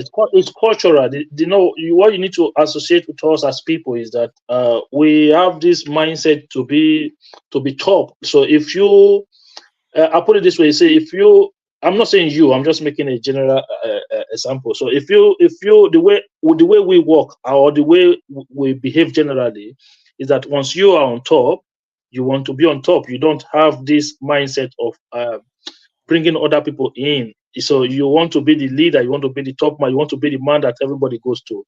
So there's a saying in a Do language. I don't want to say. I'll just use it. I'll just say it in English. That there's a drummer for the king's palace, right? So because he's the only one. He actually is the only one that can beat the drum very well for the king. That there was nobody else that could do the job. And then he pretended to have died just to make the palace suffer. So he's surprised. He found out that somebody else started beating the drum and he will beat the drum better than him. That was when he woke up and said, "Who is that person beating the drum?" So we have this attitude, once we have knowledge, not to want to share with other people. But the Europeans are not like that. That's why you see a black man will build a mansion on a bad road. Where he's driving on that road is a garbage road. Just because he's living in a neighborhood, he couldn't use his influence in government to fix the road. And he has the money to fix the road and he won't fix the road. He just wants to be the big man in a shit neighborhood. Can I make you laugh on that topic, okay? It's dead now, so I would not mention it. Dead. It used to be in Nigeria that was a judge on the World Court. You probably know what I'm talking about. World Court. He was a Nigerian, and he used to live on my grandfather's side. Do you know that because it's federal government, right? They built the road from the main road, and they built the road in the inner road, and it stops at the back of his fence. So literally, driving. To drive from the main road, once he drives into his house and the fence, that was the end of the road. That was the end of the road. That's his black man. Like, so it's just for you to just get. I know, but you see, that is. Look, he has the influence to probably fix all the road. Yes, like he has. It's just me, man. For everybody. So you see, but that's the problem. That is one of the problem we have as a people. So we don't know how to pull ourselves up when we are in position to help others. And that is one of the challenges that we have. A white man would never do that. A white man would tar all the road. The progressive, the end of the third road, there's still dusty road down, but the third road that was fixed, that's just him. And yes, it happens a lot. Like it happens a lot. People, you see, these things are so. It's just a lot of the problem that we have today is just who we are as a people. So that's why you see a country that is like some people still think Nigeria is a rich country. It's a potential. It has potential to be a rich country. It is not a rich country. So that's why you see a country like Nigeria, the government will be they will run so expensive government in a country where people are struggling, where people are like really, really struggling. We have insecurity challenge, education challenge, infrastructure challenges. But you look at the level of the government that we are running, it's almost the same in terms of financial value compared to all this Western world. Like, how does that even make sense? Let me add something to this. I think I don't know whether anybody has heard of the Jane Elliott's this is an experiment, that blue eye, brown eye experiment that was conducted. And what it did was it showed that depending on what you perceive of yourself, your performance improved and or declined based on your performance. And this is where the kind of stuff Kezo is talking about, how it can become a self-fulfilling prophecy. Because this experiment was conducted in the sense that they told that the teacher would tell the blue-eyed children in the class, you are superior, you are better than the brown-eyed children and all the rest. So, and the brown-eyed children would discriminate against the blue one. Once with the the blue-eyed children would discriminate against the children with the brown eyes and have more confidence, and their performance improved academically. And when she reversed it, the same thing happened again. So what that tells you is that your perception of yourself also matters in the way you do in this world. If you don't think you are worthy, you will not be worthy. And so that is one aspect. And the area I think Kezo is missing is that collective intelligence plays a significant role in these things. It's not only about our. You don't have that either, Niger. Let me finish my point. I mean, come on, give us hope now. Can we keep that one? Let's keep that one, please. I'm trying to finish the point. Let me finish the point I'm making. So that part of it that you are referring to, that okay, we don't have the people that think in that way. I think every population generates almost every type of characters within them to be able to meet the requirements of those traits. However, if the shape of the world and the events, how things unfold in the world does not favor you, it's almost impossible to force it to favor you. The idea, the point I'm making is that, like, the nations in the Middle East, that in that this thing, what they call it, the latitude, this thing, that Egypt, Rome, Greece, all those nations, they didn't have a choice. They didn't like vote and say this is where we need to be, and hence their position in the world determined their outcomes. So it tells you that the environment you are in affects how your collective intelligence performs. It's not because. The point I'm making is that your environment and how history unfolds affects your collective intelligence. And right, also, right. But how does that help us uplift us tonight? Your point was, right? There's how does this help us? That's what I'm coming to. To uplift you, you have to understand what you are dealing with. So what I find that we are dealing with is that because we are cut off from the interactions with the first world in terms of competing at that high level. And part of the reasons why we don't compete at that high level, because first, we perceive ourselves as not being in that game. First, you need to discount that. That is where that blue eye, brown eye, this thing comes in. You have to discount that you are worthy and you should be there in the game. Secondly, what you're missing is, go ahead. Sorry. Secondly, if you want to counter it, then you go, after you deal with the personal one, then you have to deal with the collective one. That collective one is the more difficult one. That is where things truly matter, because that's the one that actually gives the outcome that right. you need. So, what you're missing is we're not in a neutral zone, right? I know, those studies you're referring to. We're not in a neutral zone whereby the blue eye and brown eye people are equal, but it's just perception. We're in a situation where the blue-eyed people have enslaved us for 400 years, controlled our economies, built everything around the world, and we have done nothing. So we're stuck in the middle of this delusion. Yeah, we can't just wake up and it's like, like Pan-Africans. Hey man, black man, you're a god, man. Black man, that's not gonna work. What will work is when we start seeing that Africa looks good. Hey, look, my city looks good. It's clean. The guys are not corrupt. That's what will give us that empowerment. You can't force empowerment when we're in the middle of shit. That's the problem. No, I'm saying you have to believe that you can. How can you believe it when you live in Kibera and you see a white man over there going to the moon? No matter what, belief will be called illusion. That's a mental illness. I didn't say, come on, stop it. I didn't say just believe it will solve that problem. You have to, come on, man, stop it. No, I want you to tell me. I'm telling you, right? For us to believe, we need to believe what you want. Functional. No, tonight you're not even listening to me. You see, I'm answering your question. If you want us to have a self-belief, we need to show people that actually black can do it too. So when you see a black country, you see it's managed well, like Botswana or something like that. People are relatively happy, educated. Things are happening. That's how you see it. But when you look around the world, every black country is a shithole. No matter what delusional self-belief you have, in fact, it is a mental illness for someone to start believing they're just as good as a Mzungu when a Muzungu is going to the moon, and right now you're having a revolution in Haiti where gangs are in control. Let me say that's this. delusion. That's a mental illness. Hold on, stop it. I'm not saying you are going to say like somebody that is in a technical school say they are better than a theoretical physicist. That is not what I'm saying. I'm saying that you have to believe that you can rise up to that rank, or maybe your children can rise up to that rank. If you don't believe that, you are done. So that is the whole point. And that mindset has to change. Then you deal with the issue of collective intelligence. And collective intelligence can be improved in various ways. And I have not seen ways they can do it in terms of within nations peacefully, especially the nations that are in our own situation.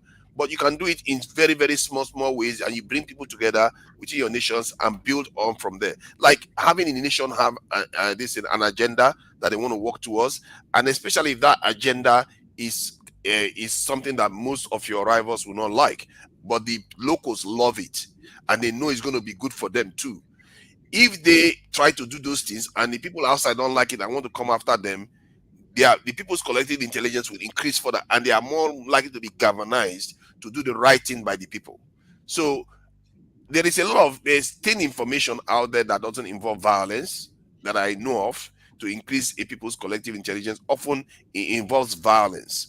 If you look at most Asian countries and in many Western countries, but in the context of Africa, since they are not visiting us with violence, since we are kind of kept away from the rest of the world, we have to find other ways of getting our people to understand the urgency of being able to protect whatever they have. And I'm glad.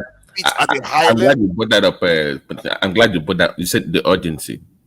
Yes. If that is the truth, then and if what Kaiser is saying is true, then I don't believe democracy will work for a group of people that definitely not. Democracy holds us back. So it's almost like you have to have some kind of like a benevolent dictator that will force them to do the right thing, where they cannot really have a choice because they've not demonstrated that they're capable of making the right choices in the political space.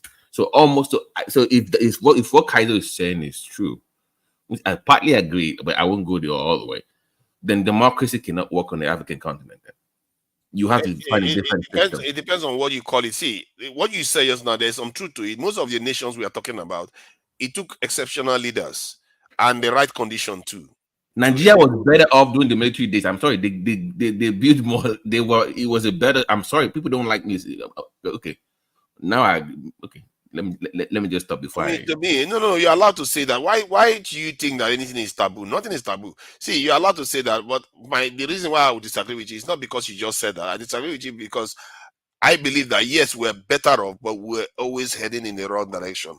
We never really try to rein. I think Abacha tried a little bit, but I'm not sure what I did it for himself, what I was doing it for us. But he tried to break away from the control of others. Wanted to look at this, Nigeria. This is the issue with democracy. Ruto told the youth, right, hey, we're going to have an independent forensic audit to really give us the exact numbers on what the Kenya's public debt is, right? That someone took it to the high court and it got turned over. This is what I'm talking about, democracy, right? Everyone is hating Ruto, but he can't even do anything. This is it's unconstitutional. You see what I'm saying? Like, you are right there. You are right there. But you see, my own kind of democracy that I have in mind, because I fear that if we choose not to go, you could do it your way. I think I agree with you. It's possible if you have. China did it. India did it. All the great countries. I agree with you that if you have the right kind of dictatorship, it's possible. But the thing about dictatorship is that the people's conditioning have to be right, because somebody has to carry his orders out. You see what I mean? But however, the point I'm making, the reason why I think democracy may actually be possible to do this is if you have like a kind of direct democratic system like the type that the Swiss have. I think there is a new type that somebody was talking about, that if you can have something like that where the people have the power, like this one that you talked about right now. Sorry, I want 15 seconds, please. This one that you talked about just now, that Ruto, the court struck that stuff down.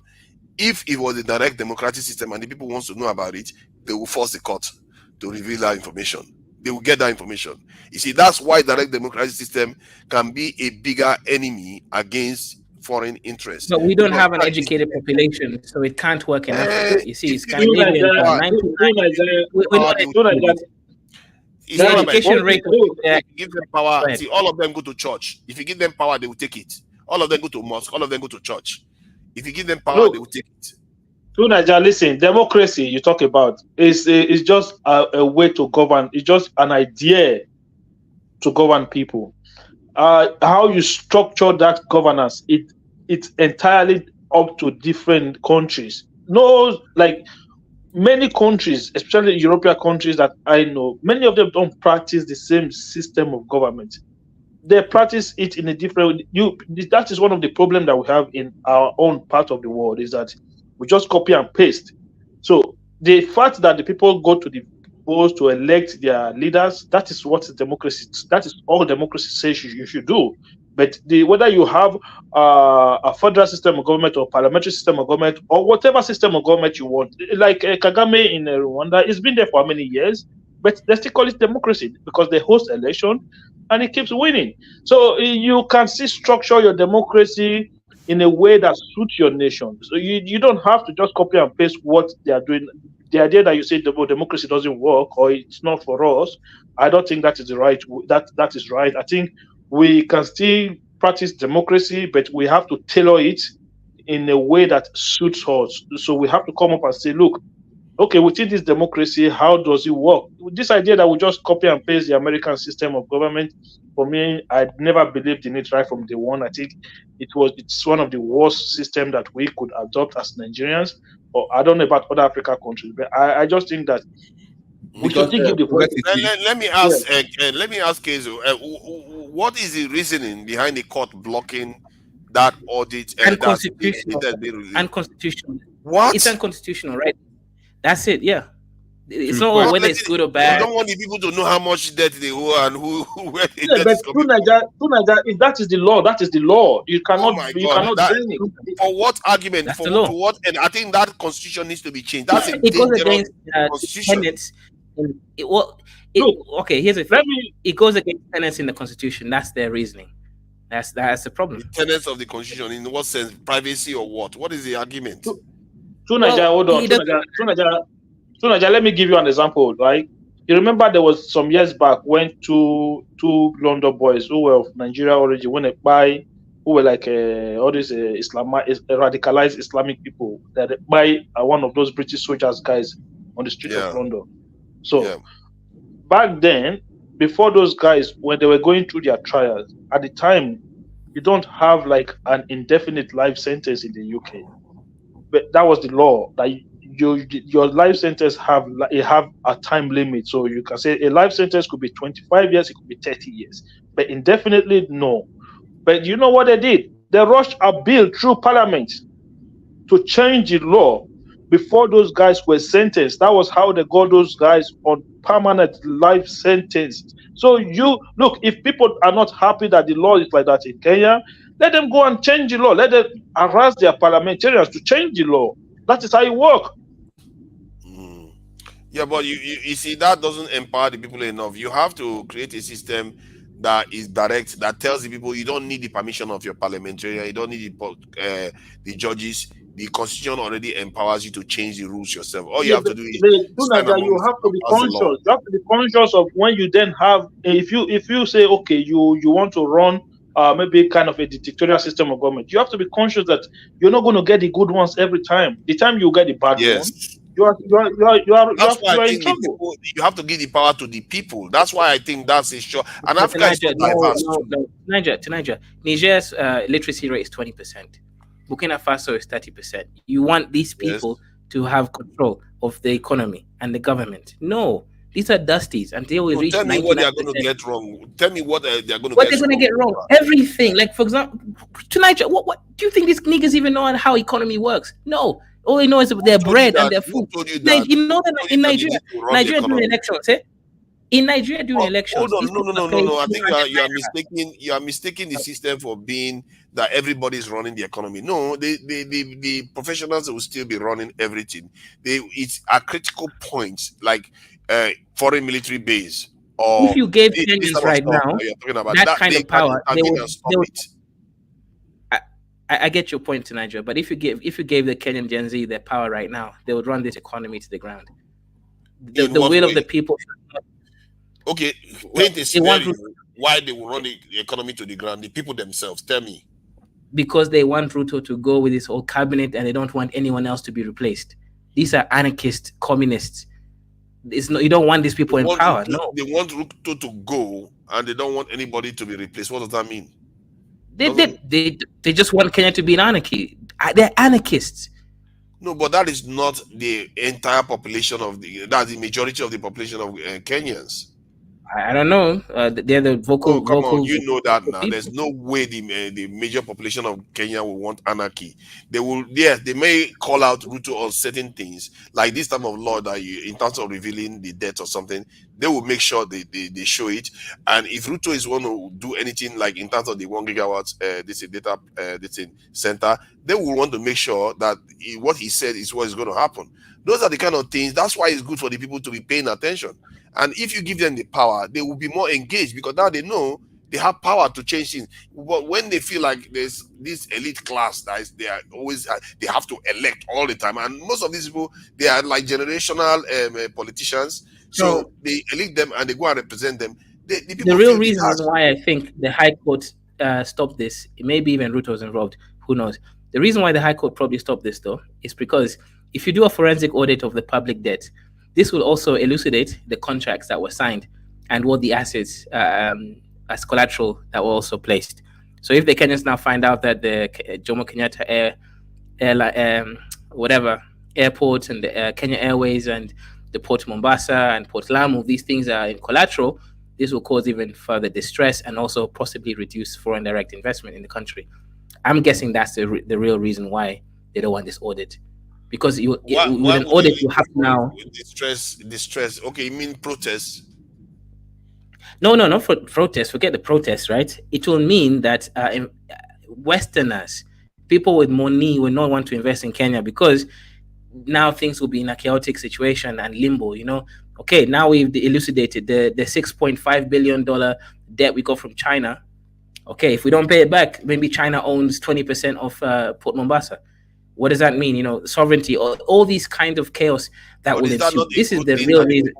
See, if the people know the truth. No. If the people know, the foreigners know also to Nigeria. Remember, this is a matter of national security as well. If the people know, the foreigners know. If the foreigners know, they can now move in ways that may be strategic. The foreigners that your country already don't know about the deal that they signed with you? No, we're talking about every other foreigner who tonight is. Come on, we have the deals with multiple different organizations, right? We don't have a deal with only one country. Okay, now let's put it this way. I assure you, any foreigner that is self-respecting knows all the relevant deals that they need to know about that the Kenyan government has signed with other groups. They don't. We have a lot of small-scale businesses, $1 million. These people don't know. We're not talking only about the $1 billion deals. We're talking about Nigeria. Come on. I hope why would they care about the small deals? They care about the big deals. The international actors don't care about small deals. They care about the big ones. Those are the ones that really. Nigeria, what you're doing is gaslighting, right? The reality is, you know that when this becomes public information, it will cause some kind of distress and reduce the FDI somehow. Because now, remember, I'm not sure about FDI. It depends on how it is and this thing portrayed. Let's say it came out. See, some things that will come out may be distressing to the citizens, and the one that you should be more worried about is if the leaders didn't let the people know that they did certain things and they found out that let's say the airport give away the airport for something that the Kenyans know that they can never pay for, then they know that they will lose that airport in a couple of years' time, and these politicians didn't tell them. That is the kind of stuff that will cause distress, and they will end up on the street. Yes, that's the point. How are you going to remove that case? To Niger. The point is chaos, right? You don't want to start dealing with chaos, having to explain things. People might take it to the street and kick out the foreigners. All these things may happen and then just break the country. We know what will happen when people know the truth, and it's not what they want to hear. Let's not gaslight each other. Yeah, but once they know, but the truth has come out once in the case of many countries. When Julian Assange released information, it didn't implode the countries. I think we sometimes think people are totally stupid. if you release this information, maybe it will even sober them up and say, you know what, yeah, our politicians screwed up. And if Ruto is a good leader that wants to do the right thing, you'll be surprised. They might actually want to work with him to clear those things. People are not stupid. You're living a delusion to Niger. Maybe. People are stupid. I prefer to think that people generally that run their homes and manage their home affairs and their resources, they are capable of making serious But they decisions. don't run their homes to Niger. Like, for example, let me ask you a question. How many months rent can you pay? If you lost your benefits right now, how many months of rent can you pay? Pardon? How many months of rent? What do you mean? You lost your UK benefits right now. How much months of rent can you pay? I don't know what the context means. There's a context here. I'll explain it. If you don't have your benefits anymore, how many months of rent can you pay in UK? Forever. It's asking for your emergency funds in case you lose. I'm asking you. That's if you don't have a source of income.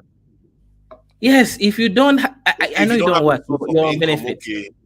If you don't have a source of income, let me see. That's interesting. If you don't have a source of income, you can't pay a month benefit. You to Niger. I'm asking you.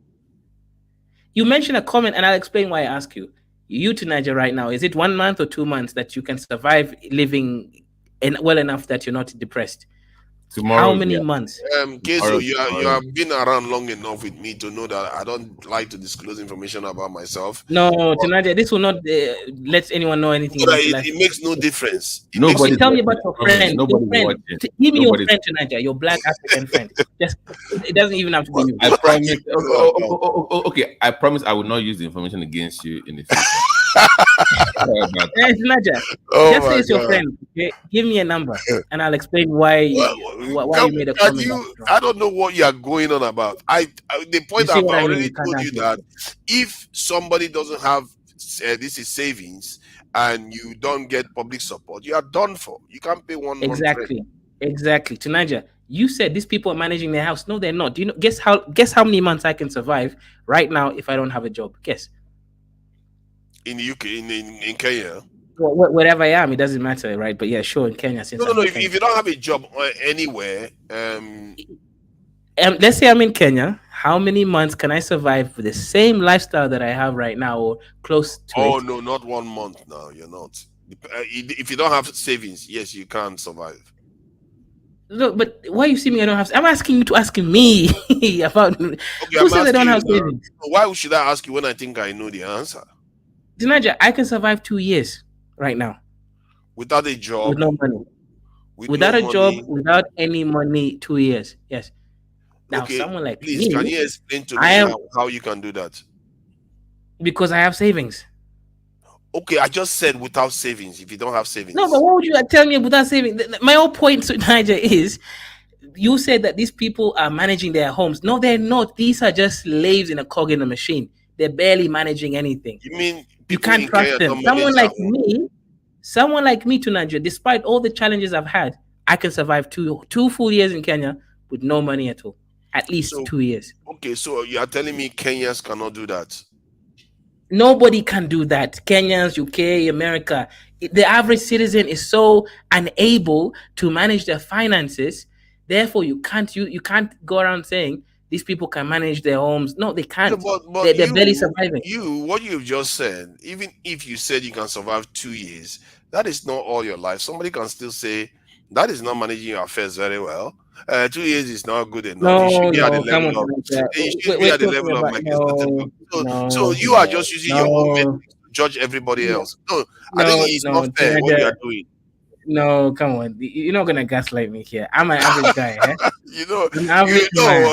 You know, your reasoning is within your paradigm, and sometimes it can be expanded or shrunk depending on what argument you are trying to make. I get what you are saying, that many Africans don't necessarily manage home, but same you can say for most people in the West. I don't think some of your argument that Africans don't. I think your basic argument is Africans seem to be limited in their capacity to be able to, change their fate.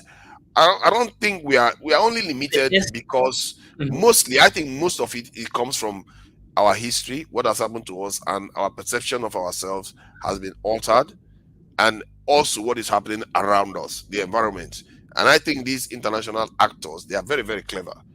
They don't want to trigger us, for want of a better word. They don't want to trigger us to get us to really wake up, because they know if they do, we have everything to gain, they have everything to lose. And at the core of it, you need to think about it more closely. These people are very clever. This is why no African country has ever been attacked. No African country has ever faced the kind of nonsense that they like to do to Middle Eastern countries or Asian countries. If they did that, even European countries are facing attacks today, for crying out loud. Ukraine is under attack, but we can't even be entertained with that, because they know if they do that, 1.4 billion black people around the world will not find it funny, and that they will never go back to sleep again.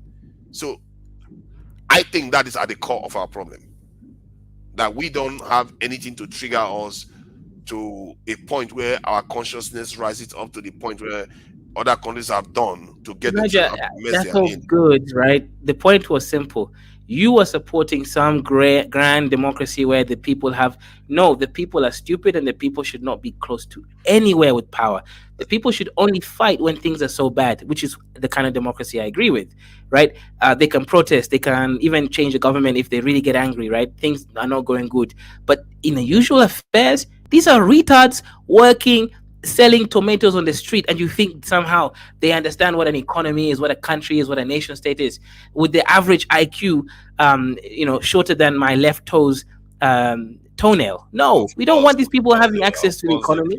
Of course they can. Come on, you are talking nonsense. No, they can't. Nigerian Prince. I'm sorry, Nigerian First. Yesterday, you were here. This guy badmouths me all the time, but look at the praises praising me here. So I was worried that these praises were insults, but I don't see. Do you see any insult here? This guy badmouths me all the time. I was quite shocked for him to say this. So I let him briefly. Nigeria is changing subject. Nigerian First. No, forget this. Yeah, he donates to my channel. Keyawanga, be quiet, Keyawanga. Let's talk about the real stuff. What Nigeria? This thing, does anybody know this team, because he really says I know him. Donate to my channel all the time. I'm just curious, since you you're also streaming on your channel, so when somebody contributes to the show, does it split the bill? Does it split the funds between the channels, or it only goes? It goes to the channel. I'm just curious. I'm not qualified. The money, I don't have super chat privileges. Not yet. Not yet. Yeah, I'm pro member now because none of you subscribe to my channel now. All this. No. I've told you, if you want more members, talk about non-nuclear weapon issues on your program. You will come. I'm serious. No, serious. Like if you expand the discussion beyond security, it will be more appealing. I think I agree with you. To be fair, I barely even stream on my channel. Really, I always. Actually, no. The main issue for Niger is he needs to stop doing Nigerian shows because that's not okay. For example, that's not. For example, no, Nigerians I can get a lot more followers if I talk fully Nigerian and talk about other issues. If you create a new channel and make it Nigerian, we're talking about the people that subscribe to you are from the Pan-African platforms. So if the people who subscribe to you are from Pan-African platforms, when you start making a show with let's say the Uju Kennedy to Reps Committee, you're right. Click on that? No, of course not. But if you say something, what do you think? I only come into this show on one man's stream at the end where it's now more geopolitics, and I say my title is "Where will Nigeria get the money to fund its security force?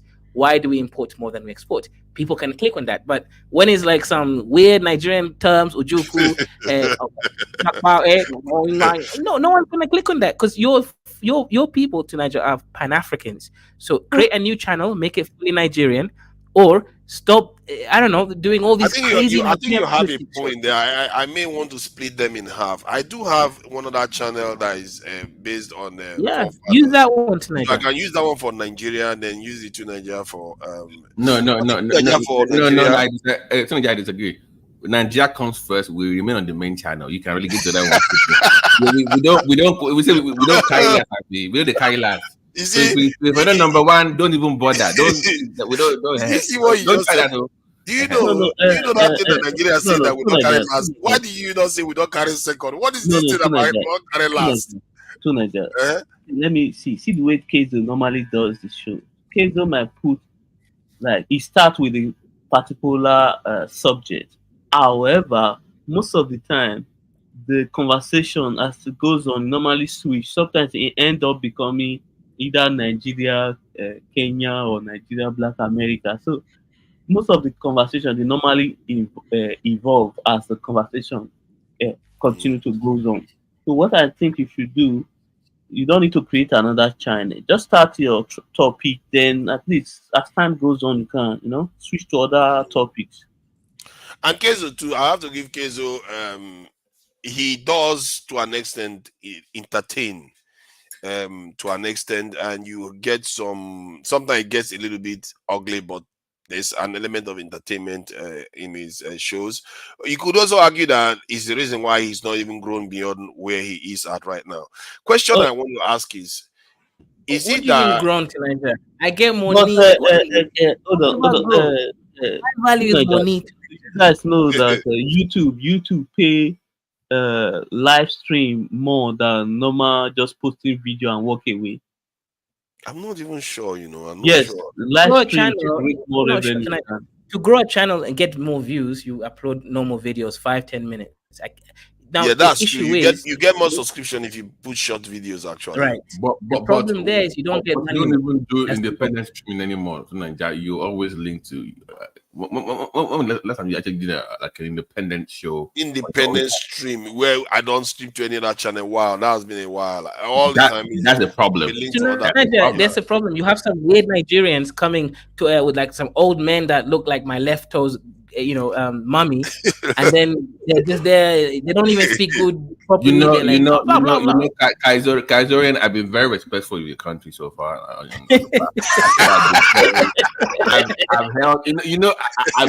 I've been struggling for just to be respectful. Don't let me go there, okay? Let's be respectful. Okay? You want to trigger Nigerian patriotism now? One nation bound. You want to trigger Nigeria's patriotism now? They don't play around. I forgot that was the old anthem. I need to go learn the new one. I just hope that by the time we have to learn the new one, they change it again. I'm not in the business of singing that anthem. You know what? Till I die, to me, bang, bang, bang, bang, bang. That is my anthem. We can have exactly. I'm not changing anything to any new.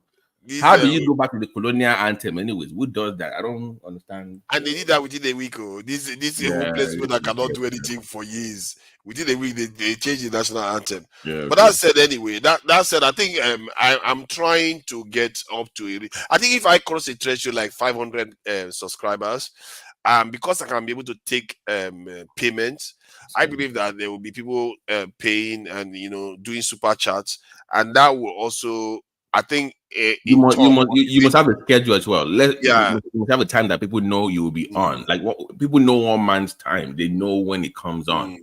If people don't know, I think it will motivate me to do more. If people because if I know that the amount that I'm doing here, people are paying money to do this thing for me to be streaming. You can see that can have. I might like to think that money doesn't motivate, but it does, and it will motivate you to do more. I think if Casey was coming online and nobody was super chatting and all that, he's not going to be coming online as much.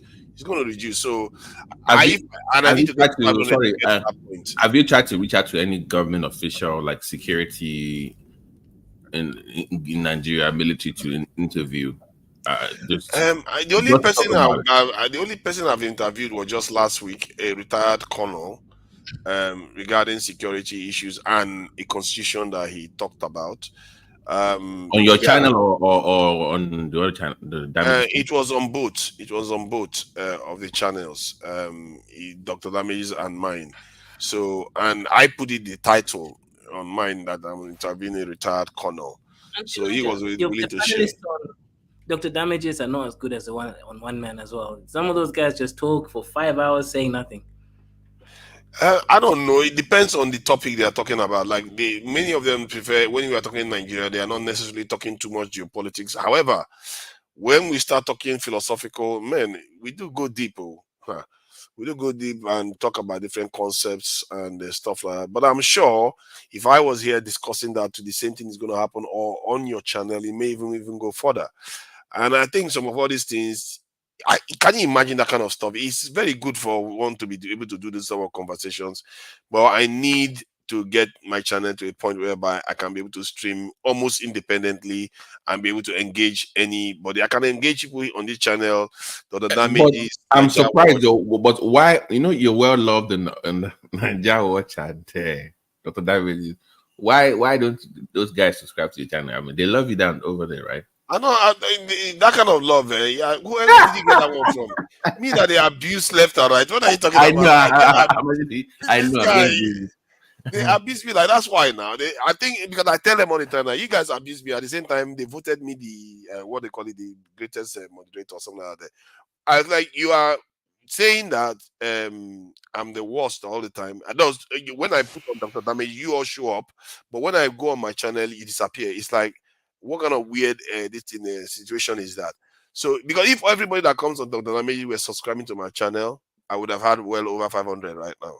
So but they are not. Let me ask you, do you tell them to subscribe to your channel? I do. Really? I think they are not that used to it, where they are on one channel and that channel is telling them to subscribe to another They channel. hate him on that channel. That's the truth. They hate him. Oh, so they don't like him, yeah, there was a day, Kaiser. There was a day for I think it was a Nigeria one for like 2 hours. People piled on him. People were literally crying, complaining about how dare you? How dare you not want the release of our leader? I said, man, I'm not joking. They were literally crying, complaining about him for like a couple of hours. Just different people just coming up. This guy, and all he said was priority. That what is more important to you as a people, releasing him or getting your. And they went off on him for like, I'm like, they really hate this guy. Why does he go there all the time? Though? It's just, but it is what it is. But at the same time, they too, they are the ones that will praise me and said nobody has taken nonsense more than me. That's what I'm saying. Like one day you're being praised, people are crying, complaining. Next day you are the best. Oh, he's a masochist. I see. Huh? No, I'm not a masochist. I just feel like because sometimes you have to understand why they are saying what they are saying. Too, I do understand where they're coming from. Literally explaining why you're masochist. No, it's not about masochist. If I mean I was suffering from it, then that's masochist. I'm not suffering. You allow yourself to get disrespected everywhere. I remember that one that Somali chick was disrespecting you, then you became a simp for them. You just let everyone walk over you to Nigeria. You're a masochist. You enjoy it. By the way, I forgot to ask. I wanted to ask Kaiser. I'm not exactly that. Before I forget, can I ask Kaiser a question? Kaiser, do you remember the day you were talking about some patents for some leave in one African country? That's Ethiopia and Dutch company. Yeah, Ethiopia and Dutch. Thank you, because I'm a part of Harbour Medical Group that we discuss. I have all these Harbour practitioners and doctors. We just come together. We have conversations. And when it comes to medical, they've had similar stories in other countries, and even I think the Simba, I think is a pediatrician on the platform, talked about sickle cell medication that was taken from Nigeria. They stole the patent and they kind of control it now. So when I could not remember, and it comes from one of our chewing sticks that they use to make those sickle cell meds. And it came from Nigeria, and they did the study in Nigeria, but for some reason, they kind of took it, and they own it now. So they better not. That's sad. As you say, you're part of some medical thing board. I have a group on Clubhouse, Medical Herbalism. So it's a group of doctors, pharmacists, and herbal practitioners. So we come together and have conversations about, like I have patients that take herbal medicine, and I'm trying to understand. Because we have drug interactions, we have all those things. So it's just the modern day where people are taking herbs, and that's my interest. So I have conversation with that group. We compare notes. We have conversations about health and herbs being part of. So I could not remember. I remember you told me about that. I just couldn't. It just didn't come up. I was trying to remember, but I wasn't sure the country. So yeah, it's worse. Hopefully, Nigeria has like has made 4 new vaccines against different strains of meningitis. I hope you guys maintain whatever patterns you have for those strains. I was actually kind of very, I made a video on my second channel, right, for the Pan African. This one is more, straightforward. But I don't get that much views because I get views actually. I don't get that much money from it because Africans would rather listen to dust. The other day we had a show about penis.